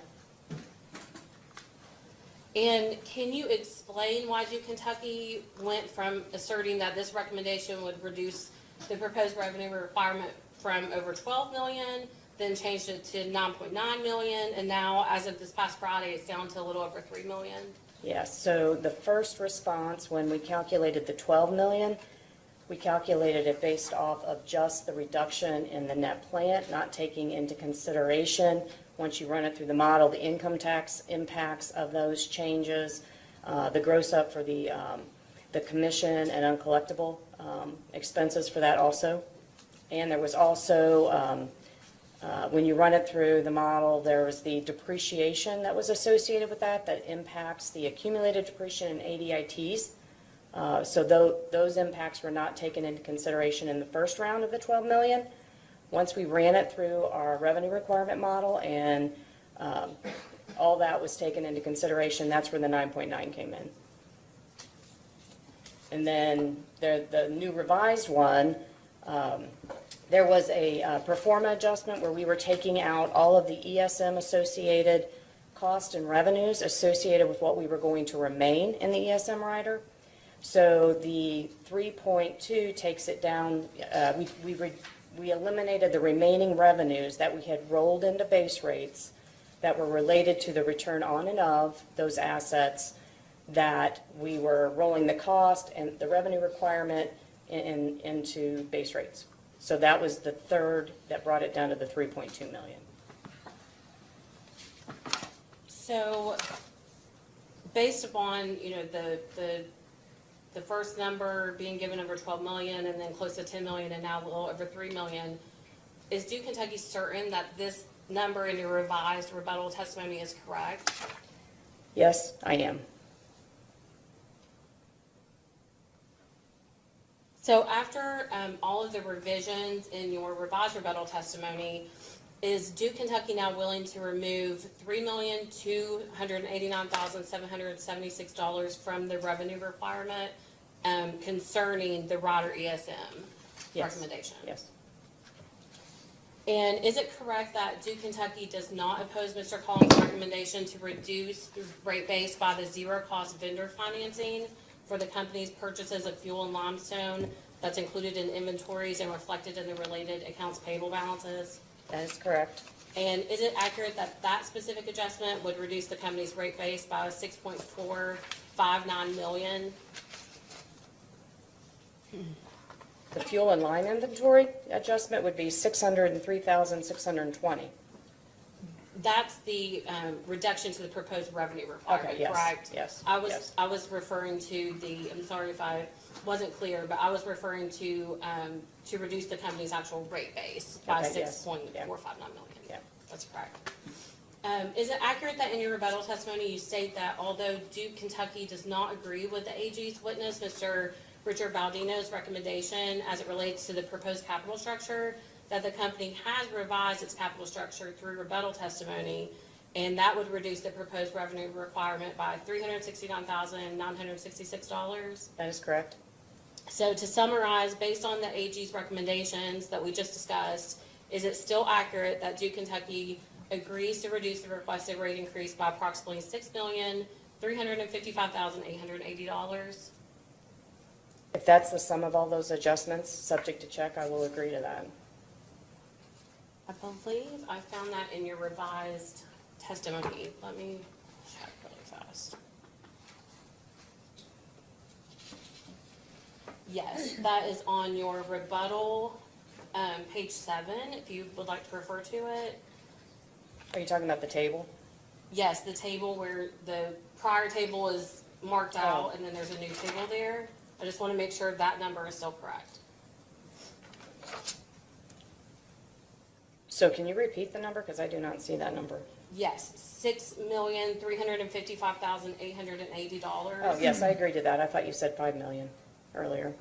And this would produce a revised rate increase based on your chart here of $68,821,042. Is that correct? Yes, it is.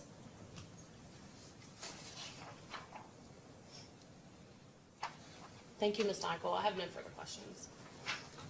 No questions, Your Honor. No questions. Any questions, John? We have a few. Ms. Steinkel, I think you were in here when I think Mr. Carpenter testified, correct? Yes, I was. To save us a little bit of time, I think it might be easier. I had some questions about some certain expenses related to the Lytton substation and the Hebron Oakbrook capital project. As a post-hearing data request, we are going to ask about some specific parts of that and what you all have expended and what's actually in use currently or when the in-service date will be. So that will be on a post-hearing data request. Will you be able to provide that information? Yeah, I mean, I can provide it now if you'd like. It's okay. Okay. There's several. It's just easier, I think, at this point. Okay. We'll skip to the other part. I have some questions about the response to staff DR 1-14. It's the rate case expenditures. And generally, I think you might have heard me ask Mr. Normand who Mr. Morganti was. Are you in general there? Yes. Okay. I did a quick search and I didn't see him referenced in your all's application. What role did he play in the preparation for this case for you all? Mr. Morganti, Yes. he worked closely with us in preparing the lead lag schedules that Mr. Norman sponsored today. He works for Mr. Norman. And as far as the invoices go, I only saw his name on any particular invoice. If we asked for documentation with regard to that, would you be able to provide any additional invoices for Mr. Normand? If they exist? We can request them, yes. I mean, Okay. And as part of those, there's a 5% professional fee. Yes. And I think you all listed that as NA on your rate case expenses as it relates to that particular firm. So, and you're talking about the schedules where we list like the rate and the hours? Yes. Okay, because it was not applicable. So their contract, I believe, if you look that we provided, said they had that 5% charge on there. And did you all ask for any sort of, I think it said postage and paper and a few other little things. Did you all ask for any documentation with regard to that, or did you all just pay the 5% every time? We paid the invoice when we received it. Okay. And then I believe if you look through, there are several other places, not just where it's for the 5% fee. There's a couple other places listed that have NA, which I do agree probably means you didn't have like a specific hourly fee. But if we asked in a post-hearing data request, would you be able to provide additional information? Because some of them we couldn't figure out. The 5% was easy to figure out, but would you be able to provide that additional information Yes, for we can. those? Yes. Okay. And then, I think that may be, I think that's all I have for Ms. Steinkel. Question?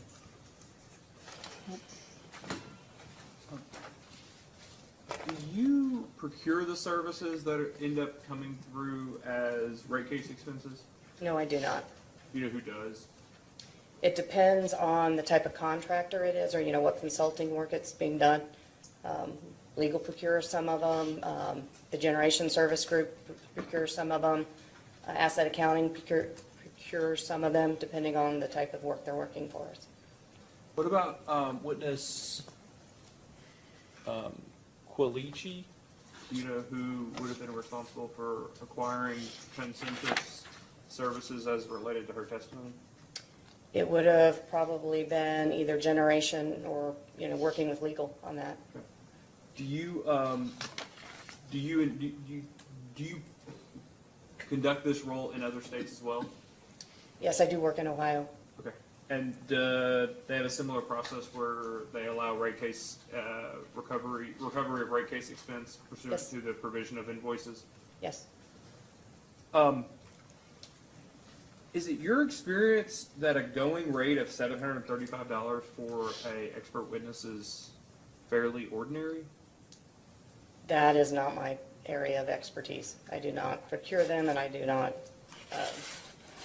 I guess what I'm asking is, of the invoices that you're used to of providing and aware of, is that in line with those witnesses that you have experience with? the rates vary.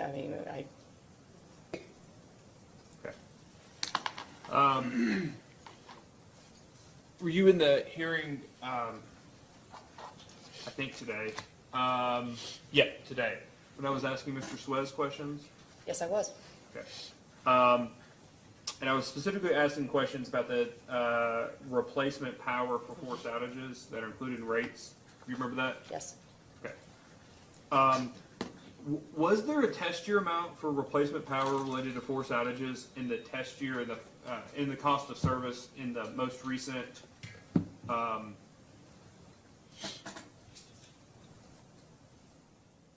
not for the case, but the commission, the determination of the final revenue requirement in the commission's final order in the most recent electric rate case. So in the 2019 case, yes, there was an amount in forced outages in the cost of service.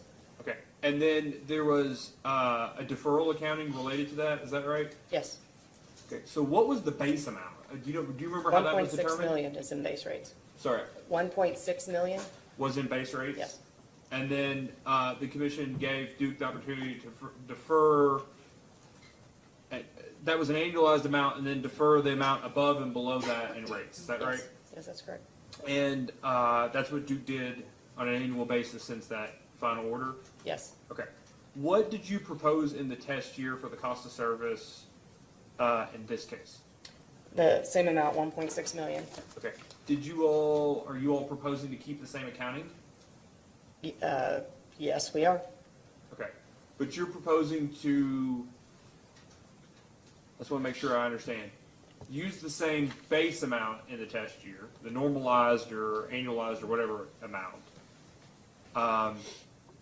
Have deferral accounting, so you're going to create reg assets or reg liabilities each year depending on whatever, or amend reg assets and reg liabilities depending on what happens with replacement power for forced outages during a year, and proposing to amortize the regulatory assets that have already been created for those expenses since the last rate case. Yes. Okay. In the event that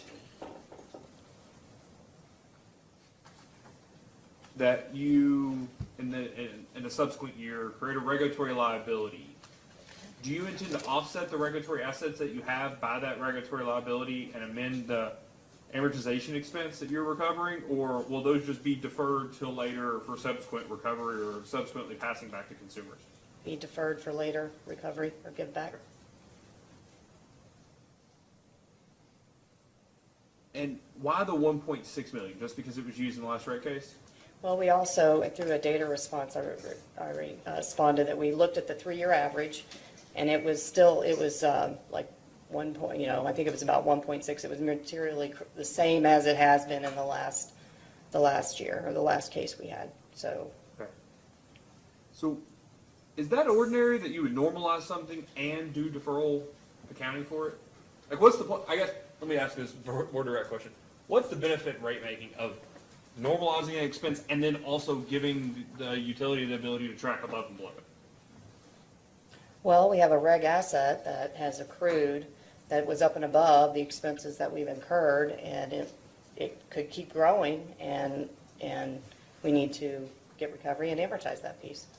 Yeah, but we've already normalized it on an average, so we're taking into account variations when setting the rates anyways. Why do you need deferral recovery for it? Not the amortization, actual deferral recovery going forward. Does that make sense? No, I'm sorry, deferral recovery. I see where I'm asking it weird. Deferral accounting for amounts above and below the normalized amount. Because it's to eliminate some of the volatility in the income statement, because, some years you're gonna have more, some years you're gonna have less, so that it smooths out that expense. Okay.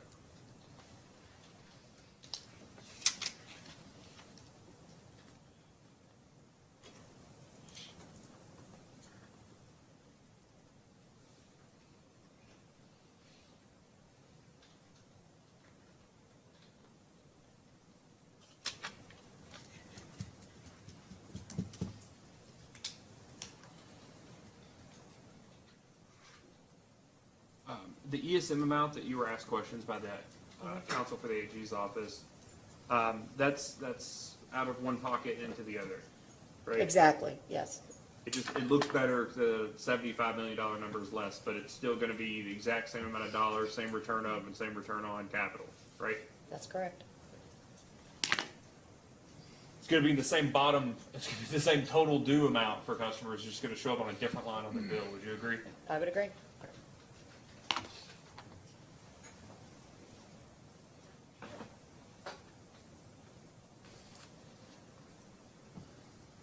Council, any redirect? Literally one clarifying question, Ms. Steinfeld. Do you recall responding to some questions from AG's counsel regarding the explanation for the changes in the rider ESM. Yes? And in particular, you were referred to staff DR 03-021. Can you just confirm whether that was provided with your revised rebuttal testimony in a motion in this proceeding? Yes, it was, the response and the attachments. All at the same time? Yes. Thank you. That's all. Thank you, Ms. Steinfeld.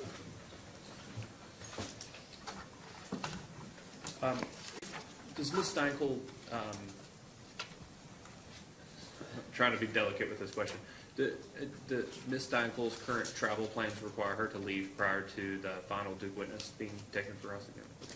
And the reason I ask is because I know there are a lot of things Ms. Lawler can talk about and Mr. Sailors can talk about, but I worry that we're going to get into where this number came here. Well, how did it get to this place? And I'll be frankly, you here may all be day the only long. person that knows how to get there. All right, that's very nice. Thank you, Ms. Steinkel.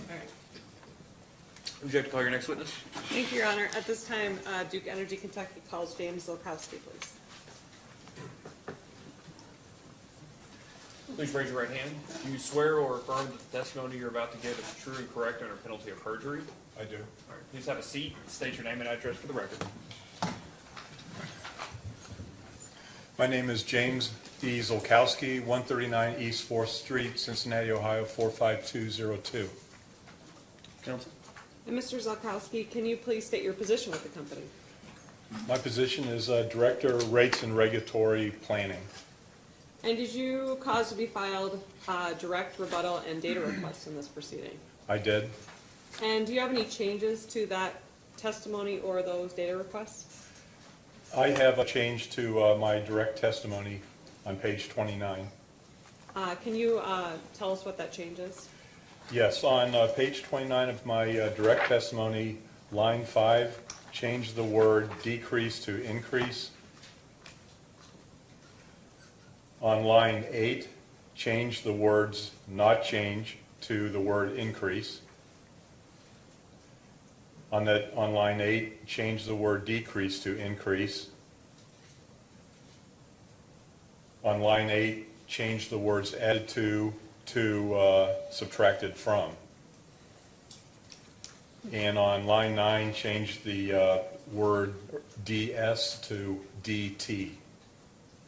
And did you note in a data request response these changes to your testimony? Yes, I noted these changes were discussed in our response to staff data request second set 071. And with these corrections, if I asked you the same questions in the remainder of your testimony, rebuttal, and data request, your responses would be the same? Yes, And is it your intent that this testimony and data request be received into this proceeding?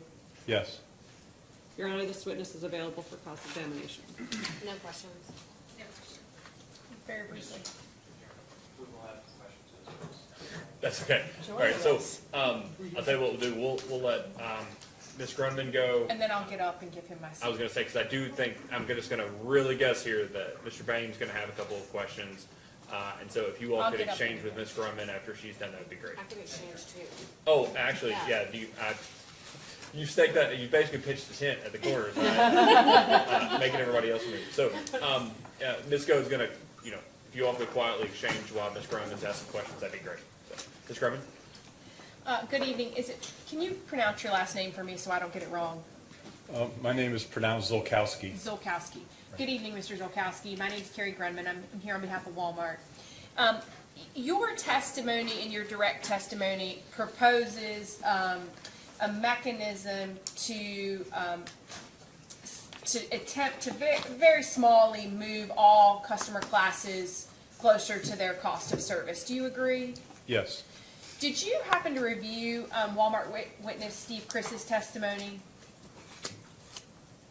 I do not recall his testimony, no. Well, I have a copy of it. Your Honor, may I approach the witness with a copy of Steve Chris's testimony? You may.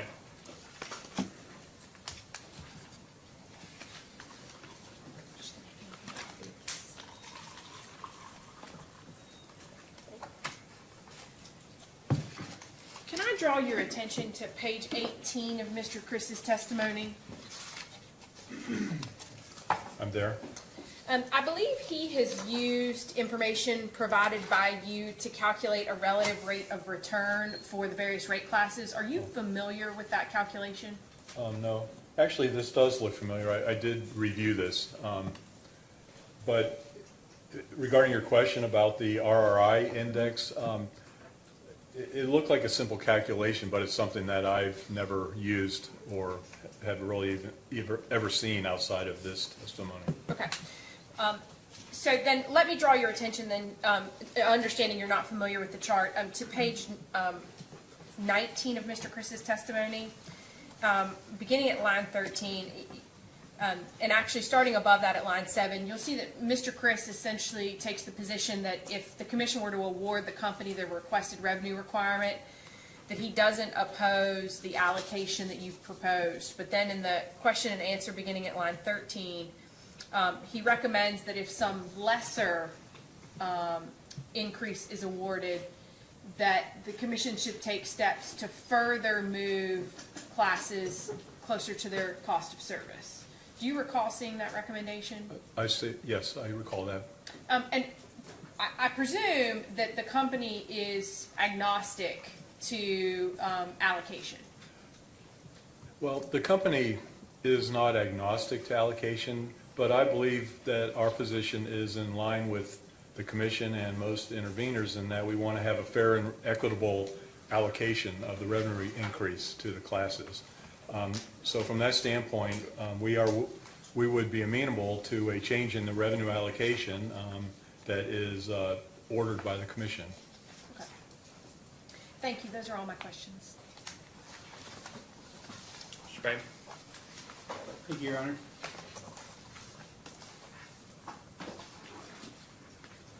Good evening, Mr. Zelkowski. Good to see you.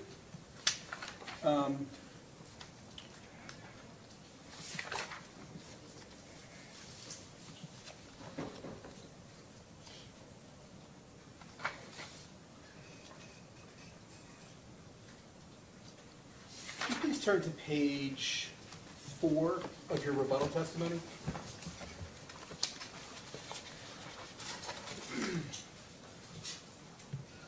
I'm there.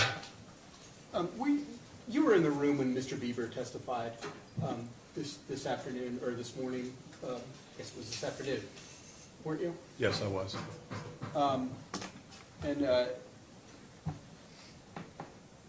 Would you generally agree with Mr. Bieber's statements that for generation and transmission costs, there aren't additional costs to serve the cost to serve a multi-site customer with that might have a higher non-coincident peak among all that customer's facilities would be the same as a single-site customer with the same aggregated, when the multi-site customer's demands are all aggregated to be equal to a single-site customer, there's no difference in cost to Duke for G&T. I recall that discussion, but I also recall the example that the chairman gave where you had one Kroger store on one side of the state, another Kroger store 300 miles away. And in that case, I would say that perhaps there are differences in transmission costs, especially. They're going to be on different transmission circuits and possibly generation. But in general, though, the total load, there will be very similar or very little difference in the cost of the generation and transmission system, in my opinion. Thank you. And the example that the chairman used, that was, I think he was the Kentucky Power example. Your service territory wouldn't be quite that large, correct? Correct. Thank you. Now, on page 4 of your rebuttal testimony, you state on line 19, conjunctive billing would be reallocating and spreading millions of dollars of cost across rate classes. Now, in your direct testimony, you explained that Duke proposes to allocate demand costs using the 12 CP method, is that correct? That's correct. Would you agree that if Duke were to implement conjunctive demand pilot, that wouldn't change the coincident peak for any class, correct? The coincident peaks? Assuming that all of the Kroger stores, for example, were all on the same rate, and they're not. Most Kroger stores are served under our rate, under a primary voltage rate, but some are secondary voltage. But still, assuming that they're all on the same rate, it would not change the coincident peak for a given rate class. Thank you. So going with that idea, let's assume that we're just talking about implementing it for one rate schedule. So you would agree in that situation it wouldn't change the coincident peaks for that rate schedule?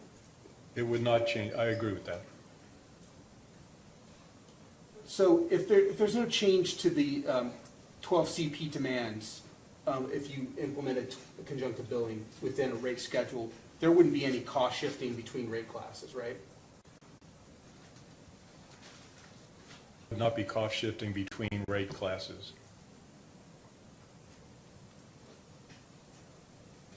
Can you turn to the next page, page 5 of your rebuttal testimony? Yes. And at the top of that page, line 4, you say Duke Energy Kentucky's electric rates are currently designed as bundled rates. To implement the proposal, the retail electric rates would need to be unbundled into distribution, transmission, and generation functions. Do you recall that statement? Yes. Have you reviewed the direct testimony of Duke witness Salyers? Bruce Sailors? Yeah. Yes, I'm familiar with it generally.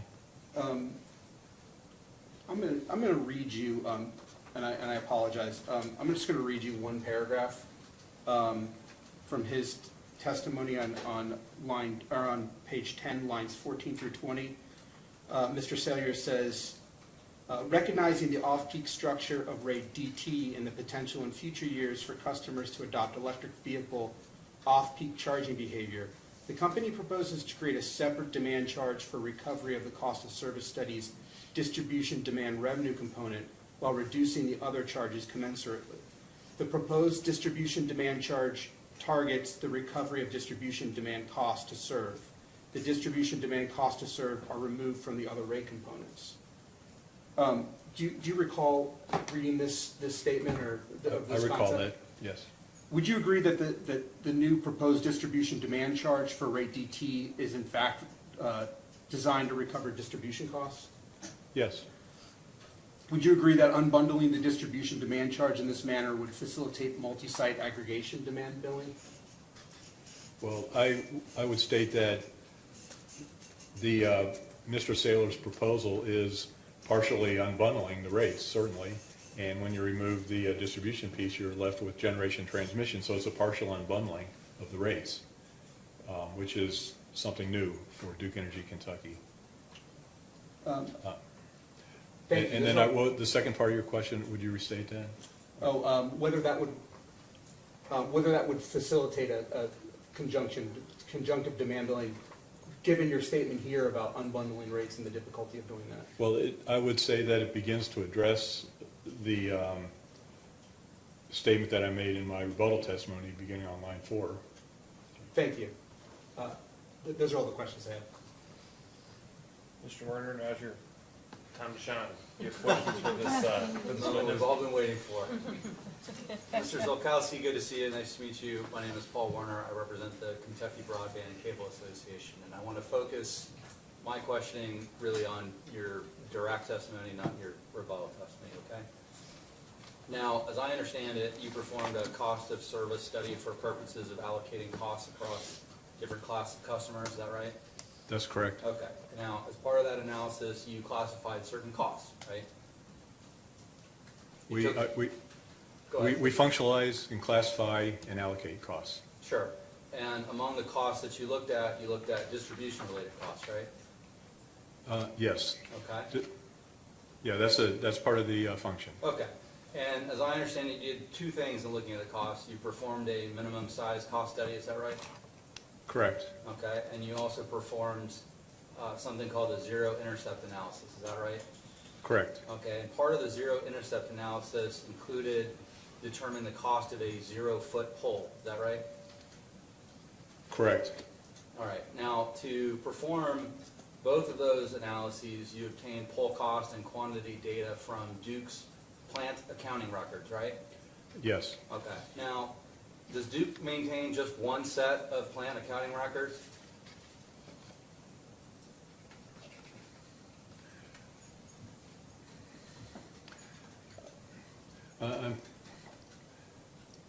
To the best of my knowledge, there was just one set of plant accounting records. I Well, don't like- think we have duplicate sets. Sure. But I'm not Duke aware doesn't of. have multiple sets of plant accounting books, does it? Would you restate the question? Duke does not have multiple sets of plant accounting books. We have one set of fixed asset accounting. Okay. To my knowledge, I do not work in fixed asset accounting. All right. Just want to be Do clear. you believe that those plant accounting records are accurate? I believe that they are accurate. Why?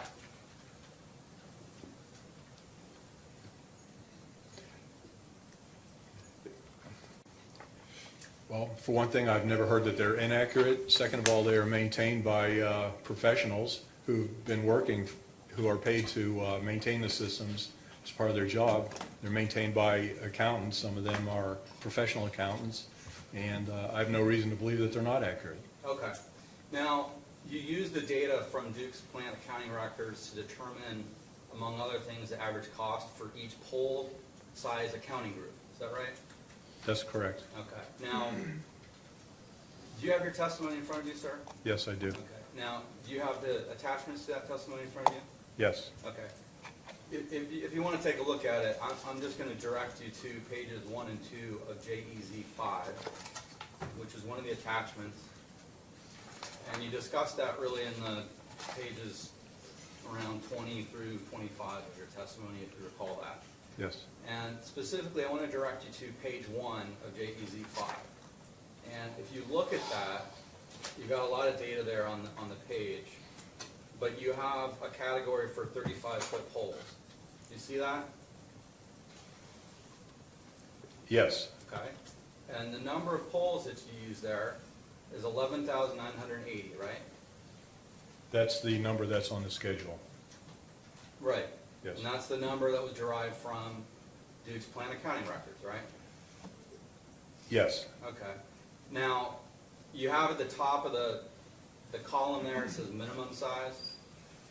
You'd agree with me, for purposes of that schedule, that number, 11,980, can only include 35-foot poles, right?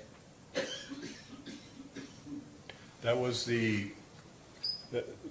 I included 11,890 35-foot poles in this analysis, and that's 980, is that, or am I misstating it?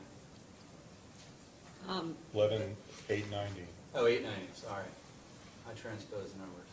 Okay, my point is that there's no other class of poles baked into that, it's just the 35-foot poles, right? Yes, that was my intent when I obtained this data. Okay. Did you personally obtain that data?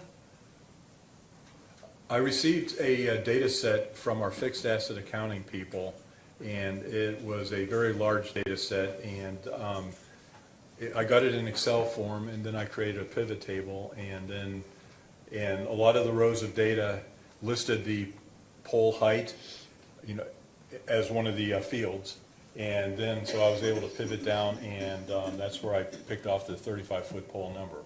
However, it is possible that there are poles out there that are 35 foot that might have been categorized in another bucket, or may not have actually been listed as 35 foot, as 35 feet.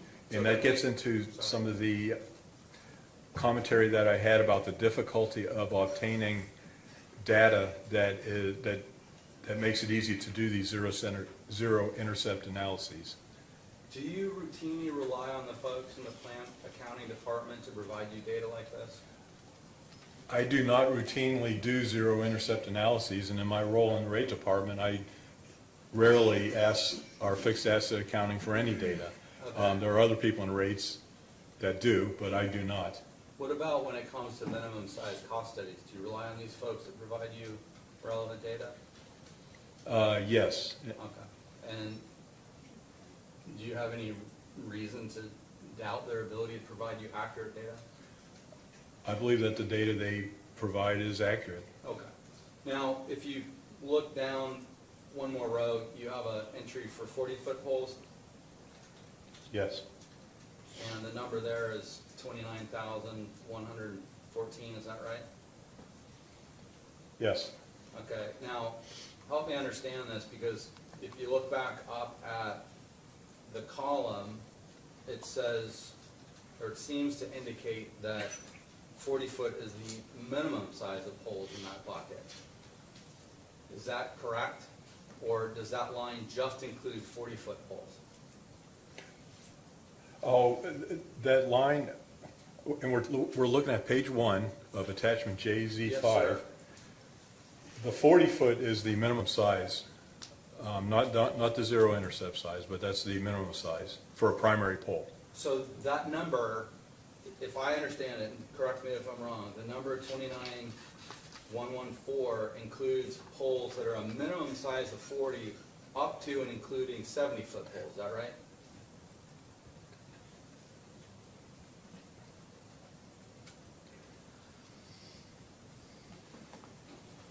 The line for the 40-foot pole has a loaded cost of $1,288, and the quantity of those poles is actually the quantity of poles of all sizes, but they're being valued at the cost of that minimum size 40-foot pole and adjusted for inflation using the Handy-Whitman factor. Okay, I just want to focus you on the number, and I'm trying to understand what that number reflects. And I think we're on the same page, but maybe not. As I understand it, the number 29,114 would include 40-foot poles, as well as all poles taller than that up to and including 70 feet.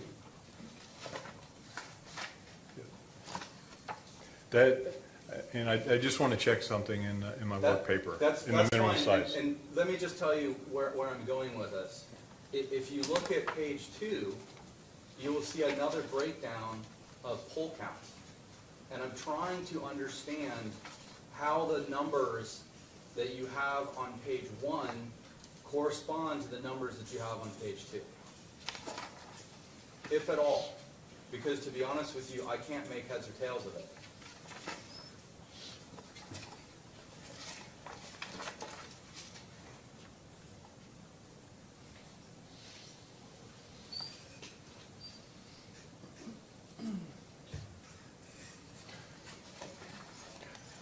Well, I will say that these numbers were obtained in two different data sets. The minimum size includes all the poles. However, all the poles are valued based on a inflation-adjusted cost using the loaded cost of the 40-foot pole. And so the minimum size study includes it includes all poles. However, even a 70-foot pole that was installed in 1928, for example, is actually valued at the cost of a 40-foot pole, which has been downwardly adjusted for inflation to reflect the cost of what a pole was back in 1928. I guess I'm not understanding what you say by all of the poles. What do you mean when you say the entry that says 40 poles? What do you mean when you say if that line actually includes all of the poles? What is all of the poles? I'm just talking about the number of poles. You have entered on that sheet the number of poles. Right. I just want to focus you on the numbers, not the investment numbers, just the quantities.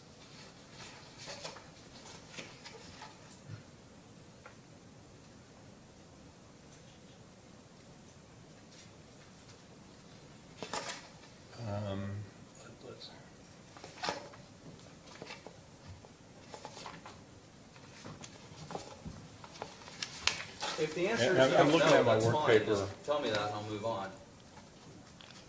Well, I'm looking at the work paper for the minimum size study here.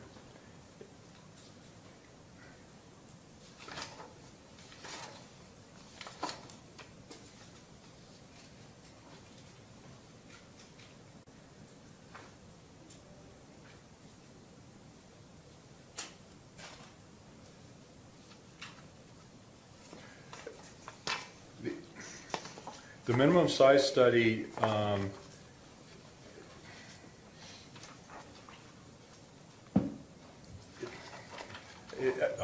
when I did the study, and it's been a while since I did it, but I think I included all the polls that I got from the data set, and where we had the year, the vintage year, and regardless of what the actual size of that poll was, we assumed it was a minimum size poll, and then weighted it. So basically, that minimum size study, the poll counts include all the polls that I was able to obtain in the data set. Okay, I'll try this one more time and then I'll move on. But when you say, what I'm asking you specifically, I thought we talked about earlier the category, the entry for 35-foot poles. The quantity reflected there is the quantity of 35-foot poles, right? The quantity that's reflected there is the quantity of all the polls that I was able to obtain data for. So it's all polls. It's 35, 40, 50, 60, 70-foot polls.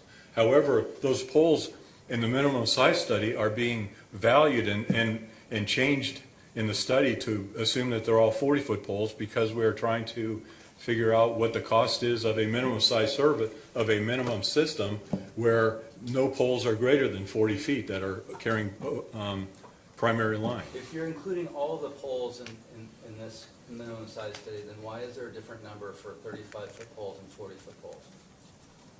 Because the 40-foot pole is primary, carrying primary line, and the 35-foot pole is secondary. Okay, all right. The quantity and investment numbers used in JEZ 5, does that include non-unitized poles?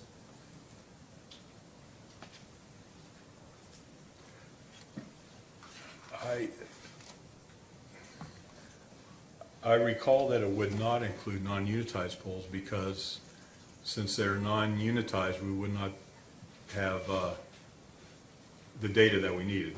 Okay. Sufficiently granular data. So the numbers in JEZ 5 that we're looking at do not include either the number, the quantity of non-unitized poles, as well as the investment related to those poles. Is that fair? That's fair. Okay. And I want to mention that the purpose of JEZ 5 is just to come up with an allocator, which is used as a proxy. Yeah. But certainly not a survey or a census of every single pole that we have out there. Okay, but if you look at page 2 of JEZ 5, that is your pole records, right? From your continuing property records. That's correct. Okay, all right. Now, well, tell me this. In terms of non-unitized poles, does Duke have a document that has those numbers on it? How many non-unitized poles are out there? I would have to go back to our plan accounting folks and find out what they could provide us and what kind of data that they have. Okay, that's not something that you know personally? No, I don't. Okay. Now, I heard you testify earlier that you're familiar with Bruce Saylor's testimony, is that correct? Well, parts of his testimony, but Okay, that was going to be my next question. You're generally familiar with it, right? Generally. Okay, did you look at his pole attachment rate analysis at all? No, I did not. Okay, so you didn't look at the pole counts and investment numbers that he used to come up with his pole attachment rate? No. Okay. So I was not involved at all with the calculation of the pole attachment rates. So if I wanted to know why the quantities and investment numbers that he uses are different from yours, that's not something that you could tell me? No, I could not. Okay. Do you know what records he used to derive his pole quantity investment numbers? No, I do not. No further questions? And I apologize. I now, looking back at my records, appreciate why Mr. Osterloh jumped up, because you all were slated to go and ask cross-examinations after Sierra Club. Tomorrow, for the last two witnesses, we'll get it right. Good. Staff counsel, do you have questions for Mr. Zolkowski? We do, just a couple. Go ahead. Actually, how many do you think? Really just, I think just maybe 3, but it may just be Okay. 2. That'd be great. Please proceed. Okay. Mr. Zolkowski, if you refer, will you please turn to your direct testimony, page 6?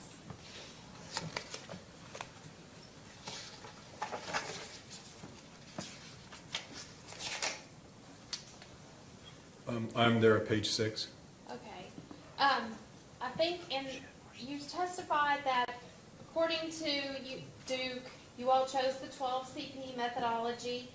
Could you please give some examples or studies or measurable factors as to why you eliminated the 2 other methodologies? The A&E and the production stacking? Well, for one thing, the 12CP method has been used by Duke Energy Kentucky and approved by this commission in prior rate cases, so there's precedent for using 12CP. Another reason for using 12CP is that it results in numbers typically that are pretty much right in the middle between the when you look at, for example, when you look at the allocation of the revenue requirement to residential, just using that as a metric, the 12CP usually comes out right in the middle between average and excess and production stacking. So it's kind of a middle of the road answer. And conceptually also the 12CP just looks on a month-by-month basis how the classes contribute to the company's Quinston and Peak for each month and takes the average. And so it's just I believe that's just a reasonable methodology. Okay, so the answer is you really don't have any other than this is the accepted methodology from the past. Well, that's right. It's an approved methodology in the NARUC manual, Okay. 1992. And the NARUC manual does not indicate necessarily that one is better than the other, but we don't have a study otherwise. Okay, I'm okay with that answer, I just wanted to make sure I was clear. If you could turn to page, I think it's 28 of your direct testimony, I think it's 28, maybe not. I had a question about the Duke is proposing to eliminate the 5% subsidization of the impacted customer classes. Do you recall that? Yes, we are. Okay. And then, how did you come to the determination that 5% was the appropriate amount? It was really just an iterative method. We try to eliminate 100%. Well, then that causes a real big rate increase to residential. So we go down to 50%. Now that's still a big increase. Let's go down to 20. It's still probably not going to be acceptable to the parties. 'Cause we try to keep everybody's rate case or rate increase definitely below 20% if we can. And so it's really just a determination by me, and then I go to my boss, Ms. Lawler, and talk with others, and people say, yeah, I think we're probably best off going with a 5% and proposing that. So, but that really nothing more scientific than that. What do we think is reasonable? So it was a company determination as to reasonableness, but nothing concrete that you can say, we did this analysis and got this result. Correct. Okay. That's all I have, Chairman. Thanks, Jim. Is 5% what you all proposed in the last case? I recall in the last case, it was 15%. Okay. Did it end up being closer to 7.5? Did the commission end up approving 15? The commission, and I have to go back subject to check, but the commission, the commission came up with a different allocation coming out of the last rate case.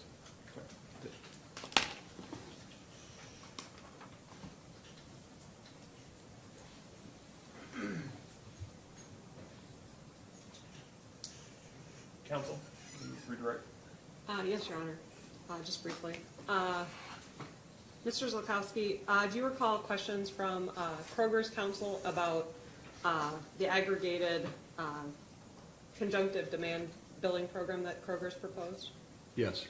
And I believe he was referencing page 4 of your testimony on line 18, your rebuttal, I'm sorry, where you're talking about the fact that there's no cost shifting between rate classes.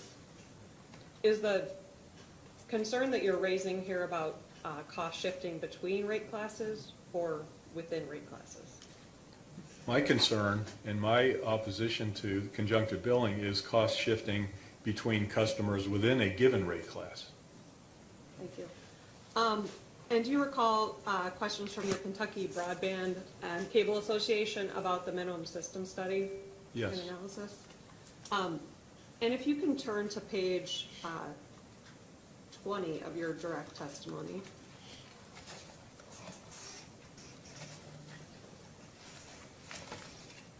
Specifically, and you can let me know when you're there.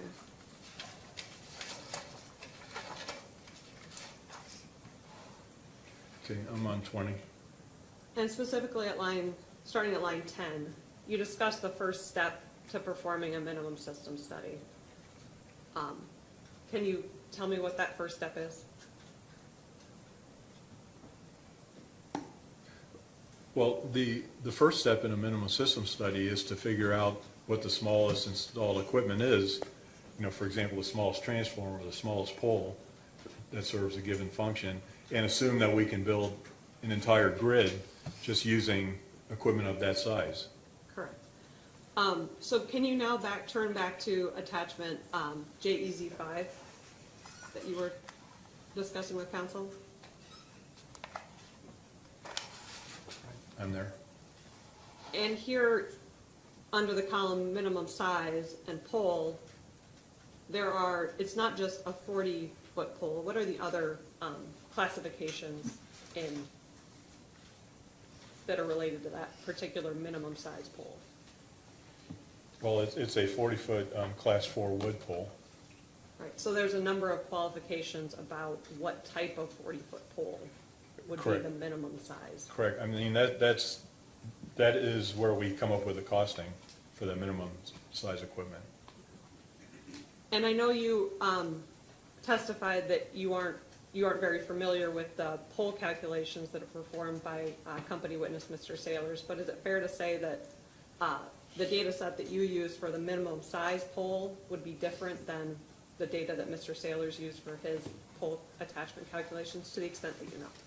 I think it's definite. I did not work with Mr. Sailors on his pole calculations. I got my data set, and the data, and just using the descriptions of the various line items, and there were tens of thousands of line items, but using the descriptions, then I needed to parse out the data that I thought was usable for both the zero intercept and for the minimum size study. And so I think that's helpful. So in developing the minimum size study, you looked at a number of work orders for poles, and then you decided which of those would provide you usable data for both of those studies. Is that correct? Well, for the minimum size study, I talked with people in our engineering groups and said, well, what's the smallest pole you put in? And they said, well, the 40-foot or the 35-foot is the smallest pole that we put in. And then they sent me some work order data about what the installed cost is of that pole. So. Nothing further, Your Honor. Can I just ask a clarifying question? You have your JEZ5? Yes. Okay. So on the JEZ5, page 104, there are two types of poles, account 364 and account 364. Do you see that? Yes. So general question, all poles fall into one of two categories, either primary or secondary? Yes. Okay. Does Duke, under the records you looked at, does Duke have 41,004 poles? I believe that Duke has a larger number of poles than that, I believe. So this is all that you have? Well, actually, let me backtrack on that. I'm not sure what the total pole count is for Duke. 41,000 was the number of poles that I was able to obtain sufficiently granular data for to do the minimum size study and to do the zero intercept study. So that's helpful. If we go to page 2, though, you had data on poles from, wooden poles from 10 foot all the way up to 70 feet. Is that correct? Yes. So you had data that there were 6 10-foot poles.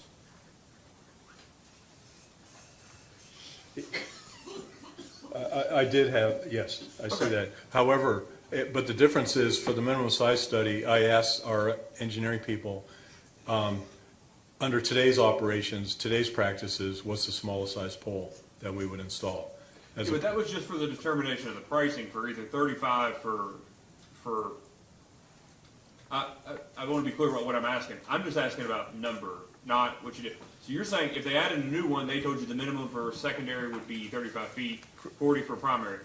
I'm not asking that. I'm asking what you got in your records is that there were 41,004 poles.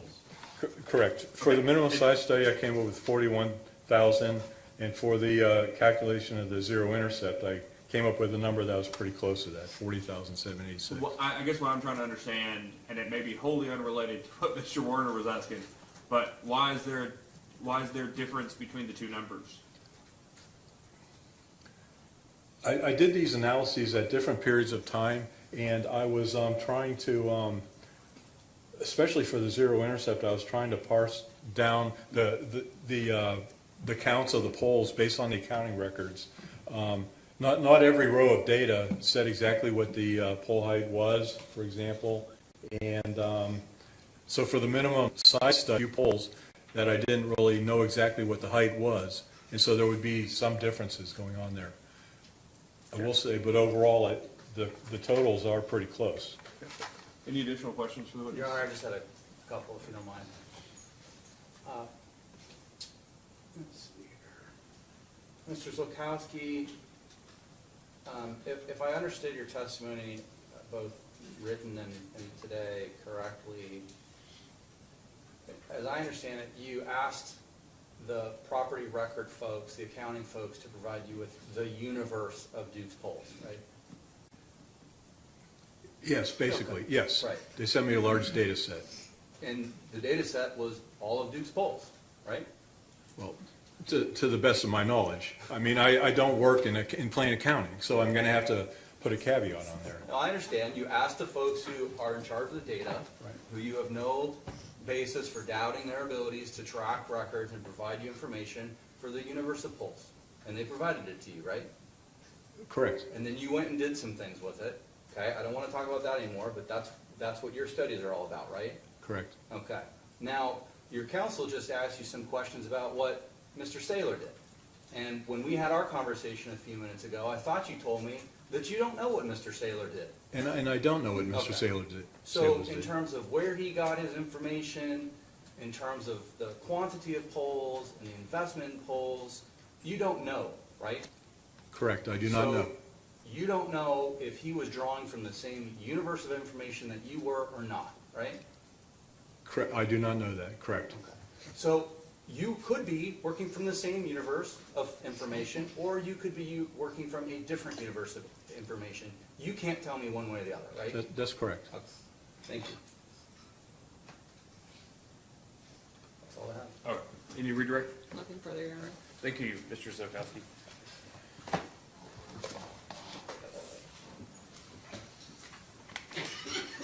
So we will, I've given a lot of questioning, as long as Mr. Zolkowski doesn't have a travel plans, otherwise, you'll be able to stick around for the first half tomorrow? Yes. Okay, thank you. So we will take a break for the remainder of the night, and come back and start again at 9 a.m. It's my understanding you all have 2 more witnesses, is that right, counsel? That's correct. Okay, and then, the only witnesses that have been, that we've conducted cross-examination, or you all tendered for cross-examination, we've now excused Ms. Spiller, witness Steinpool, and Zilkowski, who we would expect to be here tomorrow in case they need to be recalled. Correct. Okay. Once we're done with,